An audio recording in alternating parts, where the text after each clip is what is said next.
Ugh, this is so annoying. Xia Yu lay sprawled on her stomach like a frog, her legs kicking the air in frustration, several times her heart filled with both anger and resistance. How had she ended up being reborn? She had died properly, so why come back to life at all? Extreme cold, scorching heat, raging winds, and torrential rain, each was enough to claim lives. The world was already at the end of days. Even with rebirth, there was no path to survival. She lay there in silence for a long time before suddenly rolling over and sitting up. Irritably raking her fingers through her long hair, she tumbled off the bed and slipped on her shoes, muttering under her breath, "It feels so unwilling just to lie around waiting for death. I might as well struggle to live." Forcing down the urge to simply give up, Xia Yu began to think to face the apocalypse. What did she need to prepare? She unlocked her phone. The screen showed May 4th, 10 o'clock in the morning. There was still 1 month and 2 days before the apocalypse. She had to seize every moment. She opened the refrigerator, took out yogurt and apple and a fizzing bottle of cola, then sprawled comfortably on the sofa, alternating sips of yogurt and bites of apple, eating with satisfaction, yet a deep sadness. After the world had fallen into ruin, she had never again tasted such things. Each day she had struggled on the brink of death, asking only to stay alive. How would she have dared to harbor any further desires? It tastes so good. She licked her lips, her stomach slightly bulging, tears glimmering in Xia Yu's eyes. Suddenly she sprang to her feet, grabbed her keys, and headed out the door. The first thing to do was to check the balance in her bank card. Before the apocalypse arrived, money was still crucial. Unfortunately, she was penniless, a soon-to-graduate senior intern who had just completed 3 months of internship. Her card held only a pitiful 10,000 yuan or so. That was the sum she had saved from her internship salary and part-time jobs over the past few months. Taking her bank card, she boarded a bus to the place she had become most familiar with after the apocalypse, Changwang Residential Compound. She did not go to an agency. Instead, she found all the rental listings on the notice board at the compound gate, immediately calling the landlords and asking to view the apartments right away. If she could not find something suitable, she would then turn to an agent. The landlords who lived nearby all came over, and in the end, she chose a 2-bedroom unit on the top floor, the 26th floor of Building V. Most buildings in this compound had 4 units per landing, 2 on each side. The one she wanted to rent was the innermost unit on the right. 2 bedrooms, 1 living room, 1 kitchen, and 2 bathrooms, plenty of space, enough to meet her basic living needs and still leave ample room to store supplies. Xia Yu rented it for a year, with the landlord originally demanding payment every 6 months. Claiming she was a broke senior on internship, she spent a great deal of effort to finally persuade the landlord to accept quarterly payments. In truth, she would have loved to live there for free, but the police uncles would never allow that. After paying decisively and obtaining the keys, she immediately changed the locks. Next, she rushed straight to a door and window installation shop and ordered 2 of the sturdiest stainless steel doors, each with 3 locks. After haggling over the price for a long time, she finally got them installed for 7,000 yuan in total. Still uneasy, she bought 4 bolt locks of the kind commonly used on large doors in the countryside. She intended to reinforce everything further. By then, she had only 2,000 yuan left on her. Leaving her address and agreeing on installation in the afternoon, Xia Yu returned to the urban village to pack her belongings. She planned to go back to her hometown that very night. In her previous life, the apocalypse had come without warning. She had not managed to see her grandmother, nor had she known what became of her. They had never met again before death. This time she was determined to keep her grandmother by her side. In the afternoon, the installers arrived with the doors. One of them eyed Xia Yu with some confusion. "For this apartment, you only need 1 door. Why did you buy 2? Xia Yu replied with a smile, "I'm planning to open up another doorway and divide the place into 2 smaller units to rent out." Hearing this, the installer suddenly understood. "Ah, so that's it." He said nothing more and hurried to install the doors. Only after the installers had left did Xia Yu exhale softly, thinking to herself how fortunate it was that the worker was so thick-skinned and unobservant and had not noticed anything amiss. Whoever used such massive iron doors simply to create an interior partition? Moreover, looking at where the doors were mounted, the way the space was divided made little logical sense. Closing the outer door, Xia Yu turned and walked to the place where the entryway connected to the living room. There, a second door had been installed 1.5 meters from the first.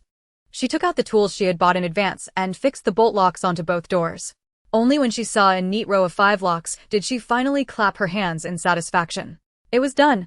Locking the doors and casually setting the old lock aside, she dragged her suitcase and boarded the high-speed train back home. As the train slowly pulled out, she began to ponder how she could get her hands on more money. If she wanted to obtain money quickly, anything requiring approval procedures had to be ruled out. Her gaze fell on the only credit card in her wallet. The fastest method was probably to cash it out. She had been required to apply for this card by her internship company. Its limit was 5,000 yuan. Letting her thoughts branch out, Xia Yu considered all kinds of online loans. Whether they would work or not, she pulled out her phone and started operating in a flurry. After undergoing multiple identity verifications, she walked out of the train station on unsteady legs, emotions slightly stirred. She was about to see her grandmother. A breeze carrying a hint of warmth brushed across her skin, and she drew in a long, satisfying breath. The air right now was truly wonderful. Impatient to wait for the bus, she took a taxi straight home, only to find the house empty. Her grandmother had gone to visit her grandaunt and would not be back that night. Even so, Xia Yu felt a deep sense of ease. Gazing at the familiar, yet slightly unfamiliar two-story house, her heart surged with complex emotions. In order to repay the debts incurred when building this small house, her father had always taken the best-paying jobs. No one had expected him to be buried beneath a collapsing, dangerous building beyond rescue. After that, her mother remarried, leaving only her and her grandmother to rely on each other for survival. Returning here once more, she suddenly felt much lighter inside, as though some heavy weight had fallen away from her. Once she confirmed that the money had arrived, Xia Yu went to the kitchen, cooked herself a bowl of noodles, and after eating to her heart's content, collapsed onto the bed and fell fast asleep. In her deep sleep, she seemed to return to that crowded and perilous stairwell. She curled up in a corner by the wall, eyes sharp and wary as she watched everyone around her. A few people slowly closed in on her, grabbing at her and shoving her. In the scuffle, she was pushed out through the stairwell window. Terrified, she snatched wildly at anything she could catch and turned her head to seek help, only to meet a pair of cold, indifferent eyes. They belonged to her good friend, her closest confidant, who had chosen to stand by and watch as she was pushed over the edge. The sense of weightlessness was so real it made her heart pound. In her panic, she seemed to tear off an ancient simple ring from one of their hands. A sharp brightness stung her eyes, making her already on edge snap them open. Where is this? Xia Yu stared, dazed at everything before her. Have I been reborn again? Or have I crossed into another world? She had clearly been sleeping. How had she ended up in a strange place, and in the middle of the day at that? Before she could make sense of it, a vague stream of information suddenly surged into her mind, and she understood this was a spatial realm. It was a cultivation space, forged by an ancient mighty one expressly for growing fresh food. Xia Yu let out a long, deep breath. She was still in her original world after all. Otherwise, she felt she truly would have died of anger. She had not even seen her grandmother yet. She looked around. The entire space could be taken in at a glance. In front of her stood a two-story bamboo house, each floor divided into 5 rooms. On each door was written a character that looked like some kind of messy scrawl. From the hazy consciousness she had received, she knew it was a form of writing, but she did not recognize it. The information that had just appeared in her mind was incomplete and blurry. There was nothing in her awareness that explained these characters. After much guessing and squinting, she finally managed to recognize that the 5 doors were labeled respectively grain, vegetables, fruit, melons, and the character "Ru." So these bamboo huts were meant for storing food. Whatever was written on the door would be what was stored inside. At this thought, Xia Yu was overjoyed. In the apocalypse, what was most lacking? Naturally, all kinds of supplies. Especially the most basic survival supplies, high in demand yet hard to obtain. If these bamboo huts truly contained what she imagined, what would she ever have to fear? She could simply lie down and win. Heart pounding, she reached out to push a door, wanting to confirm whether her guess was correct. However, the door would not budge. No matter how she changed her angle or applied force, it was as if the door had been welded shut, not moving in the slightest. Xia Yu finally gave up in dejection. Her joy had been for nothing, and not a single one of these doors could be opened. Disappointed, she turned around only to see a plot of dark soil behind her, roughly an acre in size. The soil looked remarkably fertile. Even without supplies, having land was not bad. She could plant crops. Xia Yu could not wait to try it, yet a question immediately arose. How was she supposed to get out? The next instant, she jolted upright and switched on the light. She had been lying on her bed just a moment ago. It seemed that it had been her consciousness that entered that place. As long as she thought about leaving, she could come out. Xia Yu no longer felt like sleeping. Following her memory, she went to rummage through the place where her grandmother kept vegetable seeds. She planned to enter the space and give it a try. Seems my memory isn't bad at all, Xia Yu said with a happy smile as she held several packets of unfamiliar vegetable seeds. With a single thought, she appeared inside the space, realizing that not only her consciousness, but her physical body could enter as well. Xia Yu grew even more delighted. In times of danger, this would be her life-saving weapon. When she squatted down, she suddenly realized she had no tools, so she exited again, groping through the dark to find the storeroom, then carried a hoe back into the space. Recalling how her grandmother worked the fields, she planted crops until the entire acre of land was filled. After putting away the remaining seeds, she came out, lay back down on the bed, yet found herself unable to fall asleep. She did not even know what she was so exhilarated about. She simply could not sleep. She kept entering and leaving the space, wishing she could lend a hand and make the vegetables burst out of the soil and grow to maturity in an instant.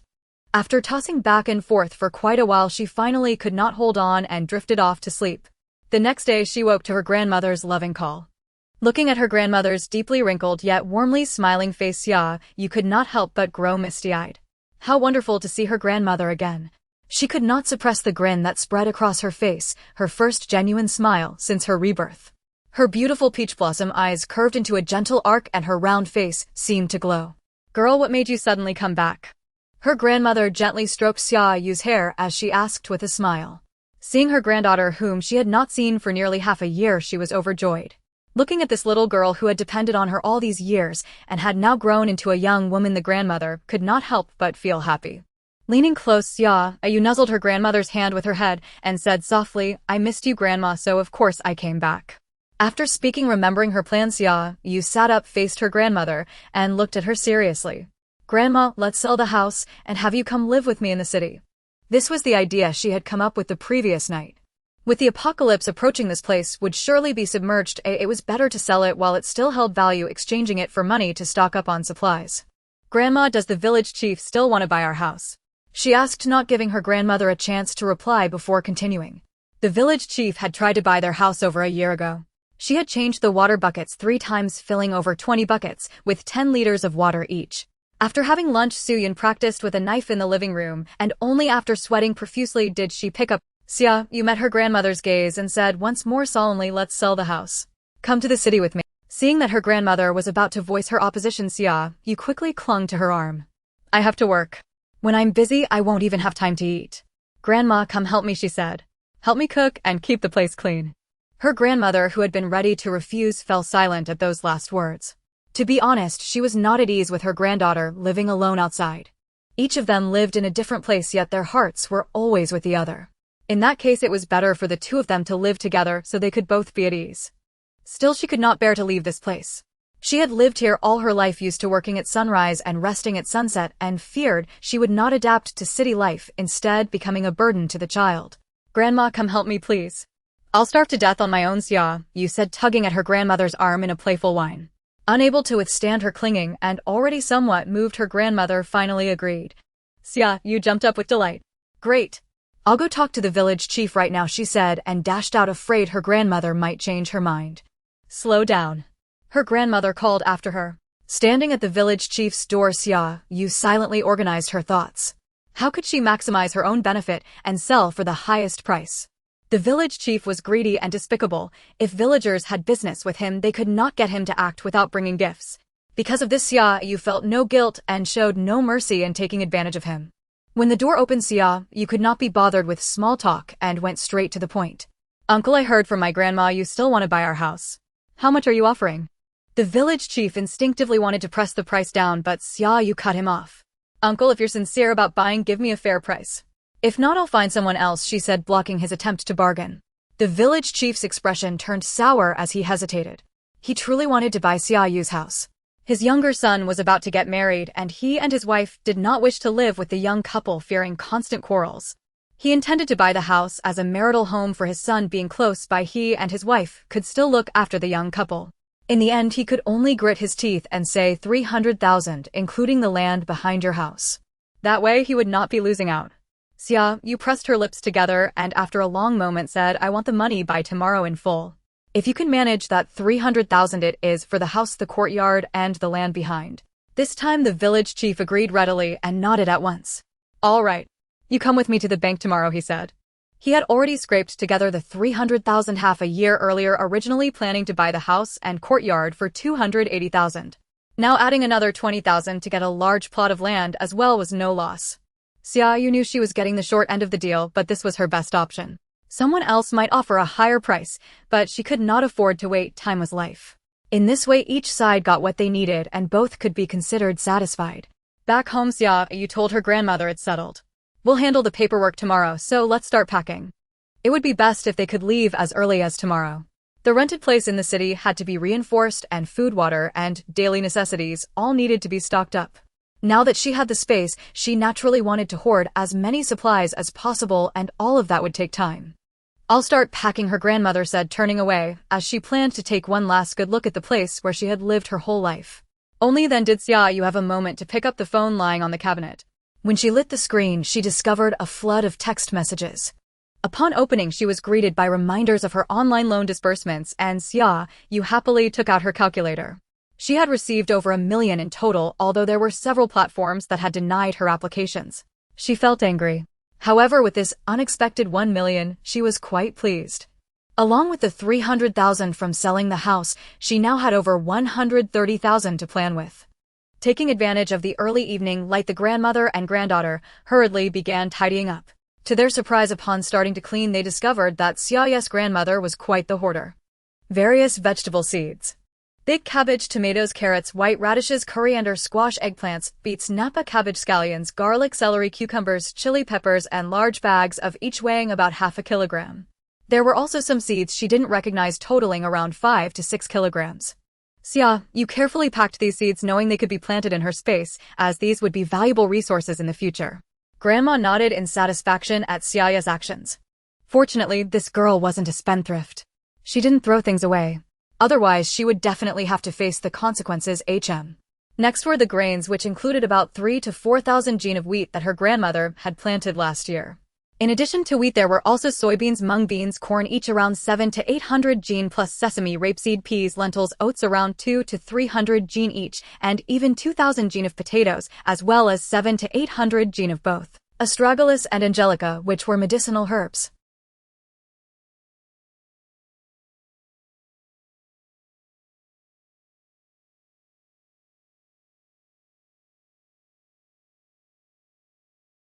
She noticed a dusty thresher, a plow, and a machine for sifting poor quality grains in the corner, and took them all away.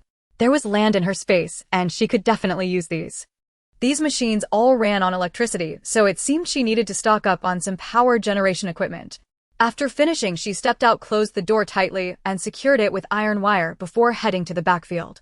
This plot of land was about an acre, half of it planted with vegetables, and the other half with potatoes, and there were 2 apricot trees by the wall.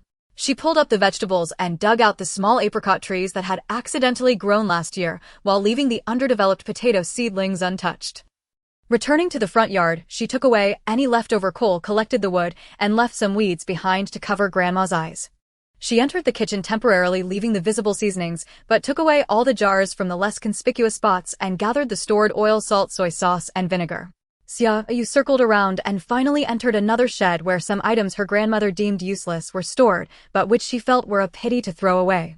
Inside, Xia Yu unexpectedly discovered 7 or 8 large iron barrels, each about 1 meter in diameter and 1.5 meters high, which she happily stored in her space.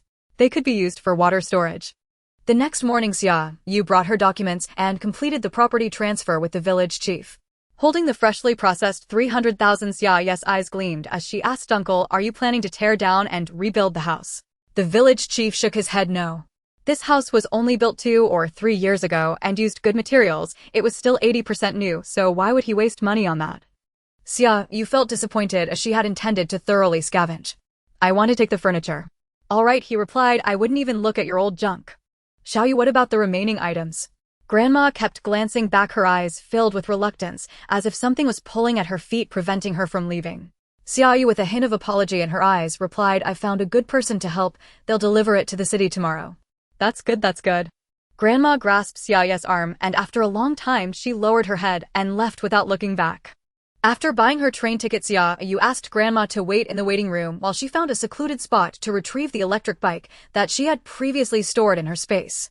The train station in the county was only a 10-minute drive from her home. With an hour and a half until departure, she had enough time to return home. Previously, with Grandma around, it was inconvenient to collect some things. This time, without any reservation, Xia Yu threw everything into her space, whether useful or not. If it wasn't for the village chief's family needing to stay, she would have even considered taking the doors. Those 2 apricot trees, she couldn't take them, which made Xia Yu feel pained. She had initially thought not to leave even a single blade of grass for the village chief. After returning to the station, Xia Yu felt refreshed and in a good mood as she boarded the train. On the train, she took out her notebook and began listing the resource inventory. The densely packed 3 large sheets of paper contained only the things she could think of that would be useful. Xia Yu was worried. The money wasn't enough. Upon returning to the 26th floor, she immediately ordered the thickest explosion-proof glass and scheduled installation for the next afternoon. That night, Xia Yu slept separately from Grandma as she wished to check her space. She hadn't dared to enter the previous night, fearing Grandma would notice something unusual. As soon as her feet touched the ground, something wrapped around her. She felt her cheek being gently rubbed, and a soft, doll-like voice whispered in her ear, Xia Yu, I finally see you again." Xia Yu brushed away whatever was on her shoulder and finally saw what she was holding. It was about 15 centimeters tall, resembling a person with 2 short antennae on its head. "What are you?" "You're the thing here. I am a spirit, Ling Ling." Xia Yu was surprised. So there really are spirits in this world. Did you not see for yourself? Ling Ling stared at her in disbelief. Indeed. Through Ling Ling, Xia Yu finally understood the origin of this space. Are you saying that I am the little immortal responsible for planting vegetables for the Chongwu Immortal Lord? Xia Yu pointed at herself, doubting whether she had heard correctly. That's right. The Chongwu Immortal Lord said you looked pleasing to the eye, so your divine soul formed a contract with the space. Ling Ling sat on Xia Yu's shoulder, swinging her little legs and nodding. Xia Yu replied thank you. She feared that continuing the conversation would infuriate her, so she quickly changed the subject. Divine soul contract. Are you saying this space is bound to my divine soul? This originally belonged to me. Of course, Ling Ling replied proudly, though it was unclear what she was so pleased about. Then why didn't it exist in my previous life? Xia Yu asked angrily. If she had had this space in her previous life, would she have met such a tragic end? To possess treasures yet remain oblivious, much like guarding a mountain of gold while being too poor to afford decent clothing. Your divine soul was too weak to support the operation of the space. Ling Ling looked at her with disdain. If Xia Yu's divine soul had been stronger, would she have been forced into a deep slumber? So am I strong now. The merging of 2 lifetimes' divine souls barely allowed you to unlock the space. Originally, your divine soul had some cracks, but they disappeared yesterday. Xia Yu felt quite wronged. Was it her fault? After a moment of gloom, she finally gathered her spirits. The past couldn't be changed. Her regrets and grievances were useless. She should focus on living in the present. Looking around, she finally realized that the space had expanded and an additional courtyard had appeared outside the bamboo house. The originally 1 mu of land has transformed into 4 mu, divided into 4 plots by a boundary approximately 30 centimeters wide, with the vegetables she previously planted growing in one of those plots. The remaining areas are piled with items she collected from home. No wonder she hadn't noticed the space had expanded. Have these vegetables all matured? Xia Yu exclaimed in surprise. Just 2 days have passed and the vegetables are already ripe. Xia Yu then recognized what she had planted: lettuce, cabbage, cauliflower, carrots, and Napa cabbage. No matter what is planted in this land, it can mature in just 1 day, Ling Ling said while yawning. That's wonderful, Xia Yu exclaimed joyfully, jumping with excitement. This truly is great news. With these plots of land, she would be able to enjoy an abundance of vegetables and fruits in the future. Even for grains, she wouldn't have to worry, and there would be plenty to spare. Was this space like this before? Xia Yu casually asked in a good mood. Of course not, Ling Ling replied disdainfully. This is far too small. It's not even enough for me to turn around. Xia Yu, how big are you? Little dwarf. Before Xia Yu could ask further, Ling Ling remarked, this space used to be as large as a small country with mountains and rivers and abundant spiritual energy. Otherwise, I certainly wouldn't have moved in here. Unexpectedly now. Sigh. If only Xia Yu were a bit stronger, she wouldn't feel so constrained. Xia Yu widened her eyes in disbelief. How big could a small country be? She was already quite happy with 1 mu of land, yet this was less than 1% of what it used to be. No wonder Ling Ling would complain. Ling Ling poked Xia Yu's cheek, indicating her to look at the bamboo house. At least the bamboo house is still here, so it's not too bad. But that door won't open. Xia Yu thought, filled with endless grievances. Haven't you noticed the changes in the space? Ling Ling looked at her in surprise. The bamboo house can be opened now. As she stepped into the courtyard, Xia Yu frowned slightly. Ling Ling, why do I feel like this courtyard is much larger than it appears? It looks like only 50 or 60 square meters, but in reality it is over 200 square meters. Of course, this courtyard is also a spatial container, but it was made from scraps, otherwise it would be even larger. Xia Yu's eyes lit up. She didn't mind the scraps, she liked them. This way she could store even more supplies. Excitedly, she rushed to push the door of the bamboo house, thinking if the scraps were so impressive, wouldn't the bamboo house be even better? Feeling the resistance in her hand, Xia Yu stared at Ling Ling expressionlessly. Didn't you say it could be opened? A hint of guilt flashed in Ling Ling's eyes as she extended her short finger, saying, ahem, right now only the door for grain can be opened. It used to be that all could be opened, but she didn't want to remain in a deep slumber, so she seized the spiritual energy of the space, which shrank it down to only 4 mu of land and a bamboo house. Ling Ling wouldn't say any of this. How much can this hold? Upon seeing the actual object, Xia Yu felt disappointed. This bamboo house is only the size of a bedroom with 5 rows of cabinets, 3 layers each, and 10 drawers per layer, each measuring 1 meter in length, width, and height. Ling Ling rolled her eyes in annoyance. You have no appreciation for quality. This is a spatial treasure meticulously crafted by the immortal Lord. Did you see that drawer? Just that one drawer can hold a considerable amount of items. Xia Yu was skeptical. Using the grains she brought from home for an experiment, she saw a bag that could hold 100 jin of grain, which once placed in the drawer shrank to the size of broad beans. Xia Yu's eyes sparkled again as she estimated that this one drawer was equivalent to a space measuring 100 meters in length, width, and height. She gazed contentedly at the room full of cabinets. With these cabinets, she could take as many supplies as she wanted. Ling Ling doused her enthusiasm with cold water. You can only open this one drawer right now. Xia Yu, that is quite disappointing. However, she was still happy, even just one drawer could. Xia Yu packed all the grains she brought from home into the drawer. All these drawers have a time consolidation function, so items placed inside won't spoil. It seems this drawer can only hold grains. When Xia Yu tried to put the vegetables she pulled out from the ground into the drawer, they were ejected. Only then did she understand why the door was labeled with the character for grain. Fortunately, yellow beans and green beans could be placed inside, as they are also classified as grains. After organizing the remaining vegetables, Xia Yu placed them into the cabinets she brought from home, then harvested the vegetables she had grown herself. Holding the fresh green vegetables, Xia Yu smiled with satisfaction. She moved everything that had been carelessly thrown into the black soil into the courtyard, sorting and organizing them. In the future, when you collect items, just place them in the courtyard, don't toss them everywhere. And with these, you can use your mind to move them, no need to carry them yourself. Xia Yu felt like spitting blood in anger. Why didn't you say so earlier? Does that mean I can use my mind to farm? This way she wouldn't have to exhaust herself laboring. Not possible, unexpectedly Ling Ling replied. Those black soils can only be planted by yourself. Xia Yu felt drained. Using the wheat she brought from home as seeds, she filled the 4 mu of land, then exhausted, she exited the space to sleep. That night she slept soundly, even with a smile on her lips. The next morning, Xia Yu left early, rented a small warehouse for a month, and selected some items collected from home to store in the warehouse, while calling a moving company. In the afternoon, the workers installing the explosion-proof glass arrived with the glass. She planned to replace all the glass in her home, having purchased quite a bit. For installation, workers came splitting into 2 groups to work. Xia Yu watched the workers' toolkits contemplatively and after a while asked, Master, I see the quality of your tools is quite good. Where did you buy them? The worker, with a simple smile on his face, replied, Little girl, why do you ask this? I have a friend who wants to buy, and I'm inquiring about where to find good quality. Isn't it fortuitous to come across you? Xia Yu smiled as she spoke. With her petite frame and delicate appearance, she didn't evoke any sense of wariness, and the worker immediately told her the address. After obtaining the information she sought, Xia Yu thanked him softly, saying, Thank you, master. As a token of appreciation, she slipped a bottle of yogurt to each of the workers as they left. In the evening, she was in the space harvesting wheat, feeling sore in her waist and legs, and only managed to finish half. Before sleeping, Xia Yu thought she must buy a cedar and diesel tomorrow. If this continued, she would exhaust herself to death. After finishing breakfast in the morning, Xia Yu hurriedly left. She first bought the cedar and diesel she had been longing for, paid extra for the delivery to the warehouse, then took a taxi to the vegetable seed wholesaler. Comparing prices between online stores and physical stores, she planned to buy half at the physical store and half online, mainly to save some money. When paying, Xia Yu used her credit card, maxing it out. She decided to exhaust all the credit she could. After leaving the warehouse address, she then bought grain seeds directly, ordering 5 tons, and over 10,000 yuan vanished.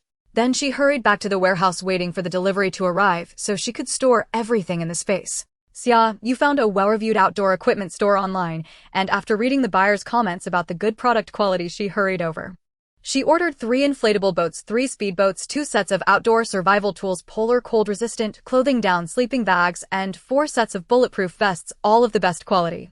Before leaving, she spotted a picnic cookware set and bought 2 sets along with 200 gas canisters. She spent over 100,000, so the merchant offered home delivery service. Passing by a clothing wholesale market, she dove in. Down jackets, sweaters, thermal clothing, cotton socks, cotton shoes, military coats, cotton slippers, scarves, gloves, cotton pants, and more. She carefully selected quality items, buying 4 sets of each: short sleeve shorts, underwear, sandals, and boat socks, spending nearly 10,000. Next to her was a daily necessities wholesale market, and she planned to tackle it in one go. She bought 100 boxes of 300 warm baby packs each, which could be life-saving in extreme cold, spending over 10,000. Then there were shampoo, toothpaste, toothbrushes, body wash, laundry detergent, tissues, sanitary pads, hot water bags, lighters, dishwashing liquid, air fresheners, floral water, mosquito repellent tablets, and mosquito repellent liquid. She bought everything she could think of. Adding it all up, she spent another 10,000.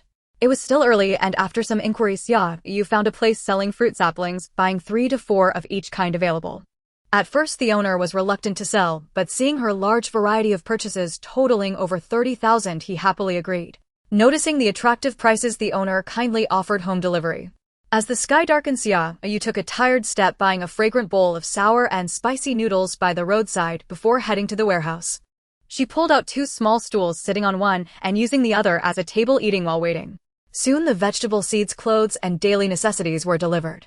She wiped her mouth, satisfied, and let out a contented burp. After closing the door and checking around to ensure no one could see inside, she waved her hand, storing everything in her space. As for the remaining items, she arranged with the owner for delivery the next day. Taking advantage of the night, she took a taxi to the 26th floor, buying dinner for her grandmother downstairs before carrying the 2 bags of rice back home via a shortcut.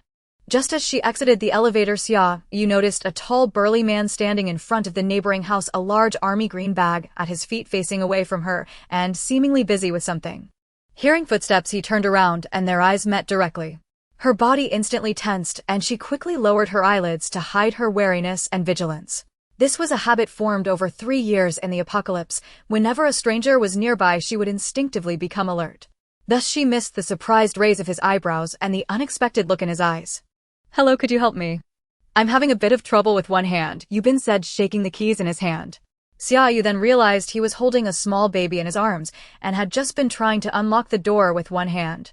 Xia Yu took a deep breath, reminding herself that this wasn't the apocalypse and he wouldn't harm her without reason. After several moments, she approached, took the keys, and quickly unlocked the door, turning with her back against the wall. "All done."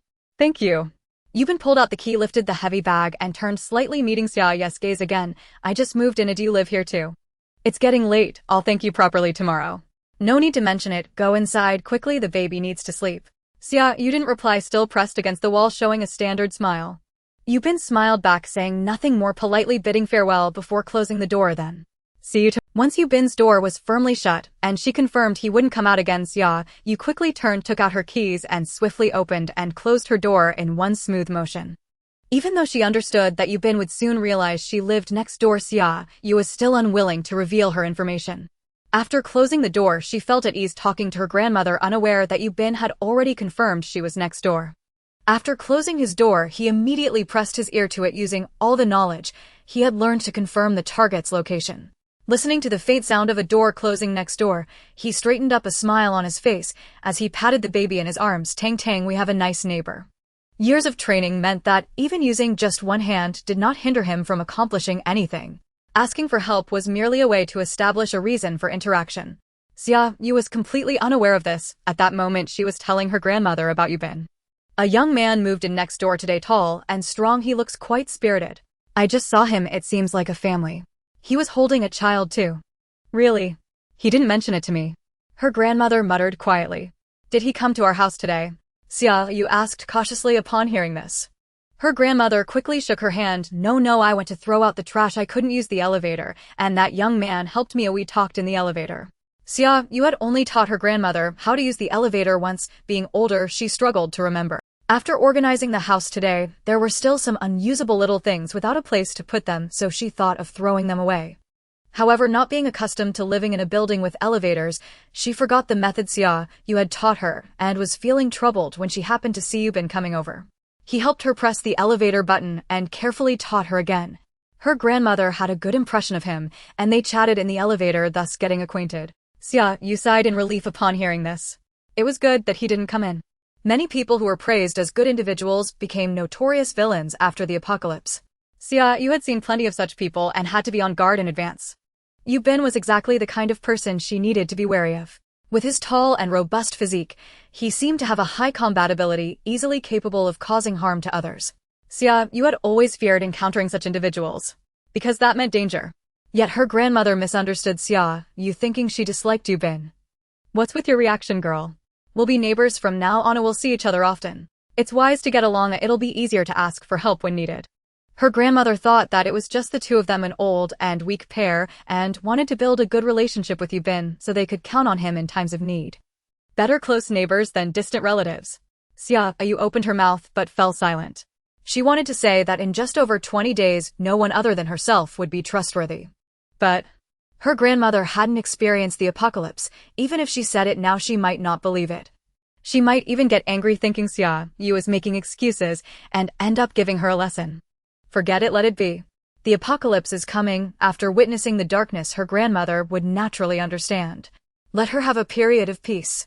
She took out her phone and scheduled the internet installation for tomorrow, then collapsed onto the sofa listening to her grandmother mumbling, "Did you send the bed and those things at home to someone?" They were all good things, but there was no way to bring them. Xia Yu remained silent. In fact, she had brought them all, but she couldn't say that. The broadband installation staff were highly efficient. Before Xia Yu had even gotten out of bed, they had already arrived to provide service. She was pulled from her warm bed by her grandmother, her hair a mess, yawning as she tightly closed the doors to both bedrooms, feeling drowsy in the living room while accompanying the staff. Before long, the broadband was installed, and after testing, the staff left with a very pleasant attitude. She sprang up from the sofa, dashed into her bedroom, and pulled out her computer, old phone, and tablet to download movies, variety shows, and anime. One was for downloading novels, comics, and various books, and the last one was for various skill videos. She clicked to download videos on installing doors, installing generators, and putting in air conditioners, refrigerators, and washing machines, everything that could be useful later. She only stopped when her memory was nearly full, returning to her sleepy state, lying down drowsily. Last night, she had experimented with the seeding machine in the space, operating it for the first time, and nearly caused a disaster due to her lack of driving skills. She struggled to learn until 5:30 in the morning before barely mastering its use. In 4 plots of land, one was planted with wheat, and the other was split in two, one side planted with vegetables, and the other with various fruits. In the remaining 2 plots, one was planted with apricot trees brought from home, and the other with coarse grains. Fortunately, the crops in the space would remain intact after maturity, neither falling nor rotting. Otherwise, seeing those resources wasted would break her heart. It was rare for Xia Yu to be home at this time, so her grandmother patted her and said, "Since you are home, teach me how to use that gas stove. Oh, it's not a good idea to keep buying food every day. Yesterday, I didn't quite remember how to operate it, and since I was worried about you using the gas on your own, we just bought food. All right, follow me." Xia Yu had her reasons for not going out this morning. Her grandmother was older and forgetful, needing multiple lessons. Xia Yu guided her step by step until her grandmother could skillfully turn the stove on and off before she stopped. "I will try to come home around meal times in the future." Xia Yu still felt uneasy. After teaching her grandmother how to use some common appliances, she went to wait in the storage room. Today someone would come to deliver outdoor supplies and seedlings. They were quite punctual, arriving one after another around 2, verifying the goods, receiving them, and then closing the door to store them in the space. When she returned home in the evening, she heard her grandmother complaining, "This day has been so boring. I can't wait for it to get dark. It would be better in the countryside." In the countryside, one could visit neighbors when there was nothing to do. She was afraid that saying this would make her grandmother feel bad, so she swallowed her words. Even if her grandmother didn't say it, Xia Yu understood. But she could only listen. If it were a time of peace, she could easily let her grandmother live in their old home and just return to visit occasionally. But with the apocalypse upon them, her grandmother was getting older, and there was no way to make a living in the countryside. Thus she could only feel sorry. After her grandmother went to bed at night, she still entered the space to farm, and fortunately, she now had the seeding machine. When she bought it, Xia Yu made a joke. She thought one seeding machine could handle everything. It was only when she got to the store that she realized this wasn't the case. She could only buy a multifunctional seeding machine to try and include all crops. If that didn't work, she would have to buy specifically for each crop. She didn't dare to ask for too much, just bought 2 seeding machines and 1 harvester. She still needed to spend her money on more important things. However, she remembered the address of this store. After the apocalypse, she could come here for a haul. She planted one of each of the seedlings she bought and planted the remaining land with grains, not planting any more fruits. In the space apart from the drawer in the bamboo house, having a time-freezing function other places could only delay decay, but not preserve freshness. Xia Yu stared at the remaining seedlings worried and asked Ling Ling, is there a way to keep these seedlings alive? She felt somewhat regretful for forgetting this detail. I can keep these saplings alive, but you must agree to let me absorb the spiritual energy from the space, which may have some effects on it. Ling Ling blinked her eyes and stated her condition. This was the first time Xia Yu had heard such a thing, looking curiously at Ling Ling flying in front of her. The Ling Ling class was now in session. There are two ways to maintain the operation of the space. One is relying on your own cultivation. The higher your cultivation, the larger the space. But you cannot cultivate now and must depend on your spiritual strength.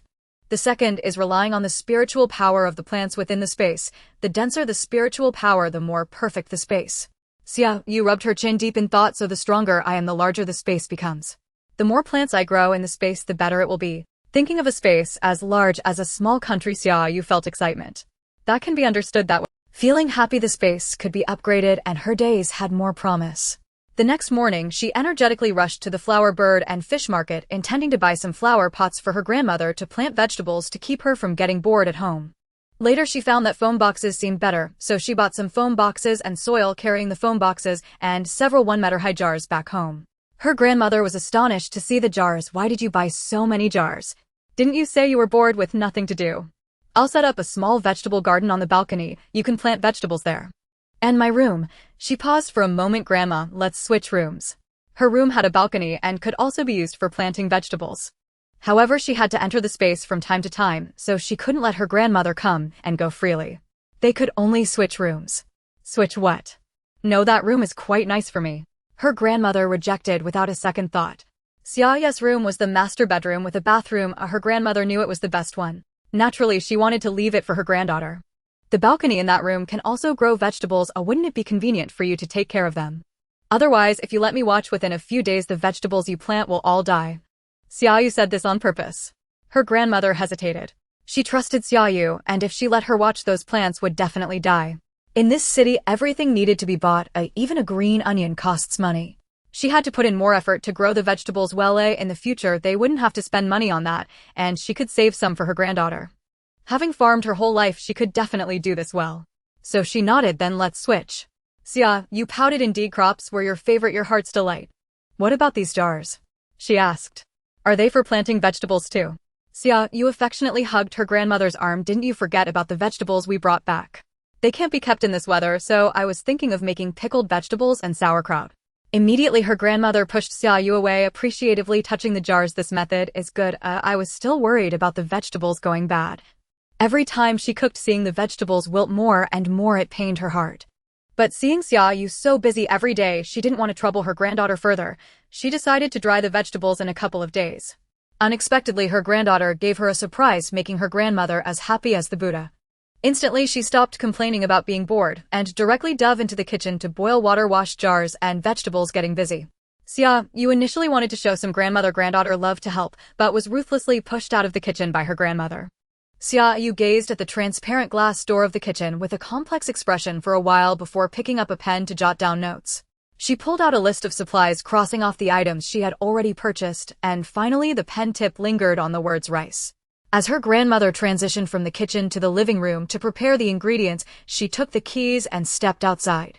Xia Yu headed straight to the wholesale grain and oil market, comparing prices and quality before settling on a moderately priced type of rice, ordering 100,000 jin. This place is located in the north, where rice has never been grown in the fields. She had no idea how to cultivate it, so she planned to buy finished products directly and also purchase some seeds. Even if they failed to grow, she could ensure that there would still be rice to eat in the future. She did not buy flour, having already planted several batches in her space, which seemed to be growing better and better. If she wanted flour, she could grind it herself, as she had already bought the machine. She purchased 100 boxes of noodles, 1,000 barrels of cooking oil, several large boxes of condiments, and some other small items, spending 500,000. Waiting for the loading to finish, she followed to the warehouse and stored everything in her space. She placed the grains in a drawer and carried 2 bags of rice home in the dark. For the past few days, whenever she returned home after dark, she avoided people bringing back 1 or 2 bags of rice. After the apocalypse, her grandmother wouldn't find it strange that they had rice to eat. Unfortunately, she ran into Yubin again at the elevator. He also seemed to have just returned from outside. "Did you just come back?" Yubin asked with a smile upon seeing her. Xia Yu's expression darkened, and her first instinct was to hide the rice behind her back, nearly tucking her hands away before awkwardly putting them back. He had already seen it. Regaining her composure, she forced a smile and said yes. She didn't say another word. Yubin looked at Xia Yu thoughtfully, his brow slightly furrowed. He could sense Xia Yu's wariness towards him. Initially, he didn't find it strange. It was normal for a girl to maintain a necessary level of vigilance towards adult males. Reflecting on their previous meeting at her door, he realized that Xia Yu's reaction was excessive. It exceeded the usual wariness a woman might have toward a man. It was as if the person she faced was a vicious criminal. But he didn't understand why he had become the villain. Born under the red flag raised in front of it and ultimately dedicating his youth to it, how had he become? With a ding, the elevator opened and Yubin silently followed Xia Yu, watching her open and close the door, not sparing him a glance, feeling frustrated as he raked his fingers through his buzz cut. This was not what he had expected. That day when he went to express his gratitude, he had only seen Grandma Xia, and they had chatted for quite a while, becoming familiar. Yubin thought Grandma Xia would tell Xia Yu about him, thus they would become acquaintances who would greet each other when they met. But seeing Xia Yu's demeanor, it was evidently not the case. Little did he know that Grandma Xia had refrained from mentioning him as she sensed Xia Yu's aversion towards him. Feeling irritated, he rubbed his thigh, preparing to go home and meditate for a while to calm down. An hour later, Xia Yu appeared downstairs, followed by Grandma Xia. "Grandma, you stroll around for a bit. I'll call you when I'm heading back."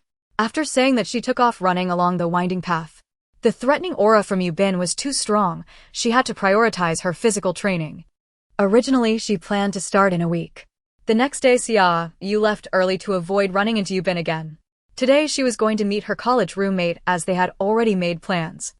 Her roommate Luo Yu came from a family involved in the pharmaceutical business, and she intended to follow Luo Yu's lead to stockpile a batch of medicines. She gave Luo Yu a list that included common items such as thermometers, antipyretics, anti-inflammatory drugs, painkillers, iodine, medical alcohol, and gauze. She also bought long-lasting antihypertensives, instant heart-saving pills, and a blood pressure monitor, which were all for her grandmother. Even if she could find these medicines after the apocalypse, Xia Yu was unwilling to wait. She could not bind her grandmother's health to uncertain factors. Besides these, she also purchased antidepressants, antibiotics, and other medicines that could not be obtained in bulk outside, and she ordered a batch of masks and disinfectants. "I'll have my dad help prepare it, and I'll call you once it's ready," Luo Yu readily agreed after looking at the list. After discussing the matter, Xia Yu smiled and said, "You've helped me so much, let me treat you to a feast today." "Xia Yu, you're back. Can I come along for the feast?" Before Luo Yu could respond, another voice interrupted. Both of them turned to see a girl in a light blue dress standing at the door, smiling brightly at them. Upon seeing her, a hint of surprise flashed in Xia Yu's clear eyes. Wang Lily, her good friend bestie, had been busy hoarding supplies these days, and she had forgotten about her. "Xia Yu, why are you looking at me like that?" Wang Lily felt that Xia Yu's gaze was strange, making her somewhat— "It's nothing, I just feel that you've become prettier after not seeing you for a few days." Xia Yu casually brushed it off. "Really?"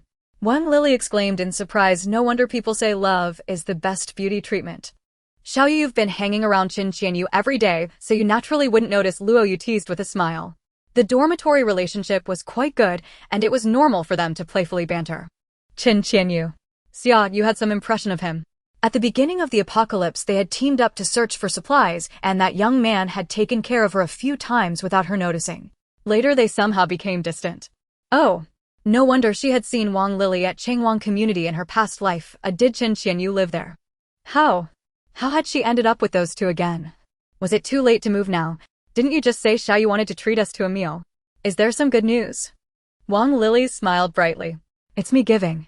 Luo Yu helped me with a little favor, so I'm treating her to a meal." Xia Yu interrupted Luo Yu, not wanting Wang Lily to know about her stockpiling medicines. Luo Yu looked at Xia Yu in surprise. Weren't they on good terms? Why did it feel like Xia Yu was wary of Wang Lily? She cleverly chimed in, "Yes, just a small favor. She's treating me to a meal, and I plan to go for a big feast." They all knew Xia Yu's family situation, and while they said that they were silently evaluating which restaurant at the school gate served cheap and delicious food. Sure. Count me in, I want to go too." Wang Lily eagerly raised her hand. "And Xia Yu. All right, you all can come along." Xia Yu readily agreed. She wanted to see how her good friend, the one who had accompanied her through the pain of losing her father, had transformed into someone indifferent, watching a friend fall to her death without any reaction. Was it truly her nature, or had the apocalypse amplified the darkness within her heart, allowing her to take that step? After a meal, Xia Yu confirmed that Wang Lily was inherently selfish with too many hidden thoughts. In just half an hour, she not only boasted about her romance with Xian Yu, but also took pride in being pampered by him while cautiously probing Luo Yu to find out how she had helped Xia Yu. This made Xia Yu unable to help but exclaim what a master of time management. Eating, boasting, and scheming without missing a beat, all while appearing relaxed and at ease. Xiao Yu, what have you been busy with these days? I went to your place the other day but you weren't there. Wang Lily playfully glanced at Xia Yu. Xia Yu was momentarily taken aback, realizing she was referring to the rental in the urban village. I went back to my hometown to see my grandmother. She absolutely could not disclose her living situation at Changwon community. Perhaps Wang Lily had grown tired of it long ago. I've been really busy lately, exhausted every day, just crash into bed when I get back, so I hardly have time. Xia Yu couldn't help but lightly tug at the corner of her mouth, feeling a bit speechless about her former self. Why was there such frequent contact when he wasn't even her boyfriend? Perhaps Wang Lily had grown tired of it long ago. I've been really busy lately, exhausted every day, just crash into bed when I get back, so I hardly have time to make calls. She didn't even have enough time to stock up on supplies. How could she waste time on irrelevant people? From now on, she needed to be more self-aware and stop making calls. After eating, ignoring Wang Lily's attempts to hold her back, she decisively left to buy today's rice. She bought 3 bags of rice from the school and took out her electric bike, leisurely riding towards Changwon community. Upon returning home, it was just getting dark and everyone had gone upstairs to watch TV and sleep. She entered the building through a small path. To her surprise, she bumped into Yu Bin downstairs. Why are you buying rice again? Didn't you just buy 2 bags a few days ago? Upon meeting, Yu Bin chose the most provocative topic to engage Xia Yu. Xia Yu pulled the corner of her mouth, feeling awkward to the point of almost curling her toes. Why did she keep running into him? Why was he so hard to shake off? I'll be quite busy soon and my grandmother doesn't know how to use mobile payment, so I bought a little more. Xia Yu decided that in the future she would make sure to scout ahead and only bring things home when Yu Bin wasn't around. I'm inviting colleagues over for a warm gathering tomorrow. You and Grandma Xia should come too, just as a thank you for your help the other day. Seeing Xia Yu's lack of enthusiasm, Yu Bin simply switched to another topic. Xia Yu quickly declined. Let's forget it, that day was just a matter of opening the door. Besides, your colleagues are coming tomorrow, it wouldn't be appropriate for us to go. What a joke, she was trying to avoid him. How could she possibly take the initiative to visit his home? We're neighbors from now on, helping each other is only natural, and I still need you and Grandma Xia to help with the cooking. Yu Bin awkwardly scratched the back of his head. I'm not good at cooking and the meals I make aren't presentable. His colleagues ate in the cafeteria every day and didn't want to eat takeout during a rare holiday, so he had to seek help. Xia Yu wanted to refuse, but Grandma Xia agreed. She stepped out to see why Xia Yu hadn't come home yet and just happened to meet the two coming out of the elevator, prompting Yu Bin to extend an invitation, which Grandma Xia enthusiastically accepted. Xia Yu didn't even have time to object, and the matter was settled by the two. Grandma, why did you agree? Your colleagues are coming tomorrow, it wouldn't be appropriate for us to go. Xia Yu felt somewhat helpless. She wished to keep Yu Bin at a distance of 10,000 miles, yet her grandmother was trying to pull him closer. Why was she always undermining her granddaughter? We're neighbors from now on. What's wrong with helping out with the cooking? Grandma Xia didn't listen to her at all. And why are you buying rice again? Those bags from before could last for several months. Grandma was also used to eating noodles, consuming less rice. Xia Yu used to enjoy noodles too, but after going to school, rice became more convenient and quick, and she grew accustomed to eating it more. I just thought of buying a little more to keep for later. Xia Yu smiled as she carried the rice to the kitchen, only to find there was no space to put it, so she took it back to her bedroom. Grandma followed her in, reminding her, you can't buy any more. Save your money, I buy rice only after you finish the current stock. Everything is convenient to buy in the city. Xia Yu nodded, all right. This way she wouldn't have to deliberately avoid Yu Bin. The previous decision was quite pointless. Since she couldn't buy rice, she could plant more vegetables instead, treating them as if she had bought them, and let Grandma make more pickles and dried vegetables. While passing the time, she could also stock up on some visible vegetables. There were also dried meat and stir-fried minced meat that Grandma could prepare. Grandma Xia was enthusiastic about helping at Yu Bin's house, and Xia Yu had no choice but to cut back on her plans for the day, deciding to return after buying the generator. She still felt uneasy about leaving Grandma alone with Yu Bin. Although she understood it was a peaceful time, she couldn't help but worry and imagine various scenarios that might be unfavorable for her and her grandmother. The generator was expensive as Xia Yu's budget was around 100,000. She initially preferred a solar generator, but ended up buying a diesel generator as well. She still noted down the shop's address, planning to get it for free after the apocalypse. At 4 in the afternoon, she returned home carrying a bag of meat, and Grandma Xia was already ready to go next door. If she returned any later, she would have missed it. Feeling helpless about this, she put the meat in the freezer and followed Grandma to the neighbor's house. Yubin had invited 7 or 8 people, all tall and spirited with crew cuts. After entering, Xia Yu greeted Yubin and planned to take Grandma into the kitchen to avoid excessive contact with them. Unable to resist her enthusiastic grandmother, who sat in the living room chatting happily with the young men, adding several new wrinkles of joy to her face. Xia Yu felt mentally exhausted and could only silently handle the ingredients Yubin had bought. The ingredients Yubin had purchased were plentiful chicken, beef, fish, eggs, tofu, and a variety of vegetables, indicating that they were going to prepare a feast. The fish and chicken were already prepared, she just needed to clean them again. While washing the vegetables, Yubin came in scratching his head, looking somewhat awkward. Sorry to trouble you and Grandma Xia, they all said they didn't want takeout. Yubin at least explained a little, otherwise Xia Yu might think he was deliberately bossing them around, taking advantage of them. To be honest, Xia Yu had indeed thought that at one point. If he wanted to host, he should just order takeout, it's so convenient. If he found takeout lacking in quality, he could just book a restaurant. What dish couldn't be bought? So she was quite unwilling for Grandma to help. After all, it was the guests who placed the orders. She nodded. It's fine, my grandma is very happy. The kitchen could hear her laughter. Since moving to the city, she hadn't heard it. Grandma was unfamiliar with the area and had no one to talk to, so it was understandable that life wasn't easy. What can I do? Yubin felt awkward letting Xia Yu do everything alone and actively inquired. Xia Yu opened the bag and took out the chicken, which was a whole chicken, and asked him to wash it clean first and then chop it into pieces. The two of them worked quietly, each absorbed in their tasks, creating an unusually harmonious atmosphere. I have seen you before. Yubin suddenly spoke, and his words surprised Xia Yu. We have met. She had no recollection of it. We just bumped into each other on the roadside occasionally, so you naturally wouldn't remember, Yubin casually replied, seemingly reluctant to delve deeper into the topic.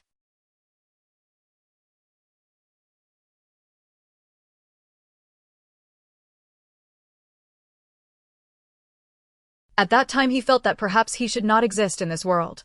Without him, perhaps some people would not have left. He wandered aimlessly on the streets, losing the clarity of purpose he once had. During that time he heard her words across the sidewalk. She was walking side by side with another girl. She said, in this world it is already difficult to live well. No one can ensure that everything will go smoothly in the future. All we can do is follow our hearts and leave no regrets for the future. The phrase, leave no regrets, enlightened him and suddenly awakened him. He swept away his despair, tucked away his pain and sorrow, resigned from his position, and decided to raise Tang Tang. This way he could at least make up for the sacrifice of his comrades. Finish up and go out to greet the guests. Don't linger here, Xia Yu interrupted Yubin's thoughts.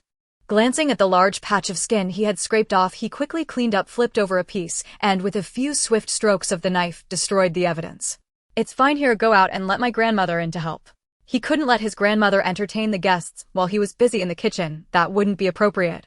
After Yubin left, Xia Yu couldn't help but chuckle. That guy thought she hadn't seen him. She had already noticed, but pretended not to. He usually appeared calm and reliable, yet he could also show such an unreliable side. Grandma Xia quickly came in to take charge of the cooking while Xia Yu assisted her. In the living room, Yubin was being teased and joked with by his former colleagues. Yubin, so you like this kind of delicate girl? But really, such a girl can evoke a sense of protectiveness. Yubin, honestly, tell me, how old is your girlfriend? You wouldn't be the old cow eating tender grass, would you? I'm telling you, we can't do such things. Get out of here, what kind of nonsense is this? What old cow? Yubin is only 28, as long as the younger sister is 25 it doesn't count as old. Xia Yu is 22 this year.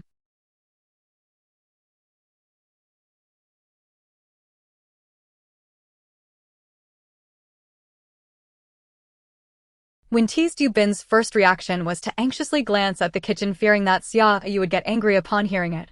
His candidness only spurred his colleagues to tease him more. Don't go too far, it's not like no one has a girlfriend here. Then he was swarmed by everyone. They didn't have girlfriends. Yubin quickly waved his hands. Don't talk nonsense, she's not my girlfriend, we're just neighbors. Didn't you all say you didn't want to order takeout? That's why I asked them to come help. His colleagues looked at Yubin with disdain. After so many years of friendship, who didn't know who? They said they didn't want takeout, and he would obediently listen and not order it. He wasn't that kind of person. They were all loyal supporters of takeout. Obviously, he was interested in that girl. Considering he was still a single man at 28, they decided to let him off this time and not expose him. Yubin, if you really start dating that girl, you can't hide the matter of Tang Tang. One of the older colleagues reminded. After a moment of silence, Yubin nodded, I understand. After the meal was prepared, Xia Yu and her grandmother naturally stayed to have a meal, and Grandma Xia kept smiling. Yubin's colleagues took turns sharing stories from work, amusing Grandma so much that she ate half a bowl more.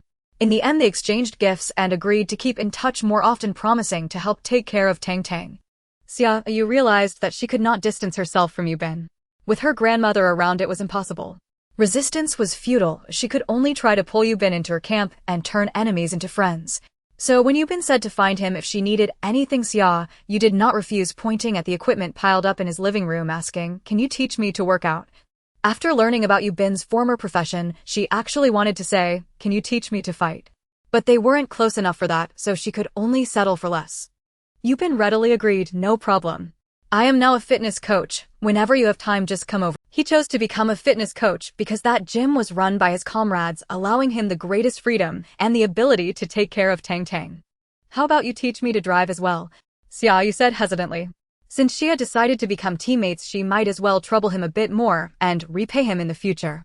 The main reason was that the driving school couldn't guarantee quick results in just over 20 days, and she dared not learn from the instructor. Yubin agreed. Back at home, Grandma was still talking about Yubin. "He looks like a good young man. I didn't expect him to have such a hard life. I thought we were suffering enough, but he has it even harder than us." His granddaughter had not yet grown up when her father died, as she was sending off the white-haired to the black-haired, but Yubin suffered 100 times more. Being an orphan is one thing, having struggled to build a good future only to lose a comrade for his sake is another. The child must have lost hope, which is why he resigned. How can he manage in the future being a big man with a baby just a few months old? Yes, how will the apocalypse has come, a disaster for the elderly and children. Whether they can survive purely depends. However, Yubin is capable and strong. Even in the apocalypse, he can find enough supplies to support himself and Tang Tang. Grandma Xia indignantly said, "Tang Tang is only a few months old. How could that woman bear to abandon her? This is the child she carried for 10 months. I see her as just like your mother. She is cruel, only thinking about herself without caring for the child." As Xia Yu looked on with a calm expression, Grandma's voice gradually diminished until she said nothing. She couldn't help but mention the heartbreaking matter of the child. This was indeed Xia Yu's heartbreak. Had there been no 3 years of apocalypse, she would have certainly yelled at her grandmother. But after witnessing the darkness of human nature, she had become more indifferent. Even when hearing her grandmother's words, the emotional turmoil in her heart wasn't as strong as it used to be. She could now face this matter directly. Though her mood was slightly off, she vented well in her space. Without a plow, she wielded a hoe and planted a full acre of watermelons before collapsing on the ground. It was the perfect time to eat watermelon. The remaining 2 plots of land would still be planted with wheat and coarse grains. Xia Yu became leisurely, wandering around the house all morning, disturbing her grandmother, who was peeling garlic while watching TV and got poked aside by a finger. "Why are you so free today? Aren't you going to work?" Grandma always thought Xia Yu had gone to work these past few days. "I'm on a break these 2 days. Xia Yu held a spoon, scooping out half a watermelon to eat while her eyes were fixed on the content playing on TV. These refreshing youth idol dramas seemed quite interesting, capable of uplifting her mood. Indeed, she should download more for Grandma to watch after the apocalypse. The watermelons grown in the space were deliciously sweet and juicy. She had intentionally gone out early in the morning to bring this back. As she ate the watermelon, Xia Yu comfortably squinted her eyes, suddenly formulating a plan. After lunch, Xia Yu received a message from Yubin saying he was off work. They handed over Tang Tang to Grandma, who was eyeing the food with eager hands, and went next door to exercise. "How about teaching me some martial arts? Practicing like this is a bit boring." Xia Yu looked at Yubin tentatively. Yubin glanced at her and nodded. "All right, I'll teach you some self-defense moves so you can protect yourself." Xia Yu really wanted to say, "I want to learn killing moves," but thought better of it and fell silent. If she mentioned it now, Yubin might consider her a potential threat to social safety. It's better to wait a bit longer. Things should be done step by step, not rushed. After the apocalypse, the chances of Yubin agreeing would be much higher. The two practiced martial arts in the afternoon and learned to drive in the evening. Yubin had a car, so he found a familiar person and borrowed a driving school location to teach Xia Yu. To her embarrassment, after struggling for 3 years in the apocalypse, she had few opportunities to touch a car. However, she was quite adept at driving rubber boats and speedboats. Initially, it was due to heavy rain and flooding, with the outside world transformed into a vast ocean, making driving impossible. Later, cars became scarce and a rare commodity, and others were unwilling to let her practice. She had only driven a few old trucks, and those were hard-won opportunities, as she was quite inexperienced with driving. Knowing she had no foundation, Yu Bin started teaching her the simplest and most basic skills. After a whole evening, she couldn't even start the car, let alone move it 1 meter. Xia Yu seriously suspected that Yu Bin was unwilling to let his precious car go and was doing it on purpose. Afterwards, while Yu Bin was at work, she bought quite a few phones and tablets. I don't need the latest models, I just need ones with large memory as well as decent processors. Xia Yu knew that phone stores often discounted outdated phones. Sure enough, the salesperson grinned widely, revealing a mouthful of white teeth. I wonder if you have any specific requirements for the models. No requirements, just need large memory. I need quite a few. How much stock do you have? We have about 100 or 200 units. Some had already been internally consumed by employees, relatives, and friends. All right, I'll take them all, Xia Yu said somewhat extravagantly. God knows how urgently she needed phones with large memory right now. She had previously bought quite a few USB drives, but found them less effective than phones, so buying phones directly was more convenient. She had many videos to download, and some hadn't even made it to the queue. When she got home, she connected all the phones to the internet, clicking to download the needed videos, novels, dramas, variety shows, and music, only to realize Grandma was not home. She must have taken Tang Tang next door. She sent a message to Yu Bin only to find out they were all out and on their way back. Taking advantage of Grandma's absence, she moved the large iron barrel she had stored in her space outside, connecting it with a hose to prepare for water storage. With the apocalypse approaching, cutting off water and electricity, she had already bought a generator, and now she needed to stockpile water. She first tried to figure out how to quickly and secretly store water in her space. She needed to stockpile more in the days leading up to the apocalypse. But no matter how she tried, she couldn't get the hose directly into the space. It seemed she could only fill the barrel outside before bringing it into the space. But how could she avoid Grandma? Headache. Should she just tell Grandma about the existence of her space? After thinking for a moment, Xia Yu shook her head. It wasn't that she didn't trust Grandma, but she was afraid that revealing it would make the elderly worry and live in constant anxiety. The space was a treasure. Possessing such a precious thing, there would always be wolves lurking, and those who truly cared for you would always fear such wolves appearing. It was better to keep the space a secret of her own, allowing Grandma to enjoy the benefits it brought. Not long after Grandma and the others returned and Xia Yu learned that Grandma had almost been hit by a delivery person was hurrying to deliver food, driving too fast and almost colliding with Grandma at the entrance of the community. Fortunately, Yu Bin was right beside her and pulled her away in time. Xia Yu looked gratefully at Yu Bin. Thank you so much. If it weren't for you, Grandma might have been hurt today. In the apocalypse, recovering from injuries was utterly unrealistic. Grandma was the most important person to her. She absolutely could not accept that she would suffer from pain in the apocalypse. Fortunately, Yu Bin was there. He had already helped Grandma twice. That conscience she had cast into the depths of the Pacific suddenly stirred, and she said to Yu Bin, I see you always eating takeout. That's not good for your health. You should learn to cook. Buy more rice and flour to keep at home. It gives a strong sense of security. Grandma gave Xia Yu a hard slap and said to Yu Bin, don't listen to this crazy girl. She just likes to stockpile things and wants others to do the same. Then she turned to Xia Yu and said, don't encourage Xiao Bin. He's not a spendthrift like you. Yu Bin looked at Xia Yu in surprise, not expecting her to have such a hobby. No wonder she had been carrying rice during their previous meetings. So she had a hobby of stockpiling. If he followed her advice, would she be happy? Would she not be so cold towards him, feeling as if there was a distant chasm between them? Thinking this way, he said to Grandma, what Xia Yu said is not wrong. Eating takeout is indeed not good, and I have to take care of Tang Tang. I can't let her eat takeout with me in the future either. Tang Tang was currently drinking milk powder, but she would eventually grow up and eat normal food. At this moment, he surprisingly found Xia Yu's suggestion quite good. It seemed he needed to learn some cooking skills. Once he mastered them, he could cook for his future wife, which would enhance their relationship. Killing two birds with one stone, why not? Xia Yu also looked at Yu Bin in surprise, wondering if he really accepted it just like that. She stood on her tiptoes, patted Yu Bin's shoulder, and earnestly said, in the future you will be grateful for today's decision. Remember, buy more of everything useful for daily life, and keep them at home. Yu Bin was even happier after hearing this. Indeed, she was very happy, and it seemed he took the right step. Tomorrow he would go buy more, as Xia Yu suggested, to stock up at home. She would definitely be happy when she saw it. Xia Yu told her grandmother that her internship had ended and she would write her thesis at home. Once her thesis was approved by her advisor, she could graduate and find a job. In fact, she had run out of money, and even if she wanted to buy something, she could only look on.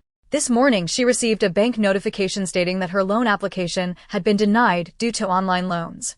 Xia Yu angrily threw her phone and could only vent her frustration by browsing shopping websites, adding everything she needed to her shopping cart. Grandma, I have a friend who is selling watermelons recently, and it's quite profitable. I plan to follow him. I can also earn some money and buy more supplies. Didn't you just say you were going to write your thesis? Don't you have no money? I still have some, I can give it to you. Xia Yu pressed her grandmother, who wanted to go back to her room to get money. You can't write your thesis all day. That would be exhausting. In the mornings I will write my thesis, in the afternoons, if Yubin has time, I'll learn to drive, and in the evenings I'll sell watermelons. She shut herself in her room practicing the martial arts taught by Yubin in the morning, and in the afternoon, she learned to drive when Yubin was available or worked in the fields to improve her physical fitness. In the evening, she went out to sell watermelons. All right, you can handle it, but is it reliable? Don't let anyone fool you. There are many scammers outside these days. Absolutely reliable. The supplier was her own self, how could it not be reliable? Hearing her say this, her grandmother agreed. As long as it's fine, let the child do what she wants, as long as it's not a bad thing. Suddenly Xia Yu said, Grandma, just give me your savings. After the apocalypse, that money had become worthless. It was better to buy more supplies now. Her grandmother was so angry she wanted to hit her. Didn't she just say she didn't want to? In the end, she still gave her everything. They lived together, and her grandmother squeezing the money wouldn't help. It was better to give it to her granddaughter in an emergency. With a warm little money in hand, she turned around and spent it immediately. Blackout curtains, electric fans, down comforters, and cotton quilts. It seemed she had brought 2 cotton quilts from home. Grandma, how heavy are our cotton quilts? Now the 2 of them were using the thin quilts Xia Yu bought online. 10 pounds, 3 of them. Then let's buy 2 more 15-pound ones, and also a blanket, a thick wool mat. The scattered money she just received was gone. She didn't dare let her grandmother know. In the afternoon, she went out and bought a second-hand electric tricycle. Her purpose for selling watermelons was not to make money, but to scout in advance. She still had many supplies to prepare and needed to familiarize herself with the environment. Once the apocalypse hit, she would come to collect. In the evening, driving her beloved little tricycle, she went to the underground supermarket closest to Qinguang community. There were 3 or 4 residential communities near the supermarket. She casually picked one and parked at the main entrance. She didn't bring a scale. There was a big cardboard sign hanging on the tricycle that said 10 yuan per watermelon. Her watermelons were all large. Selling one for 10 yuan was definitely not a loss. However, some people didn't believe it, thinking she was selling old ones. She took out her prepared watermelon knife, sliced one open with a crisp sound, and cut it into small pieces for the crowd to taste. Since it was free, everyone eagerly took the opportunity to eat. After finishing, they all nodded in approval and praised how delicious it was. One elderly lady was even more exaggerated. After the first bite, she waved her hand saying, "Give me 2, and I'll bring my son down later to buy a few more." These watermelons are really good. They are juicy and refreshing, not too sweet, making them very tasty. Others quickly rushed over, each hugging one, fearing they would miss out if they were late. After this wave of people dispersed, half of the watermelons Xia Yu brought were sold, and she received several hundred yuan, feeling delighted. If there were no apocalypse, she could have become rich selling watermelons and reached the peak of her life. Unfortunately, heaven did not give her this opportunity.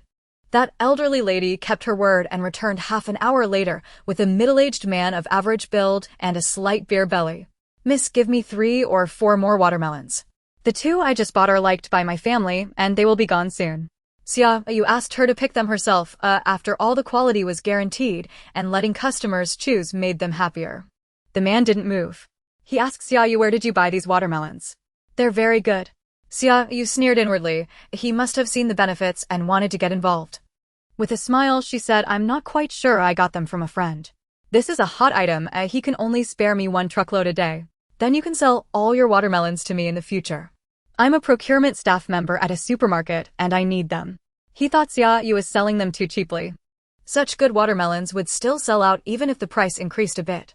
The elderly lady holding 2 watermelons pointed at a very prominent place across the street lit by lights and said, "See, my son works at that supermarket.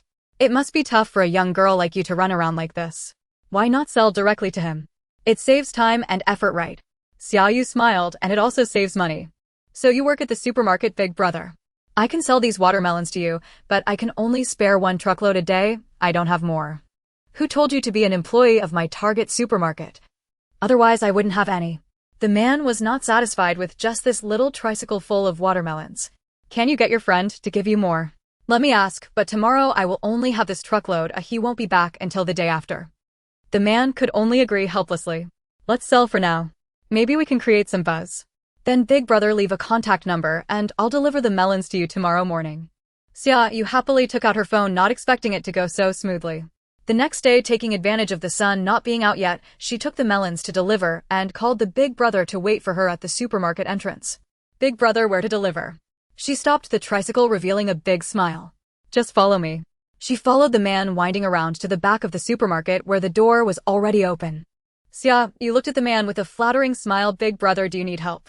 The man glanced at 2 or 3 staff members beside him and nodded. Free labor is always welcome. All right, Xia Yu chuckled softly, following those staff members and carrying the watermelons inside. As she walked, her eyes lit up. She had discovered something: the layout map. Her gaze fell on the words monitoring room. She had found it without much effort. After placing all the watermelons in the warehouse and agreeing on the delivery time for the next day, Xia Yu hummed a tune as she left. The warehouse location was confirmed and the monitoring room's location was also identified, as she could move on to the next place. For tomorrow's watermelons, she would deliver them next to another supermarket. Perhaps her good luck would continue. In the span of 2 nights, Xia Yu had familiarized herself with the warehouses and surveillance rooms of nearby supermarkets and pharmacies, and she began to venture further afield. When she returned that evening, she brought back half a cart of carrots and heart-shaped radishes. The next day, she returned with half a cart of pumpkins and another of bamboo shoots.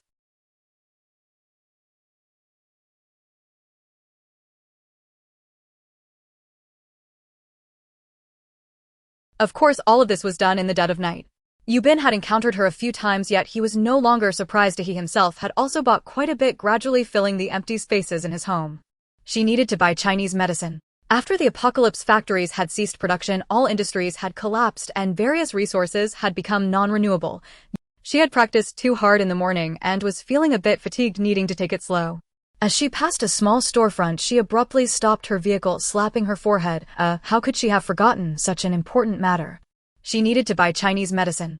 After the apocalypse, factories had ceased production, all industries had collapsed, and various resources had become non-renewable. Using a bit meant losing a bit. Those with capability could still obtain Western medicine and life-saving drugs, while those without could only search for herbs in the wild. With her space ability, she should stock up on herbal supplies while the variety was still abundant. In the days since her return, her mind had been occupied with too many matters, and she had forgotten about it. If she hadn't passed by here today, she wouldn't have remembered. Xia Yu quickly counted the money on her, finding barely over 3,000. She found a wholesale market for Chinese medicinal seeds and bought as many commonly used medicinal seeds as possible before heading home with an empty cart.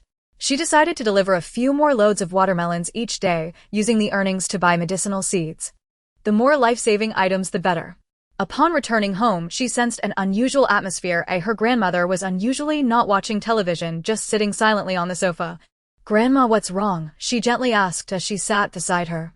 There must be something, otherwise her grandmother seldom acted this way. "I just remembered today that the son of your aunt's family is getting married in the next few days.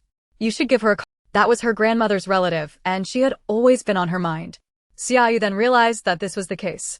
Her grandmother was probably feeling homesick. In the past, she could go to her aunt's house anytime. Her aunt lived in the neighboring village, just half an hour away. After making the call and confirming the wedding was indeed in the next couple of days, Xia Yu opened the calendar where the red dots reminded her that there were only 6 days left until the apocalypse. She decisively stated, "Let's go back tomorrow so you can see your aunt.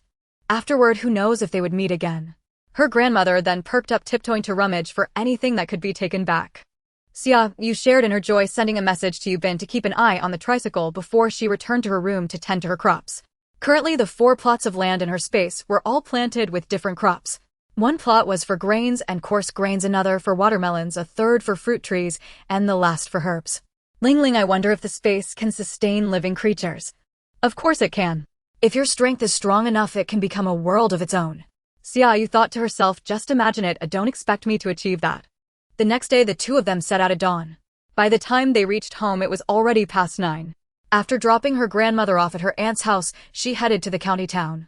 She needed to buy some cages to keep small animals in her space, so she could have some meat later on. The space couldn't preserve meat, so she could only raise the animals first and slaughter them when needed.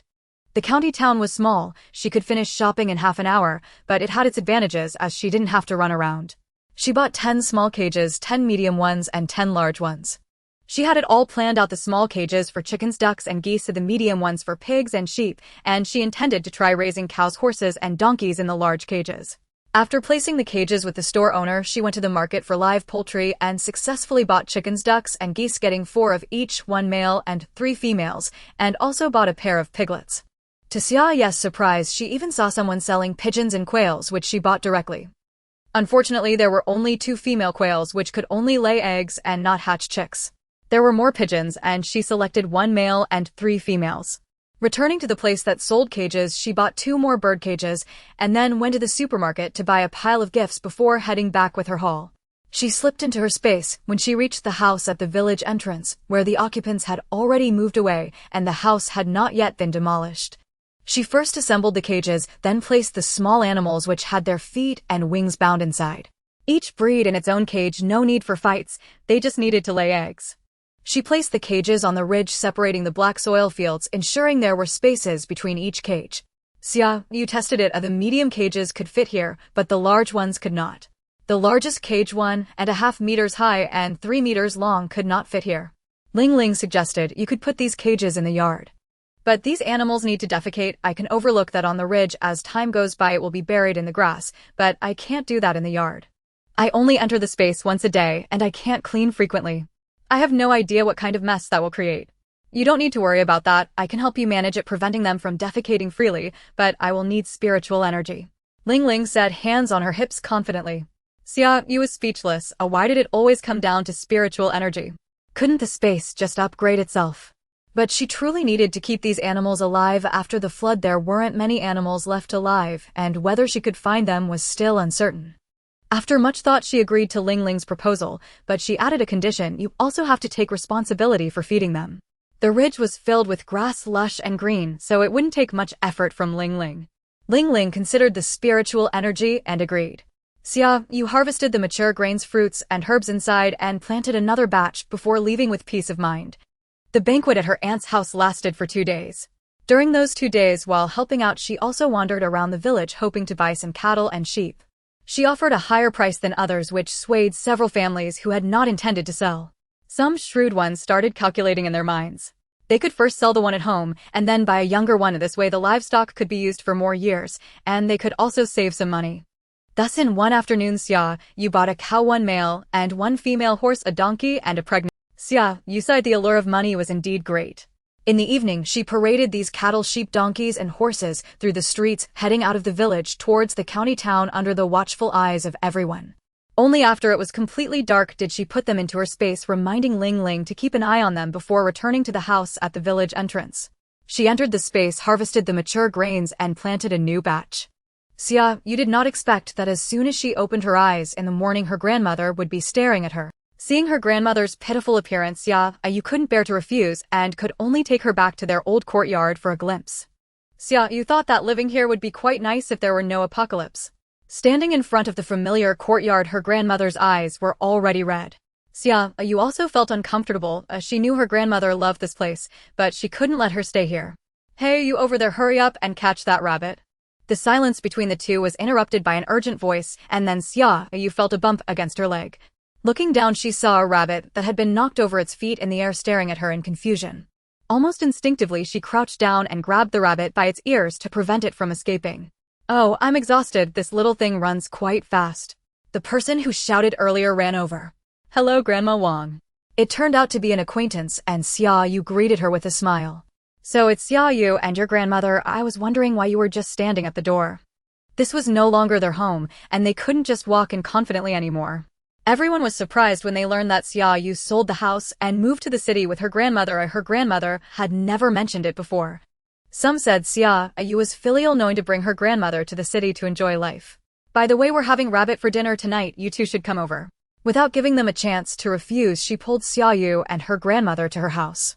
Her grandmother quietly wiped away the tears at the corner of her eyes and smiled as she chatted with Grandma Wang, clearly planning to stay for the day. Xia Yu felt a headache coming on but didn't dare to rush her grandmother, fearing she might suddenly rebel and refuse to go back. Her grandmother was most familiar with this place and wanted to live here. In the evening they really had rabbit meat for dinner, and it was quite delicious. Grandma Wang talked about the origins of the rabbit as she ate. It turned out that her grandson insisted on raising them when he was young and the family had no choice but to find 2 rabbits for him to indulge in his desire to keep small animals. Now that boy was in junior high living at school every day playing with friends and hardly coming home, so Grandma Wang thought about having the rabbits killed.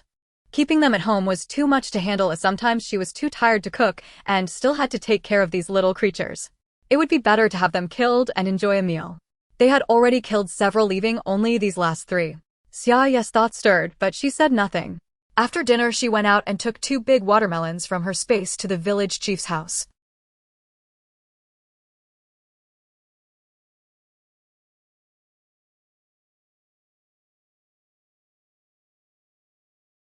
Xia Yu, why did you suddenly come back? Is there something going on? My aunt's grandson is getting married and I'm accompanying my grandmother back. The 2 villages are adjacent, so the village chief naturally knew which family Xia Yu's aunt belonged to, and they could chat for quite a while. When the time felt right, Xia Yu explained her intentions. Uncle, can I take my grandmother to see that house? Considering the watermelons, the village chief was very generous. Of course, feel free to go in and have a look. Your grandmother lived there her whole life and has sentimental feelings for it.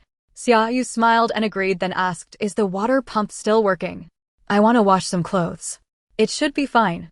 We haven't touched anything inside, you can go take a look yourself. Or you can just get some water from my house. No need, I'll go over there. I'm a bit of a bother and it might disturb you and Auntie while you rest. Alright then, go ahead. You know that place better than I do. The village chief didn't follow her. That house was now just an empty shell with nothing inside. He wondered how Xia Yu managed to take all that junk away. After checking, Xia Yu confirmed that the water pump was functioning normally and prepared to store water. This well had been dug a few years ago, shared among several families. Even though they had later connected to running water, the well was still there, which was quite convenient for Xia Yu. She connected the water pipe to the house, leaving the door slightly ajar for the pipe to enter. She pulled out a flashlight and placed the iron buckets she had bought and brought along in the room. After opening the valve, she only emerged from the room 2 hours later, her pant legs and shoes wet, yet her mood was exceptionally good. The water was enough for her and her grandmother for a long time. In the future, she could store some mineral water and purified water, so she wouldn't have to worry about running out of water. That night they stayed at Grandma Wang's house, and she quietly arranged with her to sell the 2 rabbits from home, 1 male and 1 female. While her grandmother was reluctantly gazing at the front of their old house, Xia Yu secretly grabbed the rabbits and put them into a cardboard box. Using the box as cover, she placed the rabbits into her space and had Ling Ling take care of them. On the way, her grandmother was curious about what was in the box. When she opened it, she saw it was filled with dried vegetables. They returned home around 9 o'clock again, just when the outdoor market was bustling. Xia Yu pulled her grandmother to join the excitement, buying 100 pounds of meat and asking her to make jerky. She also wanted her grandmother to have something to do, so she wouldn't keep thinking about their old home, which would only make her feel worse. Her grandmother grumbled about her spending money carelessly, but her body was honest as she went into the kitchen and diligently stewed all the meat Xia Yu brought home, preparing to make jerky as she suggested. At that moment, a knock sounded at the door. Before Xia Yu could react, her grandmother rushed out from the kitchen to open it, causing Xia Yu a headache. She needed to tell her grandmother not to open the door for anyone casually. It was equally dangerous in the apocalypse. It's Xiao Bin and Tang Tang. Come in quickly, we're cooking meat at home. Oh well, have some in a bit. As she spoke, she warmly pulled Yu Bin in, insisting he come inside. Yu Bin was a bit at a loss. It had only been a few days and Grandma Xia seemed even more enthusiastic, which he found hard to handle. Xia Yu hurried over to rescue Yu Bin, saying, Grandma, let him go quickly. He must have something to discuss. If it were not important, Yu Bin would never come over. They usually communicated through messages.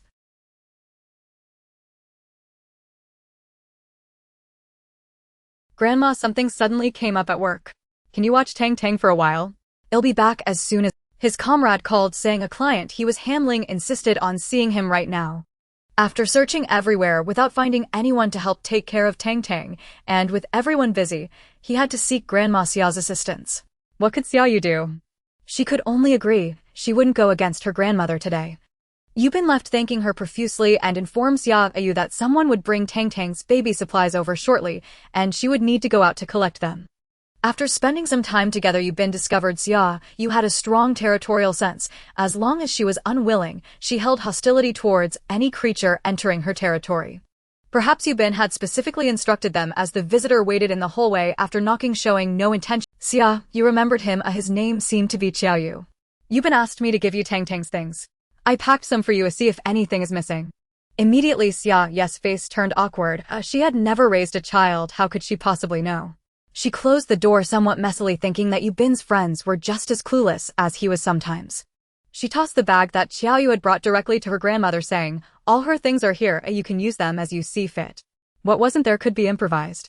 Grandmother skillfully held Tang Tang and gently patted her. Seeing her smile with her little mouth wide open, she laid her on the sofa and hurried into the kitchen. As she went, she reminded Xia Yu, keep an eye on her and don't let her fall. Although that seemed unlikely. Xia Yu was flustered. How was she supposed to watch over her? Was she just supposed to stare? Help. She had never taken care of such a big child before, or what should she do? In the end, she cautiously sat beside Tang Tang, blocking her so that if she wanted to fall there would be no way to do so. This should be sufficient, right?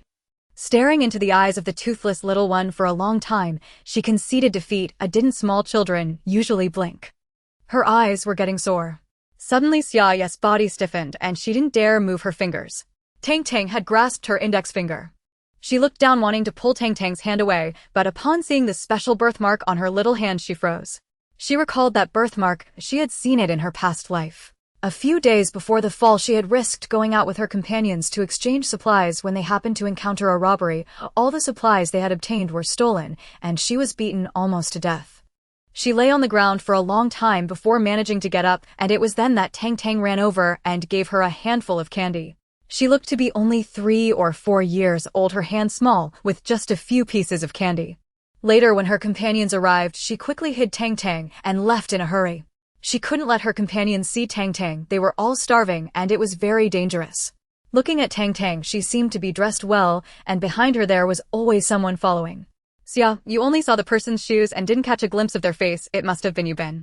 She had endured for several days with just those few candies, yet it was because of them that she was pushed off the building. It turned out there was such a connection between them. Yubin and Tang Tang had once helped her. Clumsily and cautiously grasping Tang Tang's hand, she focused on the birthmark on her hand, her eyes moistening. This birthmark, resembling one corner of a pentagram, had been in her memory for 2 lifetimes. She had finally found its owner. Holding Tang Tang's little hand, she softly said, thank you. This time it's my turn to protect you as a form of repayment. In a chaotic world where everyone was on edge, there were very few who would still help others under such circumstances. Yet, she was fortunate to have encountered 2. When Yubin came to take Tang Tang, he keenly noticed that Xia Yu's attitude towards him had changed. The wall that had stood between them suddenly vanished, and for the first time Xia Yu stood before him so genuinely. It was as if she had suddenly opened her heart. Yubin was confused. Had he done something? No, he hadn't. Xia Yu had also realized that when Yubin previously mentioned he had seen her, he was likely not joking. So that was it. As she saw Yubin off, Xia Yu opened her mouth, wanting to ask him to buy more supplies in the next few days, but she couldn't find any persuasive reasons. He had bought quite a bit in the past few days. Under normal circumstances, it would last a long time. But what was coming was the apocalypse. What's wrong? Yubin waited for her for a long time, seeing that she still hadn't said a word, so he had to ask. He and Xia Yu had never been this close before, and he was reluctant to give up this feeling. But to an ordinary person, Xia Yu's words were quite off-putting. Do you have money? The next line many people would follow up with, can you lend me some? Xia Yu said the same, can you lend me some first? Sure, Yubin answered without thinking, how much do you need? You. Are you in some kind of trouble? How could she need to borrow so much money? It's a bit complicated. How much can you lend me? Xia Yu asked directly. With only 1 day left, she needed to hurry. I've saved up some over the years. But it's not much, only around 500,000. Lend it all to me. Let's do the transfer now, okay? Xia Yu looked directly into his eyes. That can be done, but do you really need to be in such a hurry? Xia Yu must be encountering something bad, right? Xia Yu. He wanted to ask, but felt he had no standing to do so. Xia Yu noticed the worry in his eyes and couldn't help but smile, her voice softening a bit. Don't worry, it's nothing. She couldn't find any excuse to say more, so she remained silent. Yubin didn't ask further, but unhesitatingly transferred all the money from his bank card to her, not leaving a single cent behind. Xia Yu couldn't help but marvel internally at how easily he could be deceived. If she were a bad person, he would end up with nothing. Before they had even reached Chungguang Community, Xia Yu received a call from Luoyu saying that the medicines she needed were ready and would be delivered to the address she had provided in the afternoon. Xia Yu expressed her gratitude and asked for Luoyu's address. She hurriedly bid farewell to Yu Bin and rushed to the warehouse. She thought that if Luo Yu hadn't called her before lunch, she would take the initiative to call no matter how many medicines were prepared they had to be delivered to the warehouse before nightfall. Unexpectedly, Luo Yu caught up with her. She first went to the warehouse to collect the medicines, locked the door, and decided that this place should no longer exist. She went to the wholesale market for grains and oils, buying a truckload of rice flour, cooking oils, and noodles, as well as instant noodles and snail rice noodles, all foods that could be stored for a long time, insisting that the shopkeeper deliver them to Luo Yu's home before dark. Then she went to the wholesale market for herbal seeds, buying all the seeds she had previously been unable to afford, and she didn't miss out on some very precious medicinal seeds either. Finally, she bought a sack of vegetable seeds and carried them home. It seemed that her training over this period had paid off. She could now carry such weight, albeit with some effort, yet she could still hold on. Upon returning home, she was scolded again by her grandmother. Do you think your money is burning a hole in your pocket? You can't feel comfortable unless you spend it, can you? Can't you save some? What kind of random things have you bought? You just waste money. Xia Yu silently rubbed her sore shoulder. These aren't random, they're all vegetable seeds meant for you to plant. But you've bought too much of these, will last me a lifetime to plant. Are you expecting me to keep planting for you in the next? Yu Bin did not expect to hear such a remark as soon as he opened the door. Looking at the sack at Xia Yu's feet, he understood everything. It must be that Xia Yu bought something again and Grandma Xia was scolding her. This kind of situation would occur every few days, and he had become accustomed to it. Xia Yu, as if seeing a savior, pulled Yu Bin over and said, Grandma, Yu Bin is here to learn driving from me. You should go inside quickly. She quickly carried the sack into her bedroom and hurriedly ran out, exaggeratedly wiping the imaginary sweat from her forehead. Yu Bin, having played the role of a tool for a moment, found this side of her a bit refreshing. It was his first time seeing Xia Yu so lively. In the past, she was so composed that it made her seem lifeless, devoid of any spirit. He hid his amusement in his eyes and asked, going to practice driving. Xia Yu shook her head and leaned against the wall, sitting down. Let me rest for a moment. Having rushed around several places without a break, she felt a bit tired. Yu Bin sat down beside her and asked, Are you very tired? Is it a tough situation? Did she not say she was fine? Xia Yu nodded. I've been running around a lot, my legs are sore. She then looked at Yu Bin. What do you think of my driving skills now? After studying for over half a month, she felt she had improved significantly and was ready to hit the road. Yu Bin met her hopeful gaze and turned his head with some difficulty, avoiding looking at her. You definitely cannot hit the road yet. It's a bit dangerous. Yu Bin didn't know how to respond. Xia Yu's driving skills were fine, but her mindset was problematic. She drove a bit recklessly, losing control as Yu Bin didn't know how to respond. Xia Yu's driving skills were fine, but her mindset was problematic. She drove a bit recklessly, losing control as soon as she got on the road, ignoring traffic rules and just charging ahead. Driving like this, she wouldn't last long before being stopped by the traffic police, plus she didn't even have a driver's license. If Xia Yu knew his thoughts, she would surely tell him not to worry, an opportunity would come soon. Do you still have money? Suddenly Yu Bin heard Xia Yu ask this. He was so shocked he almost jumped up. Isn't your money enough? Don't look at me, I gave you all my savings. I can't help you this time either. He was nearly scared to death that what on earth had Xia Yu done? How could she need so much money? Was she involved in some illegal activity? Should he ask a colleague to check? If she really was in trouble, he could find another way to help her. Savings. Xiaobin, what did you just say? You gave your savings to Xia Yu. Are you two dating? A furious roar echoed down the hallway, startling both Xia Yu and Yu Bin into jumping. They saw Grandma Xia charging towards them, brandishing a rolling pin in anger. You little brat, did you really take Xiaobin's money? Xia Yu was startled and a bit dazed. In a sudden impulse, she swiftly ducked behind Yu Bin, fearing that rolling pin might strike her. Yu Bin instinctively stepped forward to shield her completely, ensuring not a single hair of hers was visible. Their natural actions made Grandma Xia's eyebrows twitch. Surely Xia Yu and Xiaobin were dating. Otherwise, how could she hide so skillfully? It seemed this wasn't the first time they had done something like this. Xia Yu felt wronged as she was truly doing this for the first time. Now she felt embarrassed, wishing she could just disappear into the ground. How could she have done something like this? Grandma wouldn't really hit her. Come out, explain this to me. I'm not an old stubborn fool who won't let you date. Why are you hiding? How could you take Xiaobin's money? Give it back to him. They had just started dating, and now her granddaughter was reaching for Xiaobin's money. What kind of confidence would she have in the future? She looked at Yu Bin with a mix of guilt and tenderness in her gaze. Xia Yu nearly lost control of her facial expressions, quickly interrupting Grandma Xia's imagination. You heard wrong, we are not dating. In this apocalypse, even surviving is a luxury, and you want to date. Dream on, what kind of delusion is that? Has Grandma been watching too many youth idol dramas lately? I have sharp ears. I clearly heard Xiaobin say he gave you a savings. Don't think you can trick me. Grandma Xia didn't believe her at all. She heard it loud and clear. I borrowed money from him. He said he had given me his savings, and if he lent me more he wouldn't have anything left. Xia Yu closed her eyes and said, if she had to face death, it was better than letting Grandma misunderstand that she was dating Yubin. Yubin glanced at Xia Yu and remained silent. However, Grandma was shocked to her rolling pin clattered to the ground as she grabbed Xia Yu's hand. Xia, you did something happen. Don't be afraid. If something happened, tell Grandma. I will help you solve it. She understood her granddaughter, as she was someone who wouldn't bother others. If it weren't for being left with no choice, she wouldn't have asked someone she had only known for a month for help. Xia Yu's eyes glistened. To having Grandma around was truly wonderful. She sniffed. No, I just borrowed it for a while. I will pay him back soon. Just in a different way. Really, nothing's wrong. Grandma's heart was still racing, unable to help but confirm again. Xia Yu grinned and shook her head. No problem. If something happens, I will tell you. I won't hide it from you. Only then did Grandma feel somewhat reassured, glad that everything was fine. She had always told Xia Yu not to hide things from her just because she was afraid of worrying her. That would only make Grandma more anxious. Now that Xia Yu told her everything was fine, she believed that it truly was. Although she didn't know what was on Xia Yu's mind, she wouldn't lie. Yubin also sighed in relief since Xia Yu said this to Grandma. Xia, it should really be fine, right? Ding dong, Xia Yu's phone rang twice.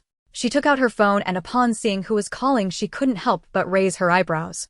Wang Lily, why was she calling at this time? Xia Yu, where are you again? Where are you now? Xia Yu and I are here to pick you up. Let's go out and have some fun tonight. The music on Wang Lily's side was very loud. She was shouting, her voice so loud that it reached both Grandma Xia and Yubin, who were very close by. Xia Yu, junk phone. She frowned and held the phone a bit further away before speaking. I'm not going. You guys go ahead and have fun. Why are you so discouraging? Just play for a while. What are you afraid of? I'm still here, right? Don't you say I have good things and don't invite you. They plan to go to the third grade party tonight, and I specifically invited you. The so-called third grade is an entertainment venue that combines singing, dining, and various entertainment options. That place. Xia Yu narrowed her eyes, her tone becoming somewhat uncertain, as if something was surging inside her. After a moment, she asked Wang Lily, what time? Give me the address, I'll find you guys myself. Xia Yu hung up the phone, her fingers caressing the screen, a light smile curling at the corner of her lips. A celebration. Indeed, a celebration was warranted, especially as the final one. With the apocalypse looming tomorrow, one wonders whether Wang Lily would feel fortunate for achieving the wishes that many had clamored for yet failed to realize, or if she'd regret this night of revelry. Grandma Xia's expression turned serious. Xiao Yu must not go. It's clear that place is quite chaotic. It's not appropriate for a young girl to go there. Yubin also wore a solemn expression. It seems she's at a bar. Do bars even operate during the day? Xia Yu tucked her phone into her pocket. Don't worry, I won't go. Wang Lily wasn't someone important enough to warrant a visit before disaster struck. Yubin and Grandma both sighed in relief as they watched her return to her room before leaving. However, Xia Yu took out her phone again and texted Luo Yu. If nothing's wrong, just come home tonight. I sent you a gift, it should arrive tomorrow. Luo Yu quickly replied, why are you being so polite? My dad made some money this time, so you don't owe me anything. Xia Yu replied, then consider it a graduation gift. In the evening, Xia Yu stepped out of her room, wiping the sweat from her workout. Grandma, I'm heading out. Grandma Xia, on high alert, asked, where are you going? Is it to that so-called third grade? Of course not. Have you forgotten that I also have a watermelon business? I'm definitely going out to sell watermelons. However, that wasn't the case. She was indeed heading to the third grade, but not to find Wang Lily. After the apocalypse began, Xia Yu had heard someone boast about a dilapidated house near the third grade, which supposedly had a basement housing dozens of machetes taken by a group of people. To lend credibility to his tale, he provided intricate details, even mentioning surrounding landmarks. Xia Yu was going out tonight to search for weapons. She had bought food, stored water, but still needed to secure weapons. She most wanted to hoard firearms, but alas, she had no connections, and had only purchased a few machetes before. She wanted to try her luck if there were people in the house. She'd turn back the way she came, but if it was empty, she'd find a way to collect those blades. Passing by the brightly lit and raucous third grade, she walked by without glancing. She found a small path by the roadside with a large willow tree and stopped at the entrance of the innermost house. Her luck seemed to be poor, with a faint light and voices emanating from within. She sighed, turning to leave, feeling it was a wasted trip. Yet, unexpectedly, she bumped into an acquaintance. Xia Yu. What are you doing here? Seeing Xia Yu, Xia Yu was equally surprised. How come you're here? Xia Yu pointed at the brightly lit house. I'm here to find a friend. Your friend lives here. Xia Yu asked, somewhat dazed, pointing at the same house. Xia Yu felt she was acting oddly but answered, yeah. Suddenly Xia Yu's expression shifted. The person living here was a friend of Xia Yu. Anyone capable of hiding machetes in a basement couldn't possibly be a good youth, and yet Xia Yu was friends with them. Xia Yu dared not think further. She couldn't believe Xia Yu would associate with such individuals. He seemed to be the type of sunny, warm-hearted boy, the model student, completely unrelated to anything bad. Who would have guessed? You still haven't told me how you ended up here. Feeling uncomfortable under Xia Yu's curious gaze, Xia Yu asked again. I got lost. Do you believe that? Xia Yu didn't want to delve further. He only knew Xia Yu because of Wang Lily and had no interest in whether she was lying. The third grade is over there. If you go out and walk along the road for a bit, you'll see it. Xia Yu calmly turned, saying, thanks. After walking a short distance, she turned back. You and Lily. She has a bit of a temper. I hope you can be more understanding. Not sure if Xia Yu understood. She could only remind him subtly, considering he had helped her before. Xia Yu glanced at Xia Yu, thinking how strange female friendships were. I will. Xia Yu had no intention of going to the third grade, since she couldn't obtain the weapons from the basement. She had just returned, but unexpectedly Xia Yu caught up to her. I'll take you there. Lily is waiting for you. Xia Yu thought, no need for that, really, it's unnecessary. As they approached the third grade, they saw a group of people stumbling out, each appearing drunk, mumbling incoherent. Wang Lily and another boy were supporting each other from behind. Xia Yu hurried over to help Wang Lily, grasping them both on either side. Wang Lily wasn't drunk, she just felt a bit dizzy, acting weak and pretending to be intoxicated. When she raised her eyes, she spotted Xia Yu standing not far away, looking at her with a regretful expression. Xia Yu indeed felt regret. Oh, why had they dispersed so early? They should have played longer. Ideally, they would party until midnight and sleep until noon. Then there would be a show to watch. The apocalypse began at 6:00 a.m. on June 6th. Xia Yu, what are you doing here? She felt that was an inappropriate question. Why are you only arriving now? It's all over. Before Xia Yu could respond, Xia Yu answered for her. She got lost. Xia Yu clearly saw Wang Lily's face stiffen for a moment, her grip around Xia Yu tightening before she returned to normal. Oh, I see. She didn't plan to greet Xia Yu, wanting her to face the embarrassment of meeting strangers alone. However, Xia Yu had no interest in playing with Wang Lily. She was in a hurry to return home for dinner. On the way, a message from Luo Yu arrived. Luo Yu, did you buy those rice and flour? Why did you get me so much? When will I finish it? It will spoil. Xia Yu thought, in a few days you won't complain about having too much. However, she feigned ignorance. What rice and flour? I didn't buy anything. Xia Yu would never admit it, otherwise she wouldn't be able to explain. Luo Yu, you didn't buy it. Didn't you say you got me a gift? Xia Yu, my gift won't arrive until tomorrow. Luo Yu, looks like I misunderstood. That was even stranger. If it wasn't Xia Yu who sent it, then who could it be? The delivery driver only mentioned he was delivering goods and didn't know the buyer. But apart from Xia Yu, who else would specifically send her these items? Confirming that Luo Yu received the supplies, she drove her tricycle laden with a cart full of apples, bananas, and peaches back home. Grandma had always worried about Xia Yu, and seeing her return safely, she sighed in relief, even refraining from scolding her for buying so much fruit. As long as she didn't go wild, that was enough. That night, Xia Yu asked Grandma to make some delicious dishes, insisting on both meat and vegetables, and watched an extra episode of a drama with her. Tomorrow, after witnessing the superstorm, she figured she wouldn't have the mood to cook anymore. 3 days later, heavy rain followed, then extreme heat and extreme cold. The 3 days of severe storms first destroyed the power system, leading to blackouts and 3 days later, heavy rain followed, then extreme heat and extreme cold. The 3 days of severe storms first destroyed the power system, leading to blackouts and internet outages. Grandma would have to wait until she installed solar panels to watch TV again. She ignored Wang Lily's probing questions about how she and Xia Yu ended up together, shutting her phone off and tossing it aside. Starting tomorrow, it would just be a useless hunk of metal. At 5 o'clock on the morning of June 6th, Xia Yu sprang out of bed like a carp leaping from water, moving a chair to the window and pulling back the curtains, quietly waiting. At this moment, she felt an unprecedented calmness. The heavy stone in her heart was finally about to drop. At 6 o'clock, there was no movement outside, and Xia Yu's eyes flashed with surprise and confusion. Something was off. It was 6 o'clock, yet it was so quiet. At 6:30, everything was still normal, and her grandmother had already gotten up to wash up and prepare breakfast. Xia Yu suppressed her trembling hands. She had a bold guess in her heart, but she felt it was just her wishful thinking. She dared not entertain the possibility. Perhaps the apocalypse would not come. But could this really be? During lunch, she ate somewhat distractedly, her gaze fixed on the window, causing her grandmother to wonder what was wrong and to keep looking at her. As soon as they finished eating, when Xia Yu stood up to help her grandmother clear the dishes, she heard a crisp sound like something had shattered. Xia Yu reacted instinctively, rushing to the window with the speed of an arrow, but before she could assess the situation, she nearly got hurt. Her grandmother had opened the window early in the morning. There had been wind that nudged it ajar, and as a strong gust blew in, the window came crashing down. Fortunately, she had been exercising lately, making her much nimbler, and she quickly dodged, locking the window with one swift motion. Bang, bang, bang, the other windows in the house were opened one after another by the wind, and she and her grandmother hurried to close them. Once the room quieted down and they looked outside, dust and debris swirled in the air with many trash bags and leaves flying about. Xia Yu even spotted a plastic slipper. Her grandmother's eyes widened. How strong must this wind be? Look, that slipper is flying away. Xia Yu closed her eyes. Indeed, she had been naive. The apocalypse had still arrived. With a loud crash, both Xia Yu and her grandmother were startled. In less than a minute, the items floating in the air had changed from shoes to the decorative trees on the street. The object that struck the glass was a small tree about the thickness of a child's arm.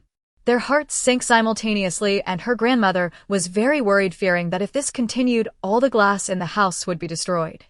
Crack, crack, crack, more things shattered, mingled with people's exclamations and the sound of the wind howling, turning the outside into a chaotic scene. After watching for half an hour, seeing the windows of many homes across the street shatter, and after the wind rushed through, Xia Yu pulled her grandmother back to the living room to sit. The more she watched, the heavier her heart became. Perhaps it was better to stop looking.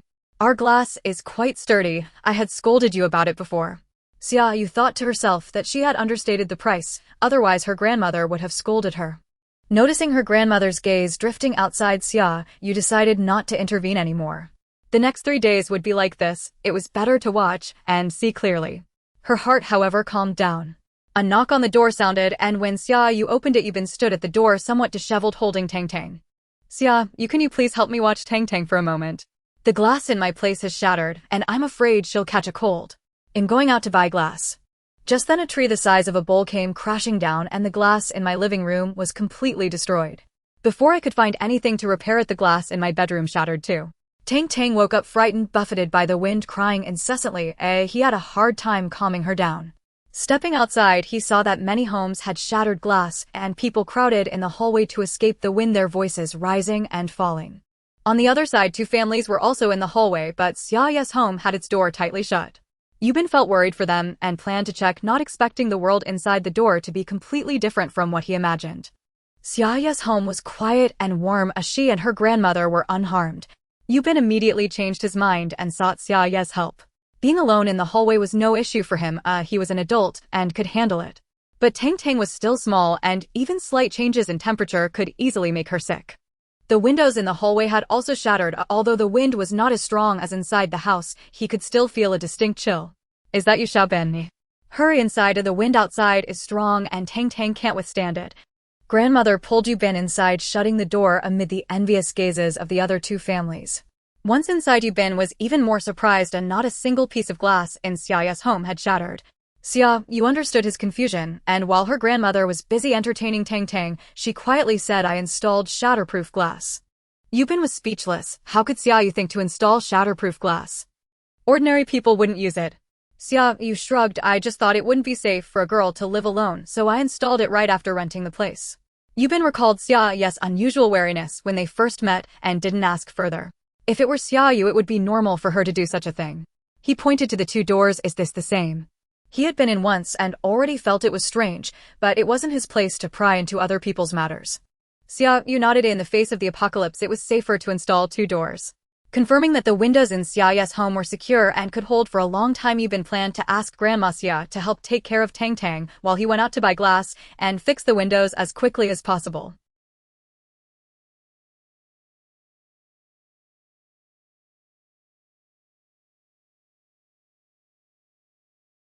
Outside, many large trees were being tossed about in the wind. Those thick trunks would surely shatter the glass if they struck it, not to mention the trash cans and advertising boards that were also flying about chaotically. Some were even blown into residents' homes and screams echoed one after another. Yu Bin was stunned. He didn't know how much property damage had occurred to the people this time. He glanced at Tang Tang, who had just lifted her foot but then lowered it again. He had already resigned from his job and would no longer serve the people. He needed to take care of Tang Tang first. She was his only family. You and Grandma take care of Tang Tang for a bit. I'll step out for a while. He had to get the glass installed quickly. He couldn't stay in Xia Yu's house forever. Xia Yu nodded. Be careful. Xia Yu did not oppose. Yu Bin couldn't stay in her home forever even if he wanted. Grandmother was willing. She was just a warm-hearted old lady. Holding onto Yu Bin's hand, she wouldn't let him go. Where do you think you're going? Wait until the wind stops. It won't matter if you delay a little. Grandmother. Yu Bin called her, but he couldn't pull away, forcefully fearing he might topple her. You and Tang Tang stay here. If this wind doesn't stop by nightfall, just stay here. Grandmother. This time it was Xia Yu calling her, filled with great reluctance. How could they just let someone stay over? What if the person had ulterior motives? It would be bad for both of them. Grandmother ignored Xia Yu. That stubborn girl was just too independent and unwilling to socialize. Xiaobin is such a good boy, kind-hearted and responsible. I just want to make sure they get along. I'll sleep with you and let Xiaobin and Tang Tang sleep in your room. Grandma Xia glanced at Xia Yu in surprise, wondering why she suddenly agreed. Xia Yu wanted to refuse, but when she saw Tang Tang, she thought of Yu Bin's help and couldn't turn them down. She might be able to be cruel and not let Yu Bin move in, but she couldn't bear to see Tang Tang get sick. Yu Bin was held back by Grandma, and Xia Yu took the opportunity to remind him, you should buy glass, and also buy tempered glass, right? At least it won't be so fragile. Yu Bin couldn't sit still. If they wouldn't let him out, he went to the house next door. Grandma, let Tang Tang stay here first. I'll go tidy up the room. The things inside are all blown around and need to be cleaned up properly.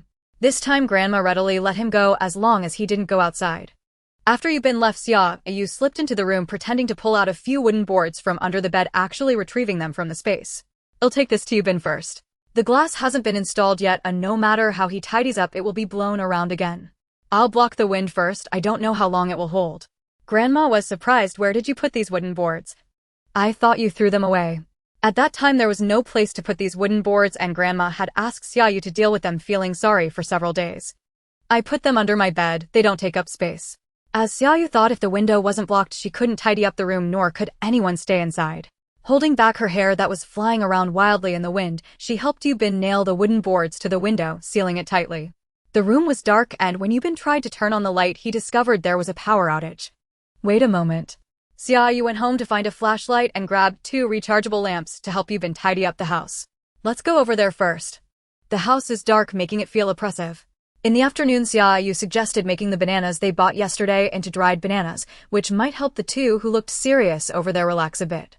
Yu Bin was responsible for slicing the bananas while Grandma took charge of baking. Normally using the oven would be the quickest and easiest, but since there was no electricity, they used a frying pan instead. Xia Yu took out sugar and lemons and began to brush the banana slices with lemon juice while Tang Tang was soundly asleep in the warm bedroom. Once they got into it, neither paid attention to the weather outside, focused solely on completing the tasks Xia Yu assigned. It turned out there were quite a few bananas. 3/4 of a truckload of fruit was bananas. In fact, Xia Yu had swapped some out at the last minute. Of the bananas she brought back last night were only 1/3 of that. She quietly changed some to avoid the two thinking too much, preparing enough to store away. After finishing her work, Xia Yu began to search her phone for how to make apple chips without an oven. It was somewhat troublesome with many steps, but Xia Yu felt it was just right to do now.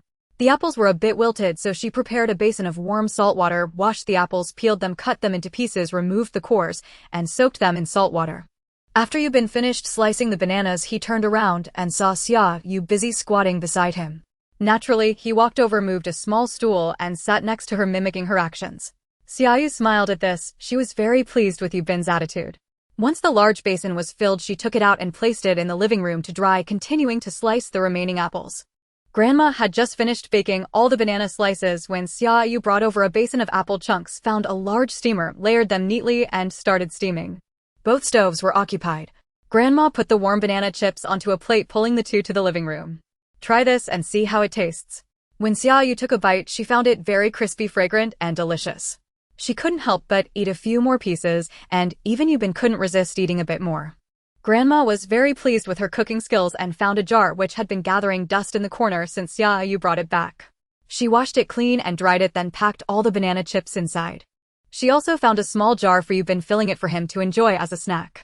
Once they got busy, it was already time for dinner. Grandma opened the fridge to look for ingredients for the evening.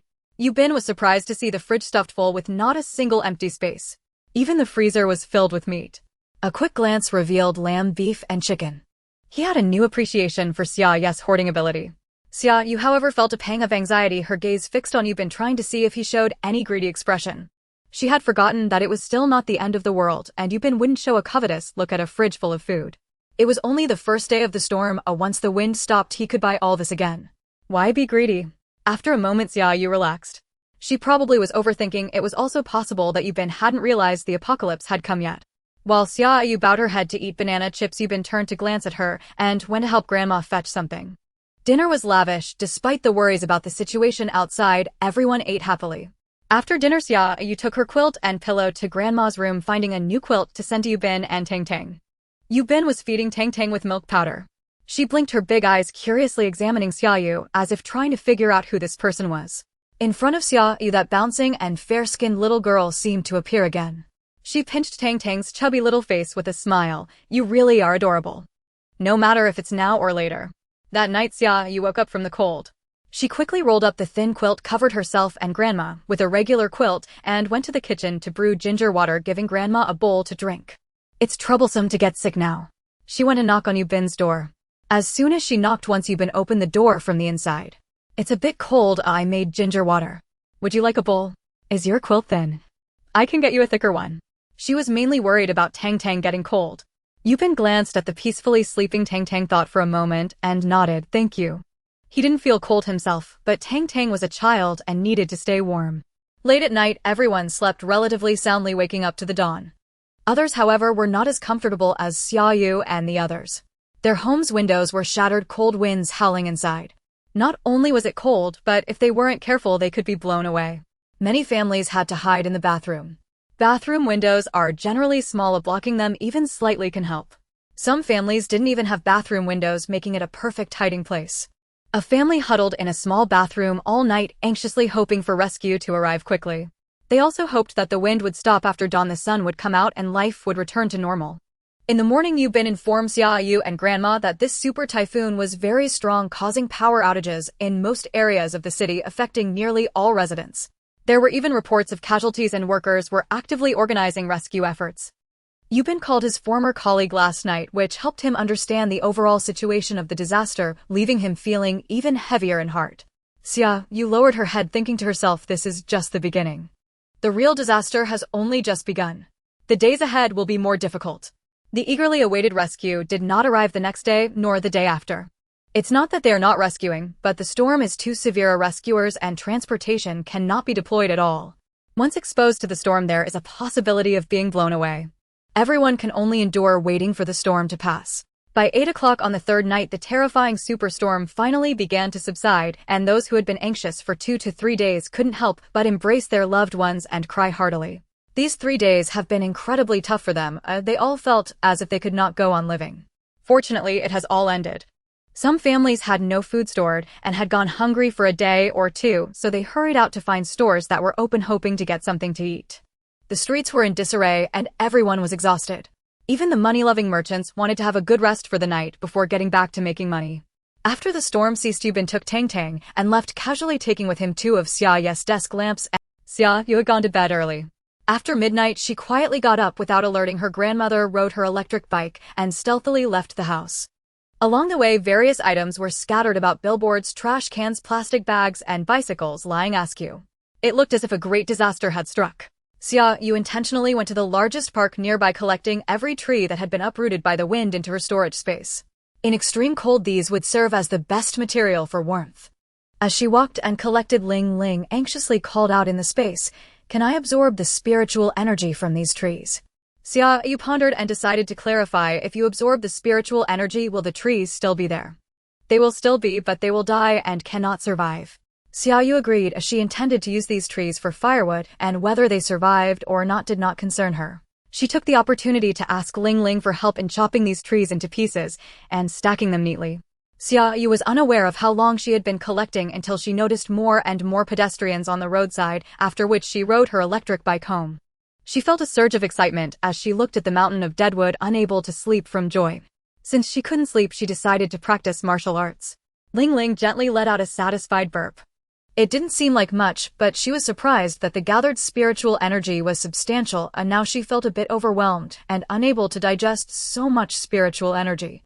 With her eyes darting around, Ling Ling pouted as she looked at Xia Yu, who was engrossed in her practice, thinking to herself that Xia Yu had gotten lucky. She quietly refined the undigestible spiritual energy and infused it into the space, feeling the restrictions of the space loosening gradually, and smiled. Let's just consider this Xia Yu's reward for finding spiritual power for her. However, Ling Ling didn't intend to tell Xia Yu, fearing that Xia Yu might often ask her to spit out spiritual energy in the future. Ling Ling did good deeds anonymously. After Xia Yu got tired from practicing, she exited the space to rest. Early in the morning at 8 o'clock, she was woken up by Ling Ling's loud voice. Xiao Yu, come quickly and see. Your space has upgraded. Xia Yu's anger instantly dropped to 0, and she joyfully ran into the space, where she indeed saw that it had expanded. The original 4 mu of land had turned into 8 mu, and another bamboo house had been added. The room labeled for vegetables now had a usable drawer. What surprised Xia Yu the most was that behind the bamboo house a spring had appeared. Although it was small and the flow of water was also minimal, Xia Yu was still very happy. In the later stages of the apocalypse, water resources had also been contaminated. To drink a sip of clean water, one needed more resources to exchange. Once the water she had stored was used up, she could also use the water from the space, at least sustaining her and her grandmother's lives, preventing them from dying of thirst or illness. The formerly dilapidated yard had also expanded, now about 500 square meters. Xia Yu was overjoyed as she could store even more supplies. Eagerly she stored the vegetables that had sprouted these days, but remained uneaten, and placed the dried wood ear mushrooms, shiitake mushrooms, and the like into the drawer to preserve them without occupying space in the yard. Even the purely vegetarian dumplings could fit into the vegetable drawer as well as the grain drawer. This was the result of countless experiments she had conducted. Once organized, the supplies in the yard were significantly reduced, freeing up a large area. Cheerfully she returned to her room, took a nap, and then went out to forage with messy hair. Unexpectedly, Yu Bin was also there. Seeing her messy hair, he wanted to laugh, but held it back. Xia Yu's mouth twitched, ultimately letting it go. After the apocalypse, without water to bathe, she had gone through a phase of smelling bad. It was just her hair that was unkempt, a small matter.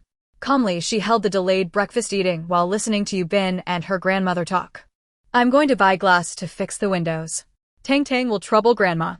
Grandma was very happy, saying no trouble at all. Tang Tang is very well behaved. Sometimes when she looked at Tang Tang, she could think of Xia Yu when she was little, so chubby and fair, without crying or fussing, always smiling and adorable. Xia Yu looked up and asked Yu Bin, do you still have money? Yu Bin nodded yes, don't worry. The money he lent to Xia Yu was his savings, he wouldn't touch it unless necessary. The expenses for daily living were on another card. Xia Yu felt relieved to having money was enough, otherwise she wouldn't be able to pay it back. Remember to buy more supplies to store, who knows if this storm has passed. Grandma also wholeheartedly agreed with Xia Yu at this moment, saying yes, we should buy more to store just in case.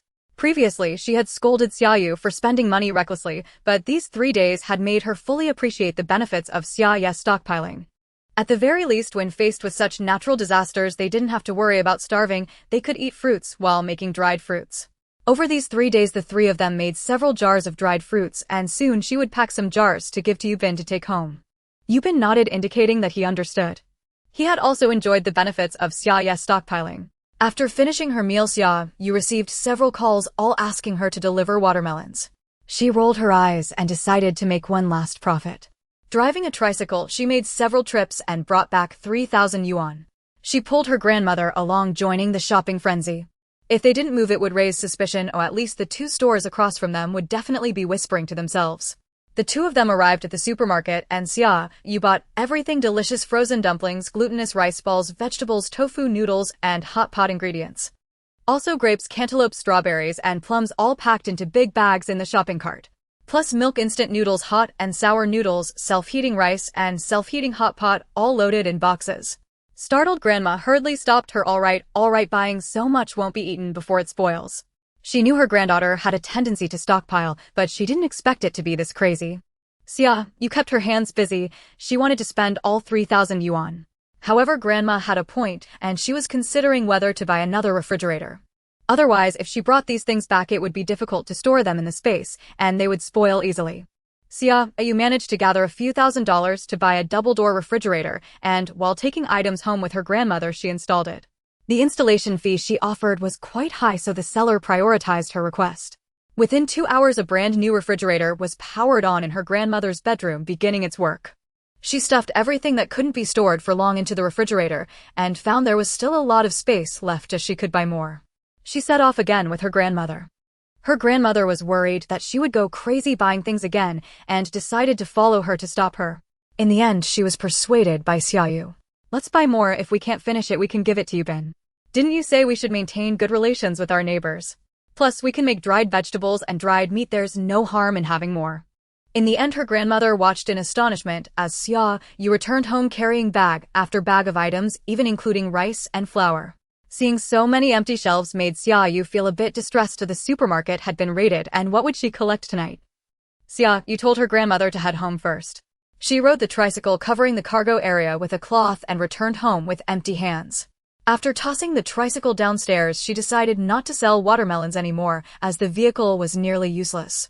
At home, she first observed her grandmother's position. Seeing her organizing the refrigerator in the bedroom, she hurriedly took the items out to the living room, moving the meat to the bedroom. Did you bring everything back? Put it inside, her grandmother said with some annoyance as she looked at the various plastic bags in Xia Yu's hands. How could I be bewitched by this little girl? Buying so many items, how long would it take for the two of them to eat all of it? Regret. Xia Yu didn't care how her grandmother felt. She cheerfully froze the meat and neatly arranged the vegetables in the refrigerator. In front of her grandmother, she had laid out a clear plan, ensuring that her grandmother wouldn't have to worry about food, allowing her to eat her fill without fearing hunger. After tidying up, Xia Yu closed the door to the master bedroom and reminded her grandmother to keep the door closed when going in and out before collapsing onto the sofa. She opened her phone and saw many discussions about the superstorm, unable to suppress a laugh. Had these people really returned to life? Indeed, there are all kinds of people. Some were borrowing power banks while others were showing off their phones that only had 1% battery left, yet they persisted in surfing the internet like fools. The doorbell rang and her grandmother started to go to open the door, startling Xia Yu, who hurriedly followed behind her. Outside were two unfamiliar men, one in his 40s and the other in his 20s.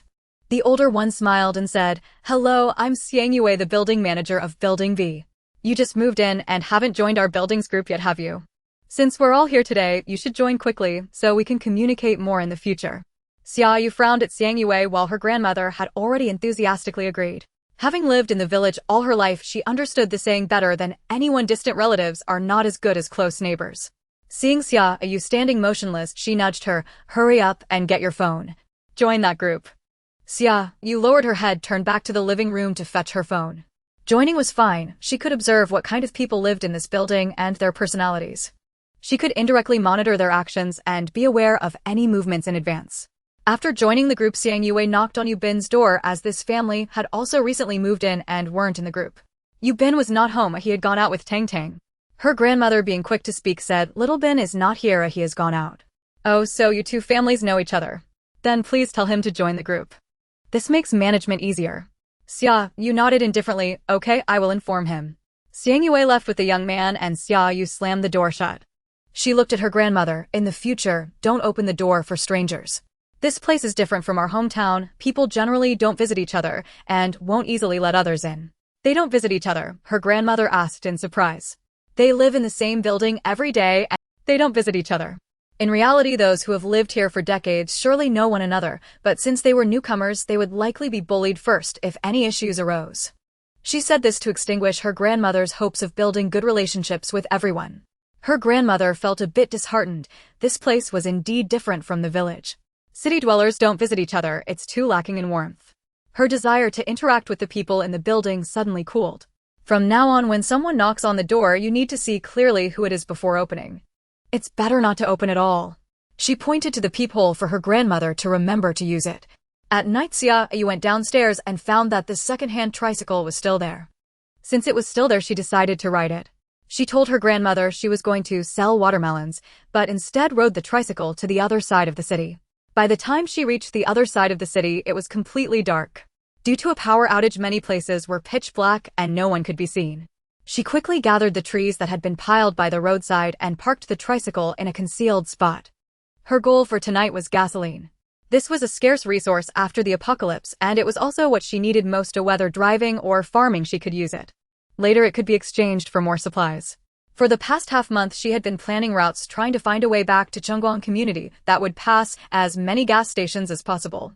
After countless revisions and replanning, she found the most ideal route that could pass by over 70 gas stations and more than 30 charging stations.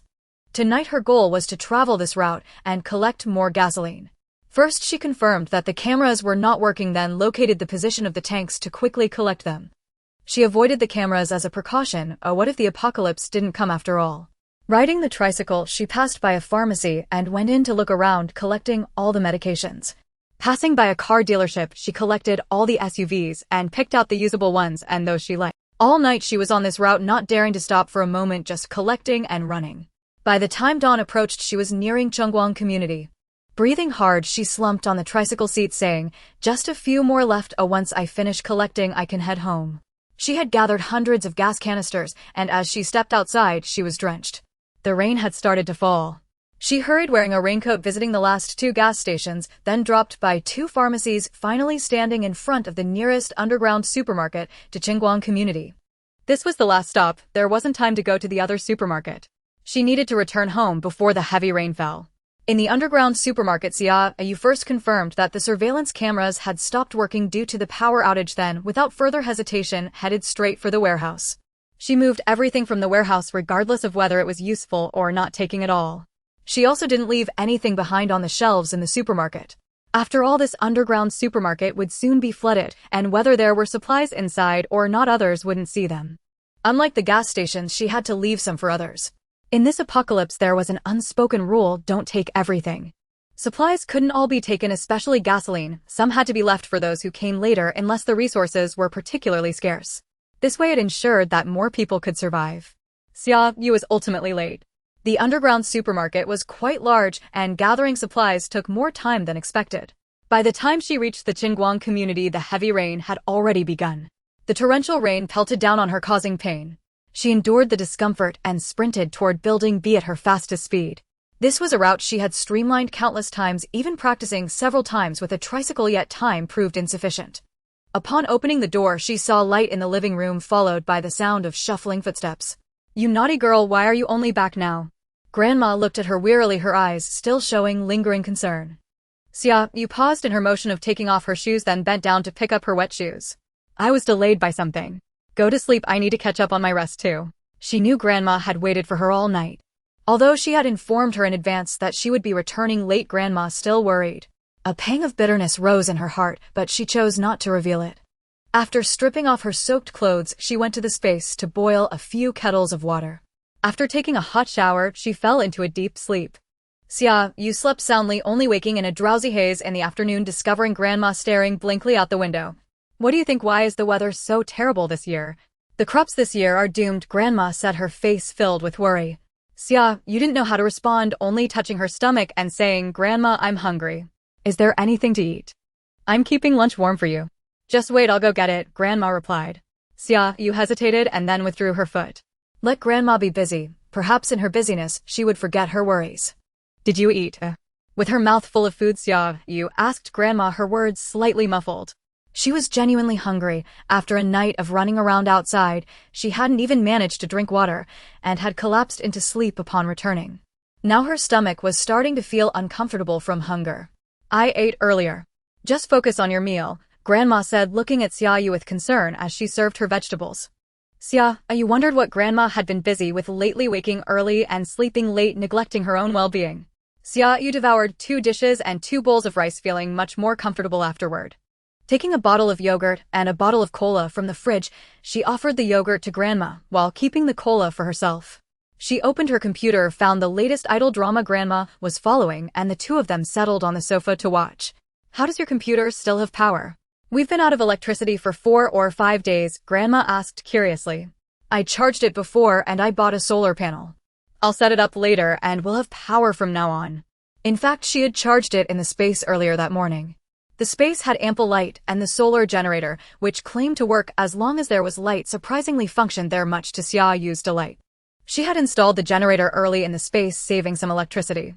As long as she could watch TV every day, it was worth it. After watching 2 episodes, Grandma, who had been supporting her waist, said she wanted to take a nap. She hadn't slept at all last night and had not rested well in the morning, so now she felt tired. Xia Yu also returned to her room, locked the door, and entered the space. She planned to organize the supplies she had collected the previous night. Everything that could fit in the drawers was placed in the bamboo house, while the rest was piled in the yard. The items in the yard were arranged with clear distinctions. The oil tanks were neatly lined up in one area, the dead wood piled into a mountain beside them, various models of cars opposite, and the last pile consisted of medicines and food collected from the supermarket. She used her spiritual energy as payment, asking Ling Ling to help her open the overpackaged items, only extracting the contents inside. The packaging boxes were stuffed into large bags, the air was vacuumed out, and they were placed in the car trunk, thus saving some space. Xia Yu fully utilized the yard, stacking the supplies high, leaving a large area still empty inside. She replanned the 8 acres of land, allocating one section for grains and coarse grains, one for vegetables and fruits, one for Chinese medicinal herbs, and the remaining 2 sections she intended to experiment with growing rice to see if it would thrive. During dinner, she took out the solar panel from the space, finding a spot above Grandma's vegetable garden balcony that would receive the longest sunlight throughout the day, and installed it. With experience under her belt, Xia Yu worked quickly. By the time Grandma finished washing the vegetables, she had already completed her task. Xia Yu wandered into the kitchen to help Grandma cook. The next day, the heavy rain continued and the roads already had standing water. However, the city's drainage system was well designed, managing to keep the water level from rising. Xia Yu pulled Grandma into the kitchen, showing her the cooking videos she had downloaded. She learned alongside Grandma, and the 2 of them spent the entire day in the kitchen making a variety of delicious dishes. Mapo tofu, spicy diced chicken, pickled fish, husband and wife lung slices, fish-flavored shredded pork, stir-fried fatty intestines, sweet and sour ribs, 1 dish each with 2 large bowls, as Xia Yu and Grandma each made one. After the meal, Xia Yu began packing. She took out the disposable lunchboxes collected from the supermarket, packed up the leftover dishes, planning to reheat them for meals later. After a while, they wouldn't be able to make such strongly flavored foods at home, as it could attract trouble. Xia Yu estimated that within a week making these dishes would be safe, especially since everyone had just stocked up on supplies yesterday, allowing them to last a week. She intended to make more and store it away. Grandma surprisingly did not object, allowing Xia Yu to indulge, even helping her cook. Xia Yu wondered why Grandma seemed a bit strange. In truth, Grandma was worried. Worried about the rain outside, worried about the land back home, worried about the crops in the field, and worried about Auntie. Though she was helping Xia Yu, she truly had no concrete impression of the quantity. It just turned out this way. Xia Yu paid her no mind as long as Grandma didn't stop her. With the fridge full, she packed everything into the space, estimating that Grandma wouldn't notice her actions. For 3 whole days, the 2 of them hardly emerged from the kitchen until the 4th day, when Grandma started to catch on. Have we made too much? Xia Yu responded with a fib. Just a bit more today. We've nearly finished what we made in the last 2 days, and there aren't many boxes left, just a few in the fridge. Grandma was skeptical and personally opened the fridge. The remaining space was already limited and could only hold 7 or 8 lunchboxes. It seemed, perhaps it wasn't too much. In the space, the lunchboxes Xia Yu had packed over the past 3 days were stacked high. All right, let's head out. Making so much would just go to waste, and it would be a pity if it spoils. We can cook again when we feel like it, Grandma said, pushing Xia Yu out the door. Xia Yu, feeling helpless, had no choice but to follow. She thought about checking later if there was an induction cooker, if so she could cook directly in the space. That way Grandma wouldn't notice anything. Every morning Xia Yu practiced boxing in her room, lounged on the sofa after lunch, and continued her workouts in the afternoon or went to the space to farm. Grandma Xia attended to the vegetables on the balcony with great care, watering and weeding daily. Sometimes she would even talk to the plants, living a leisurely life. A week later, the gas was cut off and there was a knock at their door. Yubin arrived with Tang Tang, saying, "Can you watch Tang Tang for a while? I need to go out for a bit. It's raining so heavily outside. Can we go out?" Xia Yu exclaimed, "Didn't we buy a lot of things earlier?" Yubin was also worried, unsure when the rain would stop. Without gas, they wouldn't be able to cook at home. Tang Tang needs warm water to mix the milk powder, but without gas, they can't even boil water. "I'll be careful, it will be fine," he reassured her. It was just heavy rain outside, he would drive quickly. "Okay, be careful," Xia Yu replied. She took Tang Tang and watched Yubin go downstairs before closing the door. Things were about to get chaotic. Xia Yu stood on the balcony observing through the rain curtain as a few people like Yubin went out to gather supplies. "Grandma, let's have kung pao chicken for lunch." Xia Yu licked her lips, feeling a bit greedy. Her grandmother shot her a glare, irritated, as if she was being tortured by having to cook every day. Under her grandmother's guidance, Xia Yu mixed the milk powder. While feeding Tang Tang, her grandmother went into the kitchen to cook, unaware that the gas had already been turned off. Xia Yu, the stove won't light. Come check it out quickly, she called from the kitchen. Xia Yu rushed in from the bedroom with a gas canister, connected it to the stove, and lit it for her grandmother to try. Her grandmother didn't question where the gas came from. This stubborn girl had stored so many odd things, what was there to be surprised about? Her grandmother's trust meant she never discovered Xia Yu's secret. After lunch, the three of them, 2 adults and 1 child, took a beautiful nap, refreshing themselves. It was only then that Yubin returned home drenched from the rain. He handed a gas canister to Xia Yu, saying, "This is for you." He had already troubled Xia Yu and her grandmother many times, at this time he wanted to repay them. Looking at the gas canister, Xia Yu felt a complex mix of emotions. Coming from the apocalypse, she had seen too much darkness and had grown cold-hearted. She had never been willing to help others. But Yubin had become someone she would help, and now he was trying to repay her in the same way. "Xia, you didn't take it just watching him. My family has already started using a gas canister, you should take it back for yourself. Just make sure Tang Tang is okay."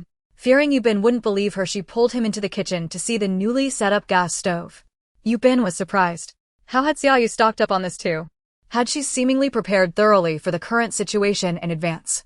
But that was impossible. How could she know what was going to happen in the future? In the end, Yubin didn't take the gas canister. Unable to find a place that sold it, he had to make do finding a few from local eateries near the community. He memorized the addresses of those shops and planned to buy new canisters to replace them once the rain stopped. Xia Yu took the gas canister back to her bedroom and tossed it into her space. She pulled out a wilted lettuce, 2 eggplants, and some tomatoes from her space to send to Yubin. She didn't want to seem grateful, nor did she want Yubin to think she was helping him. She seemed to revert back to the Xia Yu who struggled alone in the apocalypse, having just opened a small crack in her heart only to slam it shut again. While her grandmother was away, Xia Yu took out a few iron rods from her space and hid them behind the 2 doors in both bedrooms, as well as in the kitchen and living room. Among the tools she bought there was a 30-centimeter wrench that she found very useful. It wasn't light, so she tossed it into her space for safekeeping. This wrench wouldn't attract attention when taken out and could also protect herself. 3 days later, the water level began to rise, indicating that the city's drainage system was also unable to cope and was on the brink of collapse. The water level was now level with the steps at the entrance of the building. It wouldn't be long before it spread to the first floor.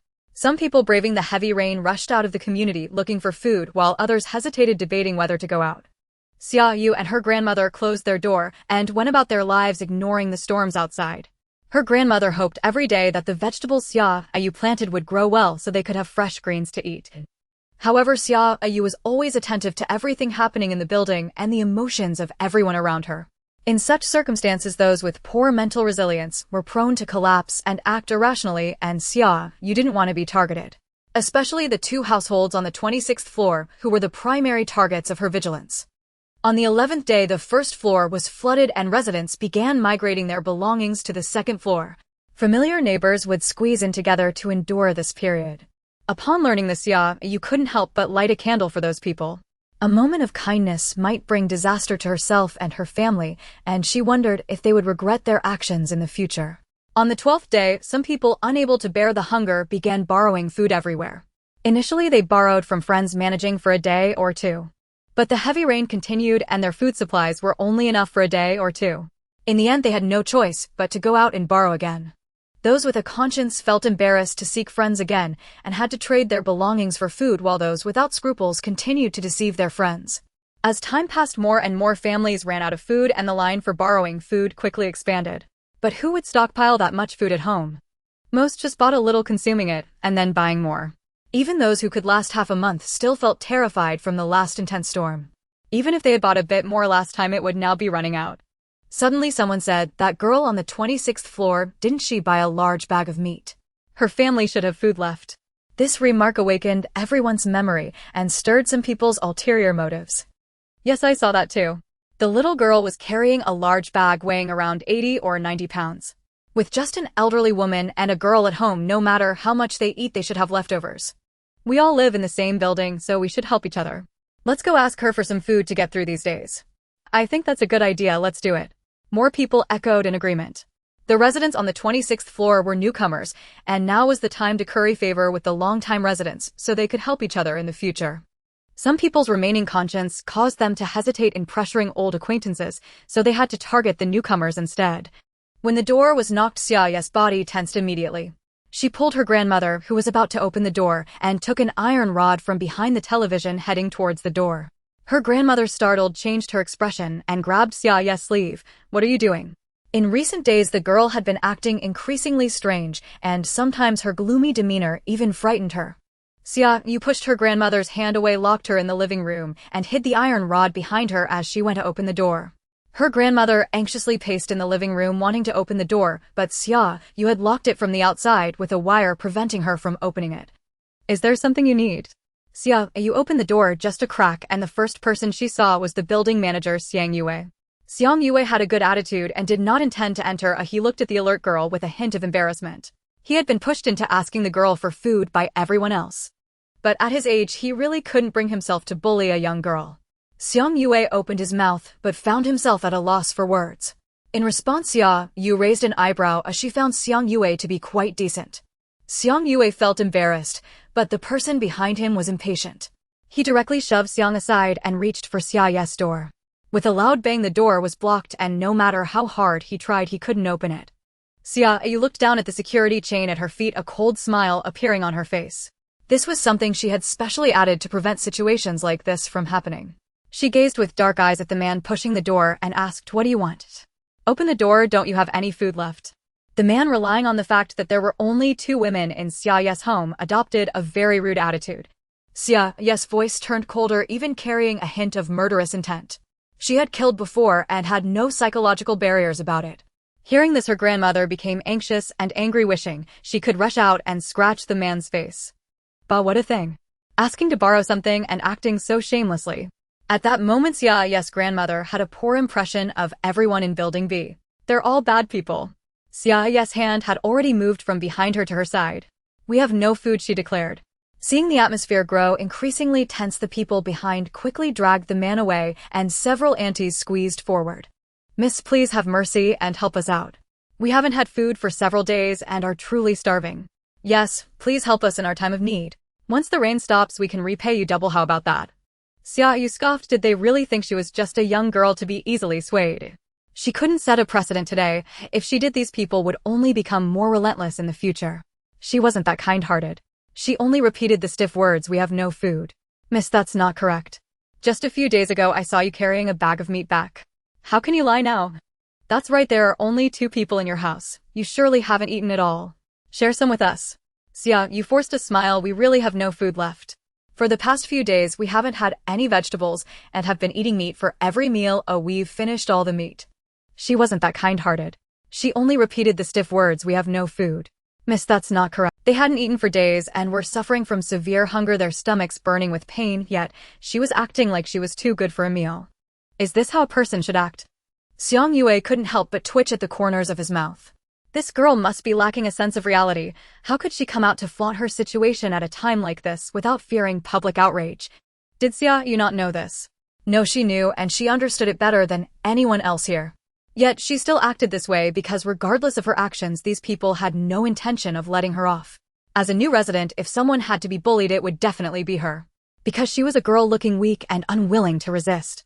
An angry tall man rushed over and kicked the door, shouting, "Open the door, we need to come in and inspect."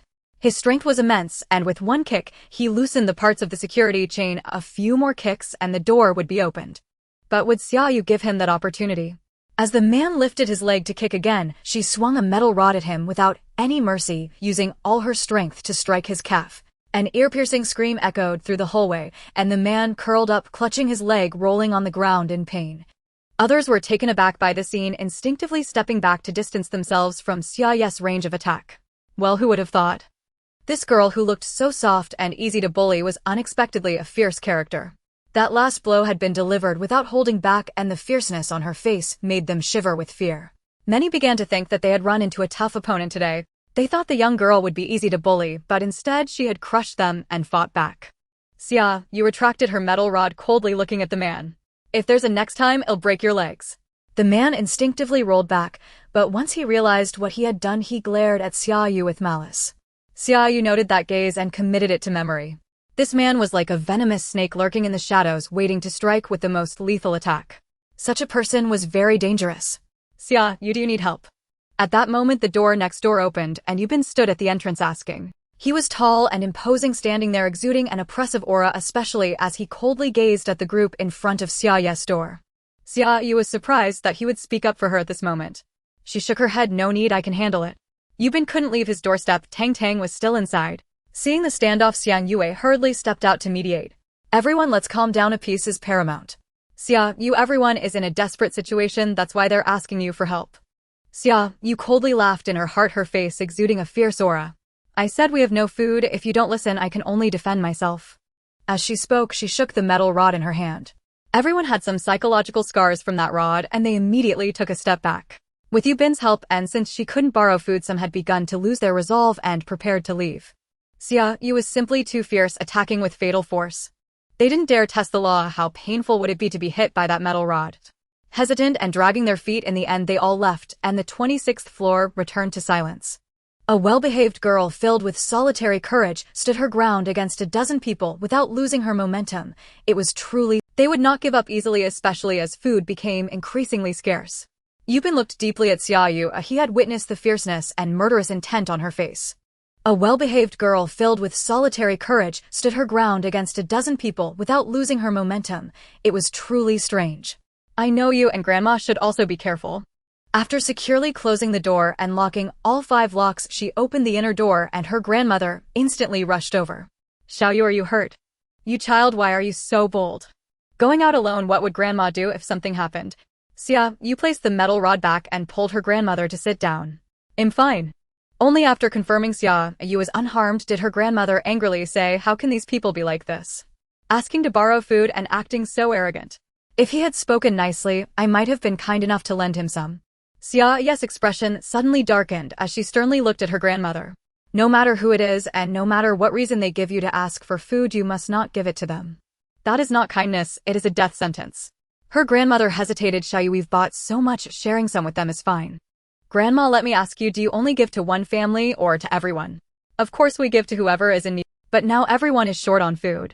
Xia Yu said, angrily frustrated that Grandma was still unaware of the seriousness of the situation.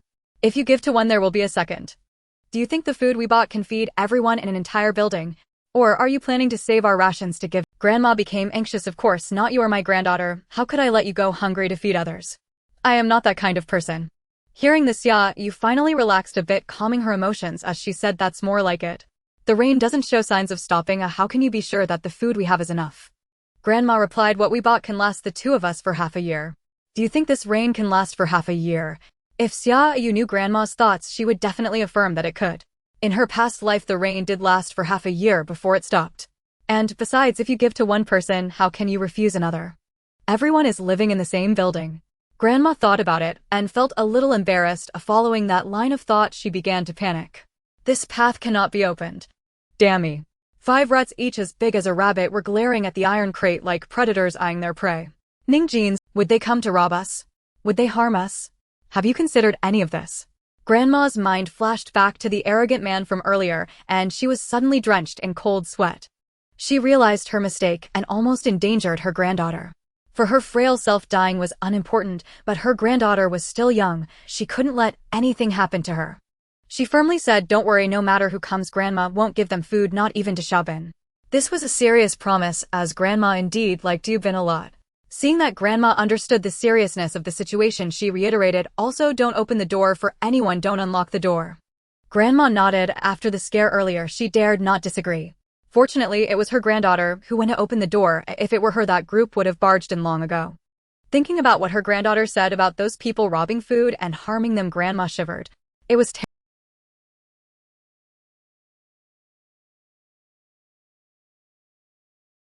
Xia Yu stood by the window looking at the flood that had submerged half a floor, pointing outside. As long as they wanted, they can find food. See, some people are already taking action. Grandma looked down and saw something floating between Building B and Building A. Xia Yu's eyesight was better than Grandma's. She could see clearly that it was a large stainless steel basin over a meter in diameter. A man was sitting cross-legged inside, each hand holding a plastic basin, paddling vigorously to move toward the entrance of the community. This family was resourceful, actually hoarding such a large basin. Who would have thought they would put it to use? Look, those who want to survive will always find a way. Relying on others will only lead to death. After the events of the day, Grandma didn't dare to cook at night either. She just reheated some dishes made a few days ago and made 2 bowls of noodles for dinner. At this moment, she couldn't help but marvel at her granddaughter's knack for making the best out of a bad situation. Hoarding supplies proved useful, and the dishes made with enthusiasm also came in handy. After dark, Grandma went back to her room to sleep, and so did Xia Yu. Tonight, she didn't go to the space. She really just went to sleep. In the middle of the night, there was a slight noise outside the door. Xia Yu opened the camera at the door and saw the tall, skinny man from earlier along with the arrogant guy who demanded food and 2 others trying to pry the door open. She sneered, took a wrench from the space, hid it in her sleeve, and stepped outside. To her surprise, Grandma heard the noise too and ran into Xia Yu in the living room. In the living room, the noise was even clearer.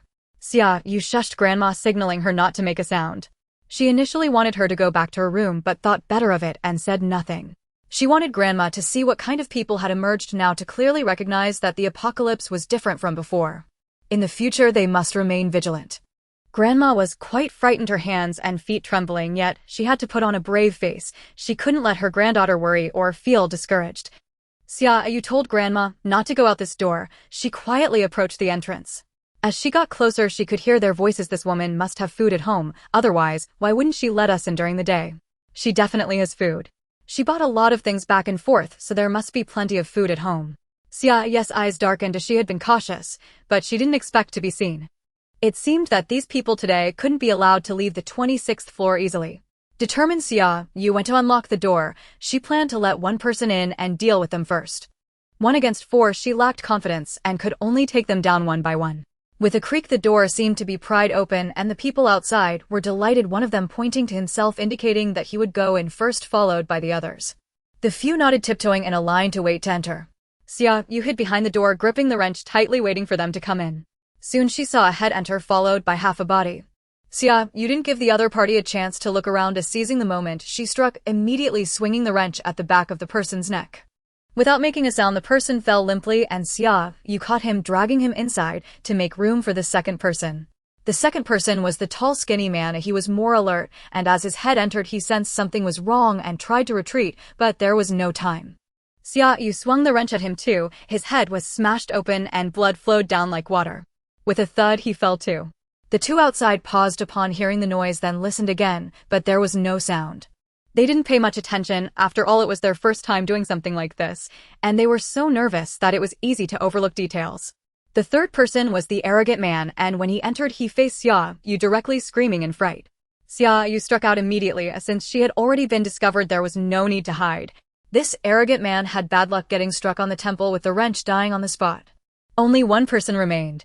Xia Yu opened the door and stepped outside, discovering that person was already on the ground with Yu Bin standing next to him. It seemed he had dealt with him. "Are you okay? Are you hurt?" Yu Bin asked anxiously. He had come out to check after hearing the commotion and saw several people prying open Xia Yu's door, intending to sneak in. He had planned to quietly deal with them, but was a step too late. Xia Yu shook her head, went inside to drag the 3 people out, and headed toward the window in the corridor to throw them down. "Xia Yu." Yu Bin quickly called out to her. Xia Yu turned her head coldly. "What? Are you going to capture me?" As she loosened her grip, the tall, thin man fell rapidly. They had reverted to how they looked when they first met. He wanted to stop Xia Yu from disposing of the body, but before he could get close, he met her icy gaze. "You don't meddle in other people's affairs." In the end, Xia Yu personally threw down those few people, cleaned the hallway and the entrance with water, and slammed the door shut, ignoring Yu Bin outside. She would repay Yu Bin's help, but she would not allow gratitude to bind her. In the apocalypse, this was the only way she could ensure her grandmother's survival. In the living room, her grandmother was already in tears, covering her mouth to stifle her sobs. She had witnessed Xia Yu's earlier actions and felt a deep ache in her heart. This is what it's like for a child without parental protection. They must rely on themselves for everything. She killed those people but remained calm enough to dispose of the bodies and erase all evidence. What kind of life had she lived before? Had she been bullied? Xia Yu offered no explanation, tiredly cleaned the wrench and said, "I'm going to sleep," before returning to her room. She felt exhausted, not physically but mentally. After a month of peaceful days, picking up a weapon again to protect herself had surprisingly triggered a psychological barrier. It seemed she had indeed fallen into despair. Yubin faced the cold iron door feeling powerless, as if he had completely offended Xia Yu. But what she did was wrong. Unable to resist, Yubin walked over to the window and peered down. Below was a pitch-black expanse. He shone his flashlight down and saw nothing but a vast sea. Perhaps those few people had already sunk. He retracted the flashlight, the light flashing across his face, frightening those hiding below who trembled in fear. Two people instinctively clung to each other, too scared to look up. Has he left? After a long while, someone asked cautiously. Xia Yu looked up. He has left. He never expected to encounter such a heart-stopping scene. He had gone out with his two sons and a neighbor to search for food. They took longer than expected and collected quite a bit of supplies, so they decided to return late at night. Just as they reached the bottom of the building, they heard a loud splash. Something had fallen and landed in the water. His youngest son shone the flashlight and saw a bloodied figure floating on the surface. He was terrified, his eyes wide open, about to scream, when Xia Yu quickly covered his mouth and whispered to the others, "Be quiet, don't make a sound, extinguish the lights and stand still." He tightened his grip on his youngest son, thinking that if he made a noise it could ruin all their efforts for the night. It might also alert the murderer. If they were targeted, how could they ever live in peace again? Then came another series of splashes. 3 more bodies had fallen. Everyone was even more terrified and dared not move, fearing the murderer would discover them and silence them too. After a few minutes, there was no movement upstairs. Someone asked, "Can we go back?" Before anyone could respond, another beam of light shone down from above, and without needing Xia Yu's reminder, everyone hid as quickly as possible. One person was caught off guard and had to bite the bullet and submerge themselves in the water. The light flickered several times before retreating, and the upper floor fell into darkness once more. The person in the water quickly surfaced. Not having time to catch their breath, they hurriedly sought a concealed spot to hide. Oh my god, that was terrifying. They killed someone. All 4 of them were killed. They remained hidden and motionless for a long time, confirming that the murderer had left upstairs before they crawled back home, locked the door, and finally felt a bit of relief. Xia Yu's feelings were complex. He recognized that person. He had just seen Yubin during the day. He never expected this young man to be so ruthless, just like the girl next door. Upon returning home, he warned his 2 sons not to provoke the 2 families on the 26th floor, especially Yubin. If they encountered him, they should quickly take a detour. He never expected this young man to be so ruthless, just like the girl next door. Upon returning home, he warned his 2 sons not to provoke the 2 families on the 26th floor, especially Yubin, if they encountered him. Thus Yubin's days on the 26th floor of the Qinguang community were exceptionally pleasant. After waking up, Xia Yu first replaced the old security chain with a new one, and upon seeing her grandmother's hesitating expression, she was silent for a while before saying, "Grandma, the apocalypse has come." What? Her grandmother was racking her brain trying to figure out how to discuss last night's events with her without causing harm. "I said the apocalypse has arrived. Events like last night will happen frequently, and we may even have to kill to survive." All of her grandmother's words were stifled by this statement. She opened her mouth wanting to say it wasn't that serious, but the images of those few people from last night flashed before her eyes. She wanted to reassure her that she had acted to protect herself last night. But Xia Yu's words rendered her unable to express those thoughts. For the first time, she deeply understood that things were different now. People would kill for a bite to eat. Today, the water level rose again, flooding the 2nd floor. The residents whose homes were submerged along with those on the 3rd floor carried their belongings to higher floors. The hallways below the 10th floor had become crowded with people. Xia Yu took out the inflatable boat she had bought earlier. She planned to go out for a while. She had already attracted attention. If she didn't go out to search for supplies, it would blatantly announce to everyone that her family still had stock. At that time, she would become the target of everyone. Carrying the inflatable boat downstairs, she casually found an open house on the 3rd floor, broke the glass, and paddled out of the community. Xia Yu was unaware that her departure was being observed by many. As she left the community, she glanced worriedly at the 26th floor. Leaving her grandmother alone at home made her uneasy. She planned to just take a casual stroll, bringing back supplies if she found any, and if not, she could take some from her storage. She couldn't leave her grandmother alone at home for too long. Xia Yu didn't know that her grandmother was also leaning anxiously by the window of the 26th floor corridor, watching her. Seeing the inflatable boat that resembled a leaf in the sea, her heart was in her throat. "Grandma, has Xia Yu gone out?" Yubin asked from behind. Her grandmother wiped her tears and nodded. Yes, she went out to find food. Yubin fell silent, fully aware that Xia Yu didn't really need to go out for supplies. Before the apocalypse, she had no idea how much she had stocked up enough for her and her grandmother to eat until the rain stopped. The reason she had to go out was because of those people from last night, as well as the other residents in the building. Xia Yu was worried those people would target her with her grandmother around. She had to handle everything carefully. Yu Bin's facial muscles were tense and his fingers curled tightly at his sides as the two watched the rubber boat drift further away in silence. Grandma, why don't you go to my house? Wait for Xia Yu to come back before you return. Yu Bin was still uneasy about leaving his grandmother alone at home. She had something to say to Yu Bin. Sitting on the sofa, Grandma felt very anxious, her hands resting on her knees, clenching and relaxing repeatedly. After several cycles, she finally steeled herself. Xiao Bin, about last night, could you not tell anyone? Xia Yu is still young, her life shouldn't be ruined like. Unable to hold back, Grandma burst into tears. She had been suppressing her emotions in front of Xia Yu, fearing it would upset her. But now she could no longer contain herself. The thought of her granddaughter killing someone and potentially going to prison felt like her heart was being fried in oil. What should she do? Xia Yu was only 20, her life shouldn't end like this. Yu Bin also felt troubled. He couldn't hide the crime from Xia Yu. His education forbade such actions. Grandma, Xia Yu was just acting in self-defense.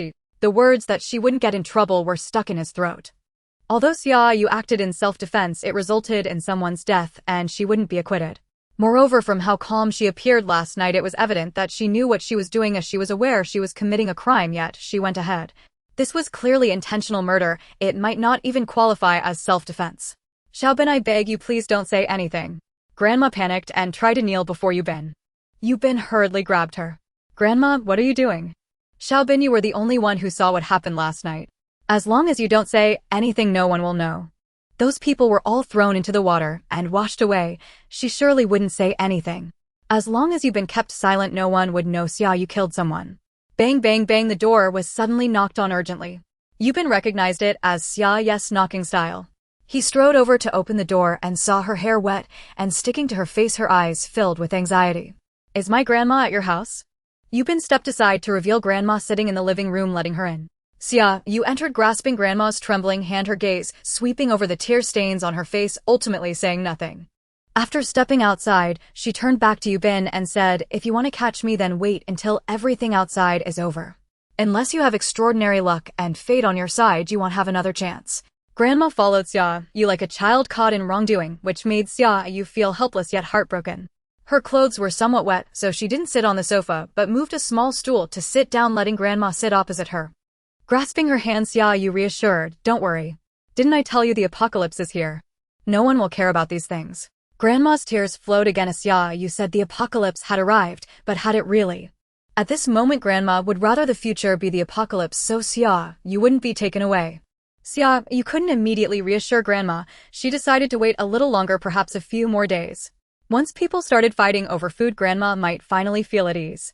Xia Yu changed out of her wet clothes and brought a cage out of her room. Inside were 2 chickens. Look what I found. Grandma was astonished by the chickens. How were they still alive in such heavy rain? I caught them from a tree. They seem to be in good spirits. Let's keep them. Will have eggs in the future. In fact, she had taken them from her space, where they had multiplied to over a dozen. These were 2 of the few she had previously bought. Grandma took the chickens somewhat fondly to the balcony, plucked some small cabbage, chopped it up, and fed it to them. With something to do, Grandma seemed much calmer.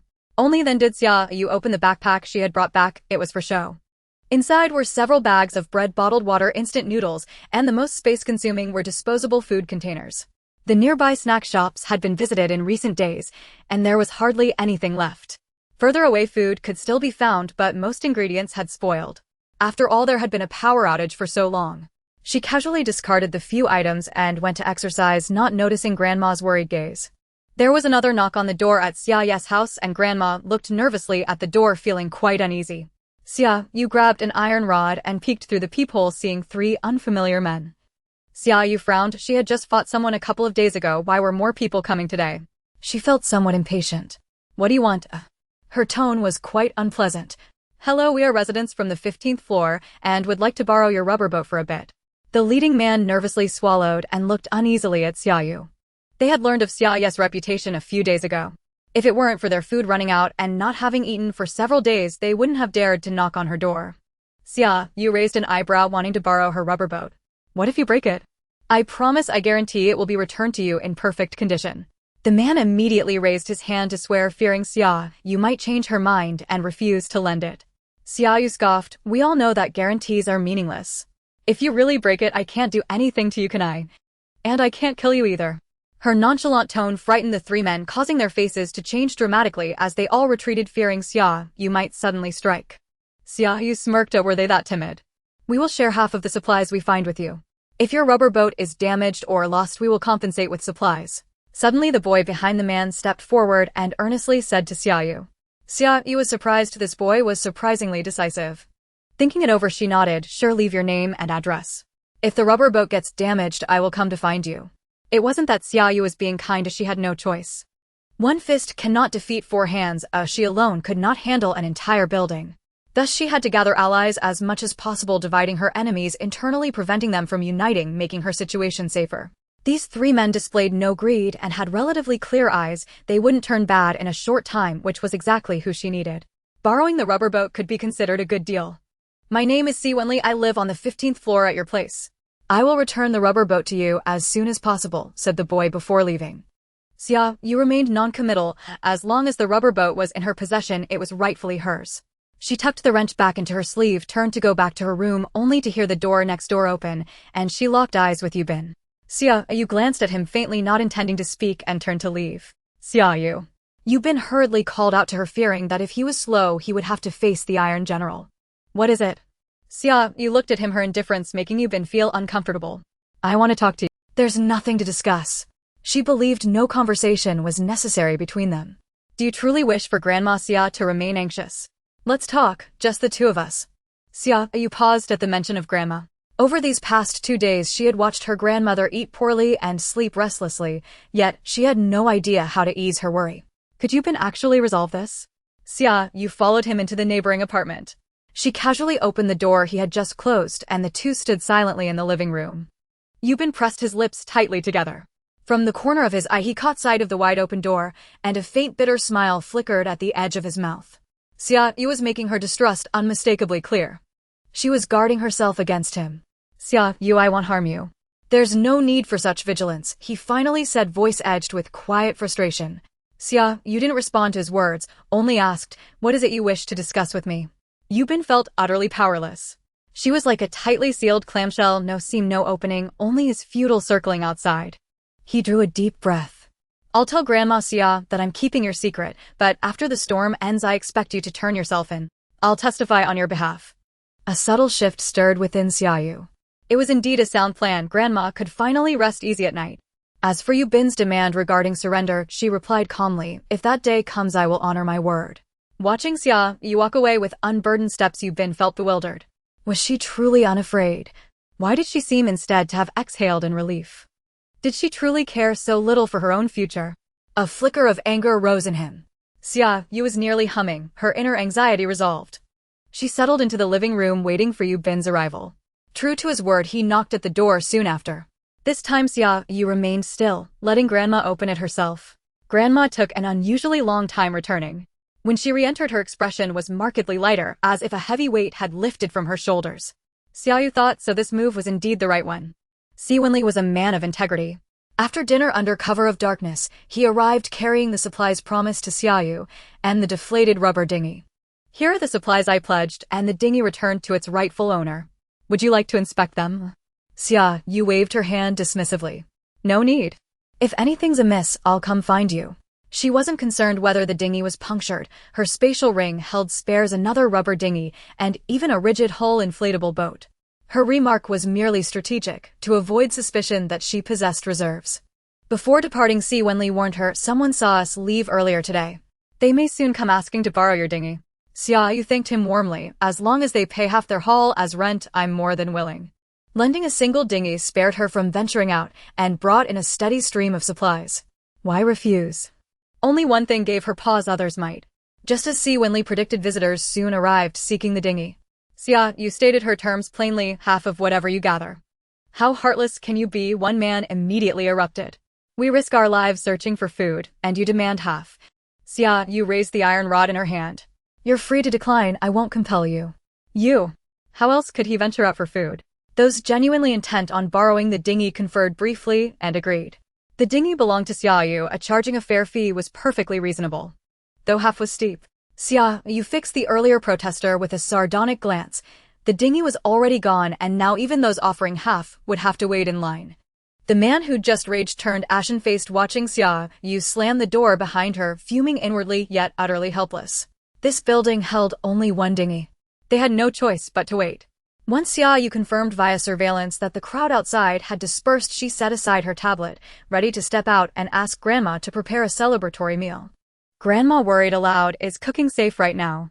Could it draw others back?" "No, it's fine. Si Wenli just delivered supplies. Everyone knows." It wasn't a secret, those who needed to know already did.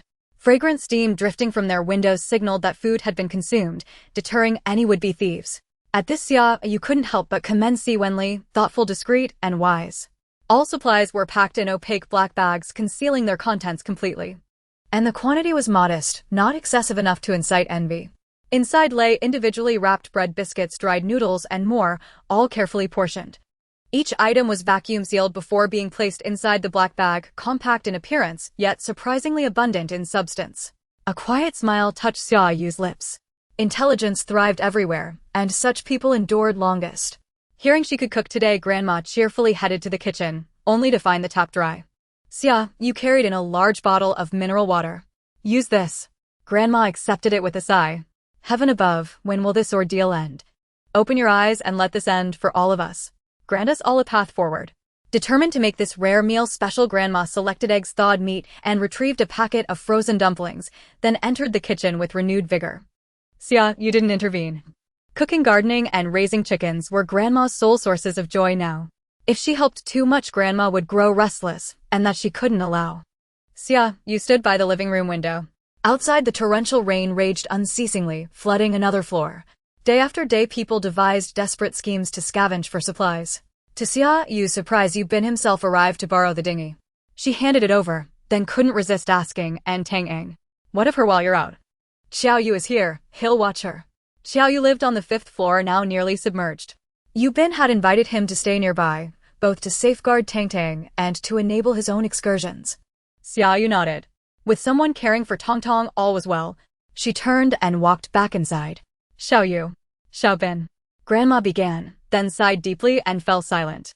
She'd once hoped to match her granddaughter with Xiao Bin. He was a young man she deeply admired. But fate intervened. With disaster upon them, she dared not welcome strangers across her threshold anymore. Even thinking of little Tong, she restrained herself. No visits, no inquiries, fearing misfortune. After all, they'd known Xiao Bin for barely a month. Xia Yu harbored no such complex sentiments. She knew Yu Bin was capable, deeply responsible, fiercely principled. He'd never cross his moral line unless utterly cornered. So long as he secured supplies, he posed no threat to her, and that slender thread of trust she granted freely. Her silence toward Yu Bin stemmed not from disdain, but from a deliberate refusal to complicate matters further.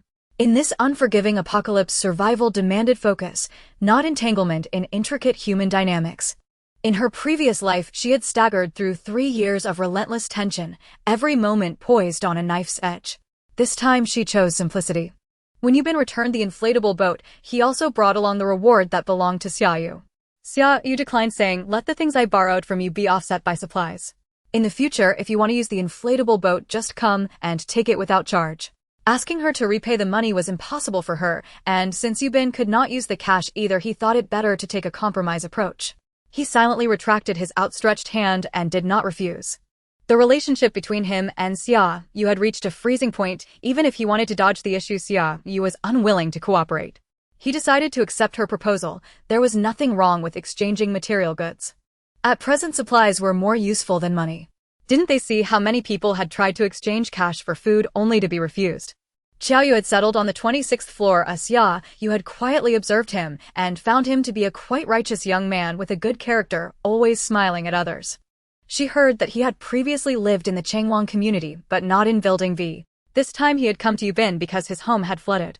Xia Yu held a reserved attitude toward Yu Bin, taking in Xiao Yu. However, since Xiao Yu arrived, Yu Bin had time to go out, and the two of them took turns to fetch the inflatable boat. One day after Xia Yu had just finished lunch, Yu Bin knocked on the door. Grandma saw Yu Bin through the peephole and did not open the door, saying to Xia Yu, "Is Xiao Bin looking for you?" Xia Yu shook her head as she had not arranged anything with Yu Bin. Yu Bin, seeing Xia Yu did not waste words and directly stated his purpose. "I plan to go to Jinxiang supermarket tonight. Would you like to come with us and let Grandma help take care of Tang? The supermarket had quite a lot of supplies, but with just one speedboat between him and Xia Yu they could not bring much. After thinking for a moment, Xia Yu nodded okay.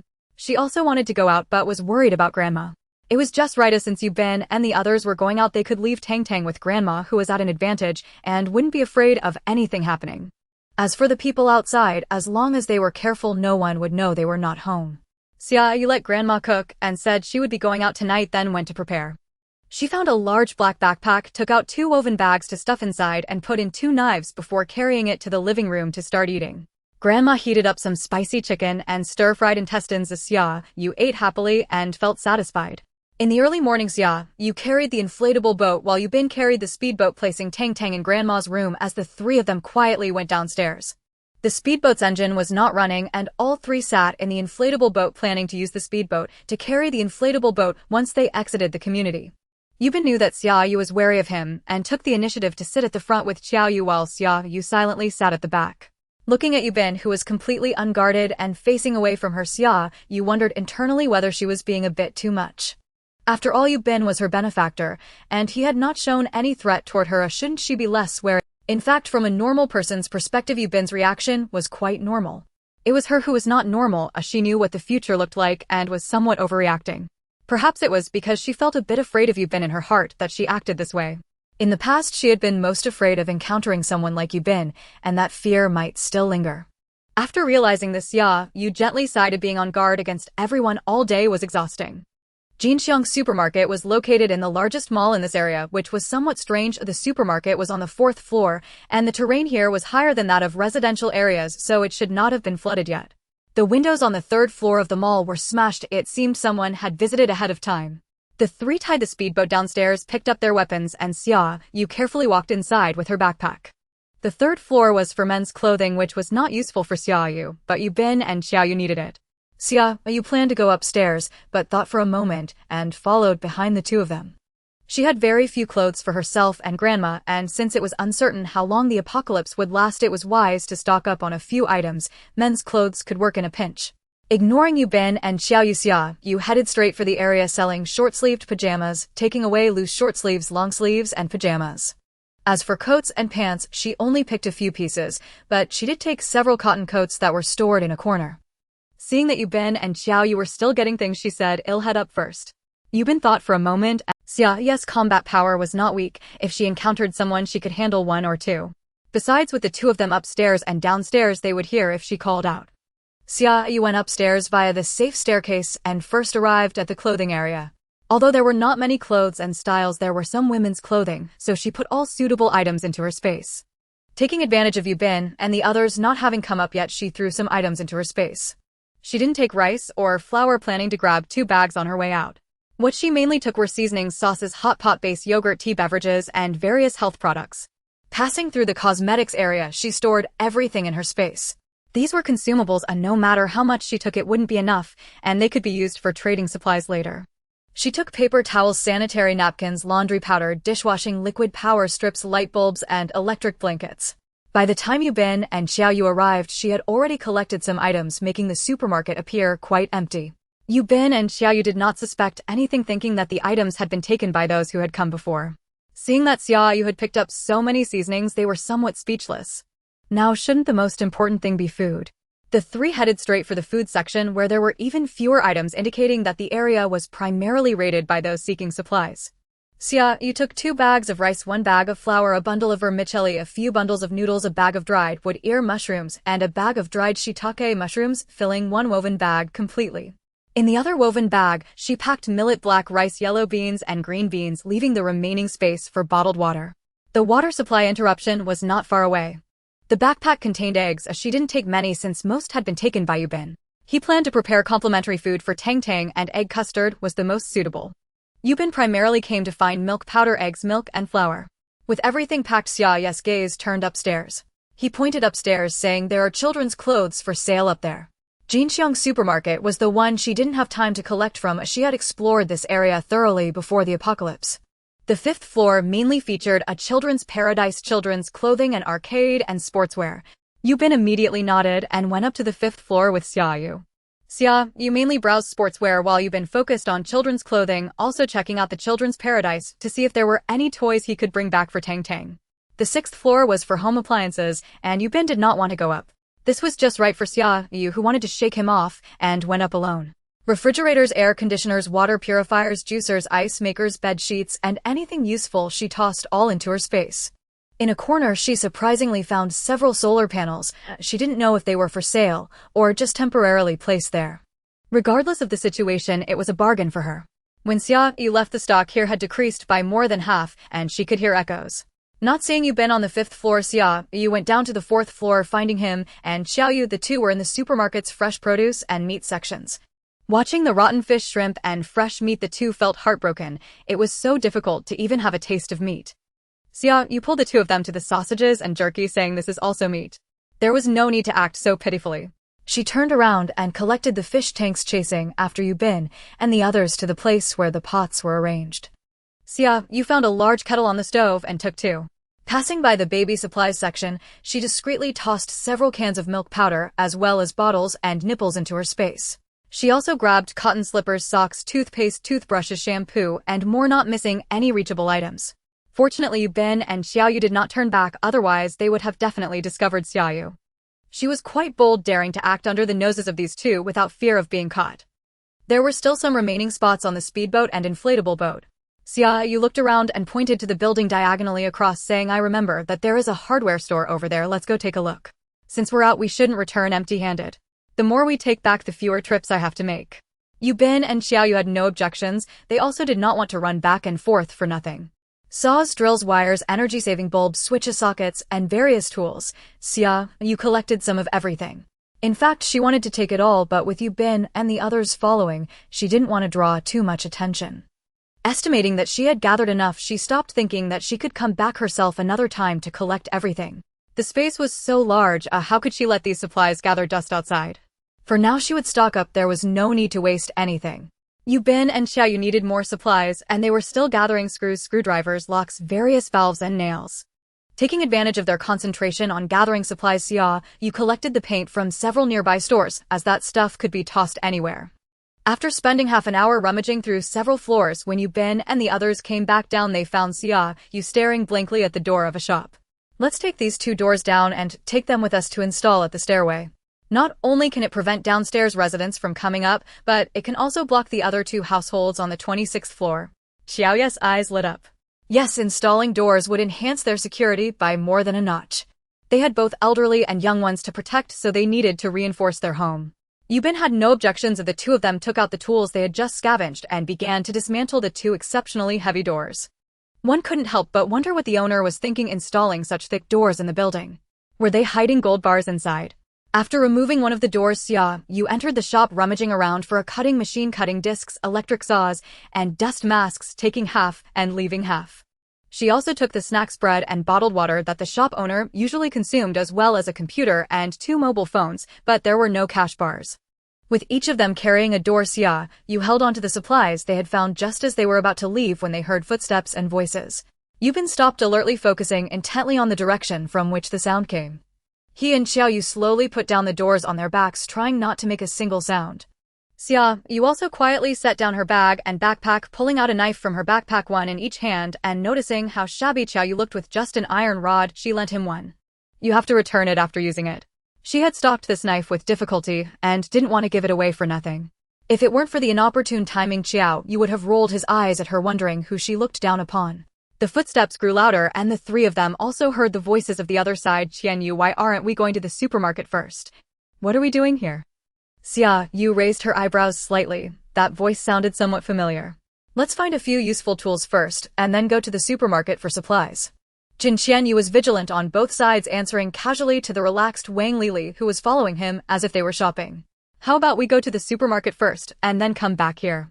Wang Lili suggested unhappily. She couldn't understand why Xia Yu and the others couldn't distinguish the priority. They hadn't eaten in days, relying only on 2 boxes of instant noodles to last until now. Shouldn't they first look for food? Xia Yu, is your girlfriend an idiot? Another rough voice expressed discontent. How can she not see this clearly? Saying this, he cast a fierce glance at Wang Lili. If you don't have a handy weapon, can you outfight others? As former delinquents, they all understood that to make others wary, one must make oneself strong. There are two ways to arm oneself. One is to enhance one's own abilities and combat power. The other is to rely on weapons. If used well, weapons can also be a form of strength. Wang Lili stamped her foot in anger, but dared not retort.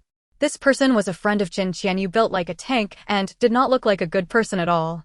She had disliked him ever since he suddenly came over a few days ago wanting Xia Yu to drive them away, but unexpectedly, he did not listen to her. Under the instigation of those few people, Xia Yu's attitude towards her became increasingly perfunctory and impatient. Wang Lili was extremely angry, fearing that Xia Yu would give the supplies they found to this muscle-bound guy, so she stubbornly followed them out. Lili, what the big fish said is right. You should stop talking to avoid being overheard and ambushed. As a former delinquent, Xia Yu understood that what the big fish said was all true. Precisely because it was true, he was becoming increasingly impatient with Wang Lili. How had he never noticed how foolish she was before? Moreover, she was so self-righteous and looked down on his friends. Xia Yu felt that if this continued, he would not be able to help but break up with Wang Lili. The two groups unexpectedly bumped into each other. The moment they saw each other, both sides heightened their spirits, cautiously observing one another. Only Wang Lili, upon seeing Xia Yu, blurted out, "How are you still alive? The village and the city has flooded." Xia Yu coldly laughed. "You're indeed my good best friend, wishing for my death, huh?" No one expected that she would reveal her true colors so unexpectedly. Wang Lili's words made all the men except Xia Yu look at her in disbelief. What had they just heard? The disdain in the eyes of Xia Yu's three friends was clear, openly displayed without concealment. Xia Yu's heart turned cold. Was Wang Lili truly such a person? Wasn't Xia Yu her friend? Didn't she say they were good friends, besties? Then why would she say such things upon seeing Xia Yu? Xia Yu couldn't help but recall what Xia Yu had said to him that night before the apocalypse. Her words seemed to carry deeper meaning. Xia Yu glanced at Wang Lili again. She was still staring at Xia Yu in surprise, her eyes filled with disbelief and malice, which he could see clearly. Was this the beautiful, lively, and understanding girl? This must be an old witch. He had to watch out for this woman. What if one day she stabbed him in the back? If it weren't for the apocalypse, he would have kicked her out. Xia Yu, what a coincidence. You are also here looking for supplies. Xia Yu relaxed first and greeted Xia Yu, who was blocked by two men on the opposite side. Indeed, I never expected to run into you here. It truly is a fateful entanglement. Can she not escape it? Is her destiny intertwined with these two in both past and present lives? Xia Yu first expressed goodwill while Yu Bin and Xiao Yu lowered their guard, though their bodies still shielded Xia Yu. Xia Yu also sheathed her knife, pointing its tip towards the ground. We are leaving now, you can go in. She definitely did not want to have too much interaction with these two, and now they were leaving as well. Xia Yu and the others moved aside, pressing their backs against the wall to clear a path for them. Yu Bin and Xiao Yu turned their backs to the door again while Xia Yu carried the belongings of the three. The three of them walked out back to back. Xia Yu, where are you living now? The village in the city is flooded. Do you want to come live with us? We reside in Chengwang community. Wang Lili, in a moment of impulse, rushed forward and grabbed Xia Yu's hand despite the mutual wariness. Without hesitation, Xia Yu swung her knife at Wang Lili. Xia Yu, how can you use a knife? Wang Lili dodged quickly, yet even so the back of her hand was scraped and blood dripped down in small beads. Get lost. Xia Yu didn't even bother to spare her a glance. How had she never realized how foolish Wang Lili was before? Or was it that she had a built-in filter? Xia Yu suppressed his anger, pulling Wang Lili aside and nodding amicably at Xia Yu. What a fool Wang Lili was. Did she not see the two men beside Xia Yu poised to strike at any moment? He instinctively felt a twinge of fear towards those two. Big Fish and the others likely shared the same sentiment, otherwise they wouldn't be so compliant. Small-time thugs are usually easy to deal with. I am your grandparent. I can be arrogant enough to wreak havoc, but if I can't win, I will just act meek. Yu Bin and Xiao Yu switched places, leaving Xia Yu in the lead while they guarded the rear. Once out of the building, not only did Xia Yu breathe a sigh of relief, but Xia Yu and the others did too. Goodness, the atmosphere just now was terrifying, as if a knife was hanging over their heads, making them afraid to move. Wang Lili, if you continue to act recklessly, don't follow us out again. Xia Yu's face turned ashen. Was he blind? How could he have fallen for such a foolish woman? Xia Yu, what did you just say? You don't like me anymore, do you? Do you like Xia Yu now? Wang Lili asked with tear-filled eyes, looking pitifully at Xia Yu. Can't you see how foolish you are? How dare you try to pull Xia Yu? If you hadn't dodged quickly, your arm would have been ruined. Don't drag us brothers down. If you want to die, I still want to live well. Big Fish had long been intolerant of Wang Lily's pretentiousness. If this were the apocalypse, she might have been somewhat entertaining, allowing Xia Yu to pamper her. But what was the situation now? She was still so dramatic, refusing to go out to gather supplies, expecting the brothers to support her. How dare she look down on them eating the food they risked their lives to retrieve, yet rejecting them? If it weren't for Xia Yu, she would have gotten a beating that would leave her parents unrecognizable. Let's see if she still has those bad habits that spoil her. Xia Yu, what kind of friends are you making? It's truly hard to describe. Xia Yu couldn't help but scoff. He had just opened his eyes to this. Is female friendship so superficial? Don't they share a bond of life and death like brothers do? Xia Yu rolled her eyes, secretly exasperated. Just consider me blind and foolish. In the past, she must have truly been crazy. Otherwise, how could she have treated Wang Lily as her best friend? Thinking back to the beginning of the apocalypse, when Wang Lily said she was scared and unwilling to go out, she had foolishly said it was fine that she would go out with others to find supplies to support both her and Wang Lily. But why should she? She was also a girl, she was also afraid, she also didn't dare to go out. Indeed, she had been blind and foolish in the past. The three of them had concealed the rubber boat and the speedboat quite well, not allowing Xia Yu and the others to discover them, otherwise it would be uncertain whether those supplies would still be there. They placed the door in the front of the speedboat with Xia Yu driving, while Xia Yu and Yubin sat in the back on the rubber boat holding onto the supplies to prevent them from falling. You're finally back. Did anything happen? Are you all okay? Grandma was anxiously waiting at home, holding Tang Tang and walking around the house. She even coaxed Tang Tang to sleep, yet still felt anxious. Seeing the three return with great difficulty, she hurriedly took towels for them to wipe off, as they were drenched from head to toe in rainwater. Xia Yu dropped the rubber boat and backpack, standing at the entrance to dry her hair. She was blocking the way, leaving Yubin and Xiao Yu unable to enter. She was doing it on purpose. Yubin glanced at Xia Yu, who was standing squarely in the middle, and immediately understood her intentions. He didn't try to go and just stood at the door. Grandma, I'll go change my clothes first, and then come back to take care of Tang Tang. He was now freezing all over, and with his hair still wet, he couldn't hold Tang Tang.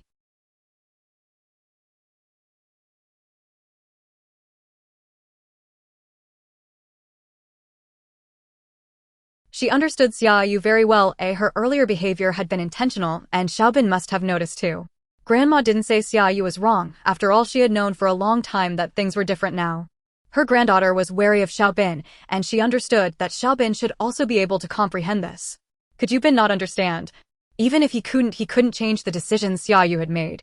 He pulled Xiao Yu, who still wanted to chat, away. The two boiled water, took a hot shower, dried their hair, and then Yubin went to fetch Tang Tang. Place the door in the hallway for now. Tomorrow morning, Xiao Yu and I will install it. Yubin said to Xia Yu before leaving. Xia Yu nodded. They were willing to do it, and she was happy to relax. Who wouldn't want to take it easy? The next morning, while she was still dreaming, she suddenly heard noises from outside and immediately sprang up, rushing outside. Rushing into the living room, she saw the door open in the hallway outside. Grandma was holding Tang Tang, while Yubin and Xiao Yu were installing the door at the staircase. She breathed a sigh of relief, thinking something had happened, but it turned out they were just installing the door. What a false alarm. She turned around, went back to her room, tidied her messy hair, changed into a set of sportswear, and lazily took a loaf of bread to wander outside. Xiao Yu, you're awake. Grandma glanced at the bread in Xia Yu's hand, swallowing her words. She wanted to tell Xia Yu that she had prepared buns for her, which were being warmed in the pot, and were just at the right temperature now. Xia Yu was puzzled by Grandma's look and glanced down, finding nothing wrong with her. Let's install the other door in front of your house. Yawning, Xia Yu said, I'm just so tired. She was utterly exhausted. Last night, she had practiced boxing in the space until dawn, and being rudely awakened early made it impossible not to feel sleepy. Xia Yu wanted to install that door between her home and Yubin's, but reality did not allow it, and it was a bit excessive, so she had to give up on that plan. She teased Tang Tang for a bit, making her show a toothless smile. Then through the hallway window, she saw quite a few people rowing small boats out of the community. It seemed that someone had already found a means of transportation, although it was not as good as a speedboat. They would no longer be bound by the flood in the community. Did she still have rental business and orders? Just as she was thinking this, someone approached, and upon seeing them installing the door at the staircase, a few people's eyes flashed with surprise and anger. Xia Yu, we want to borrow a rubber boat. The plump man at the front smiled at Xia Yu, his gaze sweeping over Grandma and Tang Tang.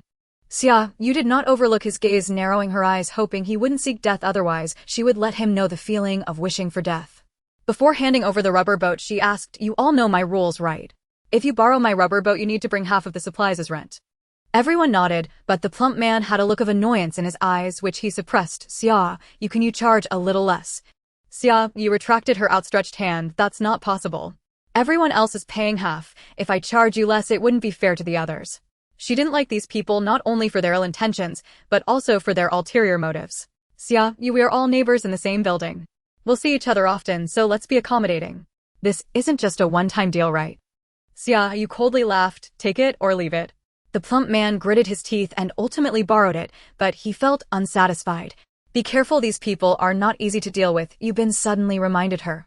Xia Yu looked at Yu Bin and nodded. I know, but as long as he doesn't approach me actively, it has nothing to do. Yu Bin looked up in surprise as Xia Yu was actually explaining this to him. Her attitude, why had it suddenly changed? Had something happened? With the cooperation of Yu Bin, they worked quickly, and before lunch the 2 doors were installed. To pry open their doors, they would first have to pry open these 2 doors. The safety greatly increased. Hello, we are residents from the opposite building. As Xia Yu and the others were packing up their tools to return home, 2 men came over together. Xia Yu remained silent. They didn't address her directly, so why should she respond? Yu Bin also stayed quiet, standing side by side with Xia Yu blocking Xia Yu behind them. Is there something we can help you with? After a while, Yu Bin finally asked. We wanted to ask if you have any doors left. Could you lend us one? We also want to install it in the hallway. The layout of Building B is 1 staircase leading to 4 units separated by the elevator and stairs with 2 units on each side. Since Xia Yu and her group were close to the stairs, their door was installed at the stair entrance, whereas if others wanted to install a door, it would be at the elevator side, clearly delineating the two. No. Even if there were, Yu Bin had no intention of lending one, this door could not be opened. Once it was opened, the consequences would be endless. The next time they asked to borrow, would he lend it? There's no such thing as a free lunch in this world. What do you have to offer in exchange? Xia Yu looked at the 2 men with a smirk. Did they think they could get something for nothing? We can exchange supplies. Once we find supplies, we will return it to you, okay? Xia Yu immediately wore a cold expression. Not possible. You should help us out a little. We are all residents of the 26th floor and should unite. In the future, if you need help, we can assist you. I don't think we need that, Yu Bin said bluntly. He felt sympathy for the 2 men and had a moment of softness, but these few words hit him like a slap, waking him up. Things are different now. No one maintains order. Under the threats of hunger and death, people can easily cross their bottom line. He should also try to change his mindset and adapt to the new rules. Thinking this, Yu Bin turned to look at Xia Yu. He would have to reassess her as well. Remembering Xia Yu saying that once this was all over she would keep her promise, did she realize the apocalypse was coming at that time? Yu Bin smiled bitterly. Was he being played by Xia Yu? Forget it, let's talk about these things later. Don't be ungrateful. With our help you will feel much safer, you know. Xia Yu turned and walked away, pretending to come from behind the door, but actually pulling out an iron rod from her space, pointing it at the 2 men across. Are you really that tough? The 2 men could tell at a glance that they were weaklings, unable to even defeat her, let alone a strong man like Yu Bin. Keeping them around would only be a hindrance. How could they expect anything from them? Faced with Xia Yu's iron rod and her grim expression, the 2 men hastily fled. That day when Xia Yu displayed her power, they had secretly watched from the crack of the door, aware of her ferocity. How cowardly, Xia Yu said speechlessly. With such tiny guts they dared to come out and take advantage. He still didn't know about Xia Yu's glorious achievements. This is just the current situation. Xia Yu casually played with the iron rod, thinking that they hadn't been pushed to the edge yet. They and their conscience were still holding on. When they can no longer hold on, they will know whether they are really cowardly. Yu Bin and Xia Yu did not refute Xia Yu's words. They both knew that some people, when forced, could become demons, unleashing the darkness within.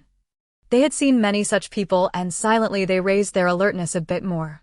Grandma, can I exchange some vegetable seeds and soil with you? We plan to grow vegetables on the balcony. Before entering, Yu Bin suddenly remembered and hurriedly turned to ask Grandma, who was about to close the door.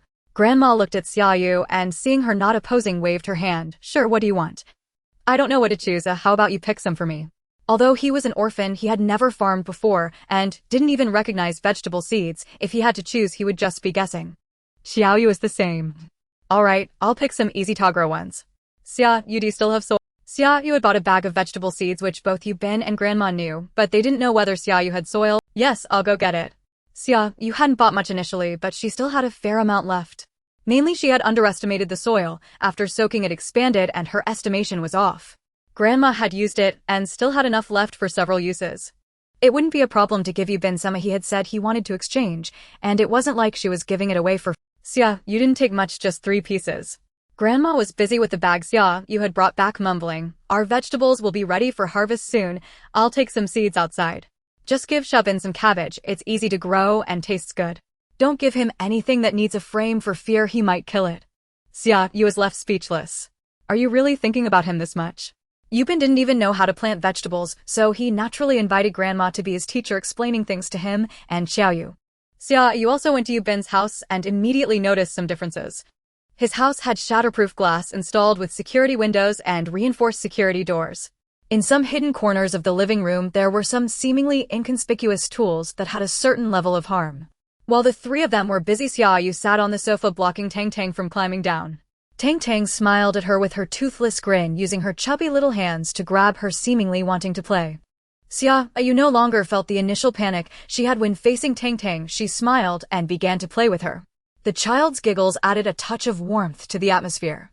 Grandma helped Yubin plant the seeds and carefully instructed him on what to do in the future, only letting them go once both remembered everything.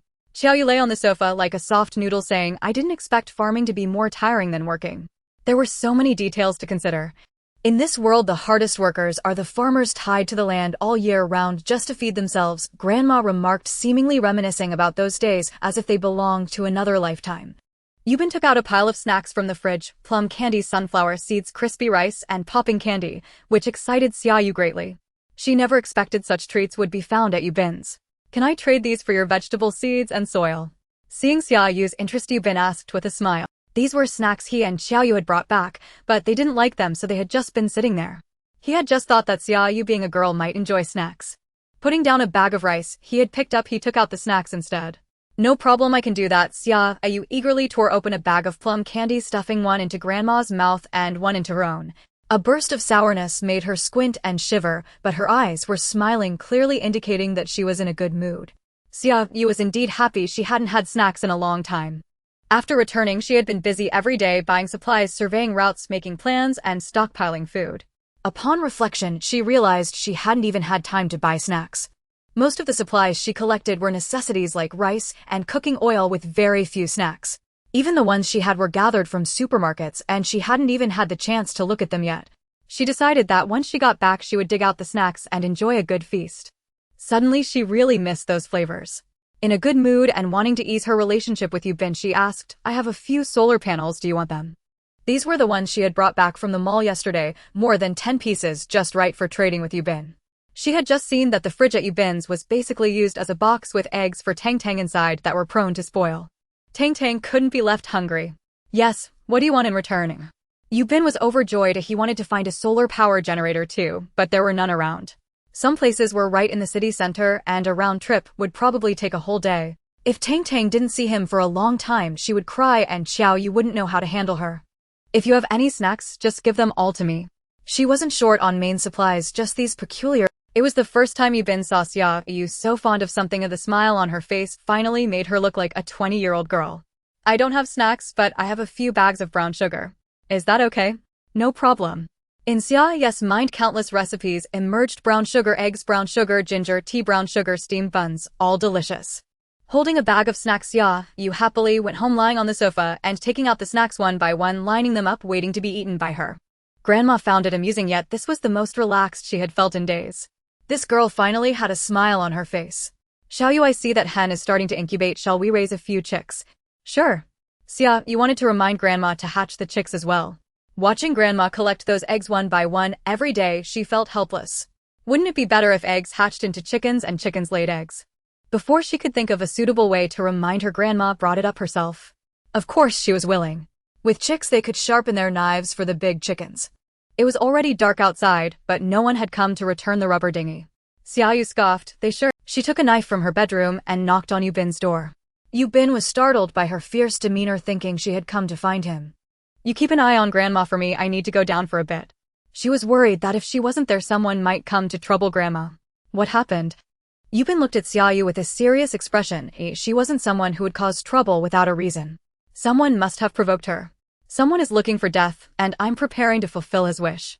Xia Yu's eyes were filled with murderous intent, and she had indeed hit the mark. Those few people had guts. Take me with you. I want to help. Xia Yu sprang out from behind Yubin, raising his hand and shouting, looking eager to participate. Yubin couldn't help but twitch his mouth. How could Xia Yu still not change his habit of wanting to watch the excitement? Was he really going to help? No, he was there to watch the fun. All he could do was remind Xia Yu, keep an eye on Xia Yu, don't let her get hurt. Xia Yu patted his chest confidently, don't worry, I'll definitely complete the mission. What's your situation? I'm going to stir up trouble, why are you so eager? Xia Yu asked while heading. Xia Yu was overly eager. Xia Yu scratched his head shyly, chuckling, I just like watching the excitement and can't help but lean in so. It was also because of his personality that his teammates strictly ordered him to stay at the unit and not go out on missions, fearing he would lead himself to his own demise. Xia Yu was speechless. This hobby was truly great. The overweight man lived on the 18th floor and the address he left was also his. Just as they arrived at the entrance of his house, they heard someone inside loudly proclaim, we're not returning the rubber dinghy today, nor giving any supplies. Let's see if Xia Yu dares to come here. Even if she comes, what's the big deal? There are several big men here, can a stinky girl scare us? I doubt she'd dare to come and ask for things. It's no big deal if she comes. That stinky girl is quite pretty, she looks delicate and weak. It must be fun to play with her. Ha ha ha. The room erupted in laughter.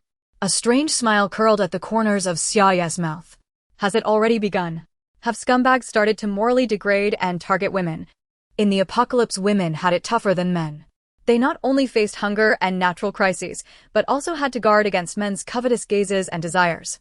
In her past life, Xia Yu had been targeted, and it was only after she went crazy and severely injured that others who had ill intentions were deterred and backed off. Thus she feared tall and strong men the most and detested scumbags who bullied women, forcing them for their own pleasure. In the apocalypse, how many women paid the price for men's enjoyment? Some women unfortunately become pregnant without the means to properly nurture their pregnancies and safely give birth, leading many to choose abortion. However, abortion pills are also in short supply, and these already disadvantaged women cannot obtain them. They can only resort to various methods to induce miscarriage, often paying with their lives. Even if they survive, they are severely weakened, and in this cannibalistic apocalypse, they cannot last long. Unexpectedly today, she encounters these scoundrels again. Xia Yu kicked the door, and with a loud bang the door shook a few times, startling the people inside. Xia Yu looked at Xia Yu with excitement, wondering if she was really this fierce. Shouldn't we exchange some verbal barbs first? Did we jump straight to the hard stuff? Who is it? Are you tired of living? Someone cursed as they swaggered toward the door, their attitude quite arrogant. Xia Yu moved closer to Xia Yu. He was genuinely interested in the drama, but did not forget Yubin's instructions to protect Xia Yu.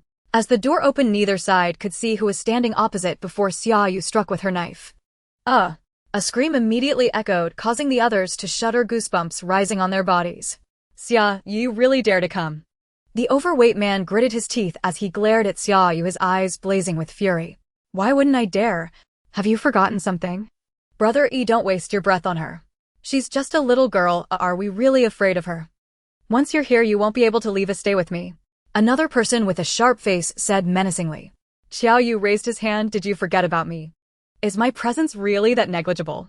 I'm a grown man and my combat strength should be higher than Xia Yu's, right? What's wrong with their eyes? Once you're here, you won't be able to leave us, stay with me. Another person with a sharp face said menacingly.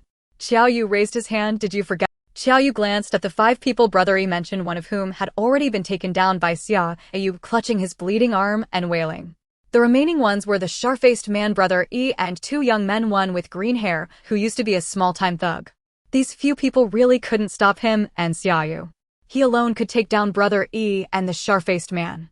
According to Yubin, Xia Yu's combat strength was also impressive, so she should have no problem dealing with those 2 thugs. Even if there were problems, he was there to back her up. Stop talking, you wanted to play, right? I'll join you for— Xia Yu charged forward with her knife. These people had crossed her red line. Xia Yu quickly followed as Xia Yu was indeed not one to waste words. She rolled up her sleeves and got to work quite straightforward. He stepped in to block Brother E and the sharp-faced man while Xia Yu swiftly chopped away at the hand of a thug who reached for her, then turned to stab another thug in the shoulder. With her bloodied knife, she stepped closer to another thug. The one who had just said he wanted to play was this one. She recognized his voice. Then Xia Yu truly began to play, although her methods were somewhat bloody. She stood on the back of the thug who had said he wanted to play, jumping up to slash whenever someone attacked. The thug beneath her was coughing up blood, unable to get up, while also suffering from attacks from his companions. In no time he was breathing more out than in. The other two, who were with Brother E and the sharp-faced man, were not doing any better, with blood soaking their shoulders, arms, and even thighs. Blood flowed from their wounds, spreading across the floor, gradually seeping into a bedroom and disappearing through the crack of the door. Xia Yu jumped again, and after hearing a squelching sound, she looked down. Why are you so fragile? Weren't you the one who wanted to play? I've only just begun. No, please let me go. I beg you, spare me, please. The thug she was stepping on gasped weakly, his voice barely audible. That won't do, I'm not finished having fun yet. Let's continue. She bounced off the thug's back. Xia Yu, let's switch. The one she wanted to deal with the most was Brother E, who was the leader of this group. Xia Yu stepped aside, revealing the two bruised men, and sitting on the back of the nearly finished thug, 1 foot on each of the two, ready to watch the show. Brother E and the sharp-faced man were terrified. They knew Xia Yu was ruthless, and everyone in the building was aware of it. But they thought it was merely exaggerated rumors. A girl in her 20s, how fierce could she really be? Now they realized that those tales were not exaggerated at all. In fact, they were understated. Xia, you truly dared to kill. Her gaze told him that she wanted to kill him. Xia, you let us go. I'll return your rubber boat along with any supplies we find. Just let us go. Brother E attempted to negotiate. By killing you, I can also get back my rubber boat and all the supplies. She stepped closer with her bloodied. You can't kill us, that's illegal. You'll go to jail. The sharp-faced man screamed. Xia, you raised an eyebrow. Do you think I'm afraid? I just killed a few people a few days ago. Their corpses probably haven't even begun to decay yet. The two men felt despair. She was not afraid at all. Xiao Yu's eyes widened. Oh wow, is it disrespectful to talk about killing in front of him, a professional? Crash. Something in the bedroom fell, making a noise that caused Xia Yu to notice. This sound made Brother E and the sharp-faced man nervous, and even a bit fearful. She turned her head to glance at the tightly closed door. What's in there? Nothing. Just my pet cat. It's playful and might have knocked something over. Brother E said, a bloodthirsty glint flashing in his eyes. Damn it, it had to happen at this moment. Crash. There was another noise. It seems your cat is quite lively. I've never tasted cat meat. It should be delicious. Why don't you let me have it? How could someone like Brother E keep a cat in the apocalypse? Even if he really has a cat, it would have been eaten during the apocalypse, when food was scarce. He is certainly not a kind-hearted person. Xiao Yu, do you want to take a look? Xia Yu had a hunch and didn't want to face the oppressive scene, raising an eyebrow at Xiao Yu. Xiao Yu clapped his hands. Fine, the boss didn't want to go, so he would run errands. Standing up, he kicked the two underneath him, saying, stay down. If you dare to stand up, I'll beat you to death. No, my cat is shy. Brother exclaimed as he was about to pounce to stop Xiao Yu, but was kicked down by Xia Yu. Sit still, otherwise I won't hesitate to stain this knife with your blood. The darkness in her eyes grew deeper, like an endless abyss. The more agitated Brother E became, and the more he tried to stop her, the more it indicated something was wrong. Inside there must be something they didn't want them to discover. Xiao Yu also caught on. They didn't want them to see. But he still wanted to take a look. As Xiao Yu twisted the doorknob, Brother E despairingly closed his eyes, realizing it was over. They had been discovered. From now on, he would have to spend his days in this iron house. Xiao Yu never expected to see such a scene when he opened the door. His eyes turned red and a murderous intent surged within him. Beasts, these people are nothing but beasts. In the room lay two naked women, one in her teens and the other in her 40s. Their bodies were covered in bruises, not a single part uninjured. Both women had their hands and feet bound to the bed, and the young girl had her mouth gagged. The most detestable part was that the middle-aged woman's tongue was partially severed, rendering her unable to speak. Weak from hunger, she couldn't even call for help. The middle-aged woman's mouth was stained with blood, as she must have just bitten through the ropes binding her hands and smashed two mobile phones from the nightstand. I'll go get them dressed. You make sure those people outside don't escape, Xia Yu said with a fierce determination. In her mind, a similarly shocking scene played out, just with different protagonists. If it weren't for her reckless fight back then, she too would have become one of them, leashed like a dog, stripped of dignity and hope, unable to even think of death. She was almost gentle, avoiding the wounds as she first dressed the young girl. In the grateful gaze of the middle-aged woman, she loosened her bindings. Xia, you did not dress the middle-aged woman, believing she could manage on her own. This young girl should be her daughter. A mother is fierce, otherwise she wouldn't have bitten off two teeth to break the ropes. She would be strong. The middle-aged woman, moving slowly, but resolutely, finished putting on her clothes. She smiled gratefully at Xia Yu, looking toward the door with a surge of blood in her eyes. They are all outside. If you want, go out. My friends are out there too. They won't harm you again, she said, crying as she nodded, but her gaze turned to the young girl, filled with worry and guilt. Don't worry, I'll watch over her. We won't go out. Xia Yu understood her meaning and handed her knife to her. I think you might need this. Watching them in fear and trembling brought her a sense of satisfaction. She had once been just as terrified, pleading for them to spare her daughter, willing to serve them.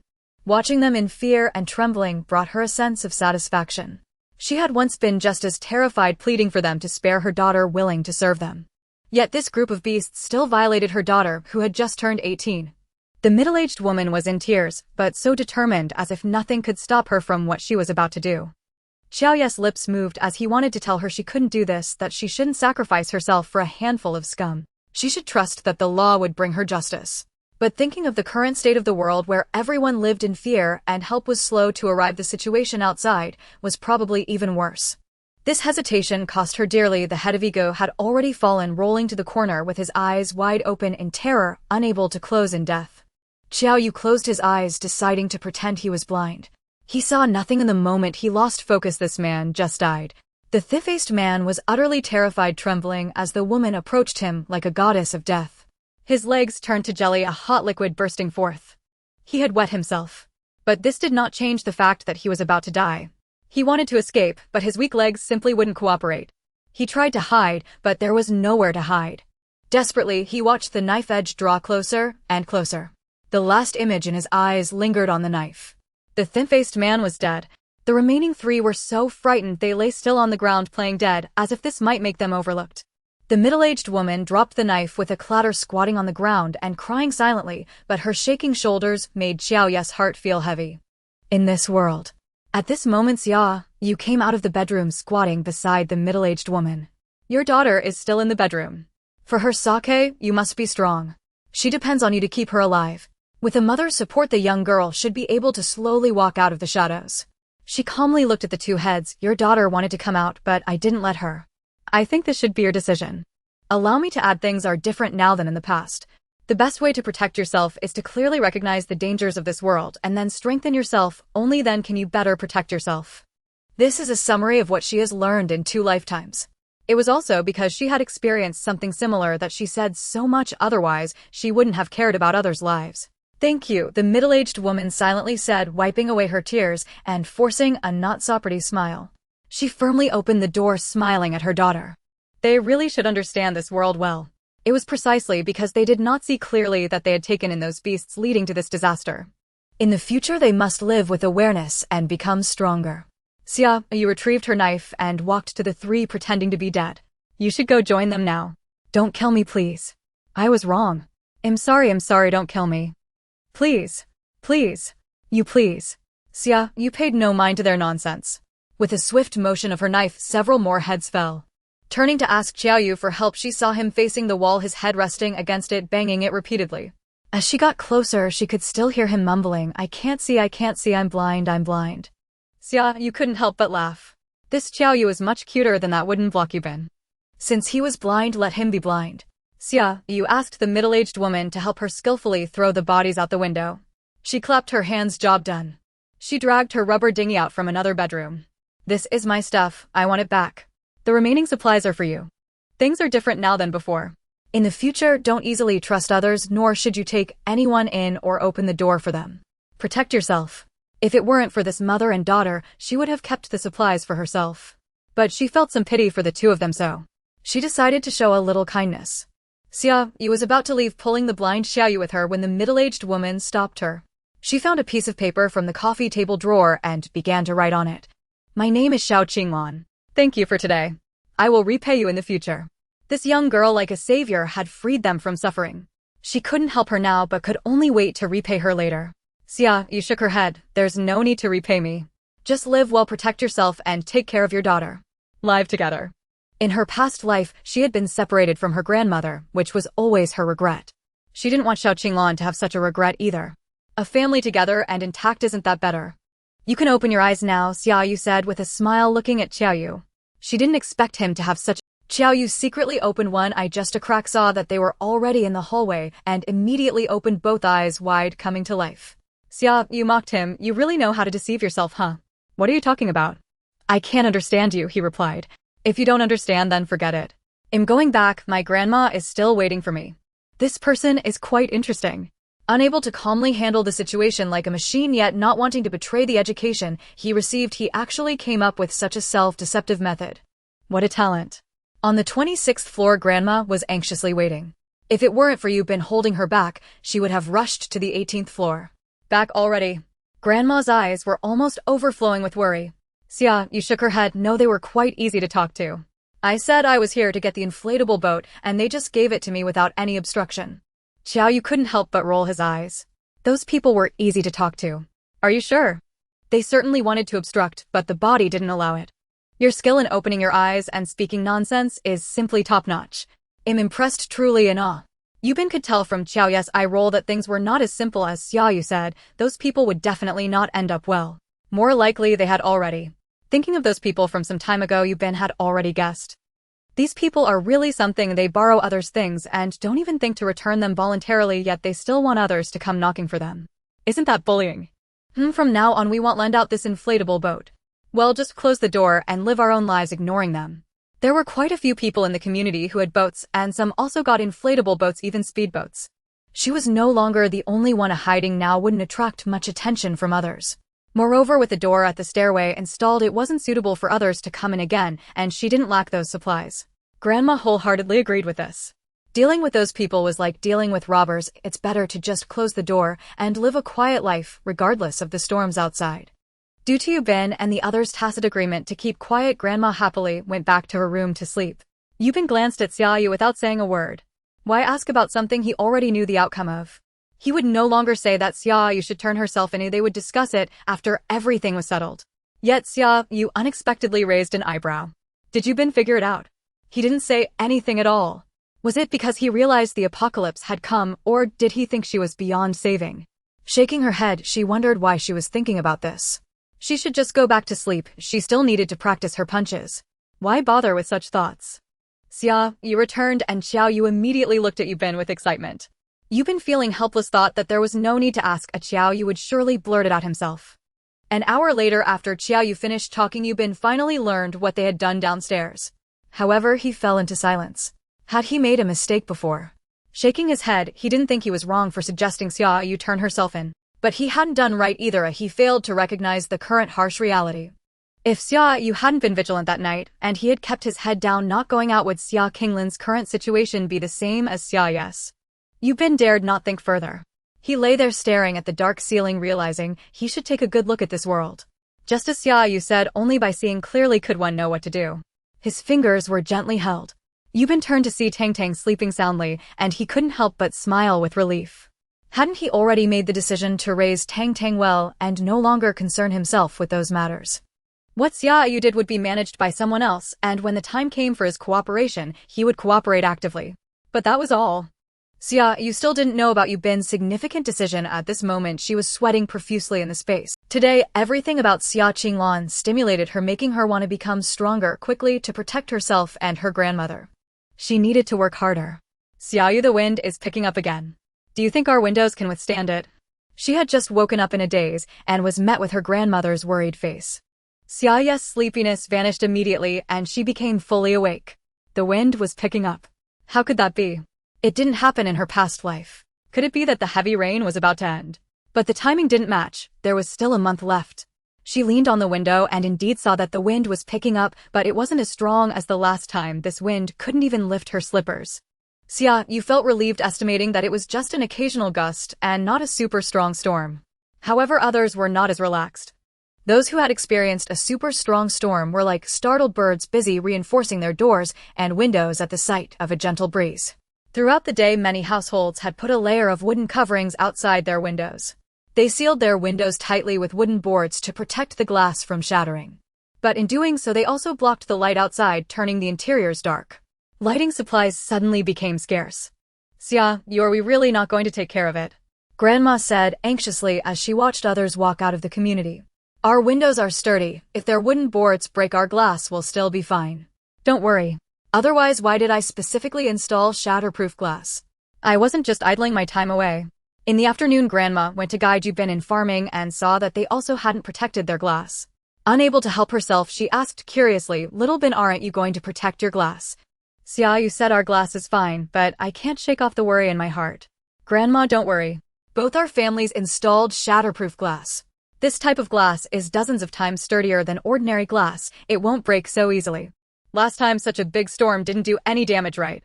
Rest assured that if something happens, Xia, you will definitely prepare in advance. Xia, you wasn't the type to wait for death, she valued her life. Then I can rest easy. It's just that the last storm was too frightening and my heart has been racing and unable to calm down. It's fine. The current wind can't even move a tree. We are far from a super strong storm. Grandma thought about it and realized that she had been overthinking. Not wanting to think too much, she carefully explained the things to pay attention to while growing vegetables. If you see bugs on the leaves or holes in the leaves, you need to pay attention. You can't let the bugs eat all the vegetables. Yubin nodded seriously. Grandma, I remember. I will observe carefully. He previously thought there was nothing special about vegetables. They tasted as bland as grass. But after eating plain noodles, white rice, and congee for half a month or even a month, he found vegetables much more appealing. He needed to learn how to grow vegetables quickly so when Tang Tang could eat solid food, he could prepare delicious dishes for her, ensuring she had a balanced diet and grew up healthy and chubby. With that thought, Yubin felt even more motivated and paid more attention to that small patch of land on the balcony. While people in the Chengguang community were busy searching for lighting supplies, Xia Yu was preparing to head to the city. Ever since the apocalypse began, she had hardly gone out worried about her grandmother. Now there was a door installed at the stairway, making her home significantly safer. To reach her grandmother, she would need to pass through 4 doors, including the entrances of Yubin and Xia Yu, both of whom were exceptionally powerful. This difficulty was akin to a hard mode. An ordinary person would certainly not be able to manage it. Xia Yu gave her tablet to her grandmother, instructing her to check the surveillance when someone knocked and only open the door once she confirmed who was outside. Of course, it was best not to open the door for anyone. If I hurry, I can be back by tomorrow morning at the latest. I will definitely return by tomorrow night, so don't worry about me, Xia Yu said to her grandmother, who was anxiously seeing her off at the door. She had to go this time to collect more solar panels, generators, and agricultural machinery, all of which she desperately needed. You must be careful. If someone tries to rob you, just give them what they want. Your safety is the most important thing. Okay, I'll remember that. Xia Yu left the Chengguang community while it was still dark and everyone else was still asleep. Her grandmother was still thinking too simply. Even if she gave away her supplies, it wouldn't guarantee that she would leave unscathed. In the eyes of some women were also a form of resource capable of earning quite a bit of supplies. She paddled the inflatable boat out of the Chengguang community, and once it was completely out of sight, she took out the already inflated speedboat from her storage. If she paddled the inflatable boat to the city center, she would likely end up exhausting her arms. Why not use a more energy-efficient method?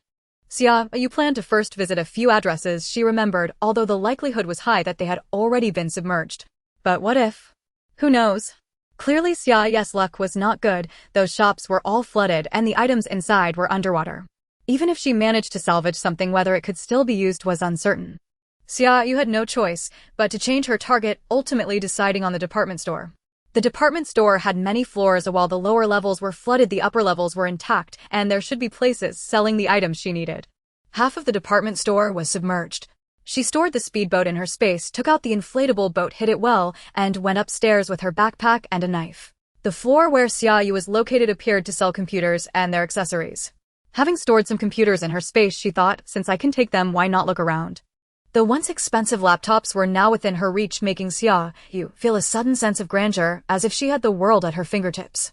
She collected everything on that floor: computers, tablets, mice, and accessories. Going up another level, she found furniture and appliances, so she first browsed the furniture store, which had a complete selection. Chinese-style, European-style, solid wood, alloy, retro, modern. She collected all the wooden furniture and a few pieces of metal furniture that she liked.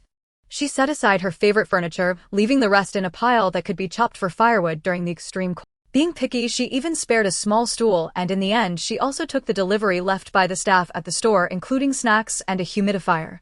In one shop, she even collected a traditional outfit, a flowing rosered one that she instantly fell in love with. Then came the appliances: freezers, washing machines, air conditioners, and ice makers. She gathered quite a lot and piled them in her storage yard. On the next floor, she found a flower shop, and Xia Yu's eyes lit up. This was exactly what she needed, as her grandmother would require these items. Especially the soil. She needed to bring back plenty to avoid running out of supplies at home, leaving her grandmother with nothing to do, which could lead to problems. On this floor, Xia Yu searched meticulously. She entered the nearest store that sold succulents, where several rows of flower pots were neatly arranged, though most of the succulents were dead. Xia Yu pulled out the dead succulents, tossed the pots into her space, and then found soil in the warehouse. There was quite a bit of it left, about half, which she stored in her space. Looking at the remaining half, one part was flower pots and the other part consisted of watering cans, shovels, and the remaining items in bags seemed to be flower seeds which Xia Yu didn't recognize. After thinking for a moment, she tossed them into her space thinking she could plant them when she had time. Flower tea also seemed quite nice. In the next shop, most of the items were cacti and ball cacti, and they were all alive. Xia Yu asked Ling Ling, do you want these cacti and ball cacti? This is also a plant, it should have some spiritual energy, right? Ling Ling lazily raised her eyelids and pouted, tasteless to eat, a waste to discard. Do you want them or not? If not, I will throw them away. No, you collect them for me. Even a mosquito's leg is meat, I want them. There's at least a little spiritual energy. Xia Yu couldn't help but roll her eyes, collecting all the cacti and ball cacti into her space. After you absorb the energy, remember to clean the pots for me and leave the soil.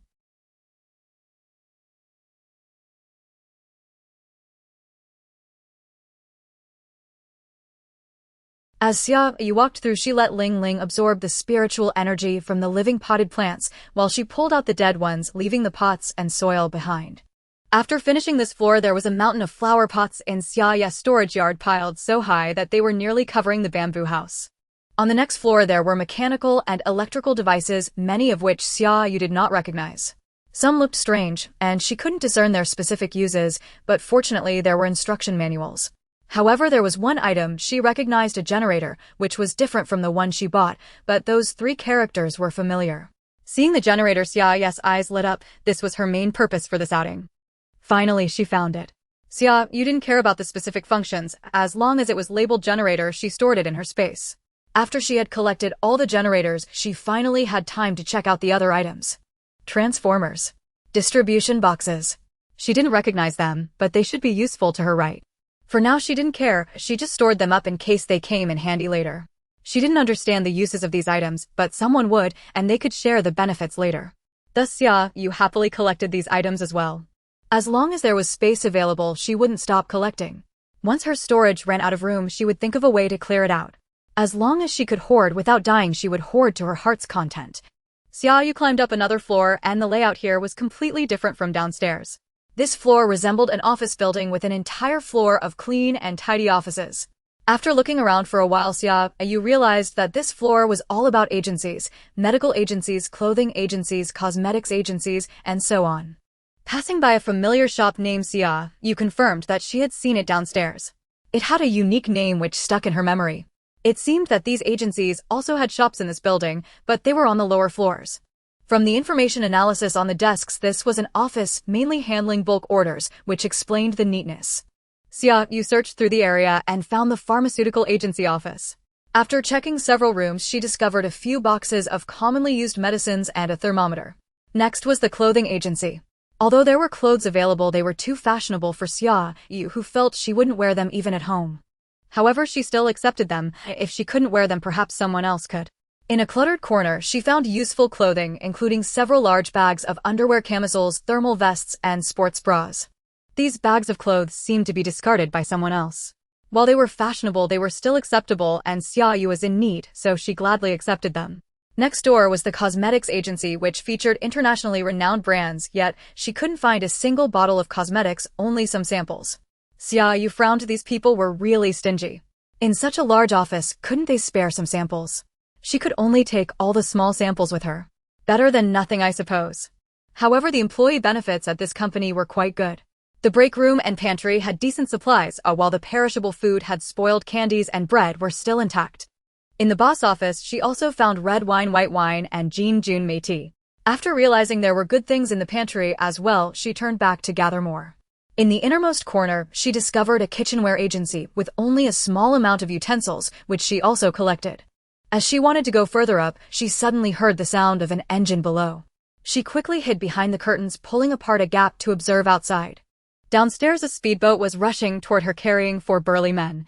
Xia Yu's heart tightened, and she immediately turned and rushed downstairs, quickly hiding near the store entrance, nervously watching the scene outside. The intent of those 4 men was clear. They were headed straight for the department store. They were bold, parking the speedboat right in front of the building without any indication of wanting to hide. Xia Yu grew even more anxious. Such people were either foolish or self-assured. Looking at those men, they didn't seem like fools, which meant they must have the strength to back up their confidence. One against four. Xia, you had no confidence at all. It was better to run first. Watching them enter the department store, she remained still until 10 minutes later she heard movement upstairs. Were those men now on the upper floors? A great opportunity. She hurriedly exited, climbed onto the rubber boat, chose the direction that would get her out of the building's line of sight the quickest, and paddled silently away.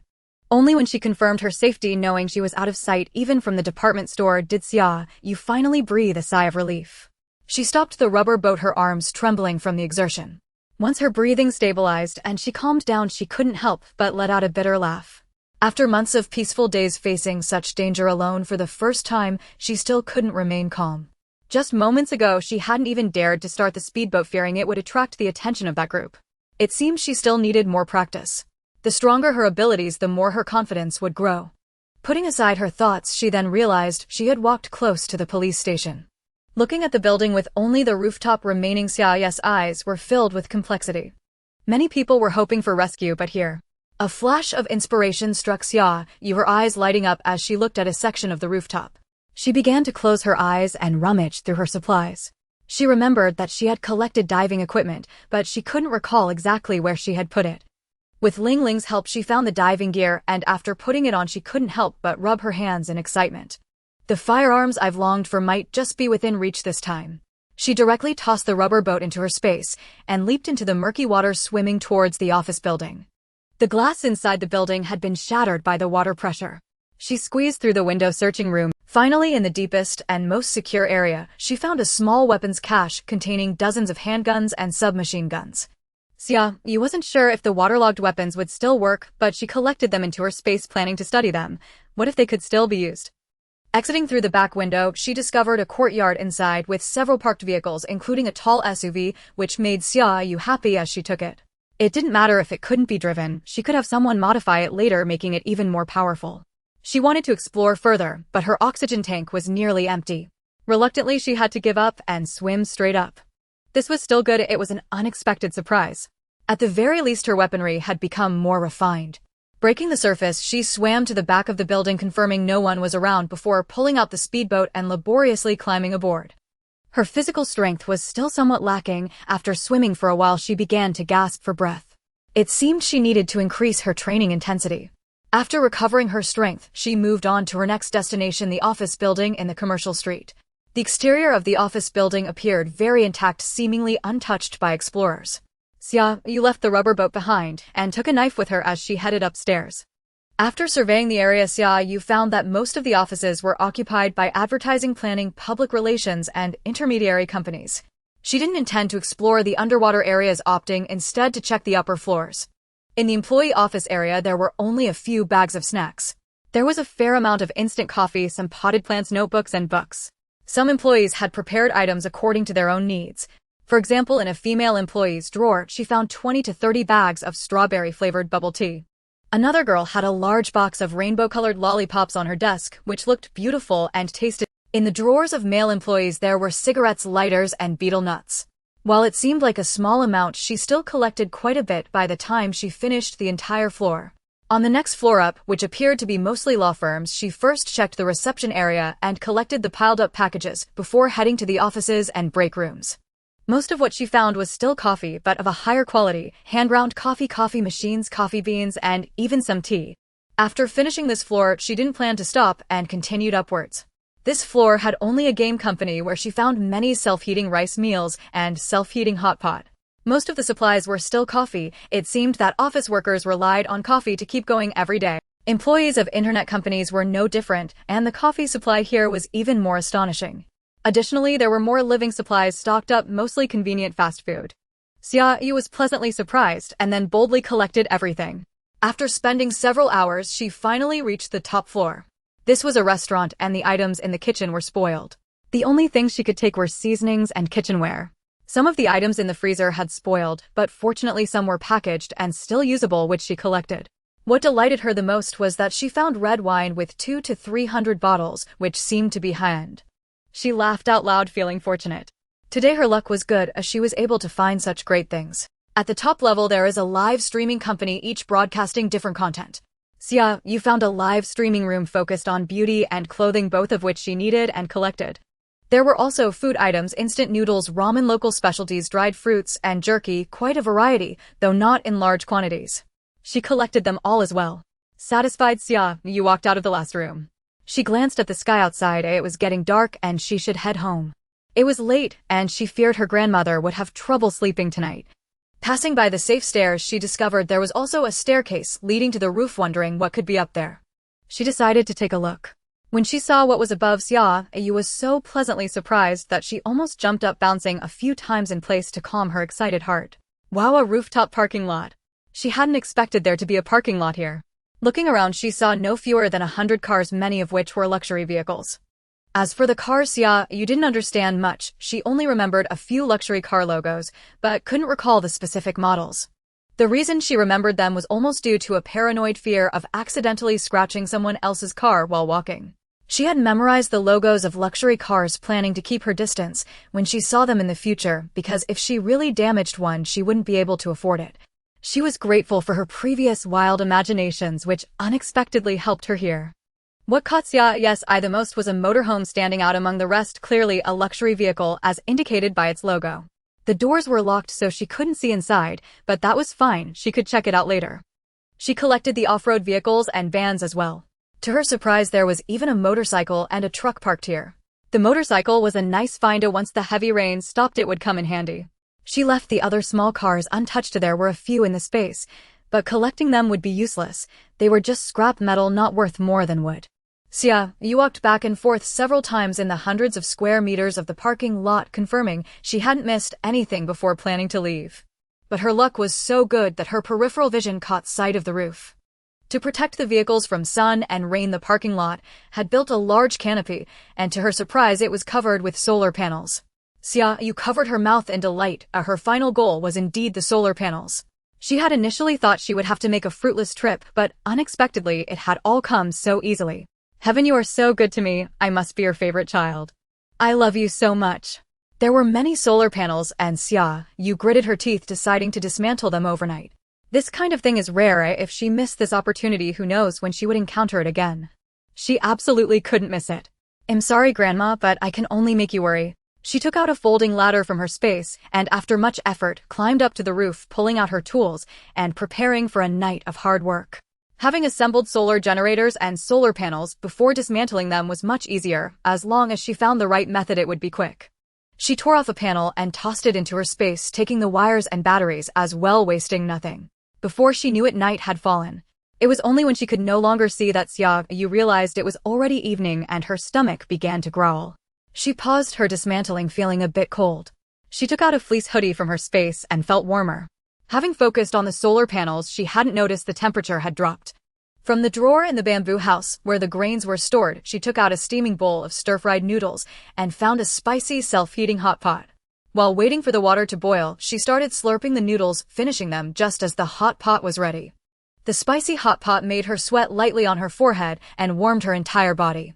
Taking out a bottle of yogurt, she gulped it down, feeling immensely satisfied. This kind of life was even better than before the apocalypse. Satisfied. After eating and drinking to her fill, Xia Yu took out a high-power incandescent light, using the reserves from the battery to illuminate her work as she continued to dismantle. The entire night, Xia Yu didn't stop. The result was gratifying. She had claimed 4/5 of the solar panels in the parking lot. Stretching her back, she took a deep breath, facing the brightening sky. I'm finally almost done. I'll definitely be home before noon. Lying on the cleaned roof, she panted slightly. It was surprisingly tiring. Her stomach growled again, and feeling a bit cold, Xia Yu decided to eat something hot. She entered her space, boiled a pot of water, and cooked a pack of snail noodles.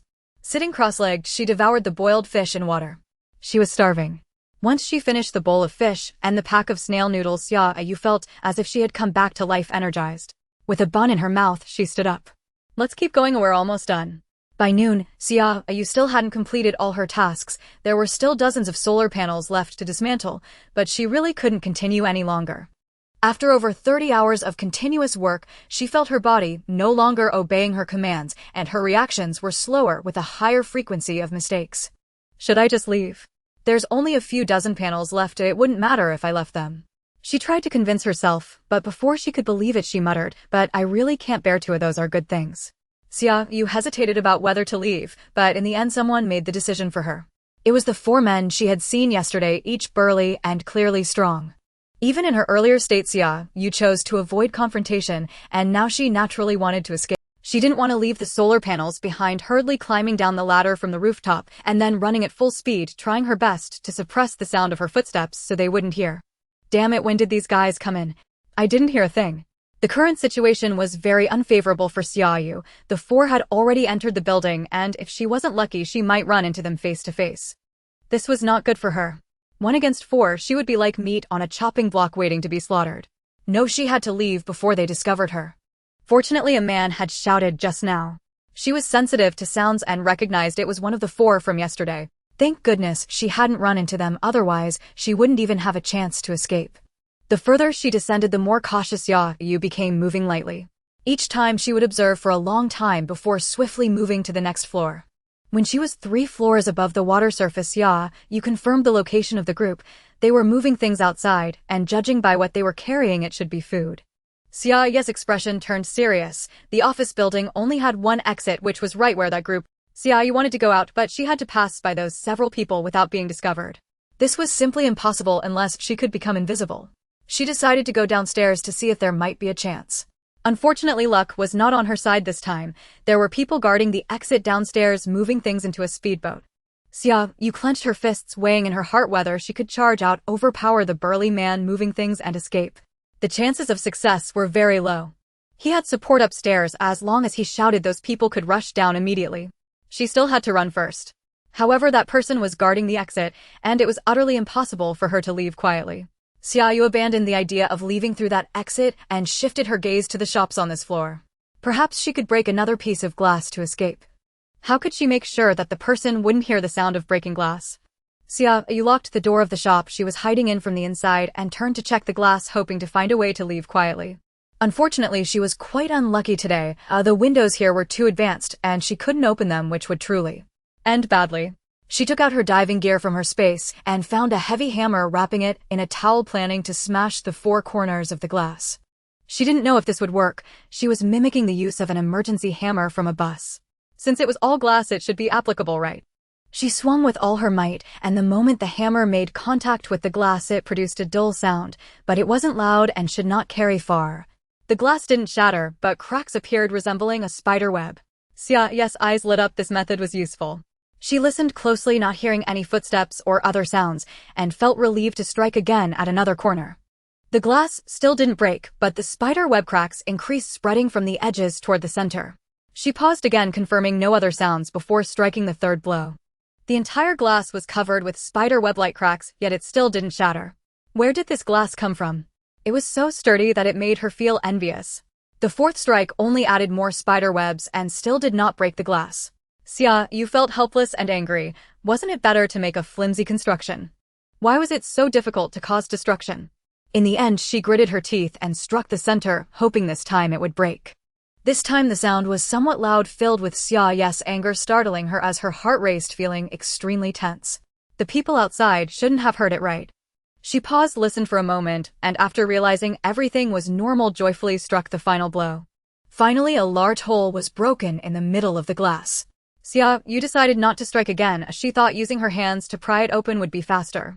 Retrieving the hammer, she wrapped the towel around her hand, reached into the hole, and pulled with all her strength. Unbeknownst to her, danger was already approaching. That last strike had indeed been heard, and not just by 1 person but by 4. The man with a scar on his right eye immediately signaled for the others to stop moving and quietly said to the man beside him, "Delin, go check it out, don't alert anyone inside." Delin nodded, looking somewhat nervous. "Got it, Brother Jean." He treaded lightly, quietly approached, placed his hand on the door, found it wouldn't budge, then crouched to listen for a while before darting back. He was a bit excited, but still knew to keep his voice low. Brother Jean, there's movement inside. There's a crackling sound." Brother Jean pondered for a moment before deciding to go check it out. The 4 of them quietly approached and indeed heard the faint crackling sound. If they had been slightly farther away, they wouldn't have caught it. Brother Jean silently signaled to the others, "Prise open the door, don't alert anyone inside." Several of them nodded, took out tools, and worked together. Surprisingly, these few had some real skills and didn't let Xia Yu inside notice a thing. Perhaps Xia Yu was too focused, neglecting the sounds from outside. Half of the glass had already been removed by her, and it wouldn't be long before she could leave. Xia Yu pressed on, continuing to work until a creaking sound jolted her back to awareness, causing her to break out in a cold sweat. She had been too careless. Holding a knife, she fixed her gaze on the doorway, confirming that there were people prying the door. She no longer hid her movements. After all, she had already been discovered. She retrieved the hammer again, not bothering to wrap it in a towel, and with all her strength struck the remaining half of the glass. With a clang, the glass finally shattered, plopping into the water and creating ripples. Outside, Brother Jean was very perceptive. As Xia Yu made her big move, he also instructed the others. They've noticed us inside, to speed up. They no longer concealed their presence. As Xia Yu smashed the glass, retrieved her concealed backpack, and stored her tools back in her space, the door was pried open. Xia Yu didn't even look back. She leaped down, disappearing into the murky water. Delin hadn't expected to see such a scene when the door opened, and he immediately shouted towards the figure of Xia Yu that had vanished, "Don't jump, the water is dangerous." Unfortunately, Xia Yu had long since disappeared. She heard Delin shout, but there was no way she would stop. Even if these people were not villains and posed no threat, she still wouldn't linger. She even abandoned the inflatable boat, swimming further away once she was underwater. "Brother Jean, what should we do?" Delin looked helplessly at the scarred man who was their leader and his pillar. At a loss, only he could guide him. Brother Jean squinted at the empty space, personally walked to the window, and looked down into the water, but saw nothing. He looked meaningfully at the shards of broken glass on the ground. "See if there's any supplies we can take, if not, let's head back." What a clever woman. If he wasn't mistaken, she was wearing diving gear, so even if she jumped down, she wouldn't be in danger. Presumably, she had already left quite far away. It seemed that there were indeed many clever people. If there was a chance in the future, he wanted to get to know this woman. "Brother Jean, I found an inflatable boat behind." Delin ran over happily and said they only had one speedboat. "If we add an inflatable boat, we could take back a lot more supplies in the future. Take it with us." It should have been left by that woman, since she had already left. This inflatable boat belonged to. With the inflatable boat, Brother Jean and the others searched upstairs once more until both the speedboat and the inflatable boat were loaded full before the four of them finally left. At this point, Xia Yu had already distanced herself from the office building. She climbed out of the water, dripping wet, casting a wary glance back at the direction of the building. Fortunately, those people did not pursue her, otherwise escaping would have been very difficult. And fortunately, they hadn't turned into villains and hadn't thought about robbing her supplies. Thank goodness. Xia Yu did not dare to delay any longer and quickly drove the patrol boat towards Chungguang community, neglecting to eat her lunch. She also dared not stop to eat. It was broad daylight and many people were out searching for supplies. If she paused, unexpected dangers could arise. "Just hold on a little longer, I will eat when I get home." Xia Yu did not know that even when she returned home, she would not have the chance to eat leisurely. Because on the 26th floor of Building B in Chungguang community, an attack was currently taking place. Yes, an attack. Grandma Xia nervously stared at the large iron door that was being smashed, her voice trembling. "Xia Yu, is the door all right?" Xia Yu was also a bit nervous. Yu Bin had gone out, leaving him to watch over Tang Tang and keep an eye on Grandma Xia. Indeed, he was there to look after Grandma Xia. Both of them knew that Xia Yu had left Chungguang community early yesterday morning and had not returned since. Yu Bin went out partly to find supplies, but also to look for Xia Yu, as she had been gone for too long. However, on the vast expanse of water there was no sign of Xia Yu, and he had no idea where she had gone. Yu Bin thought to himself, "Let me search a little longer. If I still can't find her, I'll head back first." Xia Yu is anxious and cautious, so she should be very careful outside and will definitely be able to protect herself. She values her life and cares about her grandmother, so she would not let anything happen to herself. As Xia Yu approached Chungguang community, she stopped the patrol boat, switched to another rubber boat around the corner, and took out a pair of rabbits from her space before paddling towards the community. "Xia Yu." Before she even entered the community, she heard someone calling her. "Yu Bin. You went out too." Xia Yu was surprised, not expecting to run into him here. Xiao Ye's gaze swept over the items in Xia Ye's rubber boat, frowning slightly. Had she really only managed to find these things after being out for a whole day and night? Something seemed off. You just got back." Yu Bin pretended not to know Xia Yu had gone out. He knew Xia Yu was very guarded, and mentioning it would only lead to suspicion, of better to let it go. "Let's go in together." Xia Yu nodded, feeling a bit weak from hunger and urgently needing to get home for a good meal. But that was just a fantasy for her. As they stowed away the rubber boat and patrol boat and had just reached the 24th floor, they heard commotion above. A bad premonition surged in both their hearts. They exchanged glances and immediately dashed up the stairs. Yu Bin took a few steps and soon overtook Xia Yu racing up the stairs.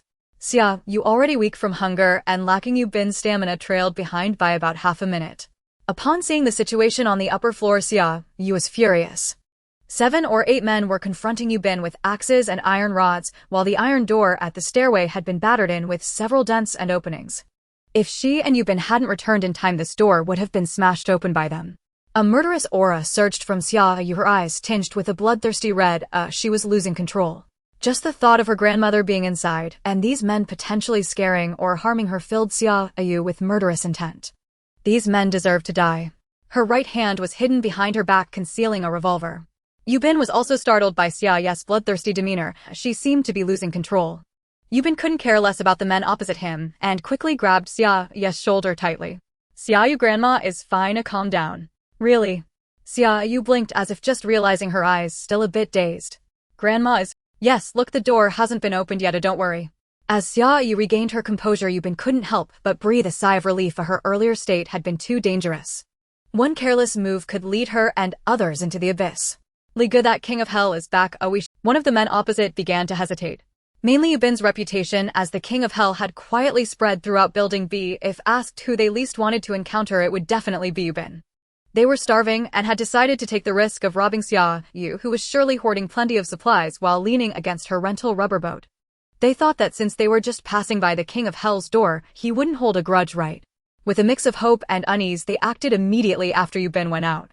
However, they did not expect the door on the 26th floor to be so sturdy. They took turns smashing it, but still couldn't break it open. Even more unexpectedly, they had encountered the king of hell. Now what were they going to do? One of the men, upon seeing the intimate actions between Yubin and Xia Yu, rolled his eyes and shouted, "How many times have I advised you? I told you we all live in the same building and should help each other. Since you didn't listen in leaving, you all can handle it yourselves. With such good intentions, how could things go so smoothly?" Xia Yu could immediately see what this man… He wanted to take advantage of the situation when it was beneficial and immediately withdraw when danger arose, regardless of the fate of his teammates. Such a person was more vicious and disgusting than an enemy. Xia Yu finally brought her right hand from behind her back, pointing at the man's forehead. "Where do you think you're going?" "Gun. Gun." The man stared at the dark muzzle, his legs trembling in fear, his face pale, not daring to move a muscle, afraid that any action would provoke Xia Yu into firing. The people behind him, not even having time to express their anger, were frightened and unconsciously retreated. But where could they retreat to? As she wanted to go further up, she suddenly heard the sound of an engine below. She quickly hid behind the curtains, pulling apart a gap to observe outside. She was calm but still angry. These people dared to come up to rob. It seemed the last lesson had been too light, leading them to mistakenly believe she was easy to bully. Today she would deepen their impression, making sure they remembered it well. I didn't do anything. I just came up to advise them. Do you think I would believe that? I've seen too many people like you." In fact, she had even been stabbed in the back by such people. Naturally, it left a deep impression. "You better answer my questions honestly, or my hand might shake." As she spoke, she pressed the gun forward. The man's eyes crossed, suppressing his instinct to retreat, terrified to death. He knew he had met his nemesis. His usual tactics were ineffective. Afraid that Xia Yu's hand might really shake, he could only answer tremblingly, We wanted to come up to borrow some food." Xia Yu scoffed. "You don't want to borrow, you want to rob, don't you?" With her thoughts ruthlessly pierced by Xia Yu, the 7 or 8 men wore awkward expressions. If they had any other way, they wouldn't have resorted to this. Everyone has the right to live, right? Xia Yu's gun shifted from the man's forehead to the others behind him.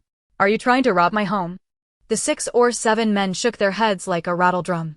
No, we didn't. We just came to take a look, yes, just to see what's going on outside the community. It's a good vantage point here."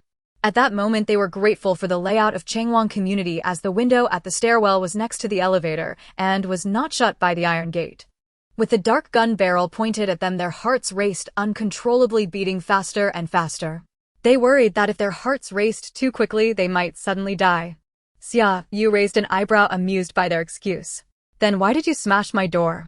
The 6 or 7 men exchanged glances, unable to find a suitable reason. The man standing in front of Xia Yu cautiously spoke. "It was the men from those 2 families across from you who encouraged us. They said you had a lot of supplies, and they saw it all." When they came up, they indeed encountered the men from those 2 families and heard those words. Otherwise, they might still be hesitating, or perhaps have already given up and gone home. Upon hearing about the abundant supplies, they became resolute in their desire to seize the grain. Since Xia Yu had so many supplies, sharing some with them shouldn't be a problem, right? A cold smile appeared on Xia Yu's lips. Her concerns had indeed become reality. You believe them just like that? Xia Yu looked at these men as if they were fools. How could they trust others so easily and still live well? Oh, but that's not right. Perhaps after today there would be no trace of them in this world. We were also driven by hunger and had no choice but to take risks. You finally returned. Suddenly the iron door opened from the inside and Xia Yu, wielding a large knife, looked at Xia Yu and the others excitedly. He had been incredibly anxious prior. He feared for the safety of Tang Tang and Grandma. He regretted not having taken the initiative to go on missions before. If he had trained better in the past, he wouldn't be so tense now.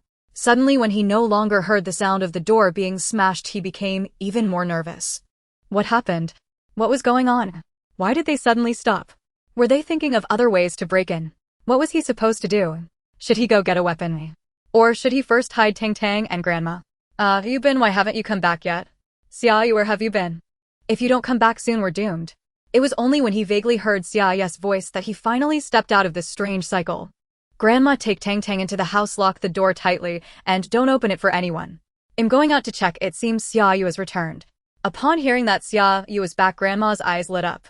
She took Tang Tang into their home, and while locking the door, she couldn't help but remind Xia Yu. Xia Yu and Xia, you must be careful. Don't get hurt, understand?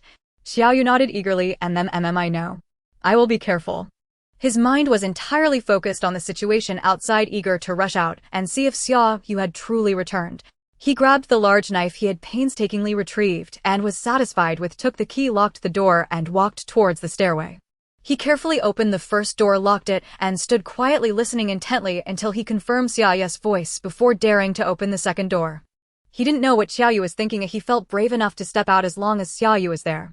Upon stepping outside, he was pleasantly surprised to see Yu Bin as well. As soon as he spoke, the 7 or 8 men became even more nervous, especially when they saw the gleaming knife in his hand. Were they surrounded?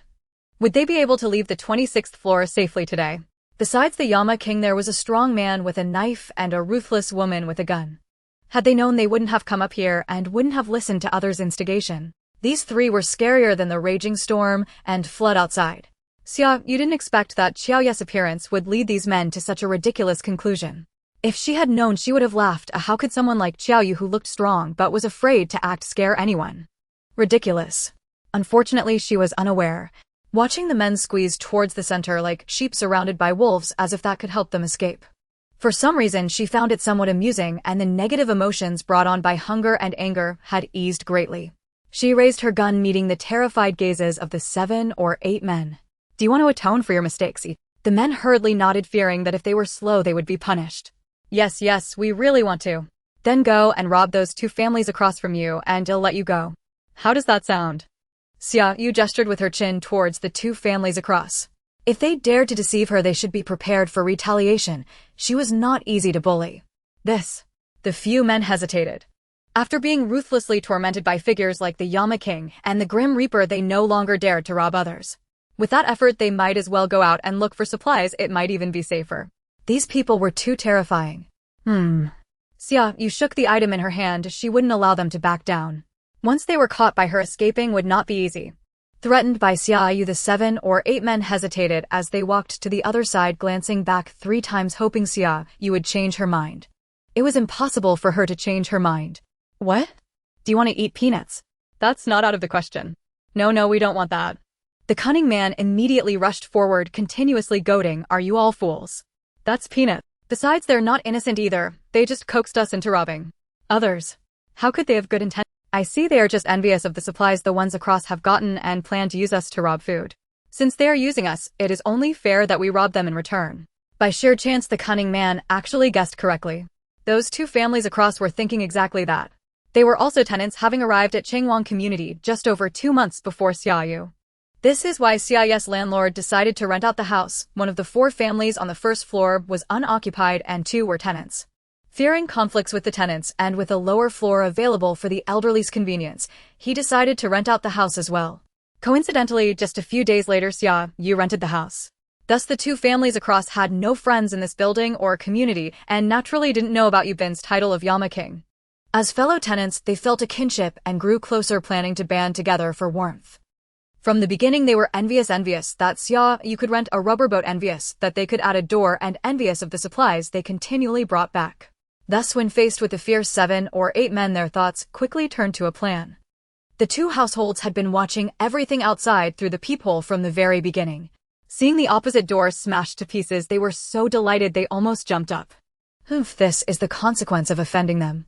As fellow tenants, instead of aligning with the organization, they foolishly sought to stand out on their own. They came to trade supplies for the door, yet had the audacity to refuse, truly ignorant of the situation. They must be taught a lesson, made to realize that there are some people in this world you cannot offend. They kept their eyes glued to the outside, waiting for those two doors to crash down, hoping to reap the benefits afterward. That wretched girl brought back a lot of things aside from rent. Even soup could fill their bellies.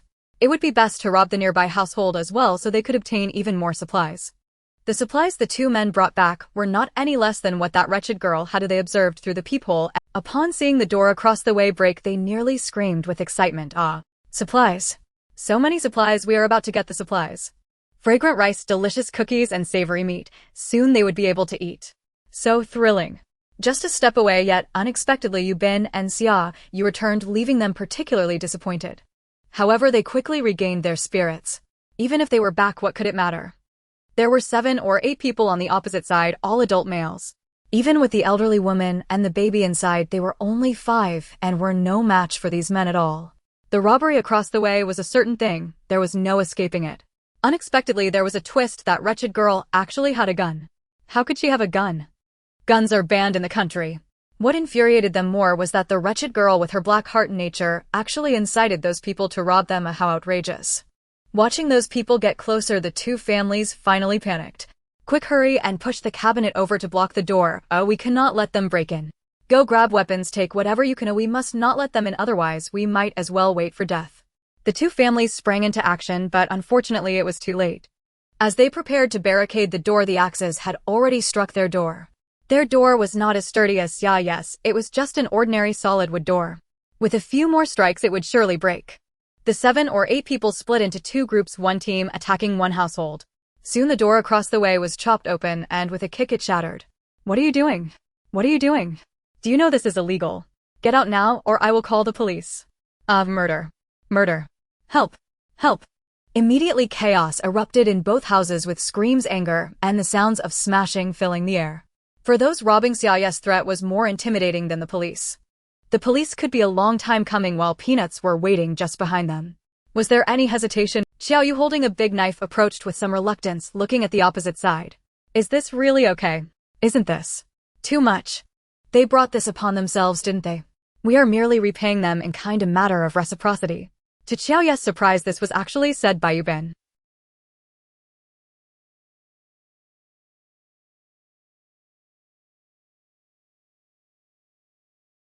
In the apocalypse, people would resort to any means necessary to survive, even if it meant disregarding all ethics. To live, morality and law became mere words. As long as one could survive, killing and arson were permissible.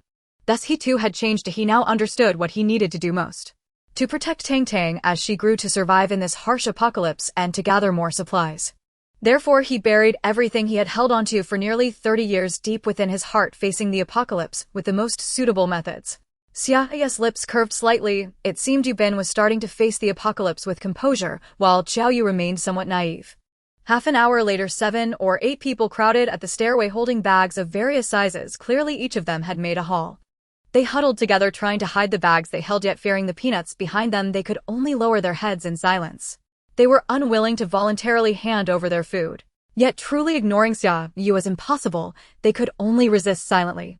Xia Yu smiled again, observing this is the apocalypse. For the sake of survival, even lethal threats can be overlooked.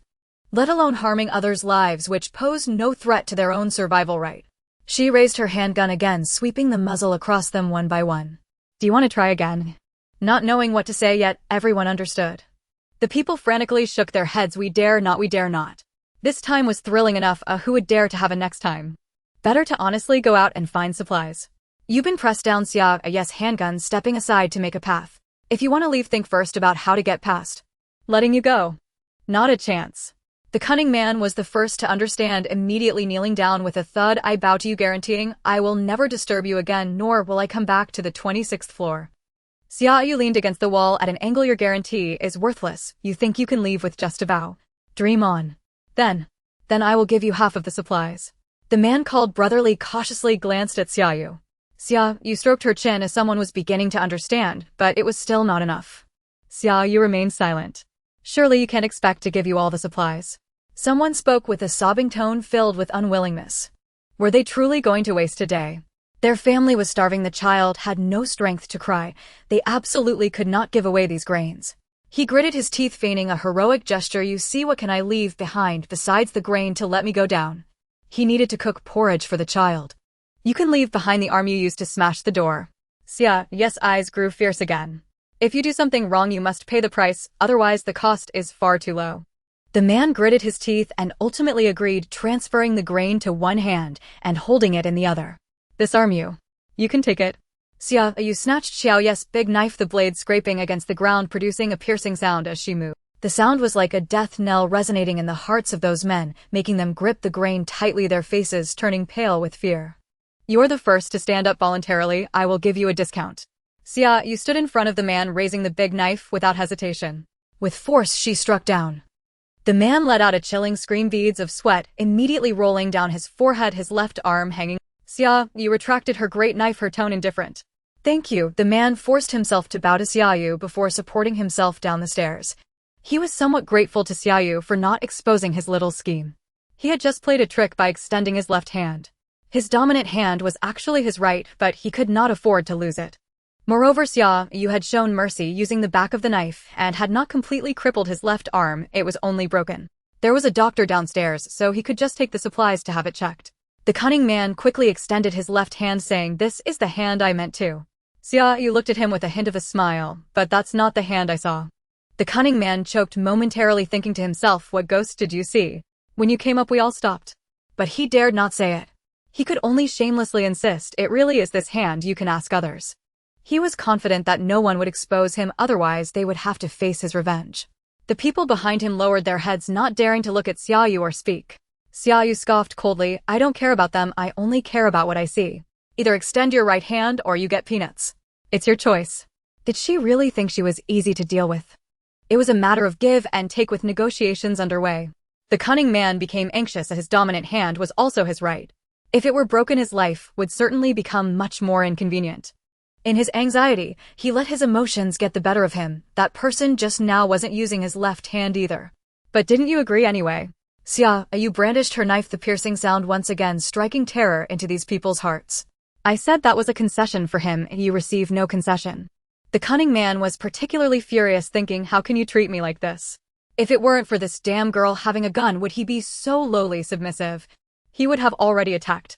You bunch of cowards scared off by a stinky girl. With so many of you, are you really afraid of just one person?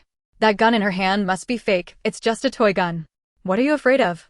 The two who had been robbed rushed out of their homes like madmen, their hair disheveled and faces twisted in anger.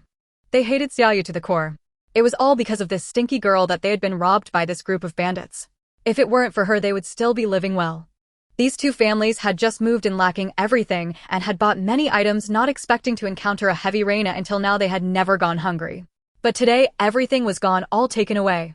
All because that stinky girl had deceived those people into robbing them. They wished they could eat Xia Yu.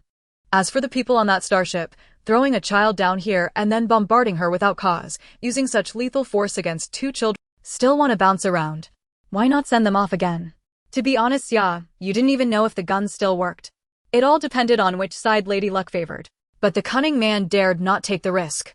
He tried to play the emotional card. "Miss, look how kind you are. You surely wouldn't want to cripple us, right? I promise I won't bother you again, nor will I come to the 26th floor. How about that?" Xia Yu smiled happily. "Am I really that kind?" She glanced at Yu Bin, her expression darkening. "You must have misunderstood me. I am not kind. Everyone in building B knows I'm fierce. Stop with the nonsense. Extend your right hand. The sooner we finish, the sooner we can go home." She hadn't eaten yet, and her hunger made her a bit irritable. The cunning man's expression grew serious. "Do you really want to go against so many of us?" "Yes," she replied. If she let them go this time, there would be others coming to rob grain next time. Xia Yu was unwilling to leave such a hidden danger. She still had her grandmother at home. This time, she had to teach them a lesson. The cunning man fell silent for a moment, then suddenly became assertive, using his specialty, encouraging others. Brothers, since she doesn't want to let us go, we can only unite and fight her to the end. Are you willing to lose hands and feet? Think of your family. If you become disabled, how will you protect them, find food and supplies? Moreover, in the apocalypse, those with severed hands and feet cannot survive. She wants us dead. Are you willing to just fall like this? With so many of us, are we really afraid of just 3 of them? Also, those 2 brothers and their families will help us. With so many of us, what is there to worry about? He passionately finished speaking and did not forget to ask the 2 disheveled men across from him, brothers, exactly. Together, we can't believe we can't handle them. They have more supplies, and we've all seen that. Each time they bring back a considerable amount. Especially that family's 2 men, they must have even more supplies. If we rob them, we won't have to worry about going hungry in the future. This statement was like a bucket of cold water splashing down on them, making them feel chilly. That was the house of still wanting to rob the king of hell. They were truly like an old birthday star, hanging themselves, tired of life. Except for the cunning man and the 2 families across, the others stepped back a bit.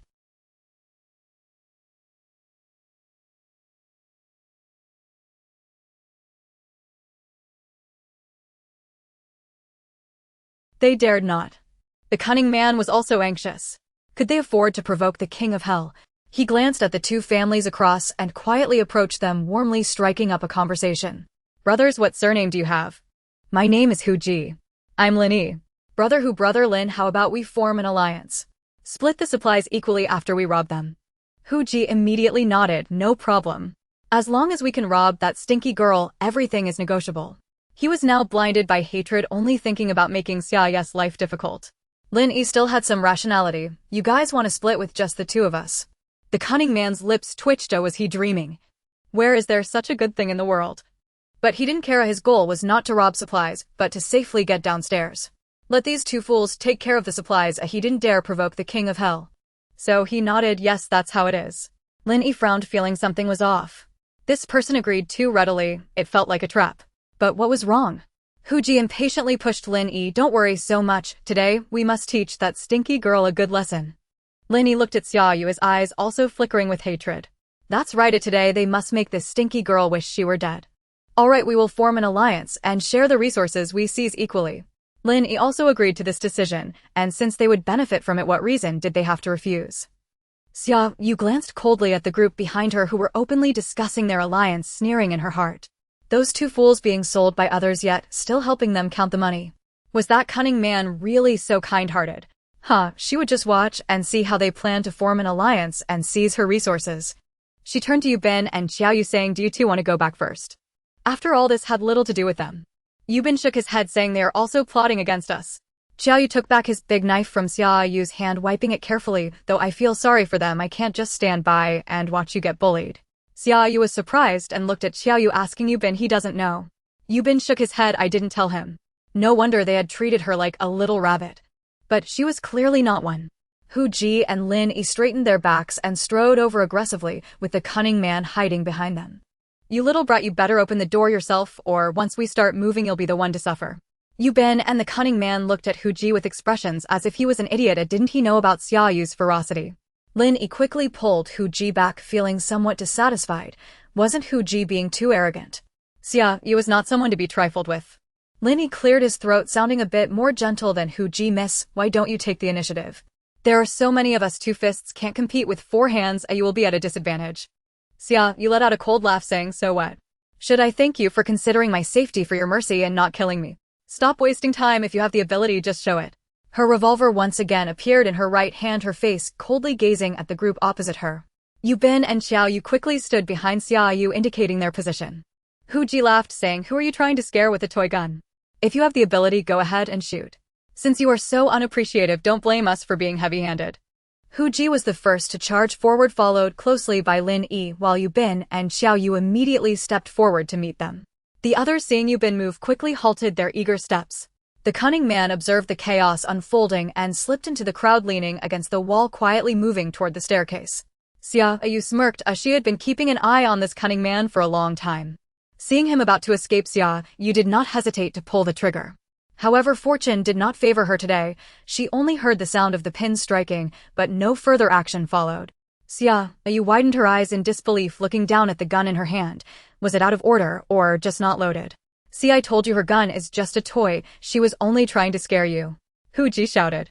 Many people had seen Xia Yu raise her gun to shoot and were now focused on her. Now seeing her pull the trigger without any further action, they began to believe Hu Ji's words as Xia Yu's gun was indeed a toy gun.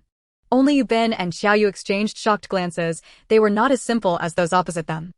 They often dealt with such things, and just the sound of that pin striking had confirmed to them that Xia Yu's gun was real, not a toy. It was just that it had no bullets in it. Xia Yu found it somewhat amusing. He had watched Xia Yu be so imposing, yet he never expected such a big blunder from her. Didn't she know her gun was empty? Yu Bin also found it somewhat funny at this moment. He felt that Xia Yu was no different from an ordinary person. It was definitely her first time holding a gun, her first time using one. Xia Yu was feeling quite embarrassed. Oh, was this a failed show-off that backfired? It hurt quite a bit. She gritted her teeth, took off her backpack, and placed the cage wrapped in a black plastic bag next to it. She unzipped her backpack and pulled out a knife, saying, "Without a gun, I can still stop you from entering here." The ferocity hidden within her was thoroughly awakened. Don't listen to her scare tactics. Everyone, let's go together and seize the resources. The cunning man seized the opportunity to shout, "Charge!" With the threat of the gun gone, those who had been hesitant joined Hu Ji's group. The cunning man, however, continued to move quietly, already nearing the staircase. Xia Yu gave Yu Bin and Xia Yu a glance. Disregarding them, she headed straight for the cunning man, having found him displeasing for a long time. Xia Yu felt she had talked too much before, and now there was no need for more words. She raised her knife and swung it. The cunning man did not expect her to come at him and hurriedly raised his axe to block, but it was too late by a few seconds. The cunning man let out a miserable scream as his right arm was severed from the shoulder. He clutched his blood-soaked shoulder, his eyes turning red. "I will kill you." He bent down to pick up the axe tightly gripped in his hand from the ground and rushed towards Xia Yu. Xia Yu was already prepared and easily blocked his attack. The cunning man, using his dominant hand, was no match for her, let alone his inexperienced left hand. He was simply unable to withstand her. His attacks left him panting, but failed to inflict even a scratch on Xia Yu, fueling his anger even more. If Xia Yu had wanted his life, he would have already become a corpse. Chasing a dog into a corner invites retaliation. Xia Yu did not want to force the other party into a desperate situation. She just wanted to give him a lesson. Today's lesson was painful enough as she believed they would remember it. These men would certainly remember, and it would stay with them for a lifetime. It was their first time seeing so much blood spewing forth and staining the ground. The scene was too shocking to forget, too impactful to not engrave in their hearts. Everyone was stunned, their bodies frozen. Where was the exuberance of shouting and fighting just moments ago? They had only been talking tough before. They had no idea Xia Yu would be so ruthless and actually act. She killed someone. Someone could not bear the stimulus of the bloody scene and suddenly ran downstairs like mad. The others followed suit, and in an instant the 26th floor was left with only Xia Yu and a few others, including Hu Ji, Lin Yi, and the cunning man. Xia Yu snatched the resources from the cunning man and stepped onto the staircase, stopping at the iron door, looking at Hu Ji and Lin Yi, who both appeared pale. She shook the bag in her hand, saying, "Do you want to try to snatch it back?" Hu Ji shook his head, his gaze seemingly glued to the bloody tip of Xia Yu's knife, unable to look away. To rob Xia Yu of her resources was to court death. She was truly a Death Star. How could they have thought of scheming against her before? Wasn't that harming themselves as well? They had made a serious miscalculation. Lin Yi pulled Hu Ji, and they immediately ran, heading home to barricade the open door with furniture, finally daring to breathe heavily. My God, that was terrifying. That dead girl opposite was too frightening. Did she really dare to do it? Did that mean she could also kill? In the future, they absolutely must not provoke her. They must go the other way upon encountering her. Too terrifying. Xia Yu coldly glanced at the cunning man, still lying on the ground, shouldered her backpack, picked up the cage, and called out to Yu Bin and the others, "Let's go back." Just as she was about to step through the door, Xia Yu suddenly remembered something and ran back to the staircase, shouting down, "Bring half of the supplies up to me tomorrow, or be ready for me to come upstairs." Without caring whether the other party heard her, she pushed open the dilapidated door, looking at it with a hint of regret. It seems it can't be used anymore.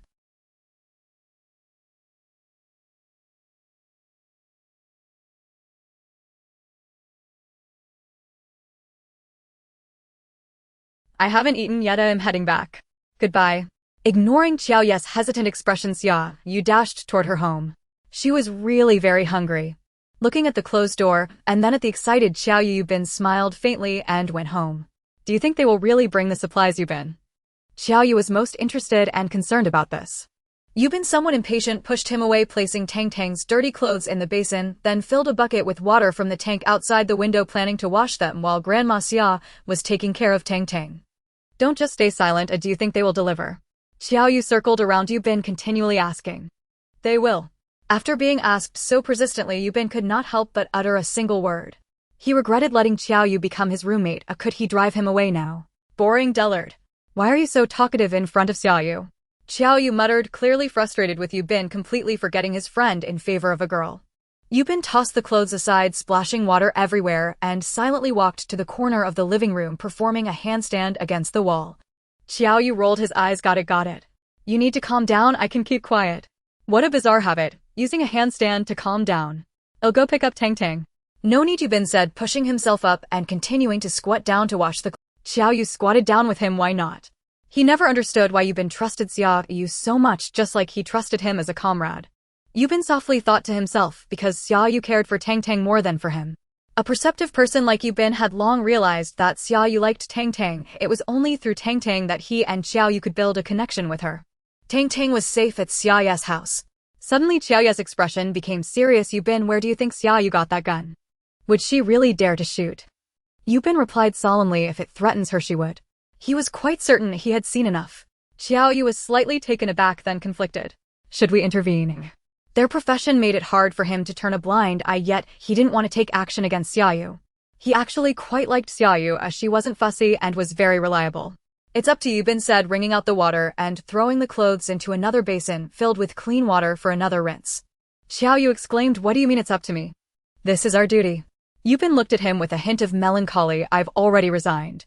Xia Yu deflated, a bitter smile appearing on his face as he remembered Yubin had indeed resigned.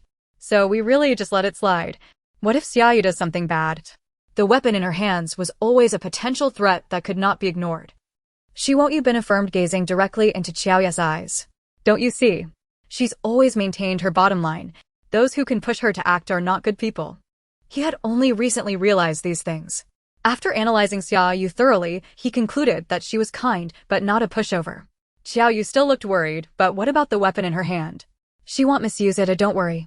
Xia, you didn't know that Yubin considered her to be a kind person. At that moment she was rapidly slurping the rib noodles her grandmother had cooked. Having missed 2 meals, she felt like she was starving, her stomach burning painfully. As she stuffed noodles into her mouth, she replayed the events of the past in her mind. Was she really kind? Was she really merciful to those who robbed her of supplies? No, she wasn't, not at all. Even the one who offered a discount didn't escape her harsh measures. To be clear, she had shattered the person's arm. For a time, he wouldn't be able to move freely. Even in peacetime, a patient with a broken bone couldn't live normally, let alone during the apocalypse. Their lives would be even more difficult. A broken arm meant a decrease in combat effectiveness, making it harder to find more supplies and impossible to protect oneself and family. From another perspective, Xia Yu was even more sinister. She was using indirect methods to kill that person and his family. Therefore, she wasn't as kind as she seemed, nor was she truly good. Grandma, I'm going out for a bit tonight. After finishing a big bowl of rib noodles, she wiped her mouth contentedly and ran to the sofa to play with Tang Tang. Grandma Xia's hand trembled slightly as she turned around, stiffly going out again. Xia Yu noticed the fear and worry in her grandmother's eyes and sighed helplessly in her heart. If she could, she wouldn't want to make her grandmother worry so much, but she needed a reason to bring the supplies to the— Yes, the supplies I brought back are still hidden outside. I'll go retrieve them tonight. It won't take long, just 2 hours. If not for not wanting to reveal the existence of her space to her grandmother, she wouldn't need to go out. She was again contemplating whether to tell her grandmother about the space. Hearing that Xia Yu would only be out for 2 hours, Grandma relaxed. All right, go and come back quickly. She understood that her granddaughter was working hard to find more food so that this old woman could eat her fill. She felt pained but could only silently support her. After eating, Xia Yu went back to her room to sleep. She didn't even hear Yubin and Xia Yu come over, which showed just how exhausted she was. After staying up late, fleeing for her life, and even engaging in a minor battle, her energy was greatly depleted and needed serious recovery. Grandma, the 2 rabbits Xia Yu brought back are just the right mix, a male and a female. If we raise them for a while, there will be little rabbits. Xia Yu exclaimed joyfully at the cage in the corner of the living room. He hadn't expected Xia Yu to actually bring back 2 live rabbits. Previously, Xia Yu had covered them with a black plastic bag, so he hadn't seen what was inside. Does this mean we will have rabbit meat in the future? I'm so happy. He jumped up. Grandma, can I reserve 2 little rabbits in advance? Whatever you need, I can trade with you. In Xia Yu's eyes, the 2 rabbits were no longer just rabbits, but plates of delicious meat making his mouth water. Grandma laughed at his antics, her face wrinkling. Even more, fine, if they do have little rabbits, I'll save 2 for you. She knew that these 2 kids had been intentionally or unintentionally lingering around her door these past few days, as she had seen it on the surveillance. They were all good kids, just 2 rabbits, giving them was no issue. 1 male and 1 female. That way they could have a continuous supply of rabbit meat. No problem. Yubin silently watched as the 2 decided on the fate of the unaccounted rabbits. Glancing at the tightly closed bedroom door of Xia Yu, he wondered what her reaction would be when she found out. What reaction could Xia Yu have? She simply replied with a flat "oh." This time Yubin and the others stood behind her without hesitation, earning a bit more of her trust. This matter was originally not much related to them. Besides, the rabbit was something she had obtained fairly, so she wasn't worried about the 2 discovering anything. Sometimes having everyone involved is the safest option. It's just 2 rabbits, she already had several hundred in her space, so she wouldn't mind giving away 2. After dark, Xia Yu put on her sportswear and raincoat, grabbing a flashlight as she stepped out. In the hallway she encountered Yubin, who was walking his dog Tang Tang. Are you going out? Xia Yu zipped up her raincoat. Yes, the supplies I retrieved yesterday are still outside, I'm going to get them back. Xia Yu did not believe that Yubin was unaware of her outings over the past few days. When she returned, she had only a backpack and a cage with 2 rabbits. Others might not suspect, but Yubin and Xia Yu must have their doubts. It was good that she ran into him. Yubin nodded, said nothing more, and didn't offer to help. Firstly, Xia Yu had the strength to go out and search for supplies on her own. Secondly, he didn't want to make Xia Yu wary of him, since she was highly alert, fearing she might misunderstand his intentions. If she needed help, Xia Yu would say so. As she reached the door, she turned back to Yubin. You haven't finished teaching me the punches yet. Yubin smiled. Shall we continue tomorrow? Sure, I'll come find you tomorrow. Yubin watched happily as Xia Yu disappeared into the rain, then glanced at Tang Tang. Are you really that happy? Tang Tang, it's you who's happy. Xia Yu paddled her inflatable boat out of the community, not going far before stopping at a tall building on the next street. She found a concealed spot, tossed the inflatable boat into her space, and entered herself. She hadn't had the chance to sort through the supplies she retrieved yesterday, so she decided to take a look now. The food supplies that could fit in the bamboo house had already been placed there, while the rest were piled in the yard. Some had been organized by Ling Ling, while others were chaotically scattered, especially the solar panels. Xia Yu didn't rush to organize. She first laid out the solar panels on the roof of the bamboo house, before sorting the remaining ones. Resources in the space must not go to waste. After organizing, Xia Yu felt melancholy. The yard was filled with solar panels, leaving less than 10 square meters of space. Ling Ling, is there any way to open another room in the bamboo house? That way she could free up more space for supplies. Ling Ling paused for a moment, stealing a glance at Xia Yu before timidly saying, of course you need to become stronger, didn't I tell you that? So I can only keep getting stronger or plant more crops to open the bamboo house. Ling Ling confirmed with her little finger, that's correct.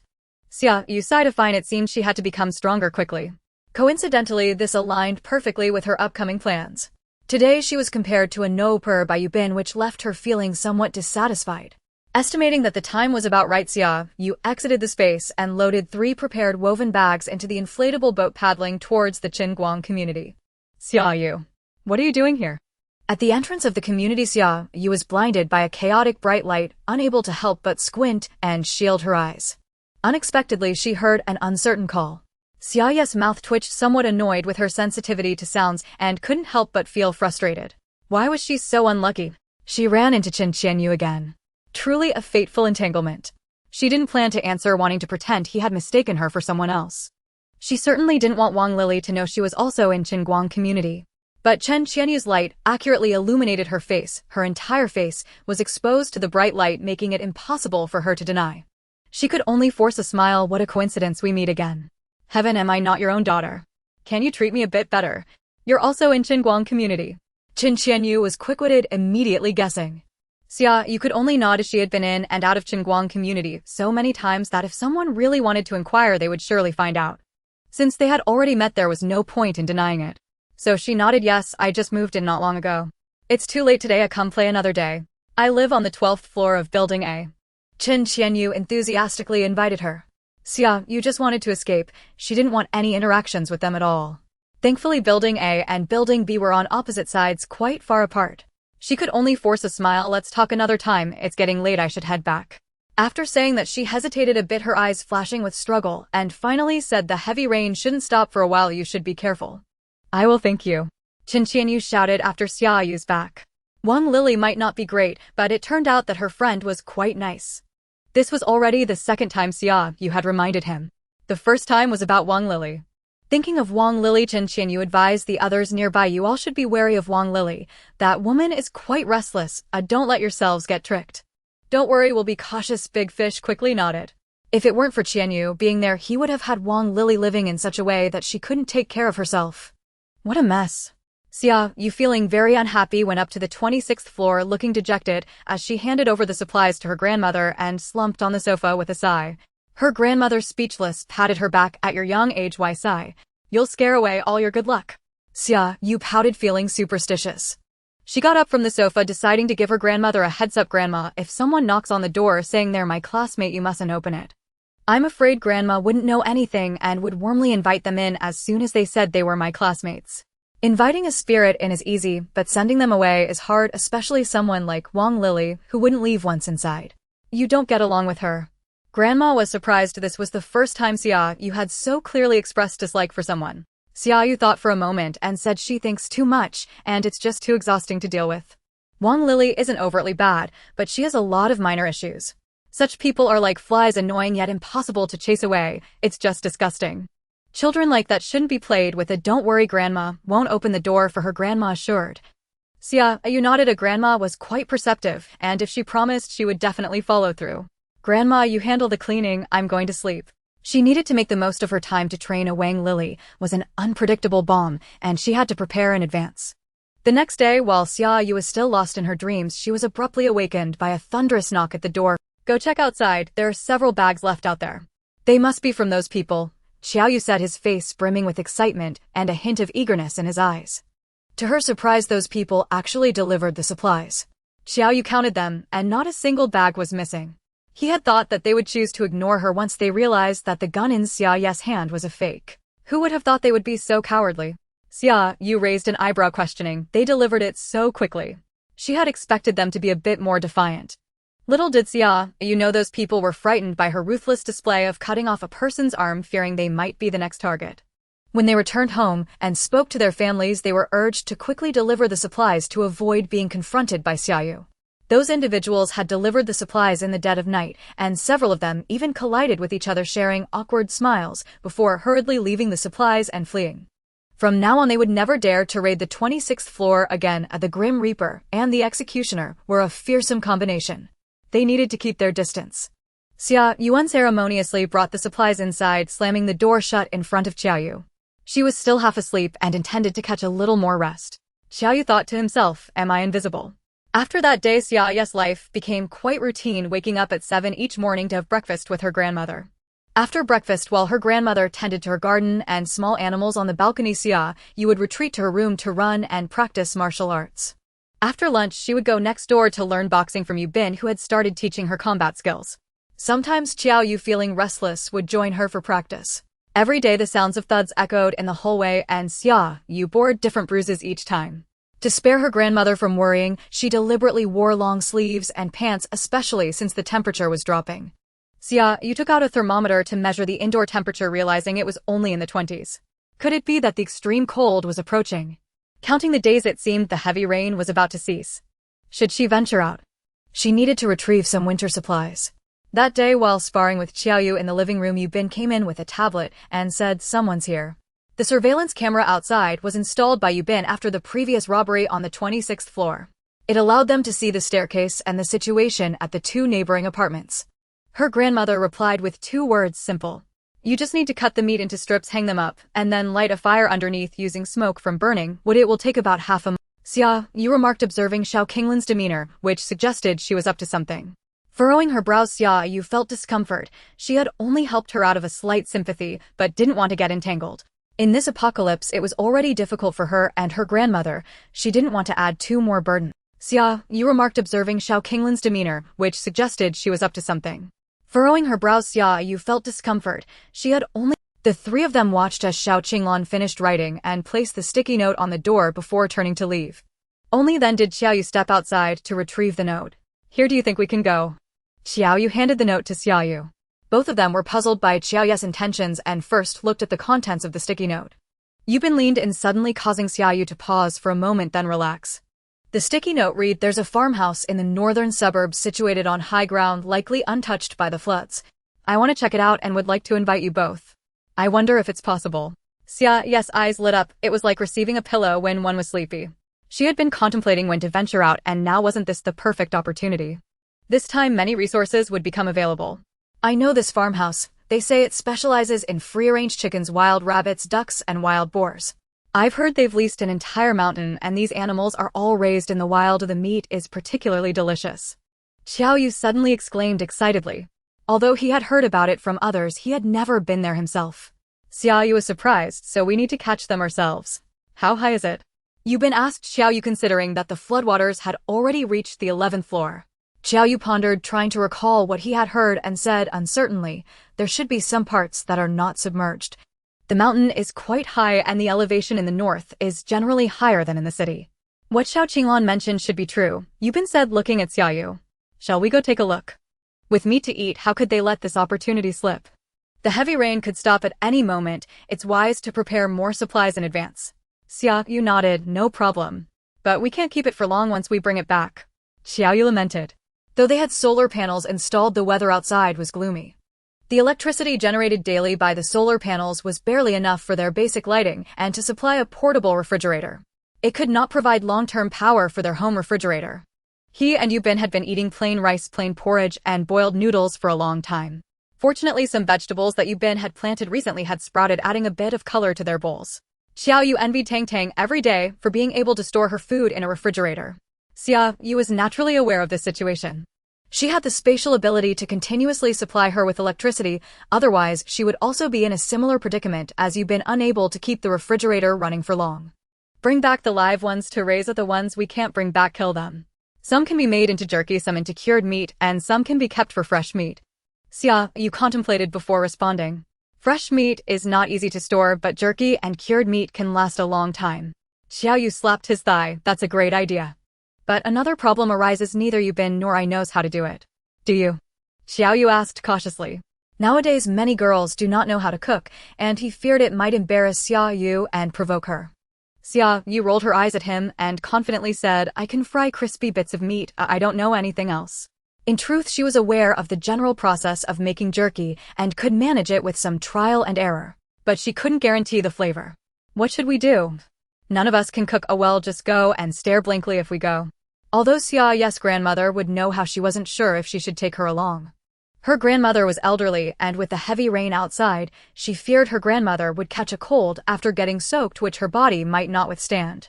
Yubin was also in a dilemma. He knew Grandma Xia could help. He originally wanted Grandma Xia to take care of Tang Tang, allowing him to go out with Xia Yu and bring back more supplies. But if Grandma Xia came along, what would happen to Tang Tang? Would taking her along make her sick? Moreover, they would have to work at the farmhouse, and there would be no way to keep Tang Tang with them the entire time. Yubin and Xia Yu exchanged glances, both filled with helplessness. It was becoming quite troublesome. "Let's first ask Xiao Qinglan if she can help. If she can, we'll have her do it. If not, I'll ask Grandma." Xia Yu decided not to take her grandmother. The risks were too great. "I can make jerky. I used to make it for the kids at home, but I don't know how to make cured meat." Xiao Qinglan wrote on the paper. She was initially a bit anxious, fearing that Xia Yu would refuse to take her, as she felt herself to be a burden.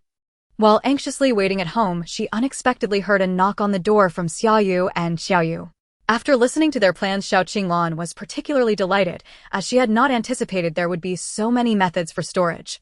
Her thoughts were quite simple. She just wanted to go out and find as much meat as possible so as not to let herself and her daughter go hungry. To her surprise, the rabbits and wild ducks they found could not only be raised, but also turned into jerky and cured meat. Indeed, it was the right decision to go with them. "Then you get ready. We will set off early tomorrow morning, aiming to leave before dawn so that no one else notices. I will ask my grandmother about the method of making cured meat. She knows how to do it." Xia Yu made the decision. Cured meat shouldn't be too difficult to make, right?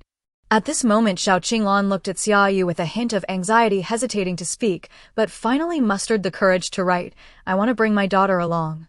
After the last incident, she dared not leave her daughter alone at home, and her daughter was also unwilling to stay by herself. She was afraid Xia Yu would be unwilling to take her daughter along considering she was already a burden and bringing her daughter would only add to that. Xia Yu glanced at the timid girl standing behind Xiao Qinglan and nodded, all right. She was not being kind-hearted, she was worried that Xiao Qinglan would lose her composure because of her daughter, leading them to be discovered by others, which is why she agreed. Moreover, an 18-year-old girl could also be considered a labor force capable of helping with a lot of tasks. Xia Yu asked her grandmother if making cured meat was easy. Her grandmother replied with 2 words, simple. You just need to cut the meat into strips, hang them up, and then light a fire underneath using smoke from burning wood. It will take about half a month to finish. Half a month? Xia Yu exclaimed, jumping up with a hint of disappointment. Is it really going to take that long? Is there no other way? Xia Yu asked persistently. Her grandmother glanced at her, and knowing that a week or 2 was unrealistic said, first smoke it for 7 or 8 hours, then you can take it home, and continue smoking it for half a month. Xia Yu nodded, finding this method feasible. The main advantage was that they could openly bring wood home. Soon the extreme cold would arrive and firewood would be crucial. She also wouldn't have to hide it anymore. Xia Yu decided that she must use this method and ensure that Yu Bin and the others did as well. This way she could feel safer. On the morning of the second day, Yu Bin brought Tang Tang to Xia's grandmother's house and handed over her belongings before they prepared to set off. Xiao Qinglan and her daughter were waiting at the stairway on the 15th floor. Xia Yu entered the bedroom and came out holding a revolver, handing it to Yu Bin. Can you check if this can be used? Yu Bin glanced at her, took the revolver, and began to inspect it closely. Meanwhile, Xiao Yu's eyes were nearly popping out. How can you be so calm, Yu Bin? That's a gun. Shouldn't you confiscate it? And what about Xia's grandmother? Isn't she surprised? Isn't it strange that Xia Yu has a gun? Yu Bin and the grandmother both indicated that they were neither surprised nor astonished. They had seen Xia Yu kill before, so this was all child's play to them. This gun is fine, just a bit unresponsive, it needs proper maintenance. Suddenly thinking of something, he teasingly glanced at Xia Yu, but you still need to load it with bullets. Xiao Yu couldn't help but burst out laughing. Yu Bin is joking about Xia Yu's previous foolish behavior. How can he tease others? Xia Yu glared at Yu Bin knowing he was mocking her and decided to pretend she didn't hear. It can be used now, right? Yes, it can be used. Xia Yu stuffed the gun into her grandmother's hands. You hold it for self-defense. If someone knocks on the door, don't answer or open it. If someone breaks in, just shoot. Xia Yu feared that someone would take advantage of their absence to break in and harm her grandmother. She silently vowed to resolve things quickly and return as soon as possible. The last incident must not happen again. The grandmother silently accepted the revolver. To be honest, when the grandmother touched the gun, her hands trembled. Having lived a law-abiding life for so long, it was her first time doing something so outrageous. However, she didn't want to worry her granddaughter, nor did she want her to be afraid of her elderly self getting into trouble while she was out. So, she might as well hold on to it. After all, at her age, she had lived enough. Grandmother will definitely not open the door, don't worry. The 3 of them went downstairs, and after meeting up with Xiao Qinglan and her daughter, they quietly rowed Xia Yu's rubber boat out of the community.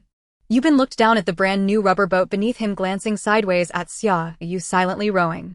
She had changed the rubber boat, the small scratch he had accidentally made last time was gone.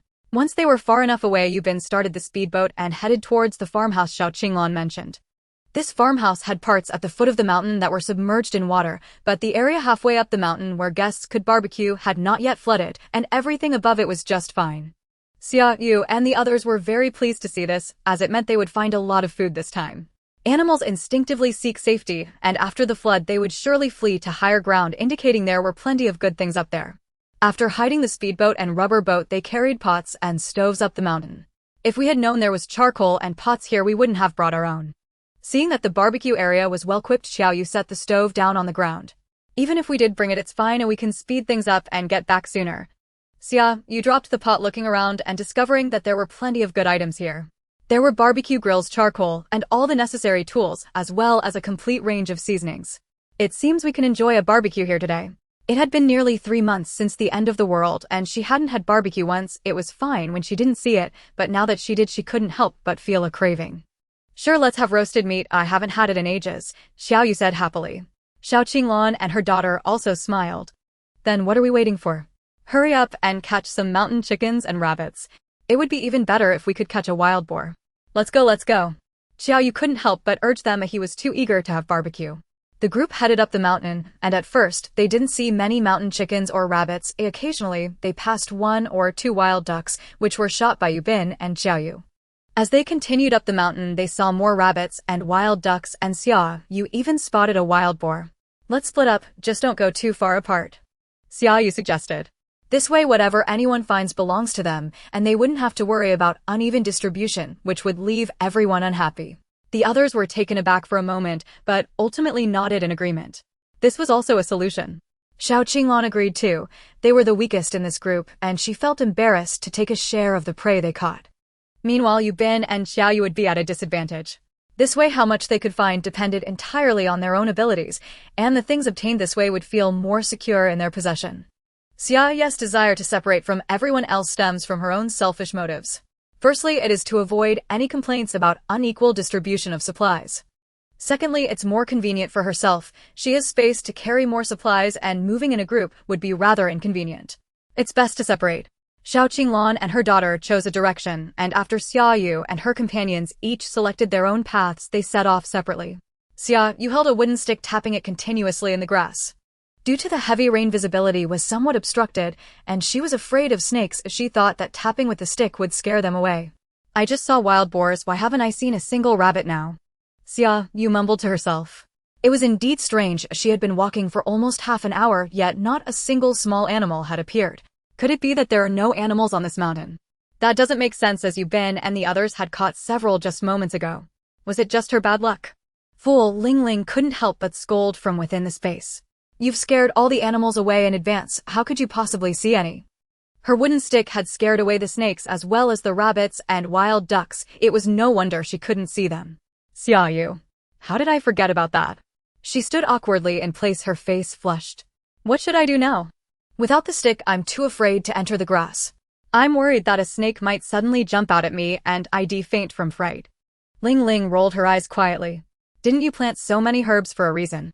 There must be herbs for repelling insects, mice, snakes, and ants. Find some to carry with you, and snakes won't dare to approach you. In fact, there was an even more convenient method. Ling Ling could cast a small spell on Xia Yu to keep snakes and insects away. However, this would consume spiritual energy, and Ling Ling felt a bit reluctant to do it. To make up for Xia Yu, she proactively found the herbs Xia Yu needed, packed them in a pouch, and sent them out from the space. I will show some mercy and help you once. Xia Yu happily held the pouch in her hands. Thank you, Ling Ling. To be honest, she didn't know much about herbs, as she could only recognize a few after cramming at the last minute. If she had to find them herself, she would definitely waste a lot of time. Ling Ling was thoughtful, having prepared everything for her. Ling Ling in the space felt a bit guilty and said awkwardly, no. It's what I should do. With the pouch in hand, Xia Yu felt a bit braver. She threw the wooden stick back into the space and took out her knife instead. Soon she spotted the shadow of a rabbit squatting and eating grass under a nearby tree. It seemed that she had indeed scared off all the small animals. Xia Yu cautiously approached, and using the sound of the rain as cover, she got closer to the rabbit. However, just as she raised her knife, the rabbit noticed her and darted away. Xia Yu, why did it run so fast? In the next few attempts she missed again and couldn't catch a single rabbit, but she did find a few eggs. Ling Ling, is there any way to keep them from running away? Xia Yu asked, feeling discouraged. Trying to catch them alone only led her to chase around aimlessly, unable to catch a single rabbit. She had no choice but to seek Ling Ling's help. Ling Ling thought, you can't escape this time. I can, but can I go chop some trees to replenish your spiritual energy? Xia Yu interrupted Ling Ling, knowing what she was going to say. Fine, just remember to return the spiritual energy to me. Xia Yu nodded helplessly, saying, remember. She had initially planned to chop more trees to prepare for the extreme cold, and now with Ling Ling's help to turn them into dry wood, it could also increase the efficiency of the space. It's a deal. After reaching an agreement with Ling Ling, Xia Yu's speed increased significantly as if blessed by the gods, and soon her hands were full of rabbits, wild ducks, and wild chickens. Ling Ling, can we still keep them in the space? She stood under a tree avoiding the pouring rain and asked Ling Ling, feeling a bit tired. Ling Ling glanced at the rows of cages on the field and shook her head. There's no more space left. They had just put in plenty and it was already full. Xia Yu quickly entered the space and found that there was indeed no way to keep any more. She walked into the yard and looked at the rows of refrigerators and freezers, pondering. Since these refrigerators and freezers were empty, why not power them up first and then fill the freezers to the brim? Xia Yu thought this method was feasible and immediately took action. She retrieved the solar panels, installed them, and powered up the refrigerators and freezers. Once she confirmed they were functioning normally, she quickly exited the space. Ling Ling, can you help me pluck the feathers off these rabbits and wild ducks? Do it yourself, I can't waste spiritual energy here. Ling Ling unhesitatingly refused, not even letting Xia Yu finish her sentence. She wasn't Xia Yu's little follower, why should she be ordered around like that? Can I chop some extra trees for you? Xia Yu felt a bit of a headache. When it came to spiritual energy, Ling Ling would become difficult to talk to. Ling Ling, stern and impartial, replied, no, you've already traded trees for my help in keeping them still, you can't exchange for anything else. Ling Ling pouted unhappily. It wasn't easy for her to accumulate some spiritual energy. Just throw the dead ones in here and the space will slow down the decay. You can deal with it when you go back. Xia Yu thought about it and realized that this would work, so she stopped asking Ling Ling for help. The animals she encountered afterward were all kept still by Ling Ling, allowing Xia Yu to finish them off and then toss them into the yard of the space. Soon a pile of rabbit and wild duck carcasses had accumulated in the yard. Next, let's specifically hunt wild boars. We can leave the rabbits and wild ducks for later.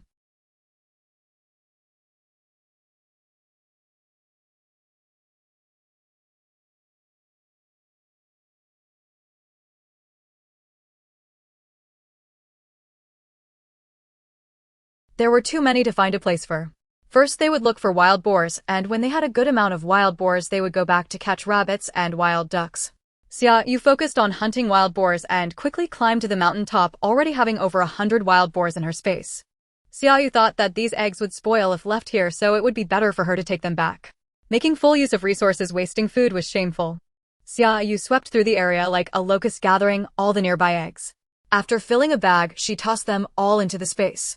These eggs were packed into the refrigerator's cooling compartment, the car trunk, and even the gaps between the rows of cabinets in the bamboo house, filling them to the brim and stacking them high. Xia Yu clapped her hands, feeling quite satisfied. These eggs would be enough for her and her grandmother for several years. She found a spot with slightly less rain to sit down, deciding not to search anymore. There was no more space left in the area. If she kept adding, it would only occupy the space of the black soil, which Xia Yu was unwilling to do. She also raised chickens, ducks, and geese in her space, so eggs were not lacking. However, the yard in the space was also almost full. When she returned, she would need to organize everything. After a pile of rabbit and wild duck corpses was stacked at Xia Yu's feet, Yu Bin and Xia Yu finally appeared in her line of sight. Both of them carried large woven bags on their backs, which were bulging and seemed quite heavy. Xia Yu waved to the two, saying, it seems you both had a good haul. She couldn't help but admire their survival skills. They were impressive. With Ling Ling's help, she was able to catch so many prey, but these two relied entirely on their own strength. Very impressive. Xiao Qinglan hasn't come up yet, let's sit for a while. Xia Yu took out a bottle of water from her backpack and handed it to them, letting them take a break. Why did you pick up eggs? They're hard to carry and easily break. I didn't collect any. Xia Yu sat next to Xia Yu and immediately spotted a large bag of eggs in front of her. I also picked these up nearby. I didn't collect any before. How will you take them down? That was the issue. I'll bring the pot down later, cook them, and then take them. That way they won't break. Xia Yu glanced at Yu Bin, thinking that it was indeed a good idea. That works too. Xia Yu jumped up, saying, then I'll go collect some too. He dashed into the woods. Xia Yu called after his retreating figure, stay away, I've already picked everything around here. In the distance, Xiao Yu's faint voice replied, got it. Didn't you hunt any wild boars? Yu Bin looked around and frowned as he asked Xia Yu, do you need my help? Xia Yu quickly shook her head. No, I left the wild boars below and didn't bring them up. She indeed left 3 wild boars under a tree, planning to make jerky, smoked meat, and render lard. Otherwise, how could she openly take them out to eat? Yu Bin then nodded. Xiao Yu and I left some below too. Mainly because they couldn't carry them, so they had to leave them there and go back for them later. How did you both come back so quickly? Xiao Qinglan appeared with her daughter, looking a bit disheveled, and asked Xia Yu with gestures. Xia Yu looked over and found that Xiao Qinglan and her daughter were also not bad. They were carrying a woven bag that was also filled to the brim. It seemed their haul was also decent. We couldn't carry it all, so we came up directly. Xia Yu made space for the mother and daughter to sit down. Xiao Qinglan nodded, not surprised at all. Among these people, she and her daughter were the weakest. If they could find so much meat, the other 3 must be even more capable. Therefore, after descending the mountain and knowing that Xia Yu and the others had left some wild boars elsewhere, she found it very normal. Xiao Yu and Xia Yu carried the pot up to the mountain top, boiled the eggs they collected, and then packed them in a bag to carry down. After changing into dry clothes, they began preparing for the barbecue. Come on, I'll do the grilling today, Xiao Yu exclaimed excitedly as he circled around the barbecue grill. Xia Yu, annoyed, pushed him aside, saying, you need to deal with the rabbit and wild duck first. Once I finish cleaning the grill, you can grill however you want. Don't just stand here blocking my way now. Xia Yu pouted in grievance and squatted down next to Yubin, watching him handle the rabbits. Yubin also found Xia Yu displeasing. What a clueless guy, he deserved to be scolded. Xia Yu, it's all set, you can unleash your skills now. After Xia Yu cleaned the grill, she immediately took on the role of the overseer. Since Xia Yu wanted to show off, she decided to give him that opportunity. Xia Yu bounced up, ran over while cracking his knuckles, saying, "Just wait for your food." Xia Yu took out a few potatoes, several sausages, and a bag of dried mushrooms to prepare. Yubin watched in surprise as she peeled the potatoes and helped wash the mushrooms. Seeing his confusion, Xia Yu explained, "These are my rations. If we get hungry, we can roast potatoes. Since we're barbecuing, it's perfect to add another dish." Yubin fell silent. Both he and Xia Yu only brought compressed biscuits and instant food, none of which were suitable for barbecuing. It seemed that women were indeed more meticulous. Xia Yu's cooking skills were not bad. Smelling the aroma wafting through the air, Xia Yu sniffed, feeling her mouth water. It seemed she was really craving it. "It's ready to eat," Xia Yu announced, and several people immediately gathered around, not bothering to talk, grabbing skewers of grilled meat and stuffing them into their mouths. It was truly delicious. They had been holding back for so long. "So tasty, Xia Yu, you're great. Let's have another barbecue sometime," Xia Yu said while scheduling their next barbecue. At home, there would be even more variety in ingredients. Xia Yu, still eating, didn't even look up, saying, "No problem, just let me know whenever you want to eat." Xiao Qinglan also gave Xia Yu a thumbs up. It was really delicious. After a barbecue meal, everyone felt satisfied and slumped in their chairs, unwilling to move. "If only we could eat like this every day, how wonderful that would be," Xia Yu couldn't help but dream. Xia Yu smiled, thinking, yes, how wonderful that would be. The survival ahead would become increasingly difficult as such wishes might not be fulfilled. After eating and drinking to their fill, the group regained their energy and began to move. Yubin and Xia Yu were responsible for slaughtering and cutting the meat into long strips, while Xia Yu was in charge of rendering lard, and Xiao Qinglan and her daughter were responsible for making jerky. 2 pots were set up, burning charcoal stored in the farmstay. Around the stove were some wet logs Xia Yu had chopped. Once they were dried, they could be used. Rendering lard was quick. 1 pig could render a pot of lard, and she had 3 pigs, while Yubin and Xia Yu had 8, and Xiao Qinglan and her daughter had 1. She rendered several large basins, using the collected basins to hold them, waiting for them to cool before packing them up to take away. She wasn't very skilled at making jerky, so she went to the place where Yubin and Xia Yu hung the meat to start a fire for smoking the meat. The wood for smoking the meat was all pine that Xia Yu had chopped. Because it was still wet, the smoke was a bit heavy. But it should be fine, after all smoked meat is made with smoke. This busy work continued until midnight, finishing up the pork processing, leaving the rabbit and wild duck unprocessed. "Everyone, let's rest for now and work on it again in the morning." Yubin stood up and stretched, saying. Everyone was very tired, especially Xiao Qinglan and her daughter, who were swaying and could faint at any moment. It was impossible to finish tonight, it was better to rest first. A good rest would improve efficiency tomorrow. Xia Yu brushed the wood chips off her clothes and couldn't help but blink. She was so tired that her eyes were almost closed. "Then let's rest for now, you all find a place to sleep. I'll add a few more logs," she yawned, preparing to go outside to fetch firewood. Yubin stopped her, saying, "I'll go, you rest. I'll also keep an eye on the fire, well, still need you 3 tomorrow."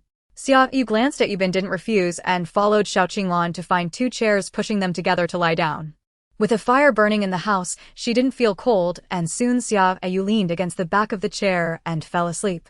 However, the wrench lying quietly in the sleeve of the arm she was resting on awaited its owner's use.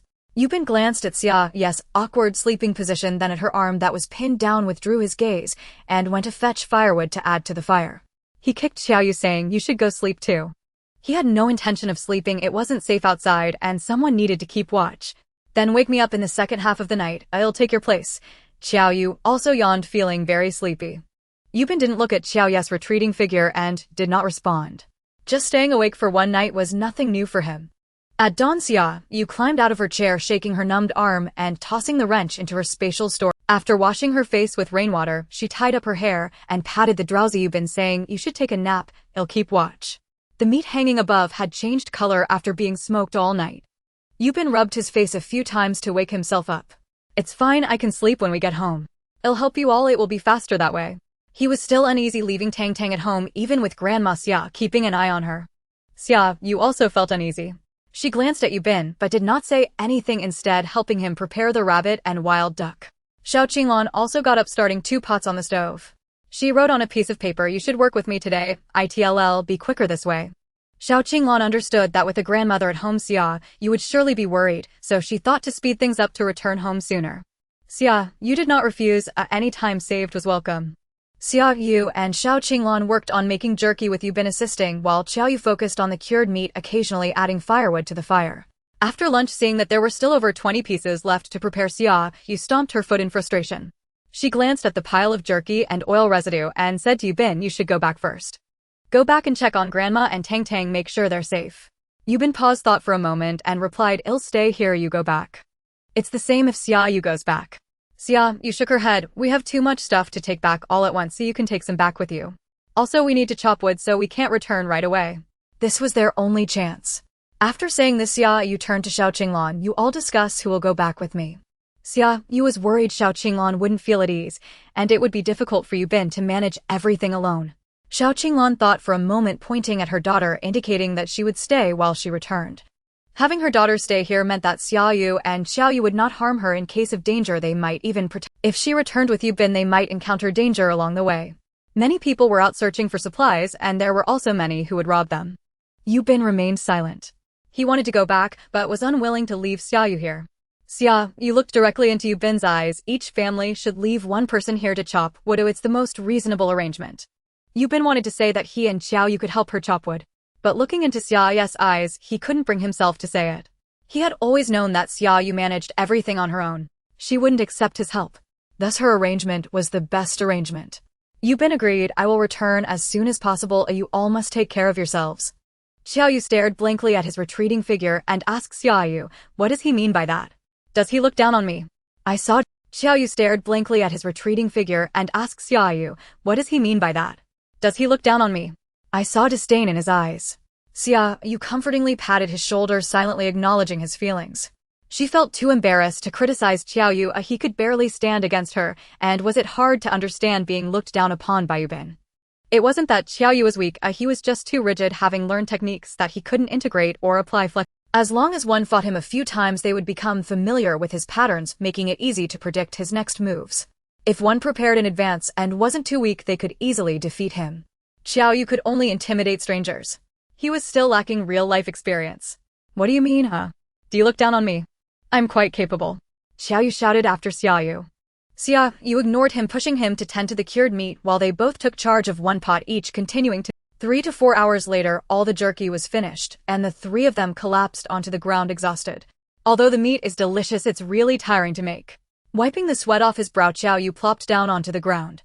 Xia Yu dragged a chair over and sat beside him. The results are quite pleasing. She feared neither fatigue nor hardship. What she feared was the lack of food. Every day she worried about having insufficient supplies, struggling on the brink of starvation. Even though their home was stocked with many supplies, she still felt insecure, wanting to hoard even more, enough to last. Those supplies would give her enough security. Let's rest a bit, then we'll head out to chop wood. They had prepared their logging tools in advance when they came. Half an hour later, the three of them, clad in rain gear, ascended the mountain. Xia Yu waved her hand. Let's chop here, each person take one side. She couldn't work alongside the two of them, otherwise she couldn't provide chi to Ling Ling. Don't wander off too far, Xiao Yu shouted towards Xia Yu's back while wielding the chainsaw. He needed to stay behind to protect his sister, as Xia Yu could manage on her own. Xia Yu found a spot out of sight from Xiao Yu, and the others pulled out the chainsaw and began her work. She chose a direction opposite to theirs and felled every tree regardless of size, tossing them into her spatial storage. Ling Ling, hurry up and absorb the chi. Once you're done, send it out to me. Don't let Xiao Yu see it. You'd better be careful not to turn the wood into dead logs, or I won't be able to explain it.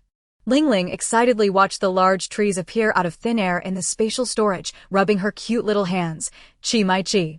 Hearing Xia Yu's nagging, she impatiently replied, got it. You can trust me to handle it. Xia Yu wanted to say that she was far from reassured. She might trust Ling Ling with other matters, but when it came to chi, Ling Ling had lost her credibility. Remember, okay? Xia Yu urged anxiously. Ling Ling couldn't be bothered to respond, busy absorbing chi. Meanwhile, Yubin and Xiao Qinglan were back at Qinguang community, navigating the speedboat and rubber dinghy. The water level has risen again. In just a couple of days, the 12th floor will be flooded, Xiao Qinglan said silently. Yubin understood lip reading, but chose not to respond, lowering his head as he hoisted a woven bag onto his shoulder, handing Xiao Qinglan a knife. You stay here and guard this spot. Xiao Qinglan took the knife, gripping the handle tightly, nodding to indicate she would guard this place well. Yubin turned and rushed upstairs, his steps quick, eager to see Tang Tang and Grandma. Bang, bang, bang. Just as he reached the 20th floor, he heard a loud banging sound from above. His expression changed and he dashed up the stairs. Could something have happened above? What about Grandma and Tang Tang? What are you doing here? Yubin questioned, harshly glaring at Wang Lili. Wang Lili was startled by the sudden voice. Turning to see Yubin, she sighed in relief. Oh, it's you. Where's Xia Yu? Tell her to come out. I ask you, what are you doing here? Yubin's expression darkened further as he stepped closer, his gaze sharp. I came to find Xia Yu, of course. After saying this, she realized why she needed to explain so much. Who are you? What I do here is none of your business. Yubin forcefully pulled Wang Lili aside, ensuring the doorway was safe and showing no signs of being pried open before he sighed in relief. Grandma and Tang Tang should be all right. Yubin pulled out the key to unlock the iron door, turning to look at Wang Lili, who was about to enter. This is my home, and you are not welcome here. You're talking nonsense. The person across said Xia Yu lives here. Let her come out, I have something to discuss with her, Wang Lili shouted angrily. Xiaobin, you're back. Where's Xia Yu? Didn't she come back with you? Grandma looked behind Yubin but didn't see Xia Yu. Grandma, I came back first to drop off some things. Xia Yu is still at the farmstay. Are you and Tang Tang doing okay? How is everything at home? Yubin was asking about Wang Lili. Grandma nodded, we're fine. I didn't open the door so she can't come in. That girl is really something with a heart so wicked. At noon, Grandma was preparing milk powder for Tang Tang when she heard knocking outside. Remembering Xia Yu's instructions, she first checked the surveillance on the tablet. This was given to her by Yubin before he left. Outside was a pretty young girl whom she didn't recognize. The girl knocked a few times and, seeing no one coming out, grew impatient and started banging on the door. 5 minutes later, she shouted, Xia Yu, are you there? Come out quickly. Only then did Grandma realize that the girl was looking for Xia Yu. She thought about opening the door but suddenly recalled Xia Yu's previous instructions and hesitated. In just a few minutes, the girl outside started shouting unpleasant things. Xia Yu, what are you hiding inside, doing something shameful? Come out quickly. Stop pretending. I've inquired and you live here. Hurry up and come out. Seeing that no one responded, the girl kicked the door a few times in anger, cursing, you shameless person. If it weren't for the 12th floor being about to flood, I wouldn't have come looking for you. You ungrateful little wretch, using some filthy means to get into such a nice apartment complex. The Changwon community is considered a high-end neighborhood nearby. Xia Yu is just a poor girl. How could she afford to rent a place here? She must have sold herself to live. Hearing this, Grandma no longer wanted to open the door. She was so angry that she was gasping for breath and really wanted to go out and scold that girl. Having opened the door, she suddenly recalled Xia Yu's instructions, sighed, and walked back to close the door, turning off the tablet. Out of sight, out of mind. So Grandma didn't know that while Wang Lili's patience was running thin, Hu Ji secretly opened the door and came out. This door was newly installed and had been brought back at great risk. But the door was too thin and an adult could easily kick it down. He stood 2 meters behind Wang Lili and asked, young lady, do you know Xia Yu? Wang Lili looked at Hu Ji in confusion. Yes, do you know her too? Hu Ji's expression twisted slightly as he thought, not only do I know her, but we also have enmity, a deep-seated grudge. He smiled and nodded. I know her, the little girl who lives inside with her grandmother. Wang Lili appeared puzzled. Her grandmother? Isn't Xia Yu's grandmother in the countryside? Did Xia Yu bring that old lady to the city? It seems she really did sell herself, otherwise how could she bring her grandmother along? Can she support 2 people? Hu Ji didn't mind Wang Lili's confusion. His purpose was not to chat. Yes, there are only the 2 of them in her family. But I think the little girl should be quite capable. They seem to be living well with her grandmother. It's been raining heavily for 2 or 3 months, and while others are running out of supplies, I see they are still eating meat every day. Wang Lili's eyes lit up at this. Really? After the last outing, Qian Yu's attitude towards her changed. He no longer cared for her tenderly and instead grew cold. He wouldn't give her what she wanted, whether it was meat or cake, and even regulated her food portions. If she exceeded her limit, there would be none left afterward. She was furious, but didn't dare to slam the door and leave. From what she had heard from the big fish and others, many people had fought bloody battles over a scrap of food. Some even lost their lives over it. As a weak woman, she had no ability to support herself after leaving Qian Yu. She could only swallow her pride. A few days ago, while Qian Yu and his friends were chatting, she secretly listened in and learned that Xia Yu was also in the Changwon community. Upon hearing this, she immediately felt excited. That fool Xia Yu had always obeyed her every command. If she moved in with Xia Yu, wouldn't life be easier and more comfortable? The more she thought about it, the more she found the idea brilliant, immediately plotting. Taking advantage of Xia Yu and his friends going out, she hurried out paddling on a makeshift raft made of a few wooden planks. The more she thought about it, the more she found the idea brilliant, immediately plotting. Taking advantage of Xia Yu and his friends going out, but unexpectedly she was splashed with cold water and blocked at the door. At this moment, hearing that Xia Yu had many resources, she became furious. No wonder you won't open the door, you're afraid I'd come looking for you. Xia Yu, I misjudged you, I didn't expect you to be this kind of person. Come out. Huji watched the enraged Wang Lily with a smirk, feeling a sense of glee. She is such a fool to actually believe his words. If she thought carefully, she would realize that with these two doors blocking the hallway, how could he possibly know what Xia Yu and her grandmother were eating? Fool. Perhaps Wang Lily noticed this, but was unwilling to think that way. What did it matter to her? She just needed to use this point to move into Xia Yu's house. Huji left and Wang Lily was still banging on the door when she unexpectedly bumped into Yubin. Grandma, you don't have to worry about her. If someone breaks in, just use the gun Xia Yu left for you. Don't worry and nothing will happen. I'll be back soon, so take care of yourself at home. Grandma nodded. Don't worry, I won't open the door for anyone, and you all need to stay safe, understand? Yubin came out and Wang Lily was still standing at the door. He shot her a cold glance. If I come back and you're still here, don't blame me for being rude. The murderous aura emanating from Yubin was too strong, causing Wang Lily to shrink her neck in fear, trembling and not daring to speak. Yubin ignored her and turned to go downstairs. When he came back up, Wang Lily was already gone. He placed all the supplies in Xia Yu's home, locked the door to the hallway, and then went downstairs. Unexpectedly, he ran into Wang Lily again.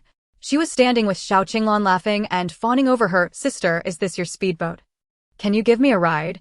I live in the neighborhood. From now on we'll be friends and can look out for each other. Yubin extended his foot and kicked the raft away. Sorry, the speedboat is mine. Yubin found it hard to believe that he could do something so childish, yet seeing Wang Lily's distorted face brought him a sense of satisfaction. You. Wang Lily glared at Yubin in anger, but upon looking into his calm eyes, all her emotions turned to ice. Remember, don't come to the 26th floor to disturb me again, or I would be more than willing to have a serious talk with you. His cold gaze fixed on Wang Lily's neck. Wang Lily felt a chill at the back of her neck, as if a knife was pressing there. The slightest movement would lead to a gruesome end. Wang Lily was frightened by her own imagination. Her legs went weak and she collapsed to the ground, tears filling her eyes as her body trembled slightly. Neither Yubin nor Xiao Qinglan was one to pity the fairer sex. They coldly watched Wang Lily, who was terrified, exchanged glances and boarded the speedboat, leaving the Changguang community under everyone's gaze. On the farm, Xia Yu looked at the lifeless wood, sunbaked for 2 or 3 years without a single leaf, and her face turned dark. Ling Ling, what did you promise me? I just couldn't control myself, it was an accident. Ling Ling, feeling guilty in the space, pointed her finger nervously. She truly felt guilty. She hadn't seen so much spiritual energy in days and got too excited to control herself. Xia Yu's face remained cold, ignoring Ling Ling's pitiful demeanor. If this wood were discovered by Xia Yu and the others, she would be finished. Xia Yu waved her hand and withdrew this batch of wood back into the space. Just wait, you can absorb it once we return. She truly did not trust Ling Ling to handle it alone. She simply couldn't do it. Ling Ling felt extremely wronged. How can you do this? You promised me. Xia Yu stared at her coldly. Is it my fault? What did you promise me? Ling Ling fell silent. This time she had no excuse. But she couldn't just watch the spiritual energy right in front of her and do nothing. She had no choice but to soften her voice and plead with Xia Yu. I realize my mistake. I promise I won't do this again. If I mess up again, you can punish me. Just punish me. Ling Ling's eyes lingered on the trees, and after a moment of determination, she closed her eyes. Punish me by not allowing me to absorb the spiritual energy from these trees. For the sake of the spiritual energy, I'm willing to sacrifice this. Xia Yu looked at her in surprise. This was a serious concession. She hid her smile and said, all right, I'll watch your performance from now on. Xia Yu was not indulging Ling Ling, but rather wanting to force her to learn self-control. Once Ling Ling achieved perfect control, she would find a way to let her absorb the energy from the wood Xia Yu cut. Thus in the following time, she had Ling Ling absorb 1 piece of wood for every piece Xia Yu cut, allowing her to slowly grasp the measure. Although Ling Ling found it troublesome, she dared not complain, fearing Xia Yu might just cut off her spiritual energy. Having some was better than having none. When Yubin and Xiao Qinglan returned, a pile of wood was already placed beside Xia Yu, looking lush, but devoid of any life. How is Grandma? Is she all right? Seeing Yubin, Xia Yu asked anxiously. Her biggest worry was for her grandmother. Yubin supported her and said, don't worry, Grandma is fine. After a while he added, Tang Tang is fine too. Remembering Wang Lily, Yu Bin hesitated but still spoke. Xia Yu's face darkened. She really doesn't know when to quit. I understand. I will handle it. Wang Lily, I had planned to forget you, but you insist on coming to my face, making me recall those unpleasant memories. Since you don't intend to let me go, I have decided not to let you go either. Next, let's see who is the better player. Xia Yu silently quickened her pace, and the others cooperated, speeding up to get everything organized before dark. Rushing into the night, they returned to Changguang community just before it was completely dark. When Grandma saw Xia Yu, she finally sighed in relief. Without Xia Yu returning, Grandma had always felt a weight in her heart. The three of them organized all the supplies and handed over the portion belonging to Xiao Qinglan to her, saying, be careful. Taking so many supplies back will surely attract attention. Those with ulterior motives might plan to rob. Let's see if Xiao Qinglan can hold her ground. Before turning to go home, Xia Yu shot a cold glance at the door of Hu Ji's house, a cruel smile playing at the corner of her mouth. Since you love to watch the excitement, I'll make sure you have plenty to watch. After parting ways with Yu Bin, Xia Yu began organizing the supplies with Grandma. She hung the cured meats in the kitchen where the window was covered with anti-peeping stickers preventing outsiders from seeing inside. She planned to smoke the cured meats here. Asking Grandma to prepare the oil residue, she carried all the chopped wood into the kitchen, filling every corner. If she couldn't fit any more, she tossed some into her own space and into the bathroom of Grandma's bedroom. After putting the fresh meat in the freezer, she felt a sense of accomplishment after filling both freezers. For the next month or two, she wouldn't have to worry about not having meat to eat. Just in time, the meat she had stored before the heavy rain was also finished. She had hidden the jerky in her room, pretending it was piled on the windowsill when in fact she had thrown it into her space. Xia Yu turned to look at her spacious room, stroking her chin in thought, then began pulling things out of her space. A stove, a honeycomb coal stove, several bags of coal, a few boxes of instant noodles, self-heating rice, self-heating mini hot pot, hanging noodles, brown sugar, fruit candy, and hard candy. There were also cotton coats, short sleeves, jackets, and pants, all stuffed into a huge box. After filling every space except for the bed, she finally stopped, nodded in satisfaction, and turned to close the door. Fortunately, Grandma usually didn't enter her room, and she hadn't personally organized things after bringing back the supplies, otherwise, she wouldn't know how to explain the origins of these items. She grabbed her backpack, walked into the living room, and pulled out the blood pressure medicine, cold medicine, stomach pain medicine, thermometer, and other items for Grandma, asking her to store them. She then brought in the cardboard box from the entrance and took out a pair of wild ducks. These two will be raised as well. The family already had chickens and rabbits, but she only took 2 live wild ducks, the rest she had killed. Grandma smiled happily when she saw the wild ducks. These 2 ducks look so spirited and are growing well. She chuckled as she placed the box next to the chicken coop and rabbit cage. Then Grandma turned to tend to her little vegetable garden, and Xia Yu called out to her, Grandma, I'm going back to sleep. Grandma waved her hand without looking back. Go ahead, go ahead.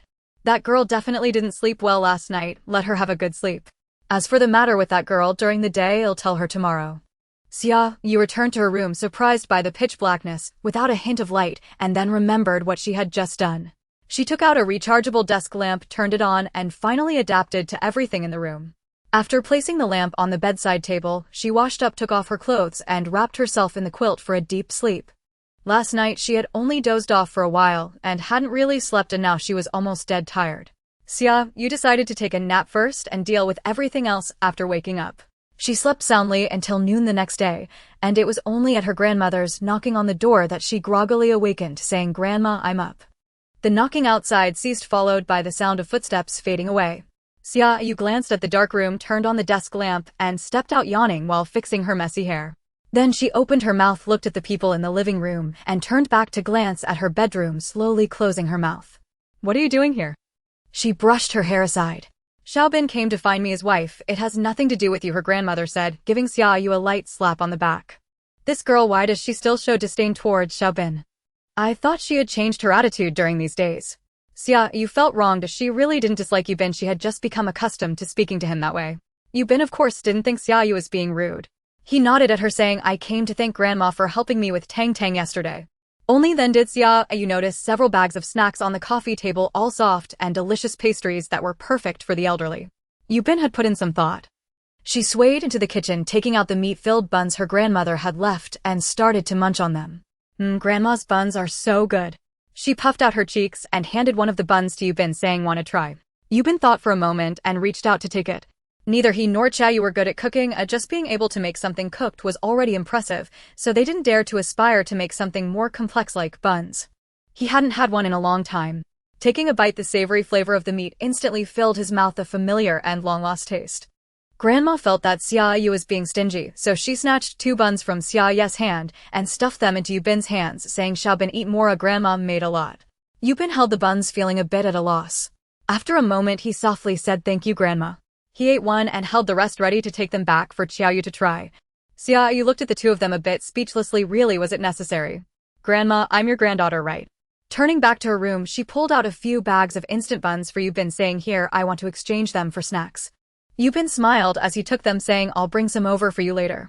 Ever since he learned that Xia Yu liked snacks, he would subconsciously gather them when he was out looking for supplies.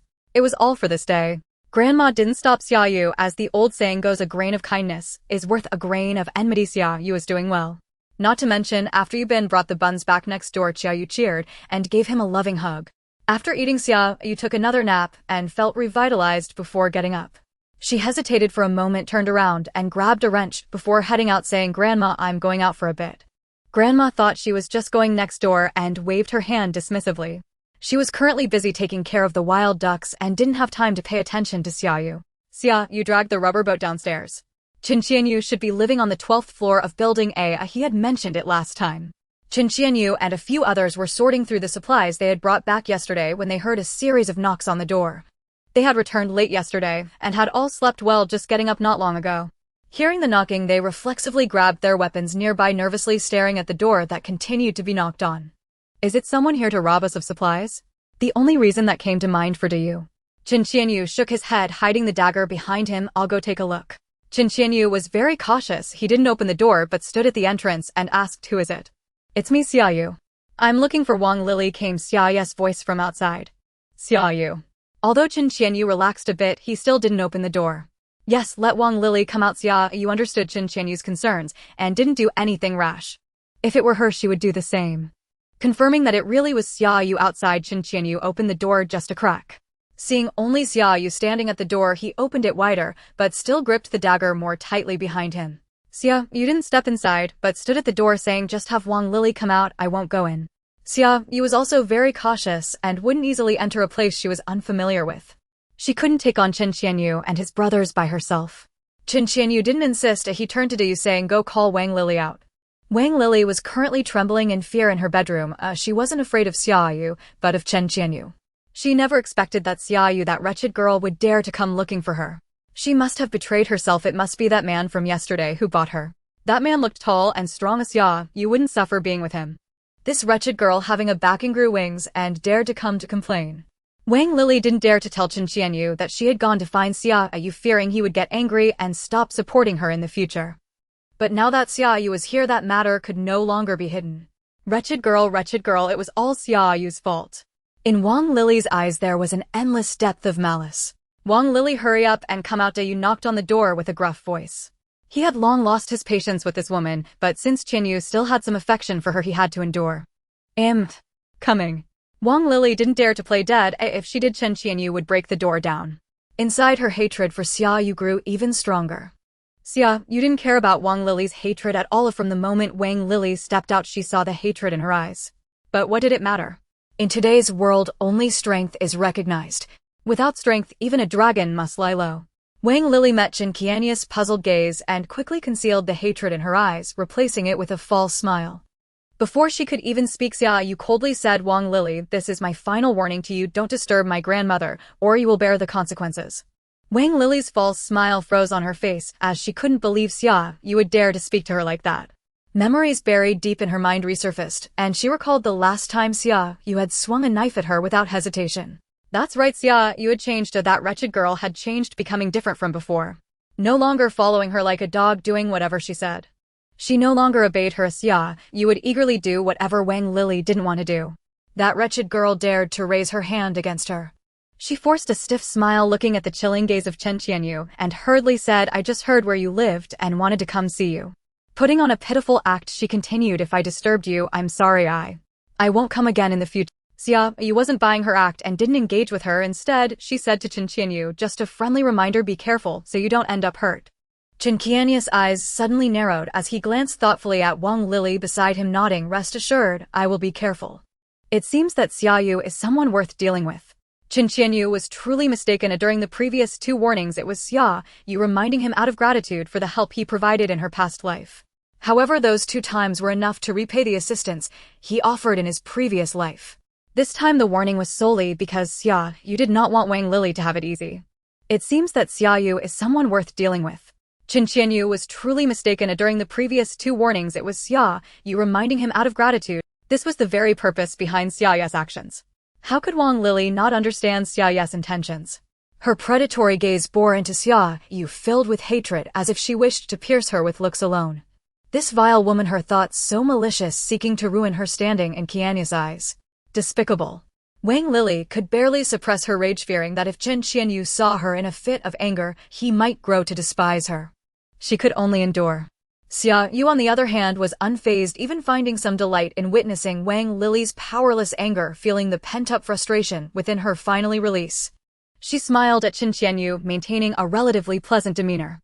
As she turned to leave, she glanced back at Qian Yu, saying, "I think the 12th floor isn't safe anymore. Are you interested in moving to another place?" To be honest, Qian Yu did indeed have that thought. With the 11th floor flooded, he was discussing with Xia Yu about moving to higher ground in a few days. They were currently searching for suitable locations. Unexpectedly, Xia Yu brought it up at this moment, raising an eyebrow. "Do you have a suitable place?" "There is a suitable place, but it requires you to seize it." Xia Yu's gaze swept over Qian Yu and Xia faces. She offered her suggestion, waiting to see if Qian Yu would accept it. Qian Yu hesitated. After the apocalypse, his life had not been too bad, and he had not considered robbing others. As long as others did not provoke him, he would not take the initiative to attack. Now he felt somewhat hesitant about robbing someone else for no reason. In the end, he still asked, "Where?" "Building B, 26th floor, right across from me, the top floor. There is no better location than that." If the 26th floor were to be flooded, then there would be no safe place in the entire community. Qian Yu nodded. Indeed, the tallest building in Chengwang community was only 26 stories high, which truly was the best position. However, he was still unable to make a decision. Xia Yu was indifferent, glancing at the predatory Wang Lili with a sly smile before turning to leave. "Wang Lili, are you ready?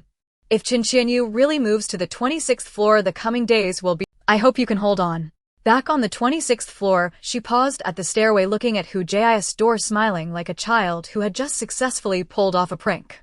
In a few days, perhaps there would be some excitement to witness. Upon opening the door, she bumped into Yu Bin, who was holding a bag that likely contained snacks for Xia Yu. Without letting him ask, Xia Yu directly stated, "I want to have a talk with Wang Lili." Yu Bin nodded to the conversation Xia Yu referred to as certainly more than just simple chatter. Xia Yu thought for a moment and added, "In a few days we might just have new neighbors." Yu Bin then looked at her. "You. Do you want them to live across from you?" However, wasn't Xia Yu quite averse to Wang Lili? How could she make such a strange decision? Xia Yu smiled, but her laughter carried a hint of chill. "Since she won't let me off, I will play with her properly." Yu Bin had no particular thoughts on this, he simply handed the snacks to Xia Yu. "Xiao Yu said you wanted to see our firewood." Another strange action. Xia Yu shook her head. "No need, I just wanted to see how long he cuts the logs. I haven't chopped before and can't gauge the right length, it's unnecessary now." Originally, she wanted to place the trees Xiao Yu chopped into the space for Ling Ling to absorb spiritual energy, but she forgot about it due to Wang Lili's sudden appearance. Now it was inconvenient. Yu Bin said no more, simply telling her before parting, "Come for training as usual tomorrow." Today they would take a half-day break. Xia Yu nodded in agreement. She needed to become stronger. After returning home, she told her grandmother she was going to rest, but in reality, she went into the space to deal with the wild boar she had caught. She had closely observed Yu Bin and the others slaughtering pigs before memorizing the key points. However, there was still some difference between theory and practice. The first pig she handled ended up in a sorry state, but fortunately the meat was all good and had not been wasted. It took her 2 hours to slaughter the first pig. Later, she took half an hour to kill the second pig and had already mastered all the techniques. That night, Xia Yu was busy in the space slaughtering pigs, filling all the refrigerators with meat, and still had a good amount of fresh pork left. Looking at the ample meat, Xia Yu felt somewhat regretful, and her desire to become stronger became even more resolute. As long as she gets stronger, the drawer in the bamboo house would open, allowing her to store more items. "You've already slept for quite a while." Xia Yu waved her hand, squinted her eyes, and weakly leaned on the sofa. "Maybe I'm just tired. I feel exceptionally sleepy." Busy and bustling, she only emerged from her room at noon the next day, sporting 2 large dark circles under her eyes, yawning heavily. Her grandmother looked at her suspiciously. "Why do you still look so listless?"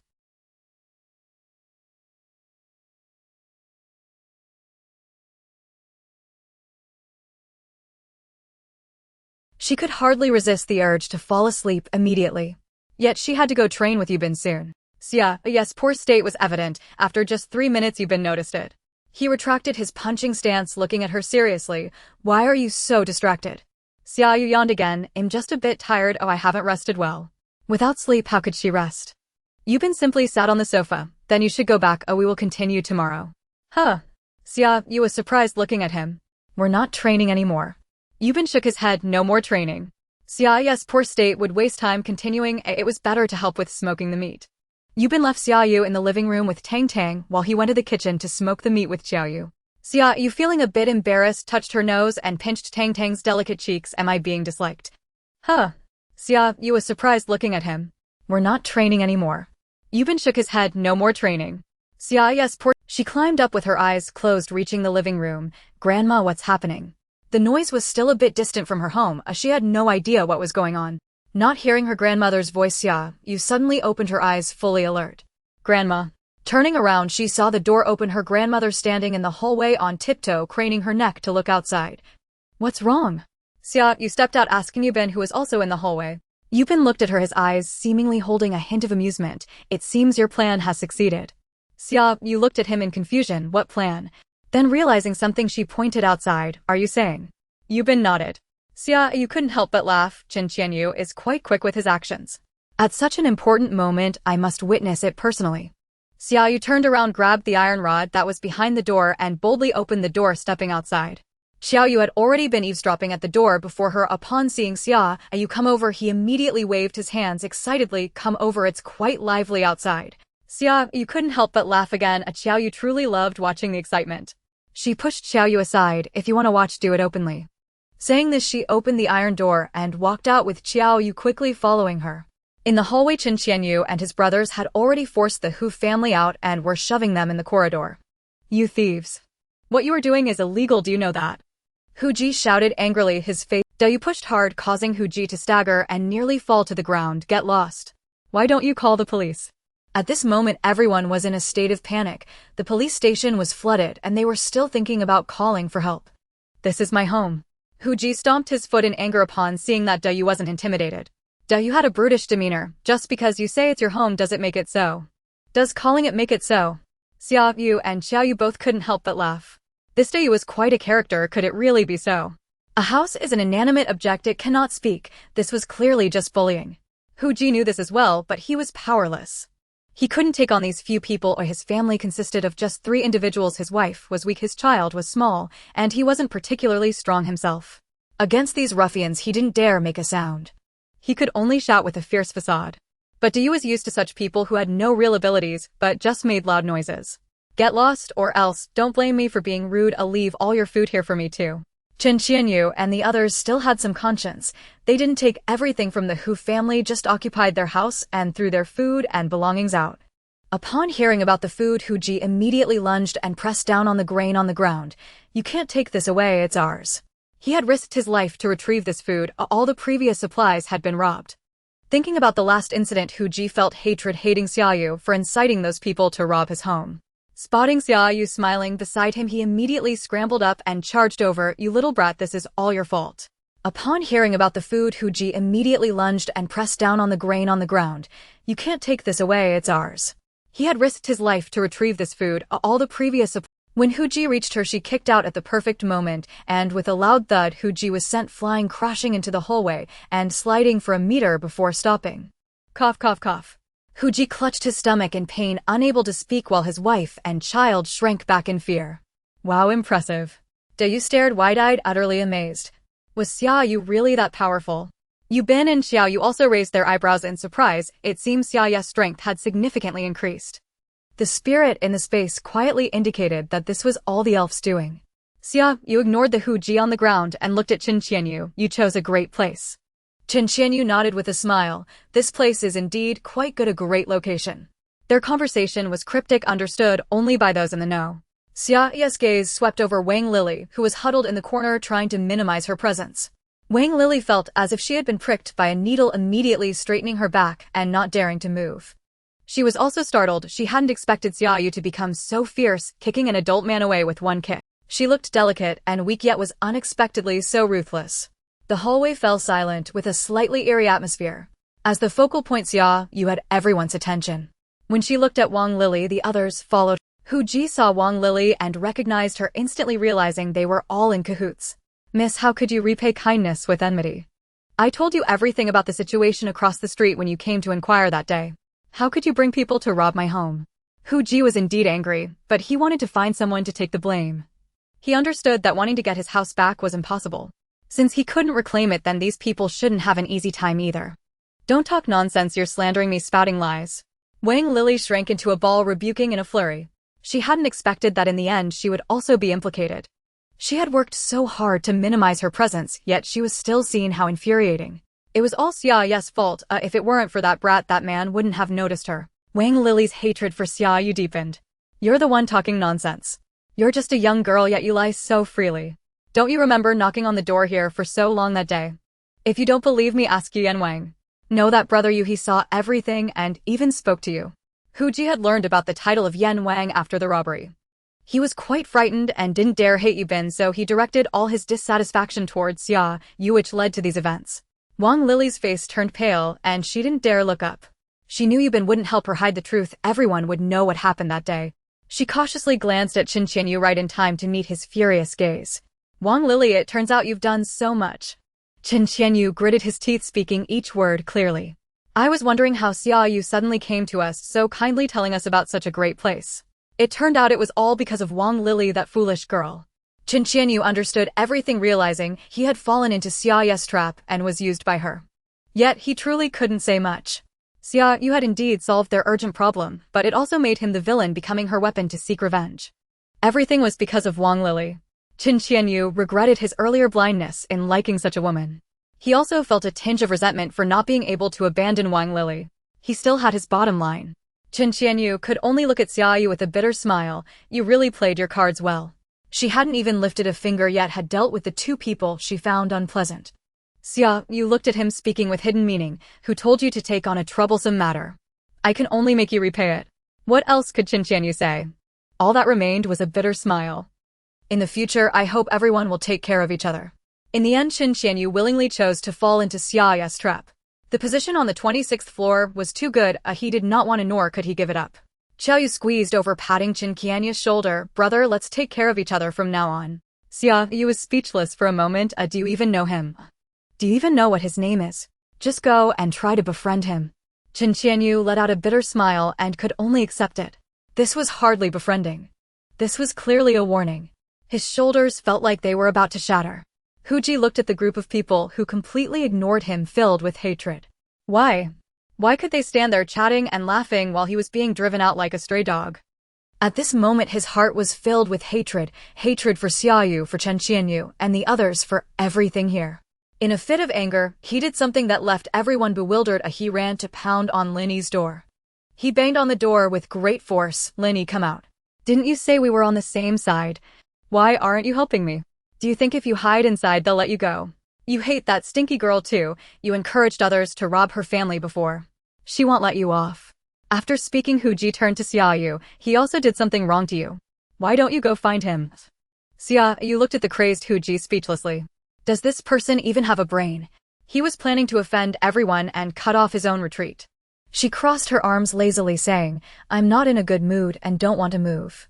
This was a matter between Hu Ji and Lin Yi. She had no intention of getting involved. It would be best if they turned against each other. She could enjoy the spectacle. You bully the weak. Why do you think it's all right to bully me? Hu Ji's face turned red, but he did not dare to show any hatred in his eyes. He was genuinely afraid of Yu Bin, who was standing behind Xia Yu. It was said that this Grim Reaper had killed several people without batting an eyelid. Truly ferocious. Then you can just consider me as one of them. Xia Yu wasn't fooled. She just watched him, his eyes turning red with anxiety. Hu Ji looked helplessly at Xia Yu and the others, then at Xia Yu's group. These were all people he could not provoke. Picking on the weak in the end, he could only step up himself, kicking Lin Yi's door. Lin Yi's door had been installed later and was not sturdy. With his full kick it made a cracking sound splitting in the middle.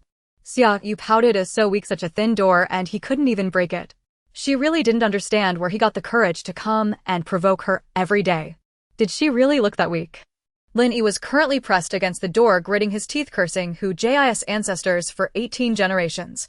How could he have been so blind before becoming friends with such a brainless fool? Was he thinking that if he had no way out he would drag everyone down with him to enjoy himself? Truly hopelessly foolish. Lin Yi originally wanted to take Huji's family in after Xia Yu, and the others went inside. Now he changed his mind. He dared not take in such a malicious person. As Hu Ji was about to kick the door again, Lin Yi hurriedly opened the door and stepped out. Hu Ji. Lin Yi finally came out. Hu Ji wore a strange smile on his face, his eyes filled with glee. When he was suffering, Lin Yi hid and refused to help him, so he wanted to make Lin Yi suffer the same fate. They were friends after all. They had promised to face everything together through life and death. Lin Yi did not want to talk to this fool, glancing at Xia Yu and the others with a flattering expression. Gentlemen, I didn't see anything. You may continue. If it weren't for fear that Hu Ji would damage his door, he wouldn't have come to wade through this muddy water. Yu nudged Xia Yu with his elbow. Since we've already robbed them, why not take both houses? With so many brothers living in one house is inconvenient. It's even more inconvenient with Wang Lili around. One must not bully a friend's wife. It's better to live separately. Xia Yu seriously considered it, glancing at Xia Yu's expression, and finally nodded. All right. Since we've robbed them, robbing one or two doesn't make a difference. Brothers, I beg you spare me, there are elders at home. Lin Yi kneeled on the ground, pleading. His heart sank when Yu spoke. He was most afraid of such an outcome. Unexpectedly it finally came. Hu Ji. Lin Yi almost hated Hu Ji to death. This brother, we don't want to hurt anyone. If you move out on your own, you can take anything you can carry. We just want the house. Xia Yu, suppressing his discomfort, patted Lin Yi's shoulder. Really?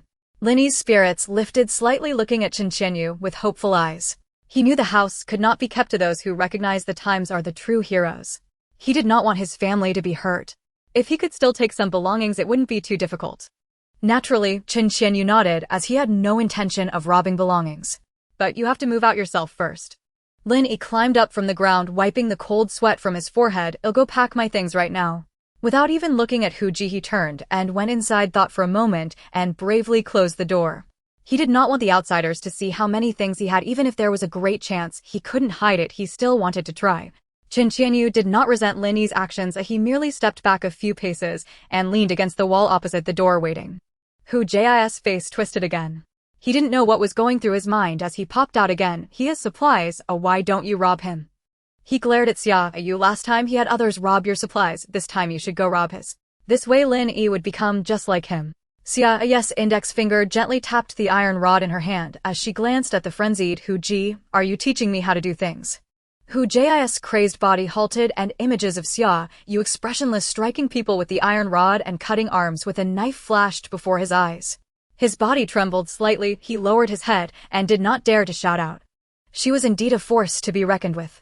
Xia Yu raised his eyebrows in surprise. Xia Yu had a heavy reputation. Look at this person, silenced by just one sentence like a quail. He indeed did not see wrong. Xia Yu was extraordinary, completely on a different level from that foolish Wang Lili. Xia Yu glanced disdainfully at Wang Lili, feeling angry at his past self for being blinded by foolishness. This time he would directly separate Wang Lili and ensure that important things would not be let into her hands. Such stupidity could bring him trouble at any time. It was better to be cautious, just in case.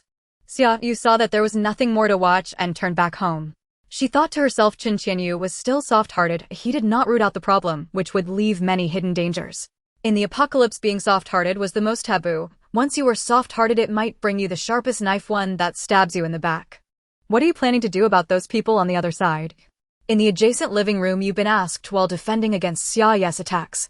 Xia Yu swung a punch at Yu Bin's face while another fist aimed at his stomach during his block. Xia Yu isn't bad. If we have plenty of supplies in the future, we can bring him along. Don't think she is doing this out of kindness. She is merely ensuring stability on the 26th floor. If everything goes as expected, Xia Yu and his group will be their neighbors. If they are rich in supplies while the other side is lacking, conflicts will inevitably arise. It's better to give them some benefits from the start to prevent them from taking desperate measures for resources. In the future, the enemies they need to face will all be outsiders. At least while Grandma is home alone, she won't have to worry about someone sneaking in. Yubin frowned in thought and nodded. If they are honest, then yes. His concerns mirrored those of Xia Yu, all for the sake of Tang Tang. He and Xia Yu reached a consensus that they wouldn't both go out to search for supplies at the same time, always leaving one person at home. However, when they go out in pairs, all of them need to go, leaving only Grandma and Tang Tang behind. If the neighbors get along with them, it would be a great start.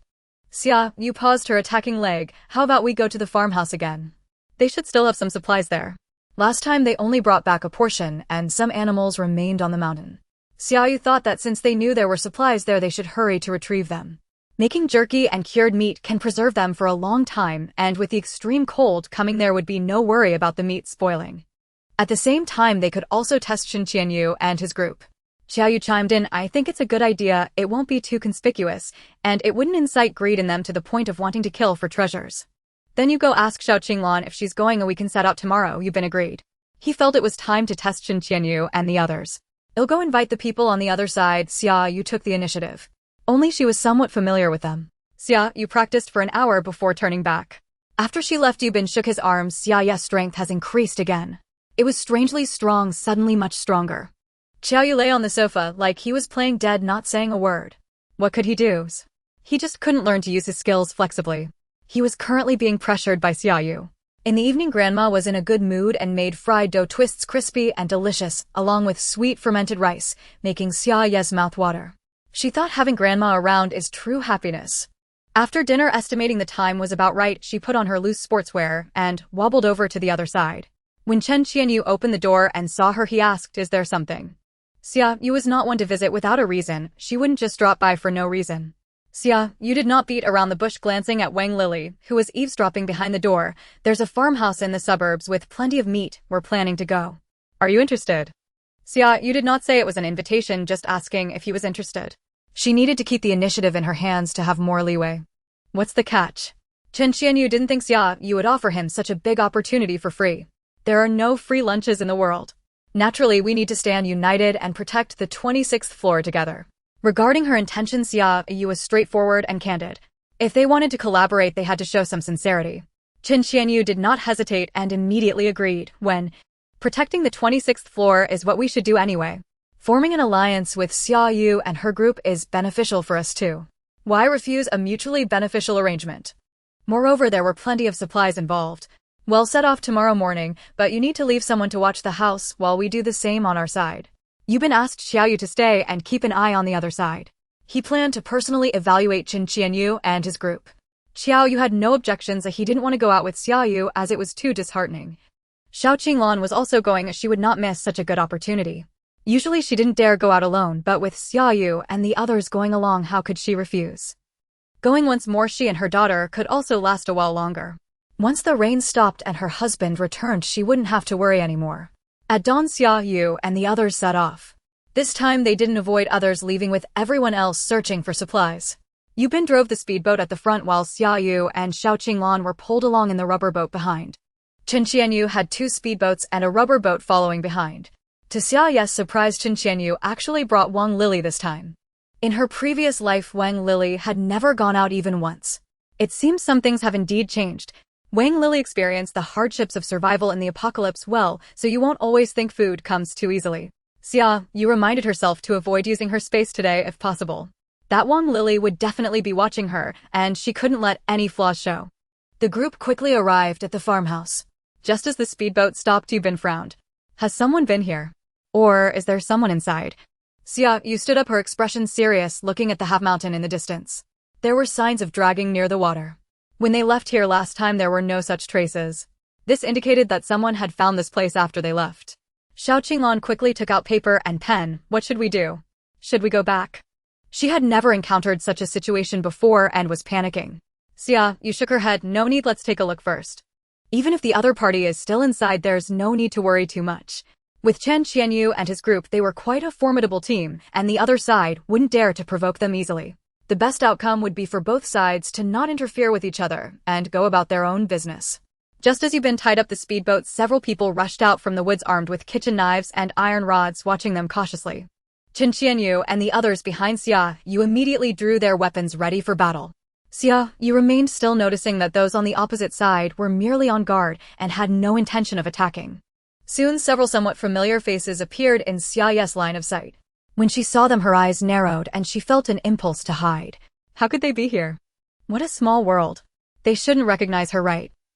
At that time, she had wrapped herself up tightly, wearing a mask and a diving suit which was very different from her current appearance. She should not be recognized. On the opposite side, De Lin leaned closer to Jinge and whispered, Jinge, what should we do now? They had just found a place with plenty of food only to be surprised by the arrival of others. Jinge's face was serious as he gazed at the group of people across from him, his eyes lingering the longest on Xia Yu and De Yu. Let's observe first. Since the other party had no intention of attacking, he wouldn't strike first. He aimed to minimize casualties as much as possible. Friends, how about we agree to not interfere with each other? In the end, it was Xia Yu who stepped forward as the representative to speak. Yubin seemed to have the intention of pretending to be mute, showing no sign of speaking, leaving Xia Yu to take the lead. Qian's proactive gesture made the opposing group believe that they were afraid of them. A man with a sharp face approached Jinge and said, Jinge, there are so many of us, we don't need to fear them. I see they have several speedboats. If we take them, it will be much easier for us to find supplies in the future. In their community, there was only one speedboat and a rubber dinghy they scavenged. Each time they went out, they had to make several trips to transport the supplies back. The 8 people opposite had 3 speedboats and 2 rubber dinghies. If they took them, it would be a significant gain. Jinge and the others turned their gaze toward the speedboat belonging to Xia Yu and her group. They had been so focused on being wary of these people that they hadn't noticed the other party's vehicles. Upon closer inspection, many revealed a greedy expression. So many speedboats and rubber dinghies. How they longed for them. Jinge, let's go for it. They only have one more person than us, and there are 3 women among them. We can definitely take them. Indeed, Jinge, with those speedboats and rubber dinghies, we can find even more supplies, making life much easier for everyone. They were residents of the barrel factory's housing estate, many of whom had been neighbors for decades, with everyone knowing each other well. Their parents worked and lived together, creating a strong bond. After the apocalypse, they united as one, organizing the able-bodied men to go out in search of supplies, while the others stayed behind to protect the community. However, they had struggled to find decent transport. The speedboat was brought back by Jinge after he braved the rain for 2 days and nights. The wooden boat they found later was also damaged and irreparable. Thankfully, they had recently scavenged a rubber dinghy, otherwise many in their community would have starved. Seeing so many speedboats and rubber dinghies, how could they not feel envious? Yet Jinge hesitated. His gaze once again fell on Xia Yu and De Yu. These 3 were very strong, giving him a sense of danger. Jinge's eyes shifted to the other 2 men behind De Yu before finally resting on Xia Yu. These 3 were no pushovers either. He directly ignored Xiao Qinglan and focused on Xiao Qing. This woman didn't seem like someone timid. Could they really overpower such a group? Xia Yu had been observing them closely. When she saw their gazes fixated on the speedboats and rubber dinghies, she understood what the other side was plotting. As Jinge's gaze fell upon them, she quietly drew a large knife from her black backpack. Xiao Qinglan, mimicking Xia Yu, also took out her machete. At that moment, her expression turned fierce as she gripped the weapon. Jinge realized he was right. Those 2 women were definitely not easy targets. The men on the opposite side were also momentarily stunned by the glint of the large knife. Their bloodlust slightly cooled. Glimpsing the uniform large knives on the opposite side, and then looking at their own iron rods, some felt a twinge of hesitation. Their weapons were simply outmatched. Finally, Jinge spoke up. They are not a group we can provoke. You all better not act rashly. After saying this, he stepped forward to respond to Qian's earlier words. All right, let's not interfere with each other. We will split off here and head to the right.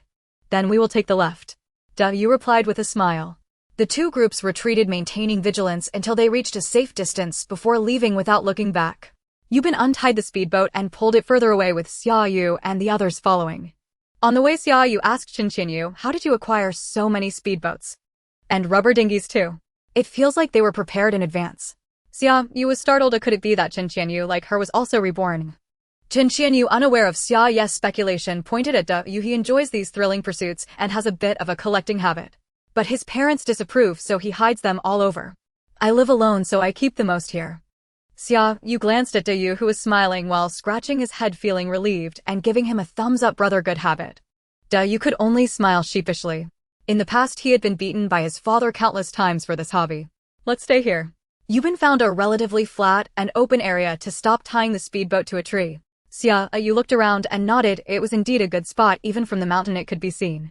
There was no fear of someone stealing the speedboat. Same as usual, let's each go our own way and meet at the mountaintop later. Xia Yu suggested to Yubin and Xiao Qinglan. The two nodded. Only Xia Yu looked at Xia Yu in surprise. Was it not better for everyone to act together and share the supplies? Xia Yu saw his expression and explained, we each do our own thing and the items we find belong to ourselves. We are just companions on the way. Xia Yu smiled and said, all right, then we will meet at the mountain top later. The situation was much better than he had expected. This was safer than when he went out with just a few brothers before. From now on he would follow Xia Yu. Xia Yu and the others did not separate, finding a direction to dive into while Yubin glanced at Xia Yu before turning to leave. Xia Yu and Xiao Qinglan exchanged glances and nodded before heading in different directions. It wasn't until they were deep in the woods that Xia Yu discussed with Ling Ling the usual method: you hold them down, I'll make my move, and let you absorb the spiritual energy at the end. Okay. While Xia Yu kept an eye on her surroundings, she filled 2 bags with items and held one. Upon reaching the mountain top, her bag was perfectly full. This time she was not the earliest one there, others had already arrived. However, Xia Yu was eager to turn back for another trip. She felt she could still manage. But Yubin wouldn't give her the chance. He came over and took the bag from her hand. Wait a moment, they haven't arrived yet. Xia Yu could only reluctantly follow Yubin towards the other two. How could they run into them again? Was it really a case of enemies crossing paths? Regardless of the turmoil within her heart, Xia Yu maintained a calm demeanor on her face. She nodded at Delin and Jingu across from her and sat down with Yubin. Jingu also nodded, but felt puzzled. He couldn't shake the feeling that he had seen this woman somewhere before. Yet no matter how hard he tried to recall, he couldn't pinpoint where. Jingu shook his head, thinking he must have remembered it wrong. After Jingu withdrew his gaze, Xia Yu let out a sigh of relief, only to turn and find Yubin looking at her thoughtfully. Xia Yu, what kind of sin did I commit to forget about such a person? Yubin, being so perceptive, must have noticed. Xia Yu smiled at him, deciding to let it be. If he discovered it, so be it. After all, Yubin already knew more than just this one thing. He looked at Xia Yu with amusement, and then glanced back at Jingu and the others, silently withdrawing his gaze. Xiao Qinglan was the third to come up, and this time she only brought up half a bag, but she was already quite satisfied. Xia Yu and the others had almost come up together with Jin Guest's group. A dozen people gathered, each watching the others warily. Let's go back, Yubin said as he stood up, picking up his 2 woven bags, ignoring the commotion from Jin Guest's side. However, Xia Yu noticed that his back was tense, indicating he had never truly relaxed. Xia Yu pulled Xiao Qinglan to follow behind Yubin while Xia Yu and Yu brought up the rear. Once Jin Guest's side watched them leave, he turned to descend the mountain. On the way, Yubin stopped and asked Xia Yu, do you still want to cut wood? Xia Yu nodded. Since we're here, we might as well chop some, it'll be useful anyway. It will also help prepare for the extreme cold ahead. Xiao Qinglan nodded along. Her family didn't have gas, and they had been relying on the firewood she brought back last time. Naturally, they needed to bring back more firewood. Xia Yu turned and saw Chen Qianya's puzzled gaze, and she explained, we plan to smoke some cured meat, so we need firewood. What about you? Do you need it? Chen Yu immediately nodded. Yes, we need it very much. He realized that working with Xia Yu and the others was much less laborious and easier. He only then understood that meat could be stored in such a way. He truly gained insight. They placed their woven bags on the grass and scattered to chop wood around it. Yubin and Xia Yu were well prepared, wielding electric saws, while Chen Yu and the others could only use the knives they had. Fortunately, there was a hatchet among them which could barely be used. Before turning, Xia Yu glanced at the disheveled Wang Lily, a smile appearing in her eyes. This is just the beginning. As she walked, Xia Yu distanced herself, as she still had to toss the wood into her space for Ling Ling, and she couldn't be with the others. Because of Wang Lily's presence, Xia Yu was particularly cautious. She dared not put in more at once, only tossing in one piece at a time, and once inside, she wouldn't take it back out, which made Ling Ling very dissatisfied. Can you please put it in all at once? Tossing one by one is too troublesome. Absorbing spiritual energy is quite a hassle too. Xia Yu straightened up, resting the electric saw on her hand, squinting her eyes. Ling Ling, I remember you told me that I invited you to live in the space, right? Ling Ling proudly puffed out her little chest. Of course. Back then we got along well, so you let me in. Then if I don't want to let you stay anymore, can I kick you out? Hearing this, Ling Ling tensed up, her body going rigid. Why are you asking this? Xia Yu sighed in apparent distress. I just feel that. Her tone suddenly turned cold. You talk too much. Ling Ling's little body trembled, her round eyes filled with panic. Xia, you wanted to kick her out? No, she couldn't go outside now. Years ago, Xia Yu unexpectedly found herself sealed within her own body along with the space. Over these years, it was the space that had been absorbing the spiritual power from her body to maintain the contract with her and ensure the space did not dissipate. Currently her spiritual power could only maintain her elfin form, and if she went outside, she would perish in no time. Ling Ling felt a bit wronged and lowered her head in sorry. Seeing her like this, Xia Yu couldn't bear it. She sighed inwardly. Ling Ling, you know the situation outside. It's not that I don't want to, but I can't. I can't let anyone discover that I have space, otherwise neither of us will end well, so please understand. I'm sorry, I won't do it again in the future. Ling Ling sincerely apologized. Over the years, seeing the spiritual power in her body dwindle with no means of replenishment made her increasingly anxious. At the sight of spiritual energy, she lost control, truly frightened by the past. Now after being scared by Xia Yu, she realized her own issues and couldn't help but feel a bit guilty. Xia Yu, I'm sorry. If she could, Xia Yu wouldn't want to blame Ling Ling. The fact that Ling Ling was invited to live in the space showed their good relationship. The space was a gift from heaven to her, and naturally she wished to treat every blade of grass and tree inside with kindness. This was why she could tolerate Ling Ling until now. Xia Yu said it was fine, just don't do it like that in the future. As long as conditions allow, I will try my best to find you more spiritual energy. Ling Ling was delighted. Okay, I will also give back more to the space. Xia Yu's eyes narrowed again. How come I didn't know you could give back to the space? Ling Ling's little body stiffened. Did she accidentally let something slip? Xia Yu looked at her coldly. What else are you hiding from me? Ling Ling could only point at her fingers. The things she hid from Xia Yu were not limited to just this one. Xia Yu could tell from her expression that there was quite a bit more to it. Speak, a simple word startled Ling Ling, who trembled and no longer dared to hesitate, quickly spilling everything like a bamboo tube pouring out beans, including how the space absorbed her spiritual energy to exist, and how she took the space's spiritual energy, which led to the bamboo house door being unable to open. There was also the previous upgrade of the space, and how her current strength increase resulted from having absorbed too much spiritual energy and being unable to digest it back to the space. After listening, Xia Yu was speechless for a long time. She hadn't expected there to be so many things in between. If it hadn't been for Ling Ling accidentally revealing it today, she would still be in the dark. She shot a glare at the guilty Ling Ling, feeling both angry and amused. Ling Ling was also protective of her resources, worried that Xia Yu would take her spiritual energy, so she secretly gave back to the space. Really? She deliberately put on a stern face. Is there anything else? Ling Ling quickly shook her head. No, that's all. After saying this, she cautiously peeked at Xia Yu. Are you still going to kick me out? Xia Yu felt a bit uncomfortable in her heart.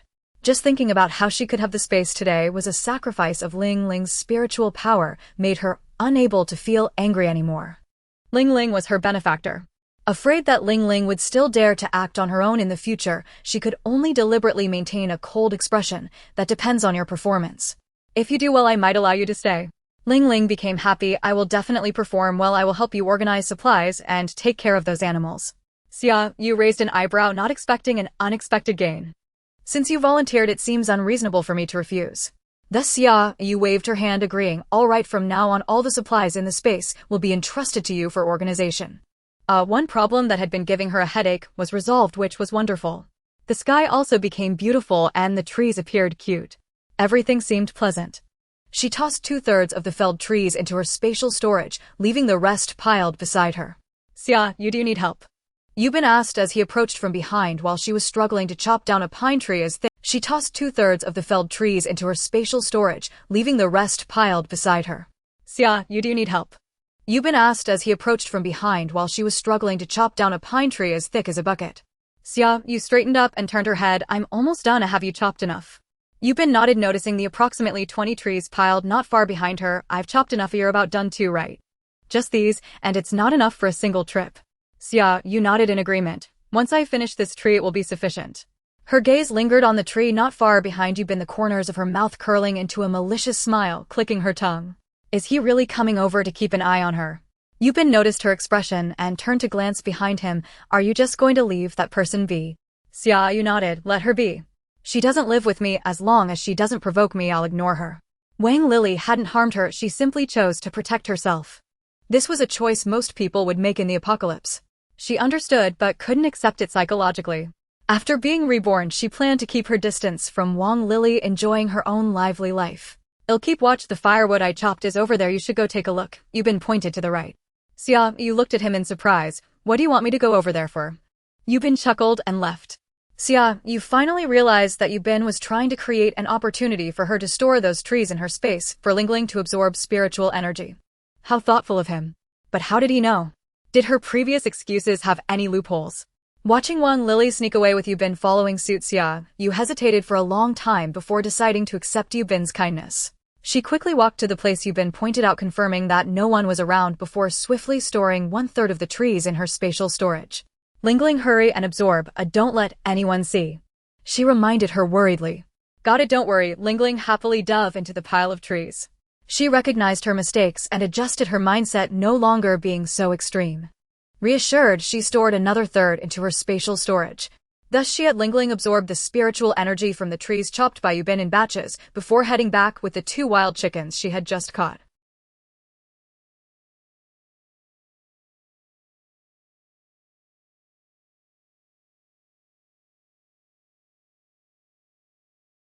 After chopping the trees into segments and filling the speedboat and inflatable boat, they decided to make a trip back first.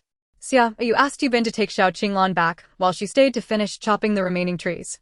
Xia Yu returned with a large fish and Wang Lily, leaving the two to chop wood. By the time everything was transported back to Changwang community, the sky was nearly dark. Xiao Qinglan came to the 26th floor to collect her half bag of meat. Xia Yu handed it to her, but she didn't take it, instead writing on a piece of paper, "Can I trade this meat for food?" Her family supplies had been entirely consumed by those few beasts after the storm, and during this period she and her daughter had relied on the resources left by those people. A few days ago they ran out of food, leaving only the meat. After several days of eating meat, both she and her daughter were starting to struggle, leading her to ponder for a long time before deciding to ask Xia Yu. Xia Yu had great abilities, always finding plenty of resources when she went out. If anyone could trade for food, it would most likely be her. Xia Yu looked at the note handed to her and, after a moment of silence, said, "Sure, but I don't have much rice. Is flour okay?" The rice Xia Yu had planted in her spatial storage hadn't been very successful, unable to sustain production, and she didn't want to trade away her reserves. Her wheat cultivation was already very mature, having harvested countless times. She wouldn't mind trading away some of it. Xiao Qinglan quickly nodded, grateful for any exchange. Xia Yu weighed the bags in her hands. "I can give you 50 pounds of flour, is that all right?" Xiao Qinglan had processed over 100 pounds today. After slaughtering, she could net around 100 pounds of meat. Trading 2 pounds of meat for a pound of flour was a very favorable deal from Xia Yu. The prices outside were much higher. Xiao Qinglan nodded in surprise, feeling content with 50 pounds of flour. She was grateful for Xia Yu's care for her and her daughter. Xia Yu went back to retrieve the woven bag, bringing out 2 bags of 20 pounds each and 1 bag of 10 pounds of flour. Stepping outside, she kicked the neighboring door. "Xiao Yu, come out, I need to talk to you." Coming, what is it?" Xiao Yu seemed to be waiting by the door, immediately opening it and stepping out. Xia Yu looked him over and said, "Help me take Xiao Qinglan back to the 15th floor. With this much food, it's uncertain whether I can safely get home." Xiao Yu readily agreed, excited to make the trip. "Sure." Xia Yu handed the woven bag to Xiao Qinglan. "Go back and try to avoid trouble. Otherwise, she might not be able to protect this food." Xiao Qinglan took the woven bag, gripping it tightly, and nodded, "Thank you." Xia Yu and Xiao Yu had helped them a lot. After they left, Xia Yu opened the door. "Can you really trade for food?" He had observed their previous actions, which led him to ask.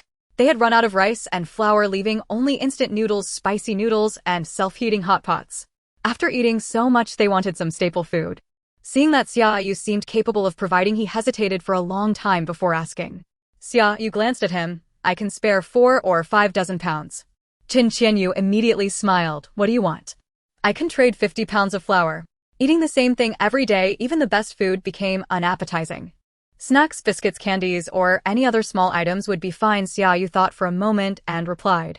She had no shortage of food. After being reborn, she prepared mostly these.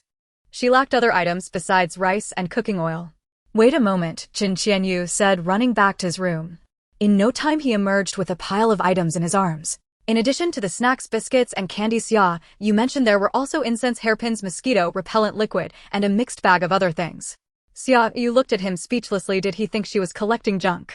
After rummaging through, she found many items that looked unremarkable, but could actually be useful. "I'll take all of these. I'll give you 50 pounds of flour." "No problem. If I find anything else in the future, I'll save it for you," Xia Yu said joyfully. These items were useless to them, truly just gathering dust. Who knew they could be traded for flour? Indeed, the thoughts of girls are quite strange. Xia Yu. There's really no need for that. As Xia Yu closed the iron door, she bumped into Yu Bin. After staring at the items in her hands for a while, Yu Bin said, "I have quite a few things too. Can you trade me some seasonings?"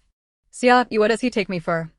Xia Yu entered the house, pulled out 50 kilograms of flour belonging to Xia Yu, and after a moment's thought she also fetched 2 bottles of Laogan Ma, a pack of chicken essence, a bottle of oyster sauce, a bag of salt, and a pack of hotpot base, putting them all into a plastic bag to take out. She stuffed the bag into Yu Bin's arms, saying, "Deliver these to my home later." Yu Bin's eyes sparkled with a hint of amusement as he replied, "Got it." Xia Yu handed the flour to Yu, letting him put it away first, and then with a somewhat ingratiating smile, he asked Xia Yu, "Can you teach us how to smoke cured meat?" None of the brothers knew how to do it.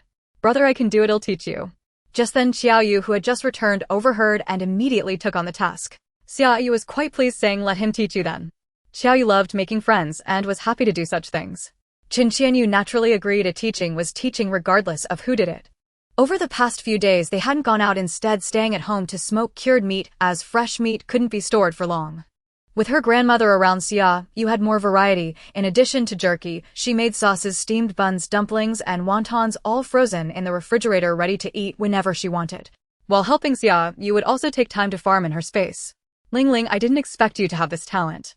Xia Yu marveled at the transformed space, thinking to herself how Ling was indeed a treasure, a master of storage. The yard, which had originally been stuffed full, was cleared by Ling, leaving a third of it empty, giving her more space to store things. "Of course. A lot of your things were organized by me back then." At that time, with spiritual energy, it was just a matter of waving her hand. But now Ling had to do it all by herself. She couldn't move larger items with her spiritual power, which exhausted her. "Ling, I'll rely on you in the future. I'll farm more and find you more spiritual energy." Xia Yu excitedly shook Ling. She had found a use for Ling. "All right." Ling nodded listlessly. Having already agreed, there was nothing more to be done. Fortunately, there was spiritual energy as consolation. With no need to organize supplies, Xia Yu had a lot of time free, which she used to train her skills. Xia Yu got up from the ground, rubbing his swollen calf that Xia Yu had kicked. "I can no longer beat you. Based on the normal combat power of an adult male, you should be able to take on 2 without losing and 3 for a while." Xia Yu wiped the sweat from her forehead, responding a bit breathlessly, "I still need to work hard in the future." After the apocalypse, teamwork was often essential, and the higher the combat power, the better. Xia Yu shook his head, feeling that although Xia Yu looked delicate, her character was too vicious. If one underestimated her, they would suffer greatly. He was living proof of that. Yu Bin handed each of them a cup of water, saying they are installing a door at the elevator entrance. Xia Yu paused. They should install a door for safety. Hu Ji and the others had also considered installing a door when they lived there, but in the end it fell through. Xia Yu and the others had strong execution. In just a few days they had brought a suitable iron door. "Let's go take a look." Xia Yu climbed up from the sofa, ending his previous state of almost floating away. Xia Yu tugged at the back of her sports tank top, feeling uncomfortable as the sweat soaked her clothes. Yu Bin pursed his lips. "You should go change your clothes first." It wasn't quite appropriate for her to go out like this. Xia Yu looked down at herself in her sports tank top and shorts. She nodded and went back. Xia Yu came over with a mischievous grin, elbowing Yu Bin before laughing and leaving. Yu Bin frowned, wondering what was wrong with him this time. At the elevator entrance, Yu Bin was propping up the large iron door, while Yu squatted on the ground to install it, and Wang Lily stood not far away. Xia Yu's hair was a bit messy as she came out holding a cup of warm water, leaning against the iron door. "You guys are pretty fast. This door looks good. It's thick and heavy, looking sturdy and hard to break through." Yu said proudly, "Of course. This is the door from the shooting club. How could it not be good?" He had put in quite a bit of effort to remove this door. Xia Yu also admired Yu's good memory. He even remembered what the club's door looked like. Xia Yu looked at Xia Yu, feeling that she seemed to have just exercised. "Do you guys have any plans to go out recently?" They had been cooped up at home for several days, feeling a bit restless, wondering if they should go out once. Xia Yu glanced at Yu Bin and shook her head. "I don't have any plans for that right now." The things she wanted were all underwater, and she couldn't salvage them alone. Yu Bin thought for a moment. "I plan to take a trip to the suburbs to find some things for Tang Tang." Tang Tang was growing up, and Yu Bin felt he needed to prepare more baby supplies. Qianya's smile stiffened for a moment before he spoke. "It seems we won't be going together." Yu Bin nodded, non-committal. Xia Yu, however, showed some interest. "Why don't you take me along? We can go together." The suburbs might indeed yield quite a few finds. Yu Bin glanced at her again and, seeing she was genuinely interested, nodded all right. Thus the two made plans. Xia Yu was somewhat speechless. He had asked them if they wanted to work together, not to form small groups, to act separately. Xia Yu was grinning mischievously nearby, as if he had discovered some great secret. That night when Xia Yu entered the space, she immediately noticed the change inside. Ling has the space upgraded again. Ling Ling flew out from some corner nodding, yes, your abilities have strengthened and with my feedback the space has naturally upgraded. Xia Yu eagerly ran to the bamboo house. Does that mean there's another drawer I can use? Seeing her like this, Ling Ling covered her face and looked away. In that room there is a drawer you can use. That's great. I can plant more fruits now, Xia Yu said happily. Previously she couldn't store fruits so she didn't grow many. Whenever she wanted to eat she would plant a tree and after harvesting the ripe fruits she'd pull the tree out and have Ling Ling help maintain its vitality. The remaining land was all used to grow grain and now her grain had already filled 1/10 of the drawer. Xia Yu happily harvested the wheat from an acre and planted a few of her favorite fruit trees, feeling quite satisfied. What else? What other changes are there in the space? The yard has gotten a bit bigger and the spring in the back has also changed. Ling Ling recounted the changes in the space. Xia Yu stood in the yard carefully observing for a long time, finally noticing that the yard did seem to have gotten a bit bigger. Why did it only grow this little this time? Ling Ling shot her a frustrated look. It was originally waste material with almost no growth potential. How much more do you expect? After being disappointed for a while, Xia Yu reluctantly accepted Ling Ling's explanation. All right, I guess I was being too demanding. The spring behind the bamboo house had expanded more than twice its size with an even greater flow of spring water gushing forth, extending into a slender stream that meandered into the black soil. Xia Yu was delighted. The larger the spring the better, and the more water the better. Ling Ling, however, furrowed her little brows in regret. Alas, this spring water is wasted. It used to be a spiritual spring enhancing cultivation for practitioners and strengthening ordinary people who drank it. Now it can only quench thirst. Xia Yu was quite disappointed. I was hoping to let Grandma drink more of it. Now the plan has fallen through. Ling Ling glanced at Xia Yu, held back her words of disdain and swallowed them down. If Xia Yu weren't so weak, would she have to exhaust her spiritual energy to preserve the space? If she weren't so weak, could the spiritual spring water have degraded into ordinary spring water? Ling Ling sighed helplessly, unable to blame Xia Yu. The external environment had changed, making it unsuitable for cultivation. Xia Yu managing to open the space before her spiritual energy was drained was quite remarkable. At least she didn't have to fear for her life. Ling Ling reluctantly accepted the reality of becoming weaker and casually said, you should work hard on farming. Who knows, maybe someday the spiritual spring water will return to its former state. Xia Yu's eyes lit up. Right? How could I not think of that? The space relies entirely on spiritual energy. As long as there is enough spiritual energy, everything from the past might return, right? Ling Ling nodded with difficulty, wanting to tell her that restoring it to its former state would require an immense amount of spiritual energy, something she could never achieve in her lifetime. But looking at Xia Yu's sparkling eyes, Ling Ling fell silent. It was good for her to have some hope after all. What if? In the end, Xia Yu noticed the changes in the black soil, which had also increased by 2 mu, now totaling 10 mu. Xia Yu felt somewhat numb about this. The black soil was simply miraculous. Whatever was planted matured in a day and was harvested the next. The drawers in the bamboo house were already filled with vegetables and grains produced from the black soil. As long as there was this black soil, she would never starve. After working for a long time, Xia Yu and Ling Ling put all the dried fruits and such that could fit into the newly opened drawer inside and were nearly exhausted. How come I never noticed there were so many things before? Xia Yu muttered softly while covering her eyes. Ling Ling rolled her eyes back. Then you just threw everything you saw into the space. You probably don't even know what's inside, right? Xia Yu got up and planted fruits in the newly opened 2 mu of black soil, then helped Ling Ling reorganize the remaining supplies. Seeing that 1/5 of the yard was now empty, Xia Yu happily exited the space, eager to find more supplies. She left weapons for Grandma and went to the outskirts with Yu Bin, while Xia Yu voluntarily stayed at home. On the way, Yu Bin asked Xia Yu, what are you looking for? Xia Yu wanted to find more items that could be useful in extreme cold, but couldn't say, so she could only shake her head. No plans, just looking around for useful things to bring back. Yu Bin didn't ask further. The two drove the speedboat to the outskirts, where the elevation was higher than in the city and many mountain tops were still visible, with most houses submerged except for a few taller ones. Let's check the nearest building. We should be able to find something. Xia Yu pointed to a building nearby. The place they were in could be considered a commercial street. Perhaps they could find some supplies. However, the inside left Xia Yu somewhat disappointed. It had long been looted by others, and everything edible had been taken, leaving only some books and notebooks. Xia Yu picked up 2 books with beautiful covers while Yu Bin stuffed the empty notebooks into his backpack. Noticing Xia Yu staring at him, he explained, I'll use these for Tang Tang when she learns to read. Xia Yu nodded, finding it reasonable, and stuffed the previously discarded ugly notebook back into her backpack. She was still young and couldn't distinguish pretty from ugly. After exploring the entire building, the two found nothing and finally stood in the hallway looking at each other. Were they going to make a wasted trip? Xia Yu tugged at Yubin's sportswear sleeve. Yubin, look here. Xia Yu pointed at the wall, her eyes crescent-shaped with obvious delight. Yubin looked over and found it was a layout map of the entire building detailing the store situations on each floor. Yubin was puzzled. Oh, what was there to be happy about? Seeing his expression, Xia Yu knew he hadn't seen it and immediately pointed to the tiny letters in each box that were even smaller than a mosquito. These are the addresses of the manufacturers. Yubin leaned in to take a closer look and finally saw what was written. Indeed, they were the addresses of the manufacturers.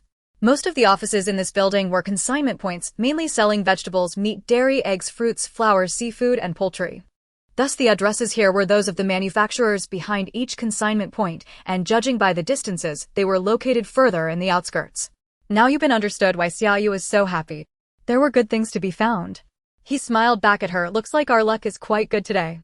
Xia Yu pulled him and headed straight outside. Let's go check out the manufacturers. After spending another 2 hours, they finally reached the far outskirts around noon, and the situation here was much better than in the city. The terrain was flat and open, and the water level had naturally lowered significantly. For some factories on higher ground, Xia Yu could still see half of them above the water surface. Xia Yu excitedly pulled Yubin towards the nearest one. Let's go take a look first. These are all spoiled. Xia Yu covered her nose and regretfully stepped back from the room. This place sold vegetables, but it had been 3 months since the apocalypse and all the vegetables had gone bad, rotting beyond recognition. Yubin wasn't disappointed, pulling Xia Yu to sit on a chair. Let's eat first, we can talk after the meal. A bowl of fried sauce noodles, a plate of braised pork, a tomato, scrambled egg, a cold vegetable dish, and 2 big steamed buns. Yubin stared at Xia Yu as she took each item out, suddenly feeling a bowl of fried sauce noodles, a plate of braised pork, a tomato, scrambled egg, a cold vegetable dish, and 2 big steamed buns. Yubin stared at Xia Yu as she took each item out, suddenly feeling that the cookies in his hand were no longer appealing. Comparatively, this was the gap between the poor and the rich. It was quite disheartening. Xia Yu laughed at the expression on his face, rummaging through her backpack to pull out another pair of chopsticks and handed them to him. Here you go, there's some for you too. She couldn't finish all of this by herself. Yubin silently reached out to take the chopsticks, saying thank you, before decisively stuffing the cookies back into his backpack and eating the food from the thermos with Xia Yu. The food was still warm. Xia Yu placed the fried sauce noodles in front of her. This bowl is enough for me, you can have the rest. She wasn't too hungry, one bowl of fried sauce noodles was sufficient. Yubin didn't want to be polite and nodded, picking up a white steamed bun and munching away. This bun is really delicious. Xia Yu's hand holding the chopsticks paused. This was flour made from wheat produced in the space. Of course. My grandmother's cooking is exquisite. Yubin and Xia Yu made a round through several nearby factories and found quite a few good things. They filled 2 large woven bags with vacuum-packed dried vegetables, dried flowers, and seafood, each carrying a bag as they walked out. In the entrance, Xia Yu noticed a coal-burning stove inside, unsure how it ended up there. She put down the woven bag and happily went in to bring the stove out, joyfully carrying it on her back. Yubin looked at her and asked, what do you need that for? Xia Yu replied confidently, of course, to make a fire. We still have gas at home, but there will come a day when it runs out, and then we can use firewood. The stove is just right for it. Back home, Xia Yu was sweating from exhaustion.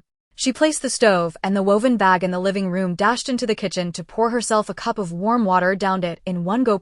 Back home, Xia Yu was sweating from exhaustion. She placed the stove and the woven bag in the living room, dashed into the kitchen to pour herself a cup of warm water, downed it in one go, poured another cup, and then walked back to the living room. Hearing the noise, Grandma came out from her room and handed her a towel to wipe off her sweat. What do you want to eat tonight? I'll make it for you, she offered. Her granddaughter had worked hard and deserved a good meal. Xia Yu smacked her lips. I want steamed pork with rice flour and kung pao chicken. Grandma stood up. No problem, just wait a moment. Xia Yu sat on the sofa for a while to rest before pushing open the bedroom door. She took a woven bag of firewood from her space and dragged it out of the room. Just as she closed the door, she looked up to see Grandma squatting in front of the woven bag she had just brought back, turning to look at her.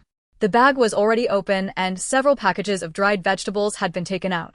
Xia Yu pursed her lips and suddenly said, Grandma, let me tell you a secret. Grandma calmly turned back to continue rummaging through the bag. Old lady here doesn't want to hear it. The cheeky girl thought she was hiding it well, but Grandma had already noticed. She wasn't oblivious. With so many new things suddenly appearing at home, how could she not be aware? At first, she thought the cheeky girl had secretly brought them back when she wasn't paying attention, but sometimes even when she hadn't gone out, new things appeared that she had never seen before. Grandma knew that this cheeky girl had secrets. She didn't pry further, nor did she feel the need to know. Since the child chose to conceal it, she would pretend to be unaware. Several times Xia Yu had inadvertently discovered clues, but she had managed to cover them up. She had thought the cheeky girl would continue to hide things, but unexpectedly today, she ran into her hidden. The cheeky girl wanted to say, but she didn't want to hear it. All she needed to know was that her granddaughter was capable, able to find plenty of resources from outside, and able to make their lives better. To avoid accidentally spilling the beans. You rest for a bit, a dinner will be ready shortly, Grandma said, as she carried a package of dried vegetables into the kitchen. Xia Yu placed the firewood beside the woven bag, staring at the kitchen door. Had Grandma already discovered it?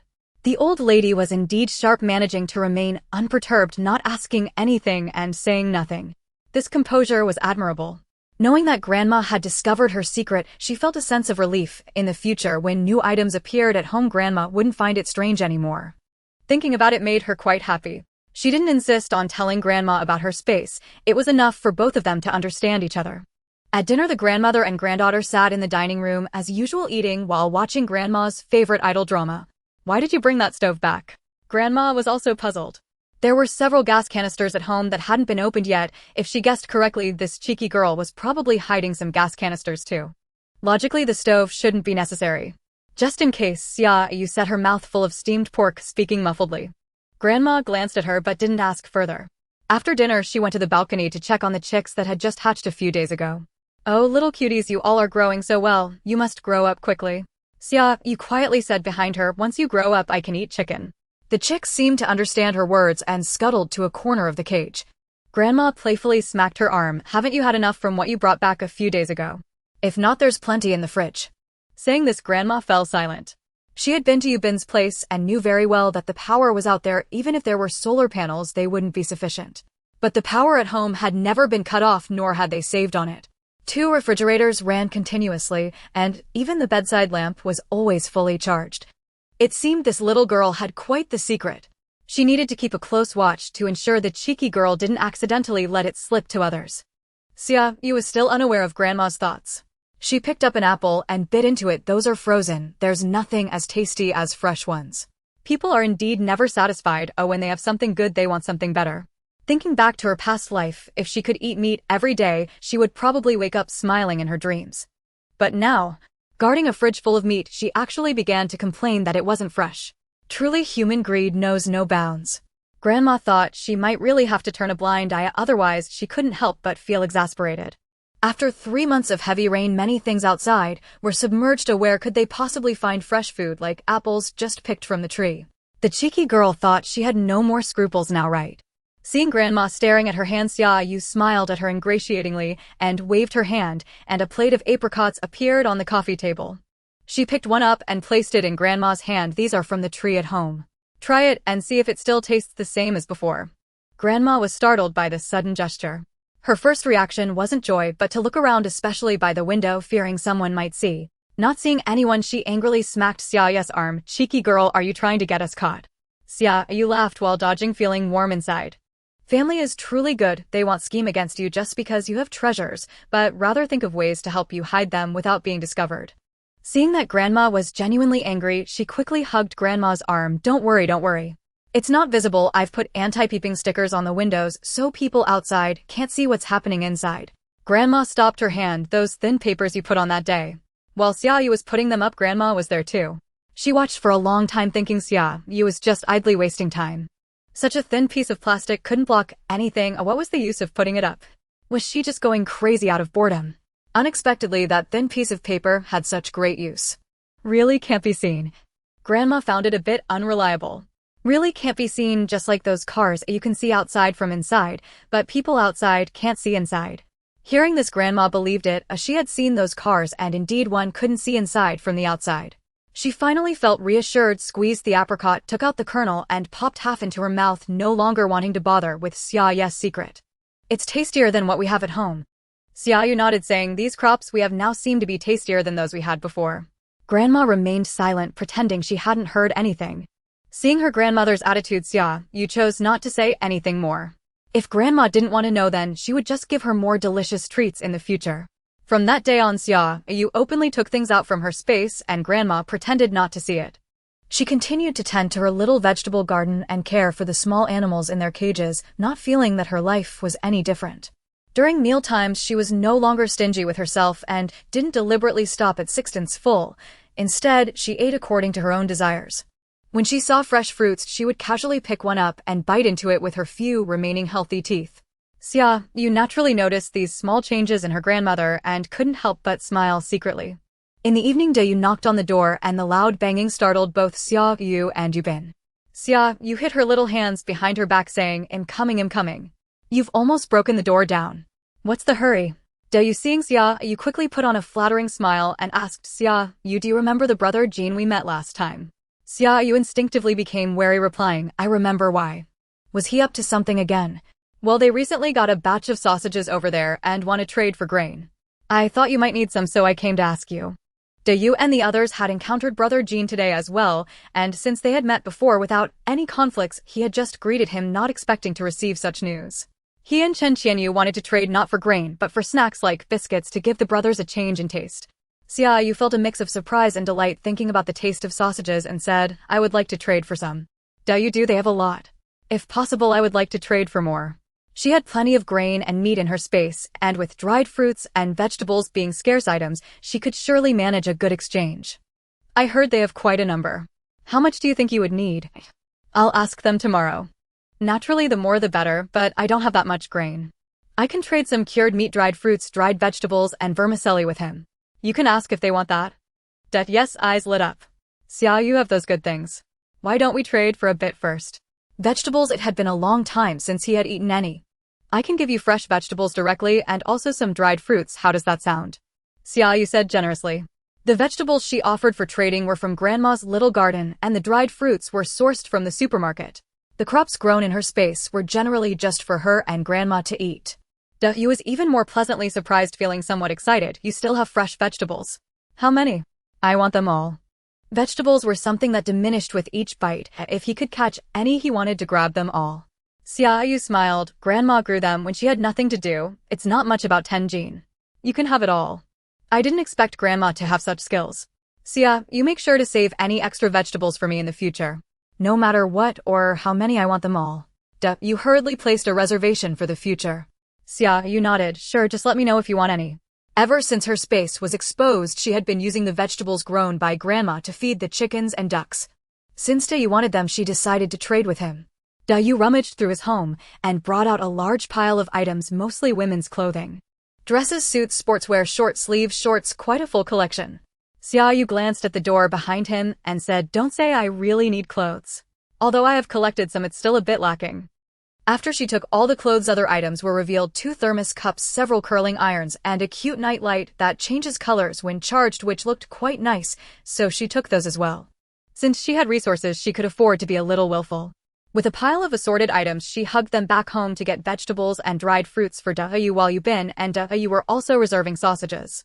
Yubin wanted quite a bit. As 2 big men, he and Xia Yu didn't know how to cook, so for a food item like sausages that could serve as a meal, the more the better.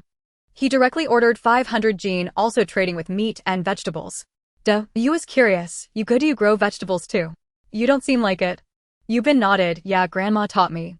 Xia Yu awkwardly scratched his head, asking, "Do you think I could ask Xia's grandma to teach me? Would she agree?" Yubin glanced at him, saying, "You can ask Xia Yu in a bit."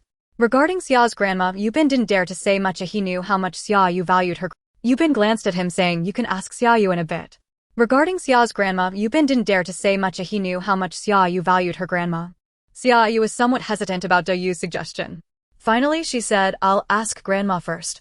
If she agrees, then it won't be a problem." This was Xia Yu's conclusion after careful consideration. Before help arrived, they had to stay on the 26th floor. If possible, she didn't want to create conflicts. Isn't it good for everyone to work together against outside enemies? With her accompanying them, and Yubin and Xia Yu nearby, there shouldn't be any trouble. Such a small matter, Grandma naturally agreed.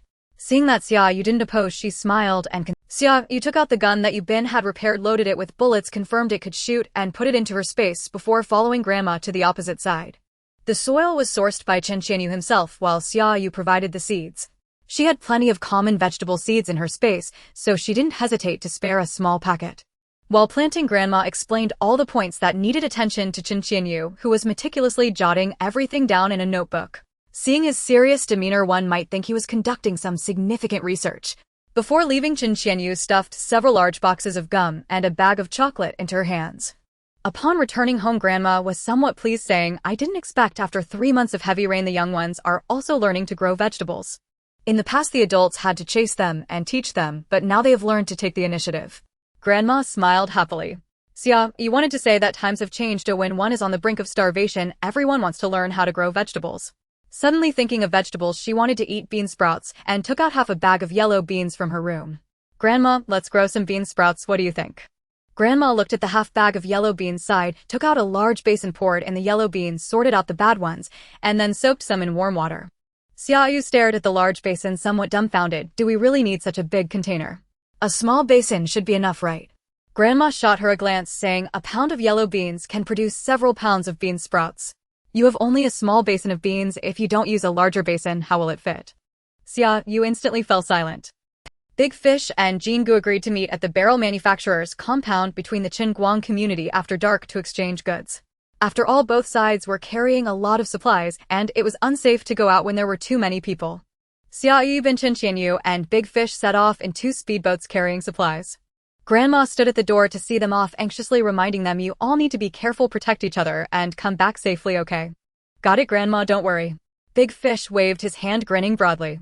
Xia Yu glanced at the guy who had stolen her line, thinking to herself that he probably couldn't steal Grandma's love. Right, he couldn't steal it, after all they were family. With that thought, Xia Yu felt reassured. The group had arrived a bit early. When they got there, Jingu and the others had not yet arrived. Yubin turned off the engine, parked the speedboat in a corner, switched off the lights, and quietly stared ahead. Xia Yu followed suit, waiting silently. 10 minutes later, they heard the roar of an engine.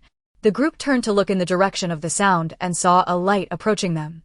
Big Fish was about to stand up when Xia Yu grabbed him, saying, "Wait, let's confirm it's them before we go out. If they encountered another team looking for supplies, it could be troublesome." Big Fish settled down, watching as the other side drew closer. He turned off the engine as well, waiting quietly. The two sides remained in silence in the dark, less than 200 meters apart. 5 minutes later, Yubin whispered, "It's them, let's go out." Xia Yu didn't know how Yubin was so sure, but since the target had been confirmed, she turned on her flashlight. As soon as the light appeared, the other side stirred, then fell silent once more, as if there was no one around. Xia Yu nudged Big Fish, signaling him to speak, while gripping a large knife in her hand. "Delin, is that you?" Big Fish called out softly. On the other side, Delin, on alert, sighed in relief upon hearing the voice. "Jingu, it's Big Fish, that's his voice." Jingu also relaxed, having genuinely been startled, thinking they might have been ambushed. "You go over first, confirm it's really Big Fish, and just wave the flashlight if it is. Then we'll go over." Jingu cautiously eyed the pitch-black area across from them. There was too much cargo in the speedboat, so he had to be careful. Delin nodded, putting the supplies from the inflatable boat into the speedboat before paddling the inflatable boat out. Xia Yu pushed Big Fish, saying, "You go over too and check the goods." She instructed Xia Yu to keep their supplies on this side. Xia Yu understood her meaning, handed over the supplies, but didn't follow. "I'll go with Big Fish to take a look." This guy was quite carefree, he should go over and supervise a bit. Xia Yu shrugged, not bothering with them, and remained still with Yubin. Xia Yu paddled the speedboat closer to the inflatable boat, and after confirming each other's identities, Xia Yu and the others then moved over. Jingu brought around 2,000 pounds of sausages. Xia Yu took 500 pounds, Yubin 800 pounds, leaving the remaining 700 pounds for Xia Yu.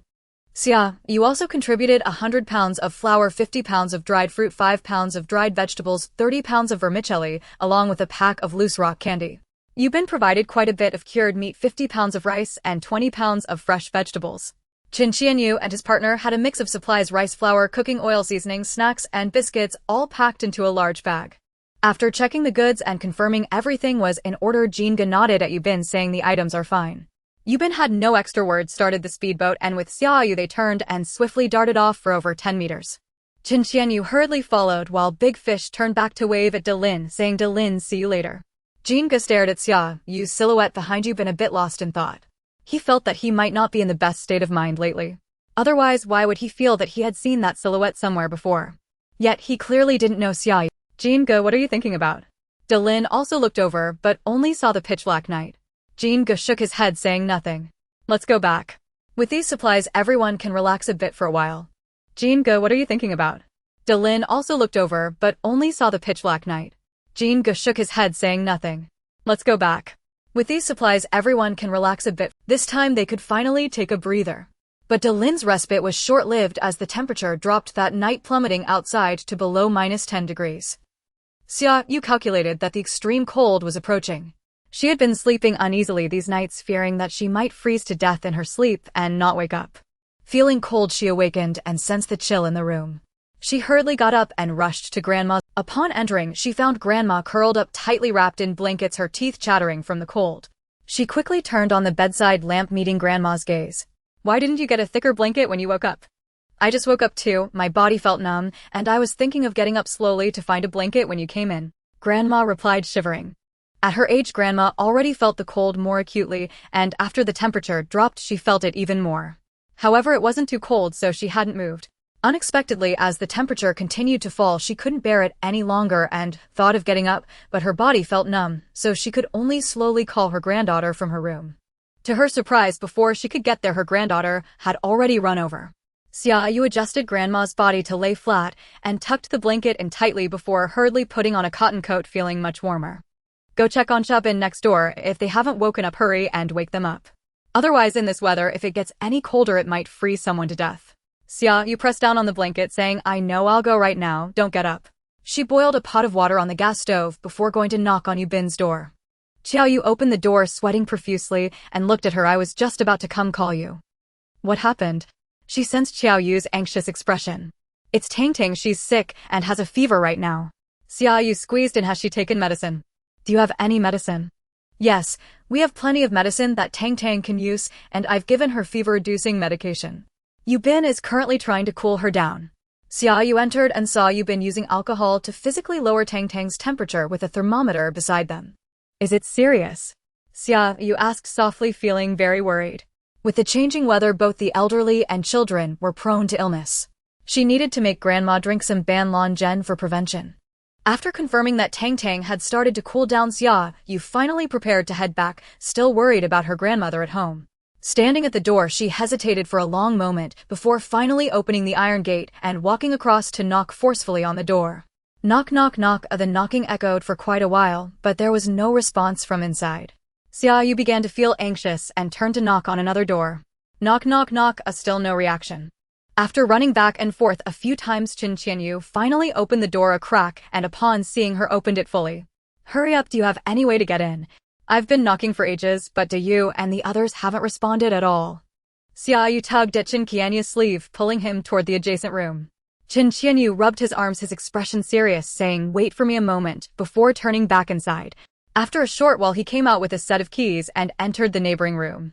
Seeing that Qianyu had gone in, Xia Yu didn't follow but turned to head back home as the hot water should have. She retrieved 2 hot water bags, filled them to the brim, and held them though they were a bit hot.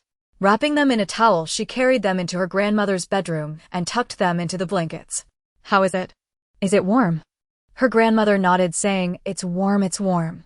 The blanket is thick, so I'm not cold anymore. With the hot water bags, I'm even warmer. You should fill one for yourself too."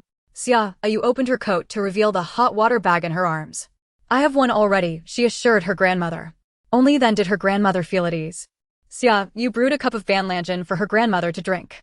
After a moment of thought, she made herself a cup as well before returning to her bedroom with the hot water bag. Sitting on the somewhat chilly bed, she sat for a while before slipping into her space. "Ling, I remember I bought an electric blanket. Where did you put it?" Ling, after organizing the supplies, had lost track of where everything was, so Xia Yu could only ask her. Ling used her spiritual power to control a dozen bags to come over. "They're all here, take them."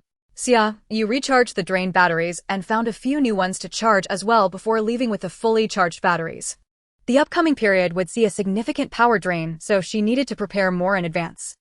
First, she laid out the electric blanket for herself, connected it, and then brought it to her grandmother, letting her wrap herself in the blanket on the floor.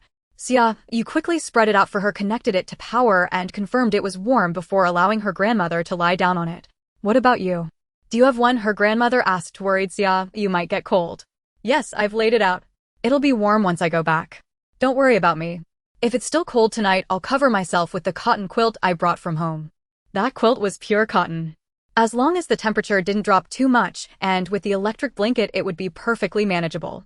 Her grandmother nodded, possibly feeling warm beneath her, and her drowsiness returned, making her yawn and feel a bit drowsy. Xia Yu turned off the light for her grandmother before exiting the room.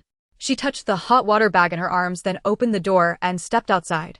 Reaching the door, she turned back and carrying the stove she had brought back a few days ago and finally stepped out. Knocking on the neighboring door, it was Xia Yu who opened it. Seeing her carrying the stove, he quickly took it from her and let her in. You even have this thing. I brought it back a few days ago.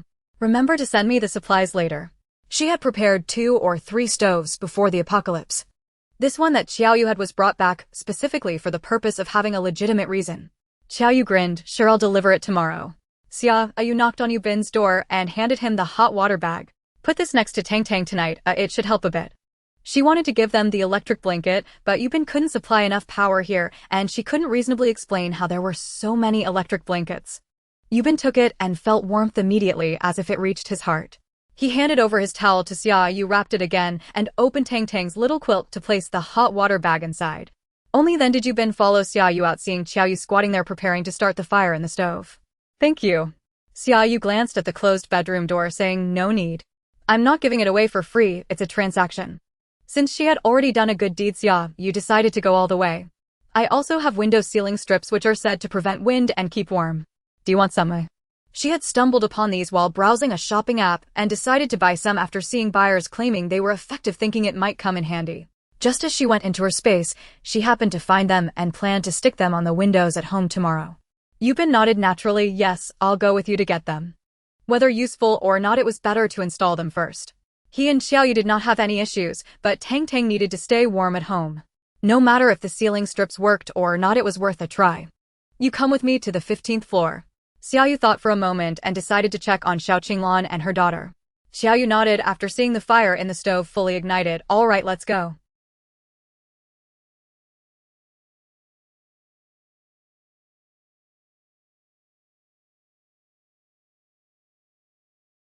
Xia Yu looked at his face, hesitated for a moment between speaking or not, and finally said, you should wash your face first.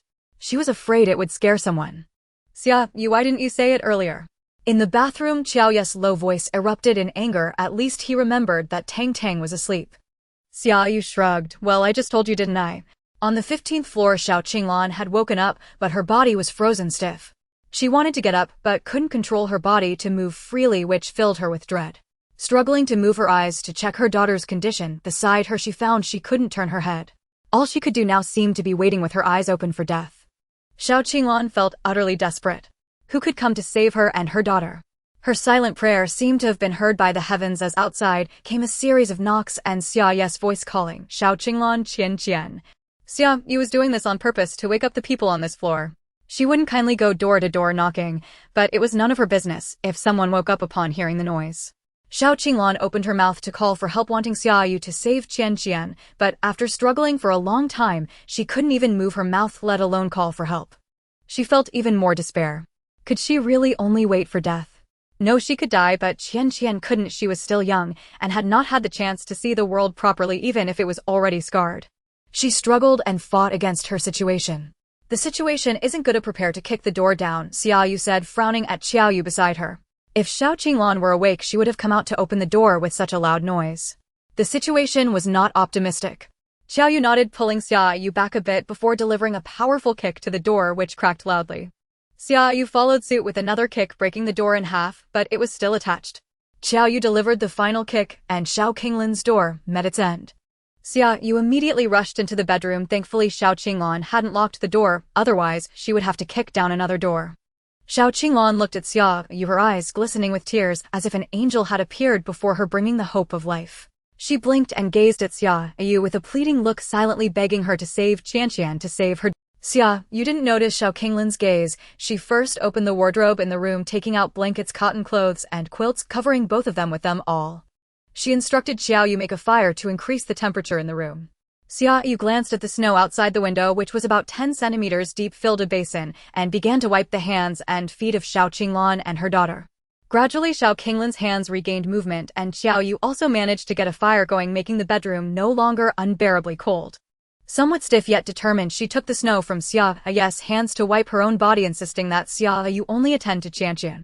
Thank you, you have saved us once again, she said, her gratitude somewhat muddled. Watching the flames rise in the bedroom, her appreciation for Xia Yu deepened.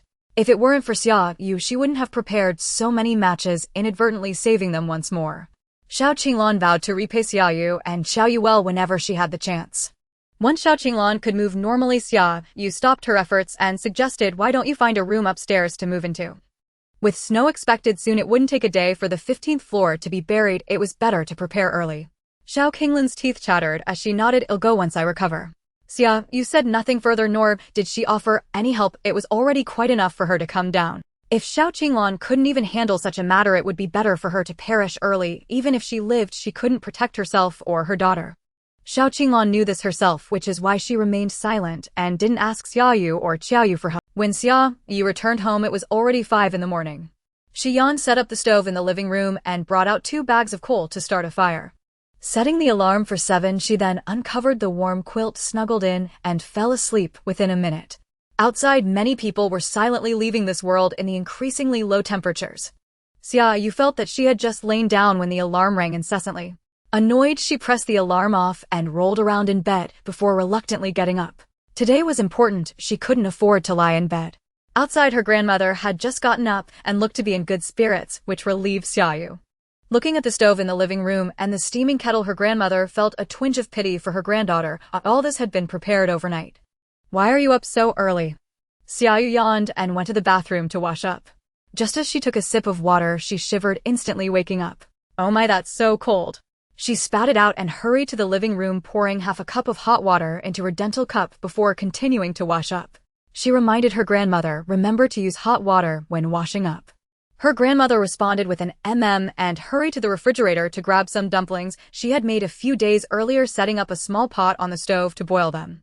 Seeing her granddaughter in such a rush to leave, she decided to make her something to eat. A full stomach would help. By the time Xia Yu finished washing up, the dumplings were already cooked. She put on her thermal underwear, fleece pants, and sweater just as the dumplings were ready. "Hurry over to eat or it'll get cold." Her grandmother went into the bathroom to wash up. Seeing only a plate of dumplings on the dining table, Xia Yu knew her grandmother didn't make any for herself. After a moment's thought, she sat down and began to eat heartily. In her hurry to leave, she didn't wait for her grandmother. By the time her grandmother came out of the bathroom, Xia Yu had already donned her short down jacket, slung her black backpack over her shoulder, and carried a military coat in her hands. She handed the military coat to her grandmother, saying, "If you feel cold, wear this. You can lie on the bed too. The battery would last all day without issue." Her grandmother nodded silently after receiving it. "I'll take care of myself, but you need to be careful too." Her grandmother suddenly lost confidence in the future. She had thought that once the rain stopped, everything would return to normal, but the extreme cold had returned. When would this ever end? Xia Yu sensed her grandmother's low spirits, but she was in a hurry and could only offer a comforting word, "I will be back tonight." Xia Yu knocked on the door next door, and Yubin opened it, seeing her looking ready to go out. Xia Yu directly asked him, "Do you know where there are coal factories or hive coal factories?" She had inquired before, but they were all small coal cellars, as some she had bought from while others had been flooded before she could collect. She planned to take advantage of the fact that everyone was still fighting against the cold and had no time to go out to make a big score. Yubin looked deeply at Xia Yu. He really felt that she had arranged everything so well, as if she knew the temperature would drop. After thinking about it, he felt he was overthinking how could that be. He turned back to look at the living room, where Xia Yu, dressed in a down jacket, was holding Tang Tang, a hot water bag nestled in his arms, sitting with his feet against the stove. Turning back, he said, "I know of a coal factory, but it's a bit far. It might take 4 to 5 days round trip." Xia Yu hesitated. 4 to 5 days was too long. Even if she had to go out, she had to make sure her grandmother was settled first. Moreover, concerning Yubin, "Let's make arrangements and go in a couple of days," Yubin suggested, knowing that leaving now would make him uneasy. Xia Yu nodded. "All right, I understand. I'll head out first." She planned to look around the area. Finding anything was better than nothing. Yubin watched Xia Yu's figure disappear on the 26th floor, then exchanged glances with Chen Qianyu, who was heading out before returning home. Once Xia Yu exited the community, she released a vehicle from her space, bound the wheels with iron chains, and set out on the road with the car shaking. She planned to head to the heating company first, as it was the most promising place to find coal. From a distance, she could see the towering chimney, and Xia Yu pressed the accelerator, speeding towards the heating company. She drove around the entire company, familiarizing herself with the layout, and found coal in the large warehouse at the back. The heating company was situated halfway up a mountain, with the water level only a meter deep, and now it was frozen. She easily pried open the door. In the several hundred square meter warehouse, only a third of the space was piled with coal likely leftover from last winter. The amount was not as much as Xia Yu had imagined perhaps, because it was still summer before the apocalypse. However, this small quantity was significant for Xia Yu. It would last her and her grandmother for decades. She was extremely happy, instructing Ling Ling to mark a spot in the yard, transferring 4/5 of the coal into her space and filling her trunk with 5 or 6 bags. Without lingering or collecting supplies, she drove away from the heating company, planning to look around to see if she could find a hive coal factory or cellar. Xia Yu's luck might have been exhausted while searching for coal, as she drove around the suburbs several times without finding a place selling honeycomb coal. In the end, she could only step on the accelerator to drive up the mountain, stowing the car in her space, and took out a chainsaw to start chopping down trees from halfway up the slope.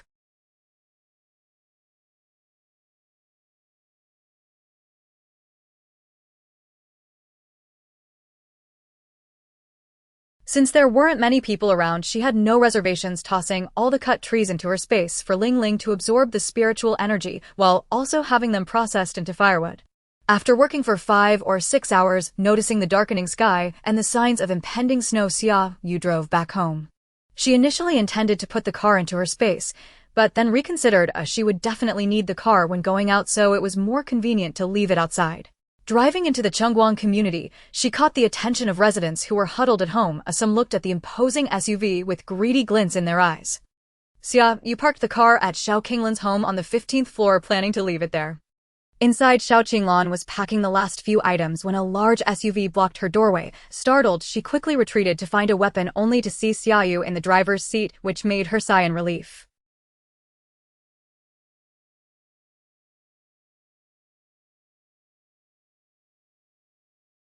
Xia Yu got out of the car and asked Xiao Qinglan found a good place yet. Xiao Qinglan nodded and gestured to indicate they were on the 25th floor. Xiao Qinglan quickly shook her head, indicating refusal, as Xia Yu had helped her so much, how could she take rent? Moreover, this house would be of no use in the future, so she could just let Xia Yu use it.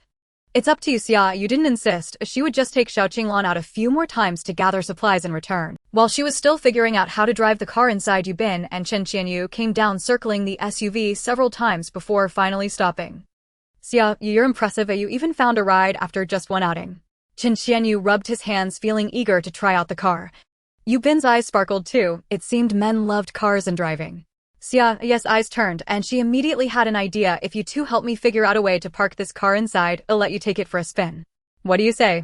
Xia Yu immediately agreed. No problem, leave it to me. I'll go get to you. The sooner they finished, the sooner they could drive. Yu Bin patted the hood. This car is nice. It's just a bit too new.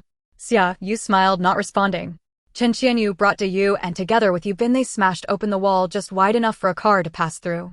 Yu also loved cars, circling around it repeatedly and gently touching it, as if afraid that too much strength would break something. Isn't it unsafe to leave it like this? Xia Yu stroked her chin. I'll drain the fuel first. Xia Yu hurriedly stopped her. No. Let me take it for a spin. I'll return it before dark and drain the fuel for you. Xia Yu put the fuel can back in the trunk and handed the car keys to Xia Yu. All right, I'll take the stuff out from in. Yu Bin helped carry out a few bags of coal, and Xia Yu, eager to drive, took off with Yu. Xia Yu shrugged, carrying coal upstairs with Yu Bin following behind. Suddenly Xia Yu remembered something. Should we call them to go to the coal factory? They referred to Xia Yu and Xiao Qinglan among others. The coal factory was known to Yu Bin, so he had to agree. Yu Bin nodded naturally. We can take them along. With Tang Tang around, he had never thought about going solo. The more people in the team, the better. After spending time together and observing each other, he had accepted Xia Yu and Xiao Qinglan, thus he was more than willing to take them along. By providing enough benefits, he could ensure their willing help. Xia Yu nodded. Got it. Yu Bin placed the coal at her doorstep before leaving, and Xia Yu made 3 or 4 trips back and forth to carry all the coal home. Her grandmother handed her a cup of warm water, brushing off the dust from her down jacket. Hurry inside to warm up, or you'll catch a cold. Xia Yu gulped down a cup of warm water, stacked the coal bags in a corner of the balcony, and finally sat down on the sofa to relax. Are you hungry? I'll go make you dinner. Her grandmother started heading to the kitchen, but Xia Yu quickly pulled her back. I'm not hungry. I ate a lot at noon. Let's eat together for dinner. Her grandmother sat back down, though her expression wasn't good. She seemed to have something on her mind. Xia Yu bit her lip and leaned closer. What's wrong? Did something happen? Since morning, her grandmother's mood had been off. Looking at Xia Yu's cold red face, her grandmother's eyes dimmed. Girl, when do you think this will end? Xia Yu fell silent, she didn't know either. In her past life, when she died, the apocalypse hadn't ended yet. She grabbed her grandmother's hand. No matter what, as long as we are both well, that's enough.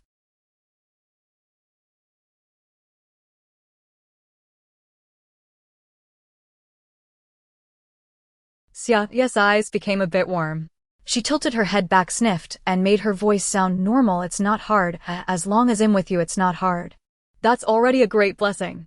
After a long time, her grandmother seemed to understand, and patting Xia Yu's hand expressed her feelings. Her granddaughter was right, regardless of what was happening outside, as long as the two of them were safe, that was good enough. Her grandmother stopped dwelling on it and returned to her usual spirit, going to her small garden to weed, fertilize, and feed the chickens and ducks. That night, lying in her warm bed, Xia Yu thought perhaps she should take her grandmother out for a walk. The next day, after confirming the departure date with Xia Yu had her grandmother put on her cotton jacket, cotton pants, cotton shoes, and brought along cotton gloves, a scarf, and a hat, saying she would take her out for a walk. Excited to be going out, her grandmother happily ran back to her room, wrapping herself up tightly and looking at Xia Yu with joy, silently urging her to hurry. Xia Yu smiled quietly. It seemed that after being cooped up at home for 3 months, her grandmother was going stir-crazy. Once outside, they bumped into Xia Yu, and at the stairway they also ran into Xia Yu with Wang Lily. Is everyone going out? Then why not go together? Xia Yu said cheerfully. He couldn't stay in the house, but since Yu Bin was unwilling to take Tang Tang out, he had to come out by himself, unexpectedly running into quite a few people. Now it was great, he didn't have to go out alone. Xia Yu had no objections. After all, they were just going out for a walk, and it didn't matter who she was with. The group went downstairs, encountering many others heading down as well, including those prying open the doors of others' homes to clear out the deceased inside to make space for themselves. Grandma watched with discomfort, tightly holding onto Xia Yu's hand, and bravely walked down. In the community, there were a few people wandering about. They came out from the unit door, closed their eyes, tilted their heads back, took a deep breath of the cold air, and smiles of joy appeared on their faces. Ah, the taste of freedom. One person shouted loudly, drawing the attention of everyone. Grandma's heavy heart was lightened by them, and she said with a smile, having been cooped up at home for months, I'm going crazy. Xia Yu laughed and chimed in, exactly, I can't wait to go out and run a few laps to let off some steam. Grandma chuckled, then go run a few laps, I'll watch. As they chatted and laughed, just as they left the community, someone stealthily approached. Xia Yu quickly pulled Grandma behind her, revealing half of a wrench hidden in her sleeve. Beauty, do you want to trade? No, do you want some food? A round chubby man resembling a short winter melon asked with a smile while keeping his hands tucked in his sleeves. The short winter melon glanced around cautiously and said, not just food, we have everything over here, do you want any? Xia Yu was astonished. The short winter melon glanced around cautiously and said, not just food, we have everything over here, do you want any? Xia Yu was astonished. The stall was quite substantial. It seemed they had been in business for a while. How do you trade for food? Xia Yu asked in a low voice. That depends on what you want, the prices vary. The short winter melon replied in a low voice as well. Xia Yu thought for a moment. I have some dried vegetables, pickles, and a few pairs of shoes. How much can I get for those? After a moment's hesitation, she added, do you have seeds? I'd like some too. Her main goal was the seeds, of the food was just to avoid standing out and being remembered.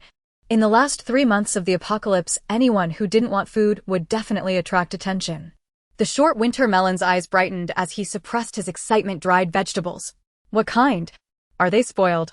How much pickles do you have? The short winter melon didn't expect to encounter such good items. Many people had been asking him for vegetables, and the prices were high, but there just wasn't any stock. Seeing good opportunities flying by yet unable to grasp them, he felt extremely anxious. He never anticipated his luck would bring him this today. Heaven hadn't treated him poorly. Xia Yu answered honestly, it's just fresh vegetables, cooked and dried, and the kind sold in supermarkets. I have 3 large boxes of pickles. Big brother, is this okay? The short winter melon's eyes lit up, trying hard not to show his eagerness. All right, I'll give you 50 pounds of top-quality rice and a bag of seeds. Xia Yu's eyes sparkled, her small face breaking into a happy smile. Really? That's great. Thank you, big brother, I'll go get it now. Xia Yu gave Xia Yu a glance and took Grandma upstairs. She found the dried vegetables they had prepared a few days ago, packed a few bags of the dried vegetables from the supermarket, and brought down the pickles Grandma had made before the apocalypse. Downstairs, Xia Yu pulled the short winter melon aside and asked, buddy, I also want to trade for some food, is that all right? The short winter melon brushed Xia Yu's hand off his shoulder. No problem, what do you have? If it's vegetables like that girl just had, I want it all. Xia Yu scoffed, there's no food to eat now, where would the vegetables come from? Those were all from her grandmother's stash. Now that there was no food left, she just thought she would give it a try, and unexpectedly it really could be traded for something. The short winter melon felt a bit disappointed. It turned out to be a one-time transaction. He was hoping to trade for more vegetables. But wait, why does she want seeds? Xia Yu casually replied her grandma likes to grow vegetables. The flower pots at home are filled with plants. She probably wants to grow some. The short winter melon's heart raced. Can they be grown? How long would it take to grow? Fresh vegetables are worth more than dried ones. The short winter melon thought secretly that he couldn't afford to treat that little girl too harshly. He needed to cultivate this customer for future use. How would I know? You should ask her yourself. You're talking nonsense. Your family also grows vegetables. Wang Lily, who hadn't spoken until now, suddenly glared at Xia Yu in anger. Xia Yu and Chen Qianyu's expressions darkened, and the short winter melon's eyes flickered as he pretended not to hear. When Xia Yu came downstairs, she noticed the atmosphere seemed a bit off. She held her backpack and asked, "How do we trade?" The short winter melon looked at her eagerly. "Miss, I heard your grandma can grow vegetables." Xia Yu glanced at Xia Yu and nodded. "Yes, my grandma is quite frugal and likes to grow some vegetables in flower pots." "Why?" The smile on the short winter melon's face couldn't be hidden any longer. "Oh, nothing very good. In the future, can you sell me the vegetables you grow?" "Don't worry, I will definitely treat you well. I will trade food with you, top-quality rice. Is that all right?" Xia Yu's eyes sparkled with surprise. "Really? Is that possible?" "No problem, as long as there's food I will trade." The short winter melon was satisfied. "Miss, wait a moment, I'll go get the rice. You stay here for me." He finished speaking and hurriedly left. He needed to tell his big brother this good news. His brother would surely reward him. Haha. Once the short winter melon left, Chen Qianyu glared at Wang Lily with a dark expression. "If you don't speak, no one will treat you as a mute." Xia Yu shot a questioning glance at Xia Yu, asking what was going on. Xia Yu leaned in closer and quietly told her about what just happened. Xia Yu scoffed. "Do you think you're deceiving anyone like this? Think carefully with that water-brained head of yours. You live on the 26th floor too. If someone comes to rob for supplies, I would be the first to throw you out as a shield. You better behave yourself." The ice in Xia Yu's eyes was palpable. Soon, with the right timing and location, Wang Lily should be taking action shortly. This woman absolutely cannot remain on the 26th floor. Since you're eating from both sides, you can find another way out. My place is small and can't accommodate your large Buddha. Chen Qianyu also said coldly. Indeed, Wang Lily was a disaster. Wang Lily was frightened, or rather she was scared by Chen Qianyu's words.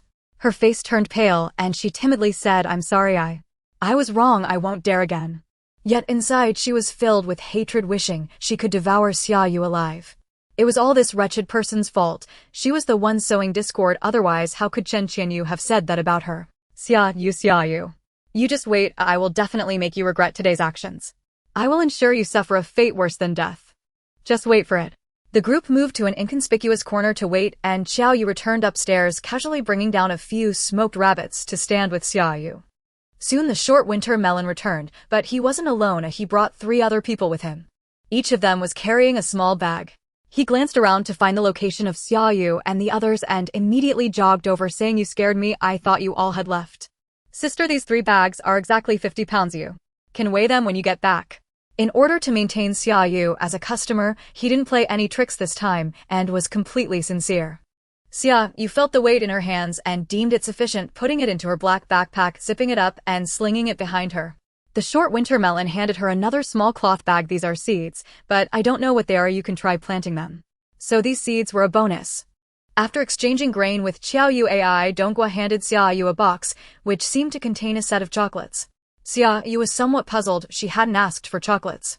AI Donghua explained to her, "You got a bit of a loss with those grains, so the chocolates are just right." Xia Yu raised her eyebrows. She actually profited, as chocolates were also in high demand, and this box was worth quite a bit of grain. Her eyes shifted, and she had a plan in mind, smiling as she accepted the chocolates and feigned joy. "Thank you." Then a bit shyly she hesitated to ask, "In the future, could I?" AI Donghua understood immediately and smiled. "That's no problem. I can trade vegetables with you. How about that?" Xia Yu quickly nodded. Chocolates were becoming increasingly rare, and she wanted to take advantage of the fact that someone was still willing to trade them. In the future, she could earn back even more. Both Xia Yu and AI Donghua were very satisfied, happily carrying their respective items back. On the way, Xia Yu looked at Xia Yu with an expectant gaze. "How was I? Did I perform well?" Xia Yu gave him a thumbs up. "Very good. Here's a piece of chocolate as a reward." This was what she had suggested Xia Yu say, partly to dispel AI Donggua's suspicions, but with Wang Lily, this pig teammate around, that aim was likely unsuccessful. Moreover, she wanted to establish a long-term partnership with AI Donghua, so she needed a reason that AI Donghua couldn't refuse, and would have to be eager to curry favor with her. Knowing how to grow vegetables was the best reason. Many elderly people enjoyed fiddling with these things at home. They were inconspicuous yet in high demand, making them precious. AI Donghua would definitely cling to her as a customer. Sure enough, AI Donghua came over eagerly, and even sent an extra box of chocolates. Xia Yu unwrapped the chocolate and stuffed it into his mouth, mumbling, "I didn't like this before, but now it tastes pretty good." Things are valued more when they are scarce. He used to think they were nothing special, but after the apocalypse, being able to eat was already a rare blessing, let alone enjoying such treats. In the corridor, Xia Yu called out to Xia Yu, "Thank you for installing the door on the 15th floor yesterday. In a couple of days, Ben and I are going to the coal factory. Are you going? If you're going, make arrangements in advance. It will take 4 to 5 days to return." Xia Yu looked surprised, as he was worried about how to get through the extreme cold and was also thinking about bringing back some heating supplies. Unexpectedly, when he wanted to take a nap, Xia Yu delivered a pillow. What else could he not agree to? He immediately nodded. "I will make the arrangements and go with you. Please thank you, Ben, for me." Xia Yu knew that Xia Yu and Ben were helping him and also trying to win his favor. Coal was the most sought-after item at this time, and selling it could exchange for quite a bit of supplies. Who wouldn't want good food and drink? Why help a few strangers? It was all for the people he cared about. Xia Yu understood and was willing to accept their kindness, even more so to help them. Everyone was smart enough to read between the lines without needing to say it explicitly. Only Wang Lily glared at Xia Yu's back with malice before they parted. "That bitch is going out for 4 to 5 days, that's just wonderful. As long as that bitch is gone, she can make that old hag suffer." How could she let Wang Lily off so easily? Unfortunately, her calculations were off. As soon as she got home, Xia Yu looked at her. "You're coming with us this time." Wang Lily stared at Xia Yu in disbelief, and when she met his heavy gaze, she quieted down, finally nodding with a grievance. "Fine, if you want me to go, I will go." Xia Yu ignored her weak demeanor and said coldly, "Then go prepare. I won't take special care of you when the time comes." Wang Lily obediently turned around, her face instantly contorting, her eyes filled with venom, almost dripping with malice. Bitch, all because of that Xia Yu. It was all her fault. It was because of this bitch that Xia Yu wanted to take her out to suffer. Xia Yu decided to bring Wang Lily along precisely because of Xia Yu. He thought Xia Yu wouldn't want Wang Lily staying on the 26th floor. She was an unstable bomb ready to explode at any moment. It was better to keep her close, and Xia Yu genuinely didn't want Wang Lily to stay at home. She preferred Wang Lily to keep an eye on her. If Wang Lily wasn't constantly watching her, how could she find an opportunity to strike? She was giving Wang Lily a chance. Xia Yu thought about mentioning it to Xia Yu tomorrow, suggesting he bring Wang Lily along. Xia Yu took off her backpack, took out a few bags of rice, and placed them on the coffee table along with that box of chocolates. "Is this the rice you exchanged for?" Grandma was curious about this and opened the bag to see the white rice that looked appealing. Xia Yu carefully examined it in her hand and concluded that this so-called premium rice was actually just medium-priced rice before the apocalypse, on par with the rice she ate daily. Grandma also realized this and placed the bag in the kitchen. The world is tough. Items that were once looked down upon were now particularly precious. Xia Yu quietly tossed a small bag of seeds into her space, planning to plant them that night to see what they were. However, she didn't have high hopes of the most likely outcome was some ordinary vegetable seeds. She told Grandma that she would be out for 4 or 5 days, and Grandma busily helped her pack the items she needed to take. Opening the fridge, she glanced at the small empty space and suddenly remembered that the pickles stored there had been taken by her granddaughter for trading. She turned and asked, "Can those pickles still be eaten?" They had been prepared by her granddaughter before the apocalypse, fearing she wouldn't adapt to city life. The two of them had been living well for 3 months and had not had the chance to eat those pickles, and now they were about to spoil, only to be taken out by her granddaughter for trading. "I smelled them. They are still edible." Those pickles were probably already in someone's stomach, so there was no need to worry about whether they would spoil. Grandma sighed. "I didn't expect pickles to become a sought-after item along with dried vegetables.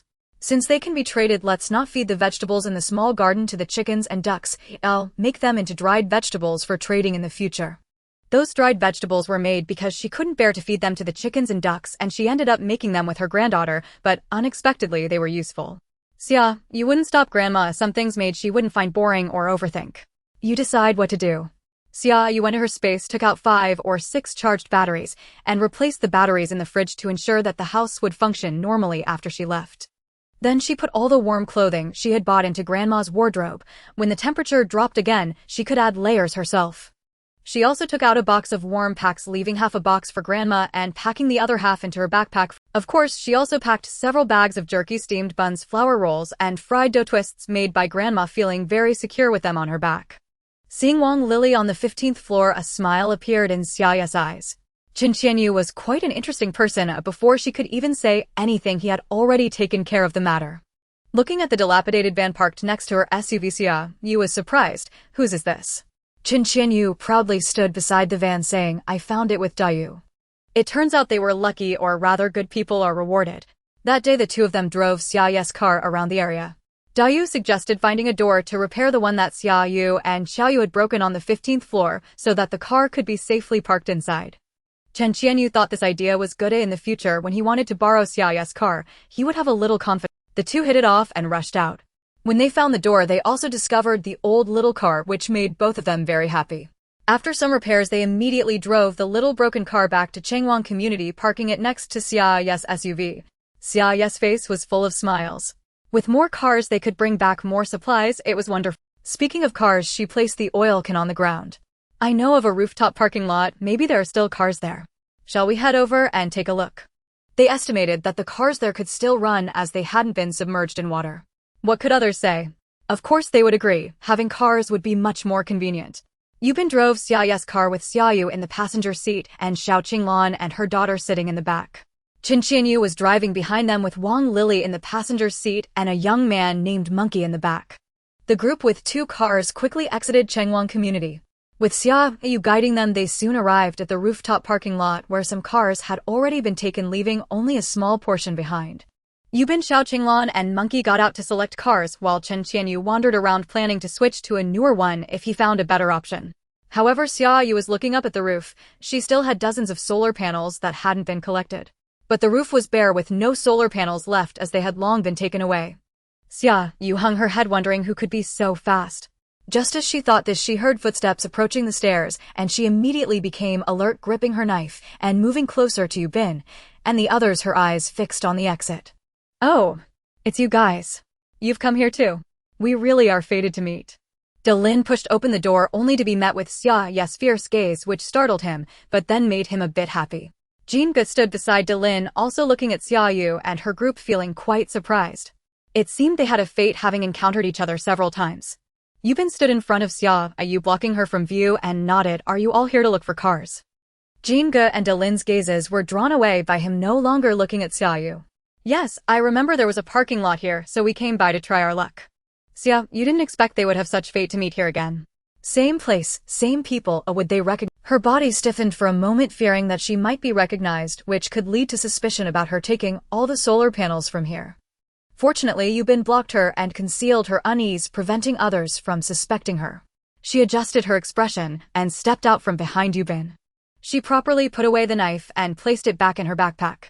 Jingu was not someone who would easily get into conflicts with them. She was right. After Jingu and Yubin nodded, they took Delin to select cars. Xia Yu also noticed the solar panels Delin was carrying on his back. So they had taken them away. Soon Yubin and the others had chosen their cars and parted ways with Jingu and his group, each driving their own vehicle. Xia Yu had a car to herself following behind Yubin. The windows were covered with anti-peep stickers, so she wasn't worried about outsiders seeing her. She placed her backpack in the passenger seat, letting Ling Ling hold a hot water bag in her arms inside the space. She had warmers on her feet, wearing gloves and a hat, feeling warm all over. Soon the temperature inside the car rose and she took off her gloves and hat, putting the hot water bag back, but her feet were still warm. Yubin knew that the coal factory was somewhat far from the city. After nearly 5 to 6 hours of driving, they finally reached their destination. Xia Yu quickly armed herself before getting out of the car, locking it behind her. As she stepped out, a cold wind hit her, making her shiver. Why did it feel even colder? So cold. Why do I feel like it's gotten even colder? Xia Yu rubbed his hands together, hunching his neck, exhaling a puff of white vapor. Xiao Qinglan nodded, agreeing with Xia Yu. The temperature indeed dropped again, and she felt numb all over. Xia Yu took out a thermometer from her backpack. It read -30 degrees, confirming the drop in temperature, which explained why she felt cold. She opened her backpack and pulled out a long down jacket compressed in a vacuum bag, quickly putting it on. Phew, finally warm again. The others weren't as fortunate and no one expected the temperature to drop so suddenly. Their faces turned pale and their bodies trembled. Yubin's voice trembled slightly. Let's go inside first, it should be warmer in there. Saying this, he led the way into the coal factory. The doors of the coal factory were locked. Under Yubin's guidance, they pried open the leader's office, closed the door tightly, and felt a bit warmer. Xia, you let me wear your down jacket for a bit. Just as they settled, Wang Lily rushed over to take Xia Yu's down jacket off her. No one expected the sudden drop in temperature plunging into winter. The clothes she had collected before were all summer wear, and the cotton jacket she wore was a thin one Xia Yu had found from somewhere, barely protecting her from the -30 degrees. She had already put on all the clothes she had, yet she still shivered, feeling her body becoming more rigid. Xia Yu, however, had 2 down jackets. This was unfair. Seeing her in such a state, Xia Yu would certainly not blame her. As a friend, Xia, you should naturally help her. In her frozen state of mind, with her reasoning dulled, she impulsively decided to snatch it. Would Xia Yu let her succeed? Of course not, she kicked her away. This is mine. If I don't agree, no one can take it from me, she said fiercely. In the apocalypse, many robbers existed and many had been robbed. In this life, she would not be among those robbed. If anyone was to rob, it would be her robbing others. You. Wang Lily trembled on the ground, raising her head. She could hardly feel any pain. Her body was numb, and she couldn't feel anything even if it hurt. She only felt shame and anger, not expecting Xia Yu to treat her this way, especially in front of so many people. Wang Lily, what face do you have to take my things? Put away your little schemes. Everyone here is not a fool. Everyone can see through your little tricks. Otherwise, why would neither Xia Yu nor Yubin speak up? So foolish, yet thinking oneself clever. I am cold. Wang Lily finally managed to stammer, her words trembling. Inside, her thoughts were rich and abundant, but her lips could not keep pace with them. Xia, you paid her no mind. Seeing Xiao Qinglan barely able to stand, she pretended to fumble in her backpack, but in truth withdrew a hand warmer from her spatial pocket and pressed it into her arms.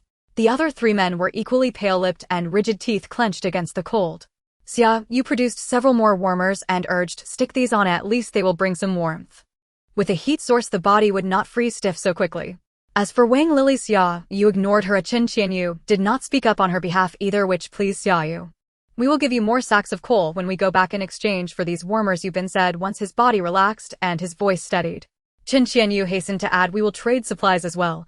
Xiao Qinglan nodded in agreement. Xia Yu consented too. She had packed those warmers precisely to lend to others in need. But trading warmers would be the first and last time. She did not have many reserves. The coal works held mostly coal. Once their senses returned, Yubin led Xia Yu to fetch a sack of coal and found a stainless basin. Then they built a fire inside the office.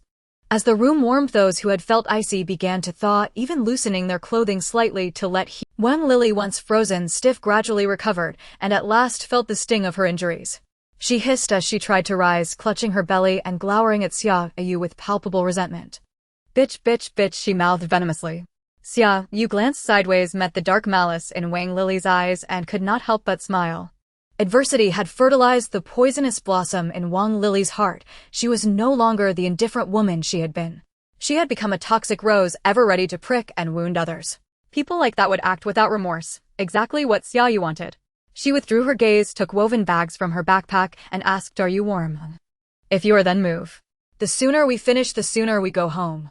The others likewise wished for a swift resolution until the supplies were secured. Unforeseen dangers could arise at any moment. Speed was of the essence. Qinqianya's trio and Xia Yu's quartet split from the office to search, agreeing to regroup at the office afterward. Yubin knew the place fairly well. With him leading, they quickly found the coal storage, but its door was locked and solid, hard to pry open.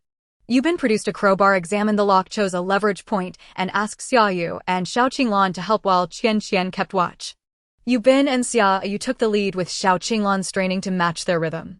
It took the 3 of them over an hour to pry the door open. By then, night had fallen. Xia Yu switched on her flashlight and the beam revealed piles of coal filling the room. A smile involuntarily curved her lips. At last their time and effort had not been wasted. Let's return to the office for now and come load the coal tomorrow, Yubin said, stowing the crowbar and wiping sweat from his brow as he spoke to Xia Yu.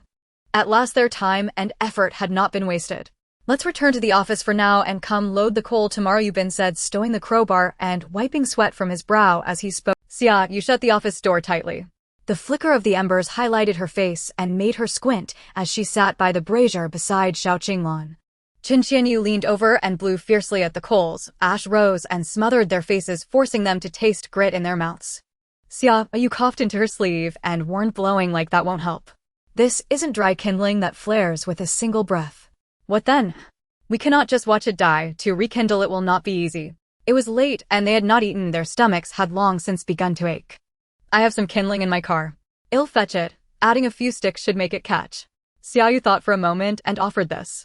Yubin stood and said, I'll go with you. Xia Yu looked at him and nodded in agreement. There were no real sticks in Xia Yu's car.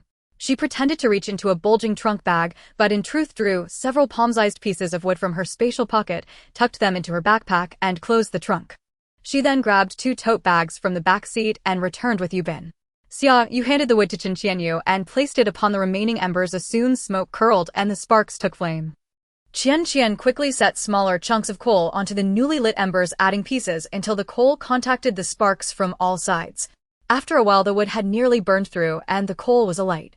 Qian Yu exhaled in relief and sat down solidly beside Hosey, wiping his face, which had been smeared black. I never imagined making a fire could be so difficult. The brazier had nearly done him in. Xia Yu glanced at Chen's soot-streaked face, remembered Xiao Yu's earlier reaction, and pointed at his cheek. Wipe your face.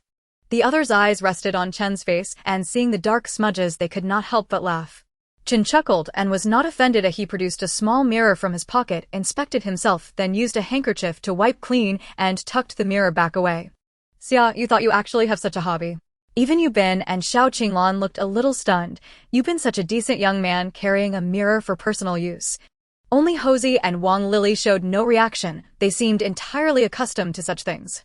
Yubin produced a small basin from who knew where, scooped snow from outside, set it over the brazier to boil, and then took dry rations from his bag to begin dinner. Seeing this, the others produced their food as well, mostly biscuits and bread that had been chilled hard and needed warmth to become palatable. Xia Yu felt a little embarrassed to take out her own meal. It felt incongruous amid the simple ration. She had even brought a small potta with a little water she could warm a proper meal. As she set buns, braised pork, and stir-fried beef into the pot to heat, the others fell silent in astonishment. Their dry rations suddenly lost their appeal. Seeing Xia Yu's fare beside their own, their appetites waned. For some reason, Yubin's lips curved into a smile. Their reactions mirrored his own earlier ones, and he found the sight quietly amusing. When the food was ready, Xia Yu could not maintain composure under their ardent gazes, and had no choice but to invite them to share. Qian Yu had been waiting for that invitation. Before she had finished speaking, his chopsticks were already reaching for the braised pork. He had not eaten such food for months and yearned for that taste. Hosey made no pretense of restraint and followed Chen's lead. They were not cooks. It had been a long time since they had tasted such a meal. While sleeping, everyone was once again envious, their eyes burning with desire as they looked at the sleeping bag in Xia Yu's hands, wishing they could have one too. Yubin then realized that the sleeping bag Xia Yu brought from the car was quite thick. Xia Yu's preparations were exceedingly thorough, as if she had anticipated every situation. However, Yubin was also well prepared. He brought a sleeping bag too, though it wasn't as good as Xia Yu's. It was sufficient. Xiao Qinglan, accompanied by Qian, was also well prepared, bringing a down blanket stored in a vacuum bag, the air sucked out, which she carried on her back. With the blanket and the cotton-padded clothes worn by the mother and daughter, they should not feel cold at night. The most unfortunate ones were Qian Yu and the others. They had neither sleeping bags nor thick blankets. They initially thought they could just curl up and sleep in the car, but seeing the others across from them made them feel bitter. Why was it so different for the same people living on the 26th floor? Envy filled them. They wanted to In the end, Qian Yu and the monkey could only wrap themselves tightly in their cotton-padded clothes, lying near the fire pit, holding the hot water bottle generously provided by Xiao Qinglan pressed against the warm baby, reluctantly falling asleep on 2 makeshift chairs. The one who felt the worst was Wang Lily. Although the indoor temperature had risen, it was still somewhat chilly, and wearing thin clothes made her feel the cold wind blowing against her back, causing her back to feel numb. She shifted her bottom to get closer to the fire pit, but it was of no use. That cold wind seemed to follow her, haunting her relentlessly. Looking at Xia Yu and the others lying side by side, and the two of Qian Yu facing each other on the chairs, her eyes brimmed with tears of grievance. Why was it like this? They all arrived together. Why did she have to suffer the cold? Why could they sleep so comfortably? It was unfair, so unfair. Especially that wretched Xia Yu, who had so many good things, fully armed herself, not feeling the cold at all. Seeing Xia Yu's comfort made Wang Lily's heart burn, with envy driving her mad. Before, she would follow Xia Yu like a dog, running over as soon as called, yet now she was living a life infinitely better than hers. How could she possibly feel good about that? Especially that dog still trying to take charge, that was even less tolerable. Wang Lily's gaze, illuminated by the dim firelight, appeared more sinister, like a malevolent spirit crawling out of the abyss of hell, sending chills down one's spine. Unfortunately, everyone was asleep and no one saw her. Only Xia Yu, feeling a sense of awareness, opened her eyes, touched the wrench and electric baton hidden in her blanket, and closed her eyes again. In the middle of the night, Wang Lily curled up in the cold, opening her red eyes, listening to the sound of her teeth chattering, hatred surging in her heart.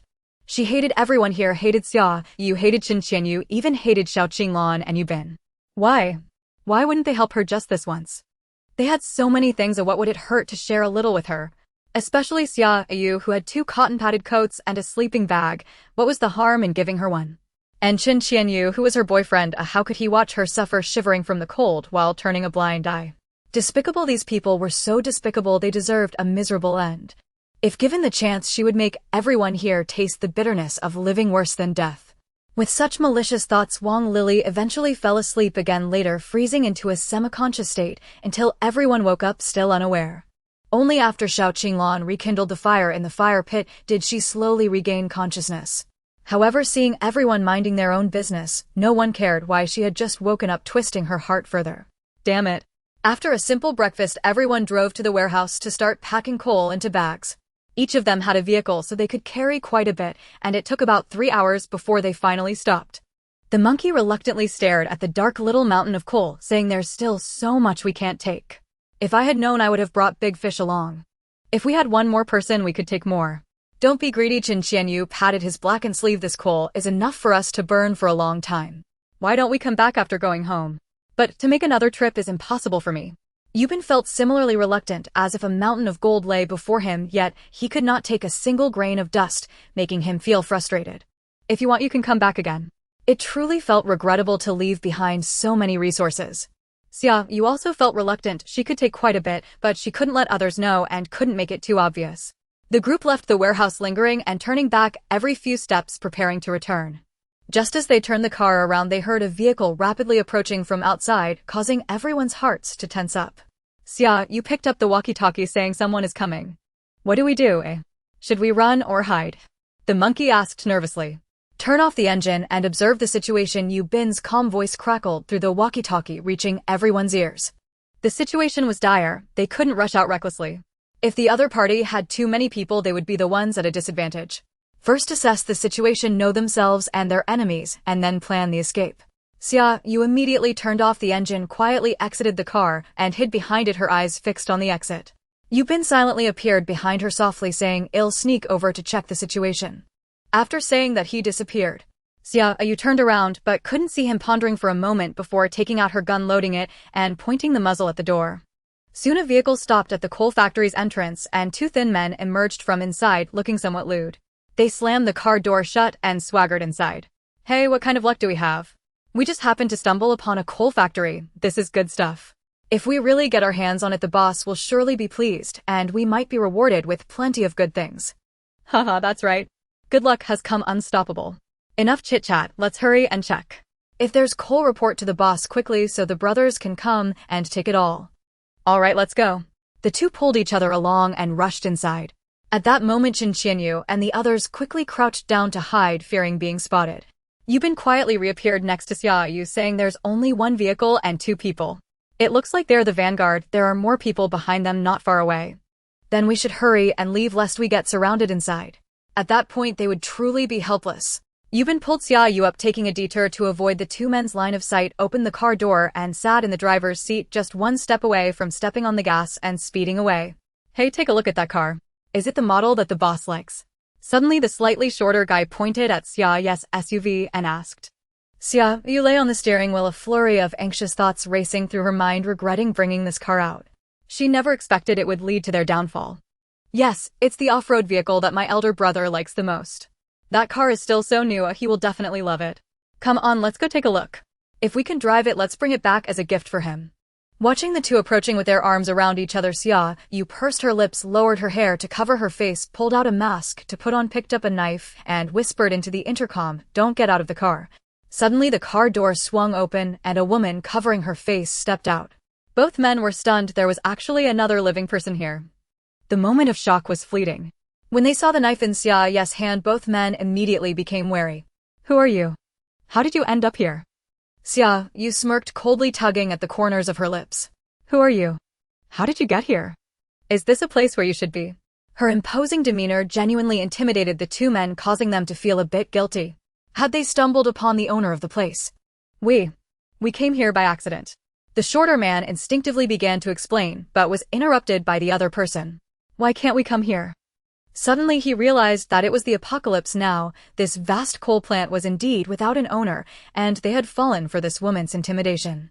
The man's expression darkened, and the fierceness he usually displayed during fights and robberies was evident in his eyes. Who else is in your car? Have them come out. Xia Yu licked her lips, realizing she had been seen through. She had initially intended to bluff her way through, waiting for them to leave before dealing with the aftermath. It seemed this tactic wouldn't work after all. Xia Yu licked her lips, realizing she had been seen through. She had initially intended to bluff her way through, waiting for them to leave before dealing with the aftermath. It seemed this tactic wouldn't work after all. Just as the short man was about to intimidate her again, Xia Yu threw a punch directly into his eye, causing him to instinctively cover his face in pain and forget about attacking. At that moment, she seized the opportunity to catch the other man's punch, yanked him, and tripped him, leaving him sprawled on the ground. She pressed the intercom. I can handle these two. You guys leave first, and I'll catch up. Xia Yu wasn't sacrificing herself to save others, or rather she aimed to minimize the risk of being discovered. She had space. The off-road vehicle could be tossed in there anytime. Escaping alone was easy, but finding someone intentionally hiding was not so simple. That's why she let Yubin and the others leave first, to reduce the chances of exposing herself. Yubin took a glance at the situation outside, fully confident that she could handle it alone, especially since Xia Yu had a gun and would definitely not get hurt. He said no more. Stepping on the gas, the car instantly shot out of the coal plant, with Xiao Qinglan and Xia Yu hurriedly following behind.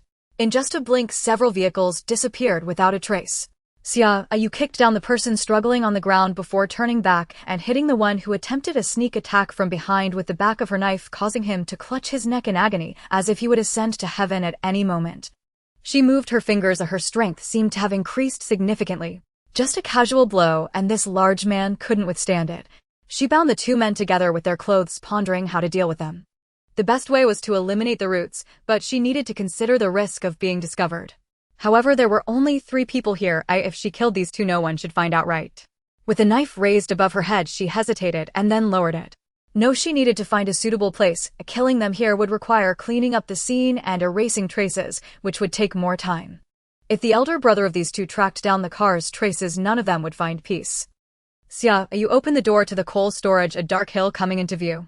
She turned to look back, tilted her head, and stepped inside. She collected a large portion of the coal from her space, then dragged the 2 men inside, tossed them on the ground, swung the knife, and locked the door cleanly before leaving. She first cleaned up the traces from dragging the 2 men, then wiped away the marks from their vehicles. The door of the off-road vehicle was wide open, and she paused again. She returned and walked deeper inside, stopping at the door of the warehouse, where Xia Yu and the others had discovered. She opened the door. Inside was also a warehouse full of coal, still quite abundant. Without a moment's hesitation, she waved her hand, and all the coal in the warehouse was collected into her space. Then she dashed out, opened the door, got in the car, and stepped on the gas to chase after them. While driving, she listened to Ling Ling in her space shouting angrily, "What are you collecting all this black stuff for? There's no place to put it in the yard. Your field is filled with this kind of coal. If I weren't using spiritual power to support it, your things would have been crushed." Xia Yu smiled somewhat ingratiatingly. "I knew you would help me, so I collected it all. Good, Ling Ling, help me out and I will find you more spiritual energy. But you have to remember, or I won't help you anymore." "I definitely will." After soothing Ling Ling, Xia Yu drove at full speed to catch up with Yubin and the others of the harvest. This time was truly impressive. In the future, she wouldn't have to worry about running out of coal. She took out the intercom and began to contact Yubin and the others. "I've come out, where are you?" As Xia Yu spoke, she stuffed 2 pieces of chocolate into her mouth. She had been busy earlier and was feeling a bit hungry. The words coming from the intercom made her face darken. She heard Qian's panicked voice laced with tears saying, "Sister Xia Yu, we came back again. Quickly hide, don't come out." "What happened? Where are your mother and the others?" Xia Yu pressed the gas to the floor and the car. "We're fine, Mom is busy driving. There are 5 cars chasing us from behind and we're heading toward the coal plant. Hurry and hide." Xia Yu slammed on the brakes and stopped the car. "Is anyone hurt?" Qian shook her head while watching the pursuing vehicles behind. No one is hurt. A brother Yubin didn't let us get out of the car. Xia Yu breathed a sigh of relief. Okay, I understand. I'll wait for you here. Xia Yu furrowed her brows wondering who the people chasing after Yubin and them could be. One, they are teammates of those two inside, meaning their elder brother. Two strangers. But regardless of which situation, the other party was clearly ill-intentioned, or they wouldn't be relentlessly pursuing them. With that in mind, Xia Yu stored away the excess items in the car, shouldered a backpack, and kept a gun by her side. After thinking for a moment, she also stuffed a large knife into her backpack before pulling out a handgun, finally settling back in her gaze, intensely focused on the front direction. Yubin and their return would come from this direction. As soon as they appeared, she would see them immediately. In her dark gaze, vehicles gradually appeared in her line of sight. She squinted. Leading the pack was Qian's car. Following behind were Xiao Qinglan the monkey and Yubin's car, all approaching at a very fast speed. Xia Yu started the car, slowly appearing in the other's line of sight. Wang Lily, gripping the overhead handle in fear, gritted her teeth and said, "Yes. It's that wretched person's car. This wretched person is truly lucky. Every time she tries to slack off, she somehow manages to escape." Qian Yu rolled down the window and shouted at Xia Yu, "Hurry up and get moving, they're chasing us." Xia Yu maintained the same speed as Qian's car and asked him, "What on earth is going on?" "We just left not long ago and we ran into those cars. Without saying a word, they came to surround us, and it was Yubin who decisively ordered everyone to turn around, otherwise we would have been trapped." Xia Yu nodded, understanding. It was a robbery. Are there a lot of them? Otherwise Yubin wouldn't have ordered everyone to turn back. There are quite a few, about 4 or 5 in each car. You can do the math for 5 cars. Otherwise they wouldn't have been running for their lives. Xia Yu slowly reduced the speed of the car, saying, "You go ahead, I will check on Yubin. I'll also conveniently give him another gun and discuss what to do next." Seeing Xia Yu's car, Yubin lowered the window. "We must find a way to shake them off. If we get caught or run out of gas, we'll be the ones at a disadvantage." Xia Yu bypassed to Yubin's passenger seat, opened the window on that side, and threw in another handgun. "Since we can't escape, let's take the initiative. With this, I believe they won't dare to come at us hidden." Yubin glanced at the gun on the seat, silent. This one was clearly new, not the one Xia Yu had before. "How many guns does she have?" Finally Yubin nodded. "All right, with this guy we should be able to retreat unscathed." He stepped on the brakes, sending a flurry of snow flying, turning the car around and staring ahead. Xia Yu parked beside him and notified the others, "Don't run away, come back, let's end this quickly." "Xia Yu, are you joking? With so many of them, are you sure?" Qian's disbelieving voice came through the intercom. "I'm sure, since we can't shake them off, we can only confront them hidden." She chuckled, lightly responding lazily, and reminded everyone, "Remember to cover your faces a bit, don't let them see you, so that when they meet again, they won't be immediately recognized." Soon Qian Yu and the others returned, and the opposing group also approached. Xia Yu and her 5 cars lined up, and after the opposing group came over, their 5 cars lined up as well, creating a seemingly equal standoff. The pursuers did not immediately get out of their cars. They were somewhat uncertain. The henchman in the first car spoke into the intercom. "Boss, an extra car suddenly appeared on the opposite side." The overweight middle-aged man in the middle car was also watching the row of cars across from him. "Don't act. Since they dare to stop, it indicates they have the means to resist, and we don't yet know the situation of that new car. Are they originally a team, or did they form an alliance midway to jointly resist us? Understanding this is crucial to know whether we can win." Xia Yu kept spinning the handgun with her fingers, glancing sideways at the opposing group, which remained still. She pressed the intercom. "The other side isn't simple, everyone stay alert. At the very least, they aren't brainless. If they're smart, they might be a bit tricky to deal with." The two sides faced off in silence. Despite having 10 cars, it was so quiet you could hear a pin drop. In the end, it was the middle-aged man who lost his patience. He tightened his grip on the intercom. "Get out of the car, let's do this." He had also analyzed the worst-case scenario. At most, the opposing numbers would be equal. But even so, he wouldn't be at a disadvantage. There was still a chance to succeed. The middle-aged man was thinking too simply. His group of men all jumped out of their cars, brandishing machetes and iron rods, looking fierce as they charged towards the opposite side. Xia Yu chuckled. "Let's go down too." In a standoff, the first to speak usually loses, but when it comes to fighting, the first to strike is strong, while the latecomers suffer. When the middle-aged man saw only 7 people on the opposite side, his confidence soared. He shouted excitedly, "Attack, charge. These are a few fat sheep, we must slaughter them. Each person has a car, and surely there are plenty of resources inside. If we rob them, the brothers will strike it rich. Not only will we gain more cars, but we will also acquire more resources of blood profit." The henchmen charged forward like soldiers responding to a general's command, weapons held high, fearless as they rushed towards the opposite side. But halfway there they suddenly braked sharply, even turning to flee. What did they see? What was that man holding? Is it a gun? Damn it, we ran into tough opposition. Can our iron lumps compare to the guy on the opposite side? If we charge up now, it would definitely be looking for death. The ones who had just rushed out returned, cowering behind the middle-aged man. Boss, they have guns. I see it. The middle-aged man was nearly driven mad by anger. This bunch of useless people actually expected him to take the bullets for them, worthless. He spent so many resources supporting them, was it just to take bullets for them? The middle-aged man angrily kicked the closest henchman away, his face fierce. Damn it, we're done for. After yelling, he composed his facial expression, taking 2 steps forward. Without saying anything, he forced a smile, looking at the few people covering their faces across from him, ultimately focusing his gaze on Yubin. Brothers, it's a misunderstanding, a misunderstanding. Don't shoot, it's all a misunderstanding. We just haven't seen people in months and wanted to greet you, but we got too excited and made you misinterpret our intentions. It's really a crime. Xia Yu saw that the other party's fat face was about to crumple into a wrinkled bun, his eyes squinting into a slit, looking quite ugly. Able to bend and stretch, and can also admit defeat. Such people are best avoided. They might bear a grudge and smile as they stab you in the back. I don't think this is a misunderstanding. You all just want to rob us. Without speaking, Yubin remained silent, and Xia Yu had to act as his spokesperson. What else could he do? No, absolutely not. We didn't mean that at all. It was truly a misunderstanding. Little brother, you misunderstood us. Xia Yu raised an eyebrow and turned to Xia Yu, saying, this old man looks even more like a thug than I do, so in tune with the times. Then he coughed, saying, since it's a misunderstanding, you all can leave. We have matters to attend to. If we can avoid conflict, we should. Everyone hopes to resolve issues peacefully. Since we've greeted you, you should. At such a time, staying among a group of strangers is definitely not a wise decision. Brother, let's be friends. Where are you currently working? Are you from around here? The middle-aged man smiled as he approached with a face full of wrinkles. If you don't look at his face, he does resemble a Maitreya Buddha. Xia Yu clicked her tongue impatiently, still not giving up, huh? She kicked a stone beneath her foot, then looked up, her eyes flashing with ferocity. Then, let's show our weapons. Xia Yu couldn't help but glance at her, finally witnessing Xia Yu's decisiveness. She truly didn't waste words and rolled up her sleeves, ready to act. So fast. They've already been scared off. If we talk a bit longer, they'll retreat. It seemed unnecessary to show weapons. Xia Yu pulled out a shiny big knife from her backpack. How could someone capable of such actions be easily frightened? It's all just an act. The ones who recognized the situation had become quiet, likely plotting something in their minds. Indeed, the younger brothers behind the middle-aged man were asking him, big brother, what should we do? Are we really just letting them go?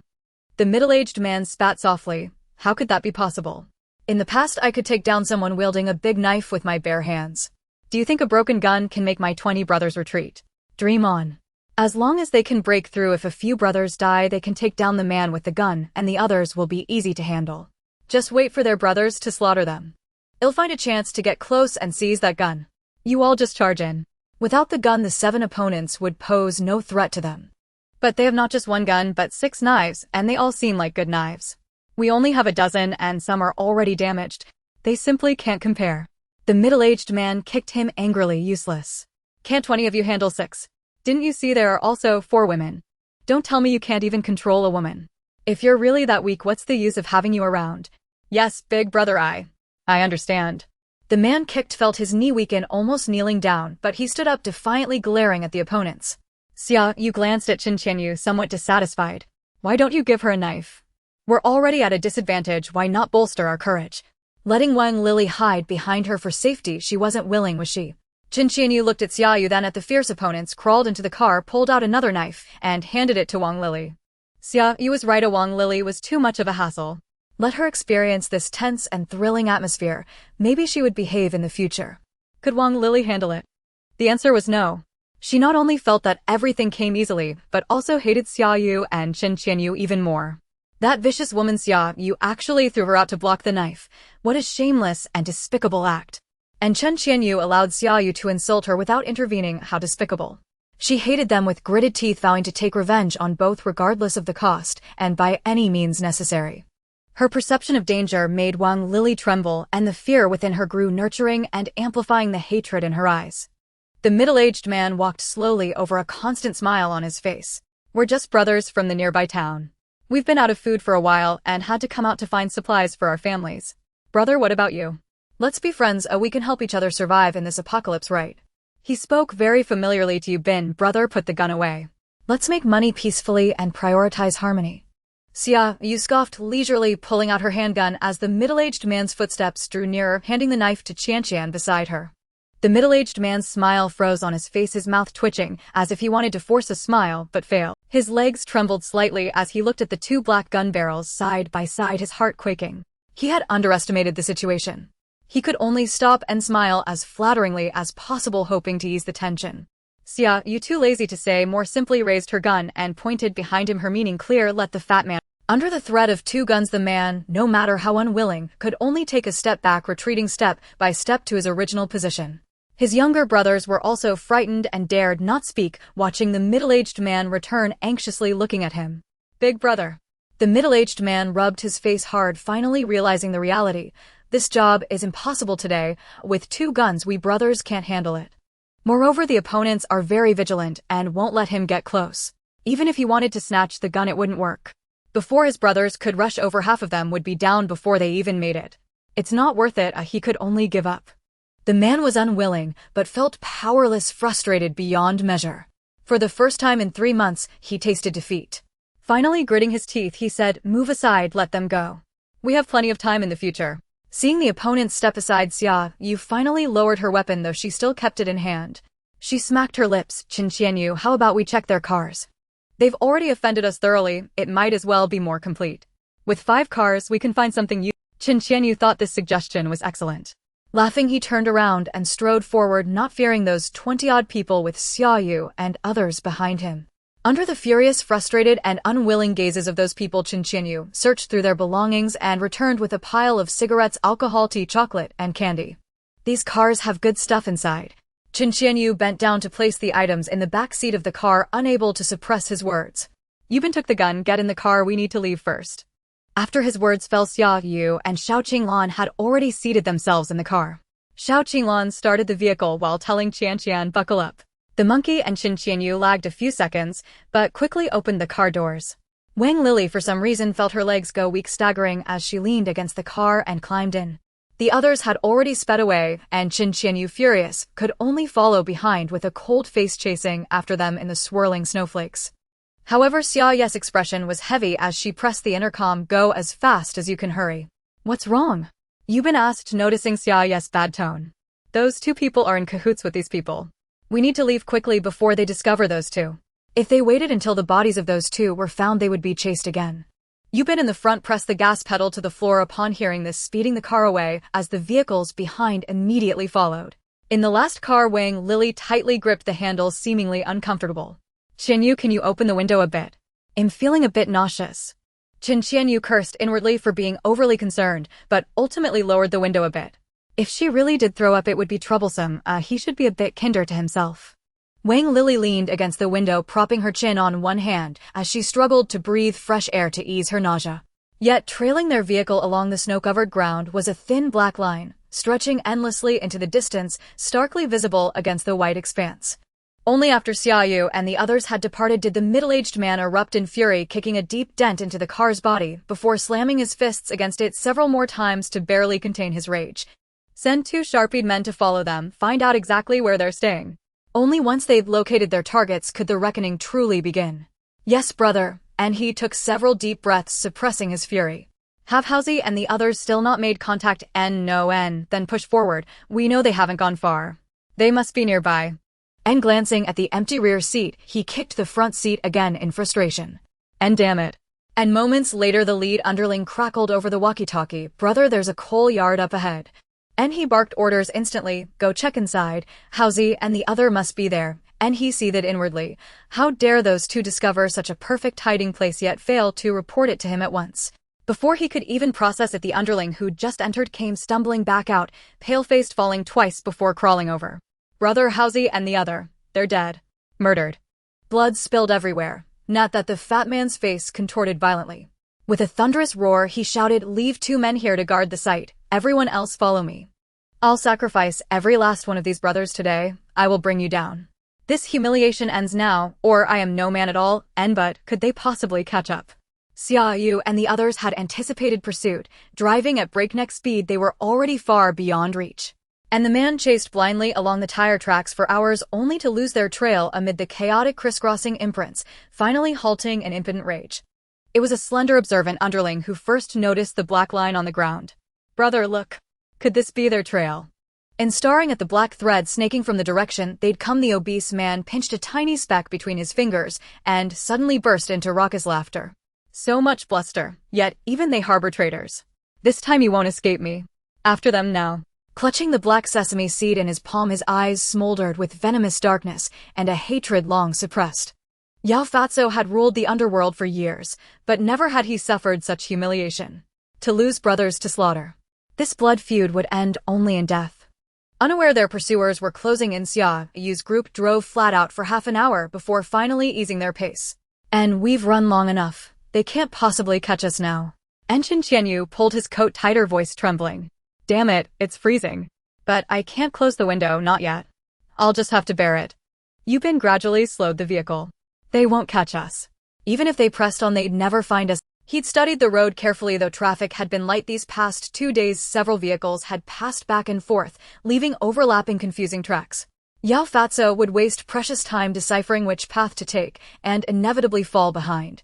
Hearing this, the others exhaled in relief, and the car's speed dropped accordingly. Xia Yu immediately followed suit, then slammed the window shut. "We're slowing down now, you're not suffering anymore, so let's seal it tight." And phew, finally no more biting wind. Blissful Wang Lily lifted her pitiful gaze. "I'm still queasy, I feel like vomiting. Could we leave the window open just a little?" Xia Yu bristled. Just then a crossroads loomed ahead. He wrenched the steering wheel sharply, sending Wang Lily's head crashing against the window with a deafening crack. "Endure it. If you must vomit, I'll pull over and let you do it outside." With no time pressure now, he no longer feared contamination inside the car. Tears welled in Wang Lily's eyes, not only from the impact, but from sheer indignation. After a long silence, resentment flared anew. They'd succeeded. Why surrender now? She refused to accept defeat. "Xia Yu, just a sliver more. A tiny opening, just enough air to ease my nausea. Stopping would only delay everyone's journey." Xia Yu paused, then relented. He knew Xia Yu and Yubin were desperate to return home. Hadn't anyone even suggested stopping for food? He cracked the window, barely a hair's breadth, no wider than a charging cable, then held it steady. Wang Lily nearly wept. How could she discard anything through such a slit? "Xia Yu, too narrow. Just a bit wider, please," and her cloying tone sent chills down his spine. He nearly shuddered, itching to rub away the goosebumps, if he weren't gripping the wheel. "This is the width. Didn't you say fresh air would ease your nausea? Just lean there and breathe. The airflow is ample." Wang Lily's face darkened. That gap couldn't admit a single fingertip. Ample. Was he No matter how she pleaded or coaxed, Xia Yu remained unmoved, stone-faced, unyielding. Defeated, Wang Lily abandoned hope, her face drained of color. To avoid suspicion, she resorted to tossing out a few black sesame seeds at intervals, pausing occasionally to feign nausea and leave faint traces behind. It was agony for Yao Fatso's men behind. At the crossroads, they lost the trail entirely, circling all 4 directions repeatedly before finally spotting a few black sesame seeds half buried in the snow. Enraged, he kicked a mound of snow, nearly toppling over himself. "Damn it, if I ever find who scattered these damn seeds, I'll castrate him. Playing games with me." As they neared the city outskirts, Xia Yu abruptly slowed the vehicle. Before anyone could question her, she volunteered. "You go on ahead, I'll check what's behind us." If Yao Fatso had pursued them, she'd divert his attention, lead him astray toward false leads. Xia Yu fell to the rear. Wang Lily's expression twisted anew. "That bitch Xia Yu, why must she always interfere? Does she think she's special?" And she dared not toss another seed. What if Xia Yu spotted it? Her fate would be sealed. That viper wouldn't hesitate to kill her. Once she learned Wang Lily had betrayed them to Yao Fatso, she'd be erased without mercy. Before Xia Yu slaughtered Housie at the coal yard, Wang Lily had doubted her capacity for such brutality, but now doubt had vanished. That woman was poison incarnate, capable of murder and arson alike. Every step forward demanded absolute caution. Xia Yu ceased monitoring the rear, floored the accelerator, surging into the city in hot pursuit of the leading vehicle. Xia Yu, stop for a moment. I need to vomit." Wang Lily tried once more. Even sparse traces might guide Yao Fatso if he persisted. Xia Yu's face flushed with anger. He turned sharply. "You never got carsick before, why today?" "Perhaps. Perhaps it was just that the car was going too fast, and I feel a bit carsick.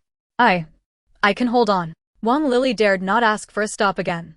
She was terrified in her heart, fearing that Xia Yu would discover her abnormality and thus learn of her actions. At that point, she would either die or be driven away.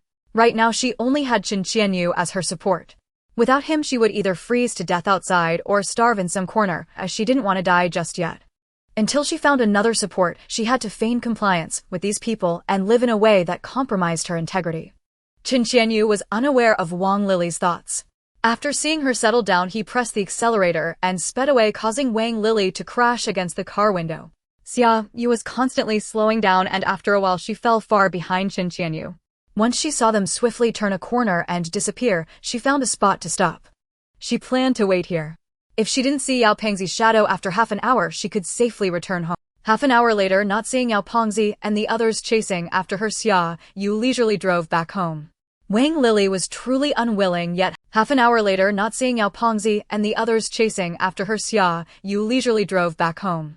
Wang Lily was truly unwilling yet helpless, ultimately holding her breath as she carried a bag of coal up to the 26th floor. She was filled with rage, wanting to destroy the entire world. Why? Why was their luck so good? What justified this? The clues she left outside the city had already run dry. She didn't even know if Yao Pengzi could find her. Moreover, she had no idea where to find Yao Pengzi and could only endure in frustration. When Xia Yu returned, the sky had already darkened. As she carried the coal to her doorstep, she ran into Yu Bin, who had 3 bags on the ground that, if she wasn't mistaken, contained coal. "These are for returning the warm baby," Yu Bin said, pointing to the 3 bags on the ground. Xia Yu paused for a moment before shaking her head. "No need, consider it as me returning your 500,000. After this, we're even. But you've already repaid that 500,000, just the things for Tang Tang alone exceed that value." During this time, Xia Yu had brought a significant amount of baby formula clothes and bottles for Tang Tang. Calculating at the prices of the apocalypse, it amounted to at least 300,000. Last time when Tang Tang caught a cold, she also brought many medical supplies for Tang Tang along with the usual casual items, which had long exceeded 500,000. Xia Yu no longer owed him anything. "Let's consider this the last time. The coal I brought back isn't much, who knows when I will find more next time. Your home can't run out of coal, in the future we'll just exchange normally." The two faced off in silence, but ultimately Yu Bin relented, deciding to help her and her grandmother more in the future. Yu Bin helped Xia Yu carry the coal from the car several trips, then parked the SUV on the 15th floor before they... Xia Yu opened the door and found the house eerily quiet. A sudden feeling of dread washed over her as she finally noticed something was amiss. In the past, whenever she returned, her grandmother would come out to greet her immediately. However, after several trips in and out, she hadn't seen her grandmother's figure. She hurriedly ran to the living room, where her grandmother was nowhere to be found, nor in the kitchen. Opening her grandmother's bedroom door, she found her grandmother lying in bed, seemingly asleep. She quietly approached and saw a bottle of cough syrup and some fever-reducing medicine on the nightstand, realizing her grandmother was ill. Just as she was about to touch her grandmother's head, she saw the blackness on her hand and the cold body temperature, causing her to retreat. She changed her shoes, washed her hands in the kitchen, changed her clothes, and then went to check on her grandmother. Her hands were no longer as cold, but she still didn't touch her grandmother sitting by the bed and watching. Her grandmother suddenly opened her eyes, not knowing whether she was in a deep sleep or not. Seeing Xia Yu beside her, she immediately looked delighted and tried to sit up, but Xia Yu quickly stopped her. "Xiao Yu, when did you come back? Have you eaten? Are you hungry? I'll go make you some food." "I just got back and ate a little in the car, so I'm not very hungry." "You don't need to move. I'll go out and get some wontons later. You just rest. The elderly should rest well when ill." Her grandmother got up looking quite energetic. No need, I feel much better after a nap." Her grandmother primarily worried about Xia Yu, fearing she might be in danger. Plus, the temperature had dropped significantly, which led to her catching a cold. Now that she saw Xia Yu had returned, she felt relieved and thought her illness had improved by half. Seeing that her grandmother seemed to have some energy, Xia Yu didn't insist, instead going to the living room to place a small pot on the stove, filling it with water, waiting for it to boil to cook wontons. During this time, she replaced all the batteries in the house, filled the kitchen water tank, and refilled several empty water buckets. After replenishing the leftover vegetables, she finally had a moment to relax. Her grandmother felt her belly was also hungry and needed food to fill it. While eating, the grandmother and granddaughter chatted, and Xia Yu learned about what had happened during... Her grandmother felt her belly was also hungry and needed food to fill it. While eating, the grandmother and granddaughter chatted, and Xia Yu learned about what had happened during her absence. Everything was quite normal. Xia Yu came 3 times a day to have meals with Tang Tang and also helped her grandmother with chores. Later, when her grandmother fell ill, Xia Yu came to help her start the fire and boil water. "We should really thank Xia Yu. This kid has helped me a lot these past few days," her grandmother said after finishing her soup. Xia Yu nodded. "All right, I'll send him something good to eat later." After dinner, Xia Yu went into the bedroom to catch up on sleep until her grandmother nudged her awake, saying Xiaobin is looking for you outside. Xia Yu groggily got up, wondering why he was looking for her so late at night. Though she was puzzled, she still put on her cotton jacket and went out only to see Yu Bin and Xiao Yu waiting in the corridor. Xia Yu said to distribute supplies, "Let's go out." Xia Yu's mind was still a bit foggy, and after a moment of clarity, she remembered it was the cigarettes, alcohol, and tea that had been scavenged from Yao Pengzi. The 3 of them went out, and Xia Yu was already waiting with Xiao Qinglan also present. They were just waiting for them. "Everyone gets a share, see if there's anything you need, and we'll distribute the rest afterward." Xia Yu and Xiao Qinglan exchanged glances, but said nothing. They didn't need cigarettes, alcohol, or tea, but they could use some chocolate. Oddly enough, Yu Bin and the others were also silent, not stating what they needed. "Aren't these supposed to be your favorites? Why aren't you taking any?" Xia Yu was curious about why these people were being so reserved. It was Xiao Yu who explained, "I haven't smoked for 2 or 3 months. I feel like I'm about to quit, so it doesn't matter to me anymore." Xia Yu realized no wonder she thought these 3 were being modest. "Since that's the case, let's split it evenly. If anyone doesn't need it, they can trade for something else." Everyone had no objections, and those items were divided into 7 portions, 1 for each person. Xiao Qinglan exchanged some rice and flour from Xia Yu, leaving a box of chocolate for Qian as a snack. Xia Yu stuffed 2 fruit cans into Qiao Yu's arms, 1 apple and 1 peach, both made from the fruits in her space. Qiao Yu was pleasantly surprised, saying, "Xia Yu, you're really impressive. You even have fruit cans. But why are you giving me these?" "As a token of gratitude, thank you for taking care of my grandmother." "It's nothing. My grandmother has been treating me to meals 3 times a day. No need for thanks." Saying this, he tried to stuff the fruit cans back into Xia Yu's arms. Xia Yu dodged and refused. "Just take them. My grandmother asked me to give them to you. It's her kind intention, so just accept them. Otherwise she'll scold me if I take them back." Xiao Yu licked his lips, still thick-skinned enough to accept them. He was simply craving fruit too much to act as if he hadn't seen them. He planned to save some snacks for Xia Yu when he found some later. After returning home, Xia Yu plunged into her space, only to be startled when did a forest appear in her space. To call it a forest isn't quite accurate. It was just 2 acres, filled densely with trees, each one tightly packed next to the other, all about the thickness of a baby's arm. Xia Yu looked at the area, dumbfounded. Aren't these supposed to be vegetable seeds? How did they all grow into trees? Moreover, she didn't recognize any of these trees. She had initially thought that the seeds for the short winter melon were just regular vegetable seeds and had planted them using the usual method. Who would have thought they were trees? Given how densely packed they were, it's no wonder that after so many days these trees hadn't grown taller. They were all squeezed together with no space to grow. Looking at so many trees, she felt troubled. What should I do with these trees? They can't just be left like that. She contemplated letting Lingling absorb the spiritual energy and use them as firewood, but she was also worried about missing out on something good, leaving her feeling quite conflicted. Finally, Lingling couldn't stand it any longer, saying, "You should pull those trees out. I'll use my spiritual power to maintain their vitality. Once the space expands again, you can replant." Xia Yu thought about it and figured it was a good idea, so she pulled out all the trees and replanted grains and vegetables. Looking at the peaches hanging from the branches, she felt she could make more fruit cans. They should be worth quite a bit in resources. The items in her space were not something she and her grandmother could consume quickly. She still needed to expand her customer base to exchange for what she needed. The next day, Xia Yu was dragged out by her grandmother, who said she wanted to go for a stroll and check out the market. In just a few days, a small market had formed not far from Chengguang community. Her grandmother, carrying flour and pickles, followed Xia Yu slowly downstairs. Just as she took a breath, she let out a big sneeze. Xia Yu was a bit worried, saying, "How about we not go? Let's wait until you're better, and then we can go." Her grandmother's illness hadn't fully healed yet. Her grandmother sniffed, feeling that she was relatively comfortable. "It's fine, I might just be unaccustomed to being outside after a few days.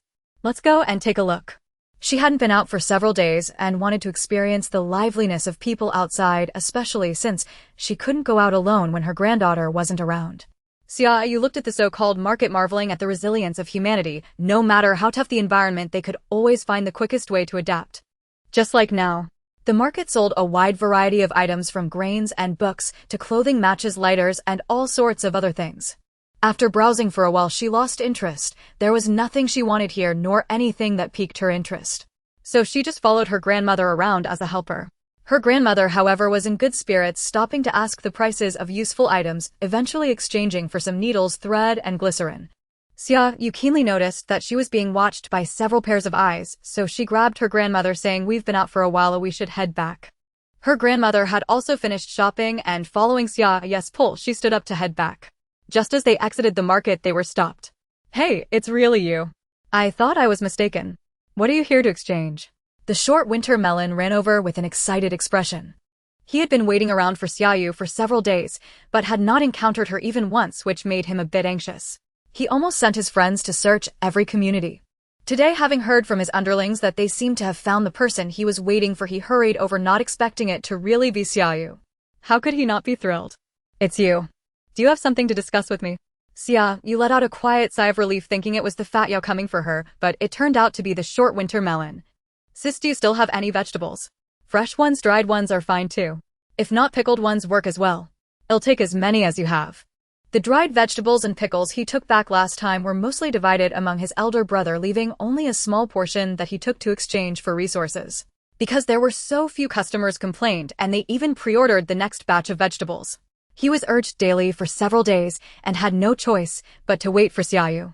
Seeing him looking as if he was about to go crazy, Xia Yu couldn't help but laugh. However, it was also a good opportunity. She happened to need to exchange the resources in her space. "I have some. If you want, I can exchange them with you," Xia Yu said with a smile, appearing as the understanding neighborly girl. The short winter melon was thrilled, saying, "Sis, what do you want? Just say it'll give you a better price for." Xia Yu thought for a moment and replied, "If you have seeds, I'd like those. Also some rare items, if you have any, I'd like those as well. I don't have any seeds, but if I come across them, I'll definitely save some for you, sis." It would also ensure a steady supply of vegetables for him. "I have some red wine, steak, and foie gras. Do you want them? I can exchange them with you." These were brought by a big client. Xia Yu's eyes lit up. "Yes, if you have chocolate, I want that too." She had never tried steak before and wanted to taste it. "Shall we exchange right here later?" the short winter melon said eagerly. Xia Yu nodded, "No problem." Her grandmother, who had been following her, handed over a box of pickles, saying, "Bring back more things." She had also noticed that her granddaughter liked those peculiar items. The short winter melon was even more excited, tightly clutching the box. "Don't worry, old lady, I won't let your granddaughter down. Rest assured." Once he was far away, the short winter melon opened the pickle box, pinched a piece to pop into his mouth, instantly enjoying it with squinted eyes. Delicious. He hadn't managed to grab even one piece of pickles last time, so this time he acted quickly to eat first.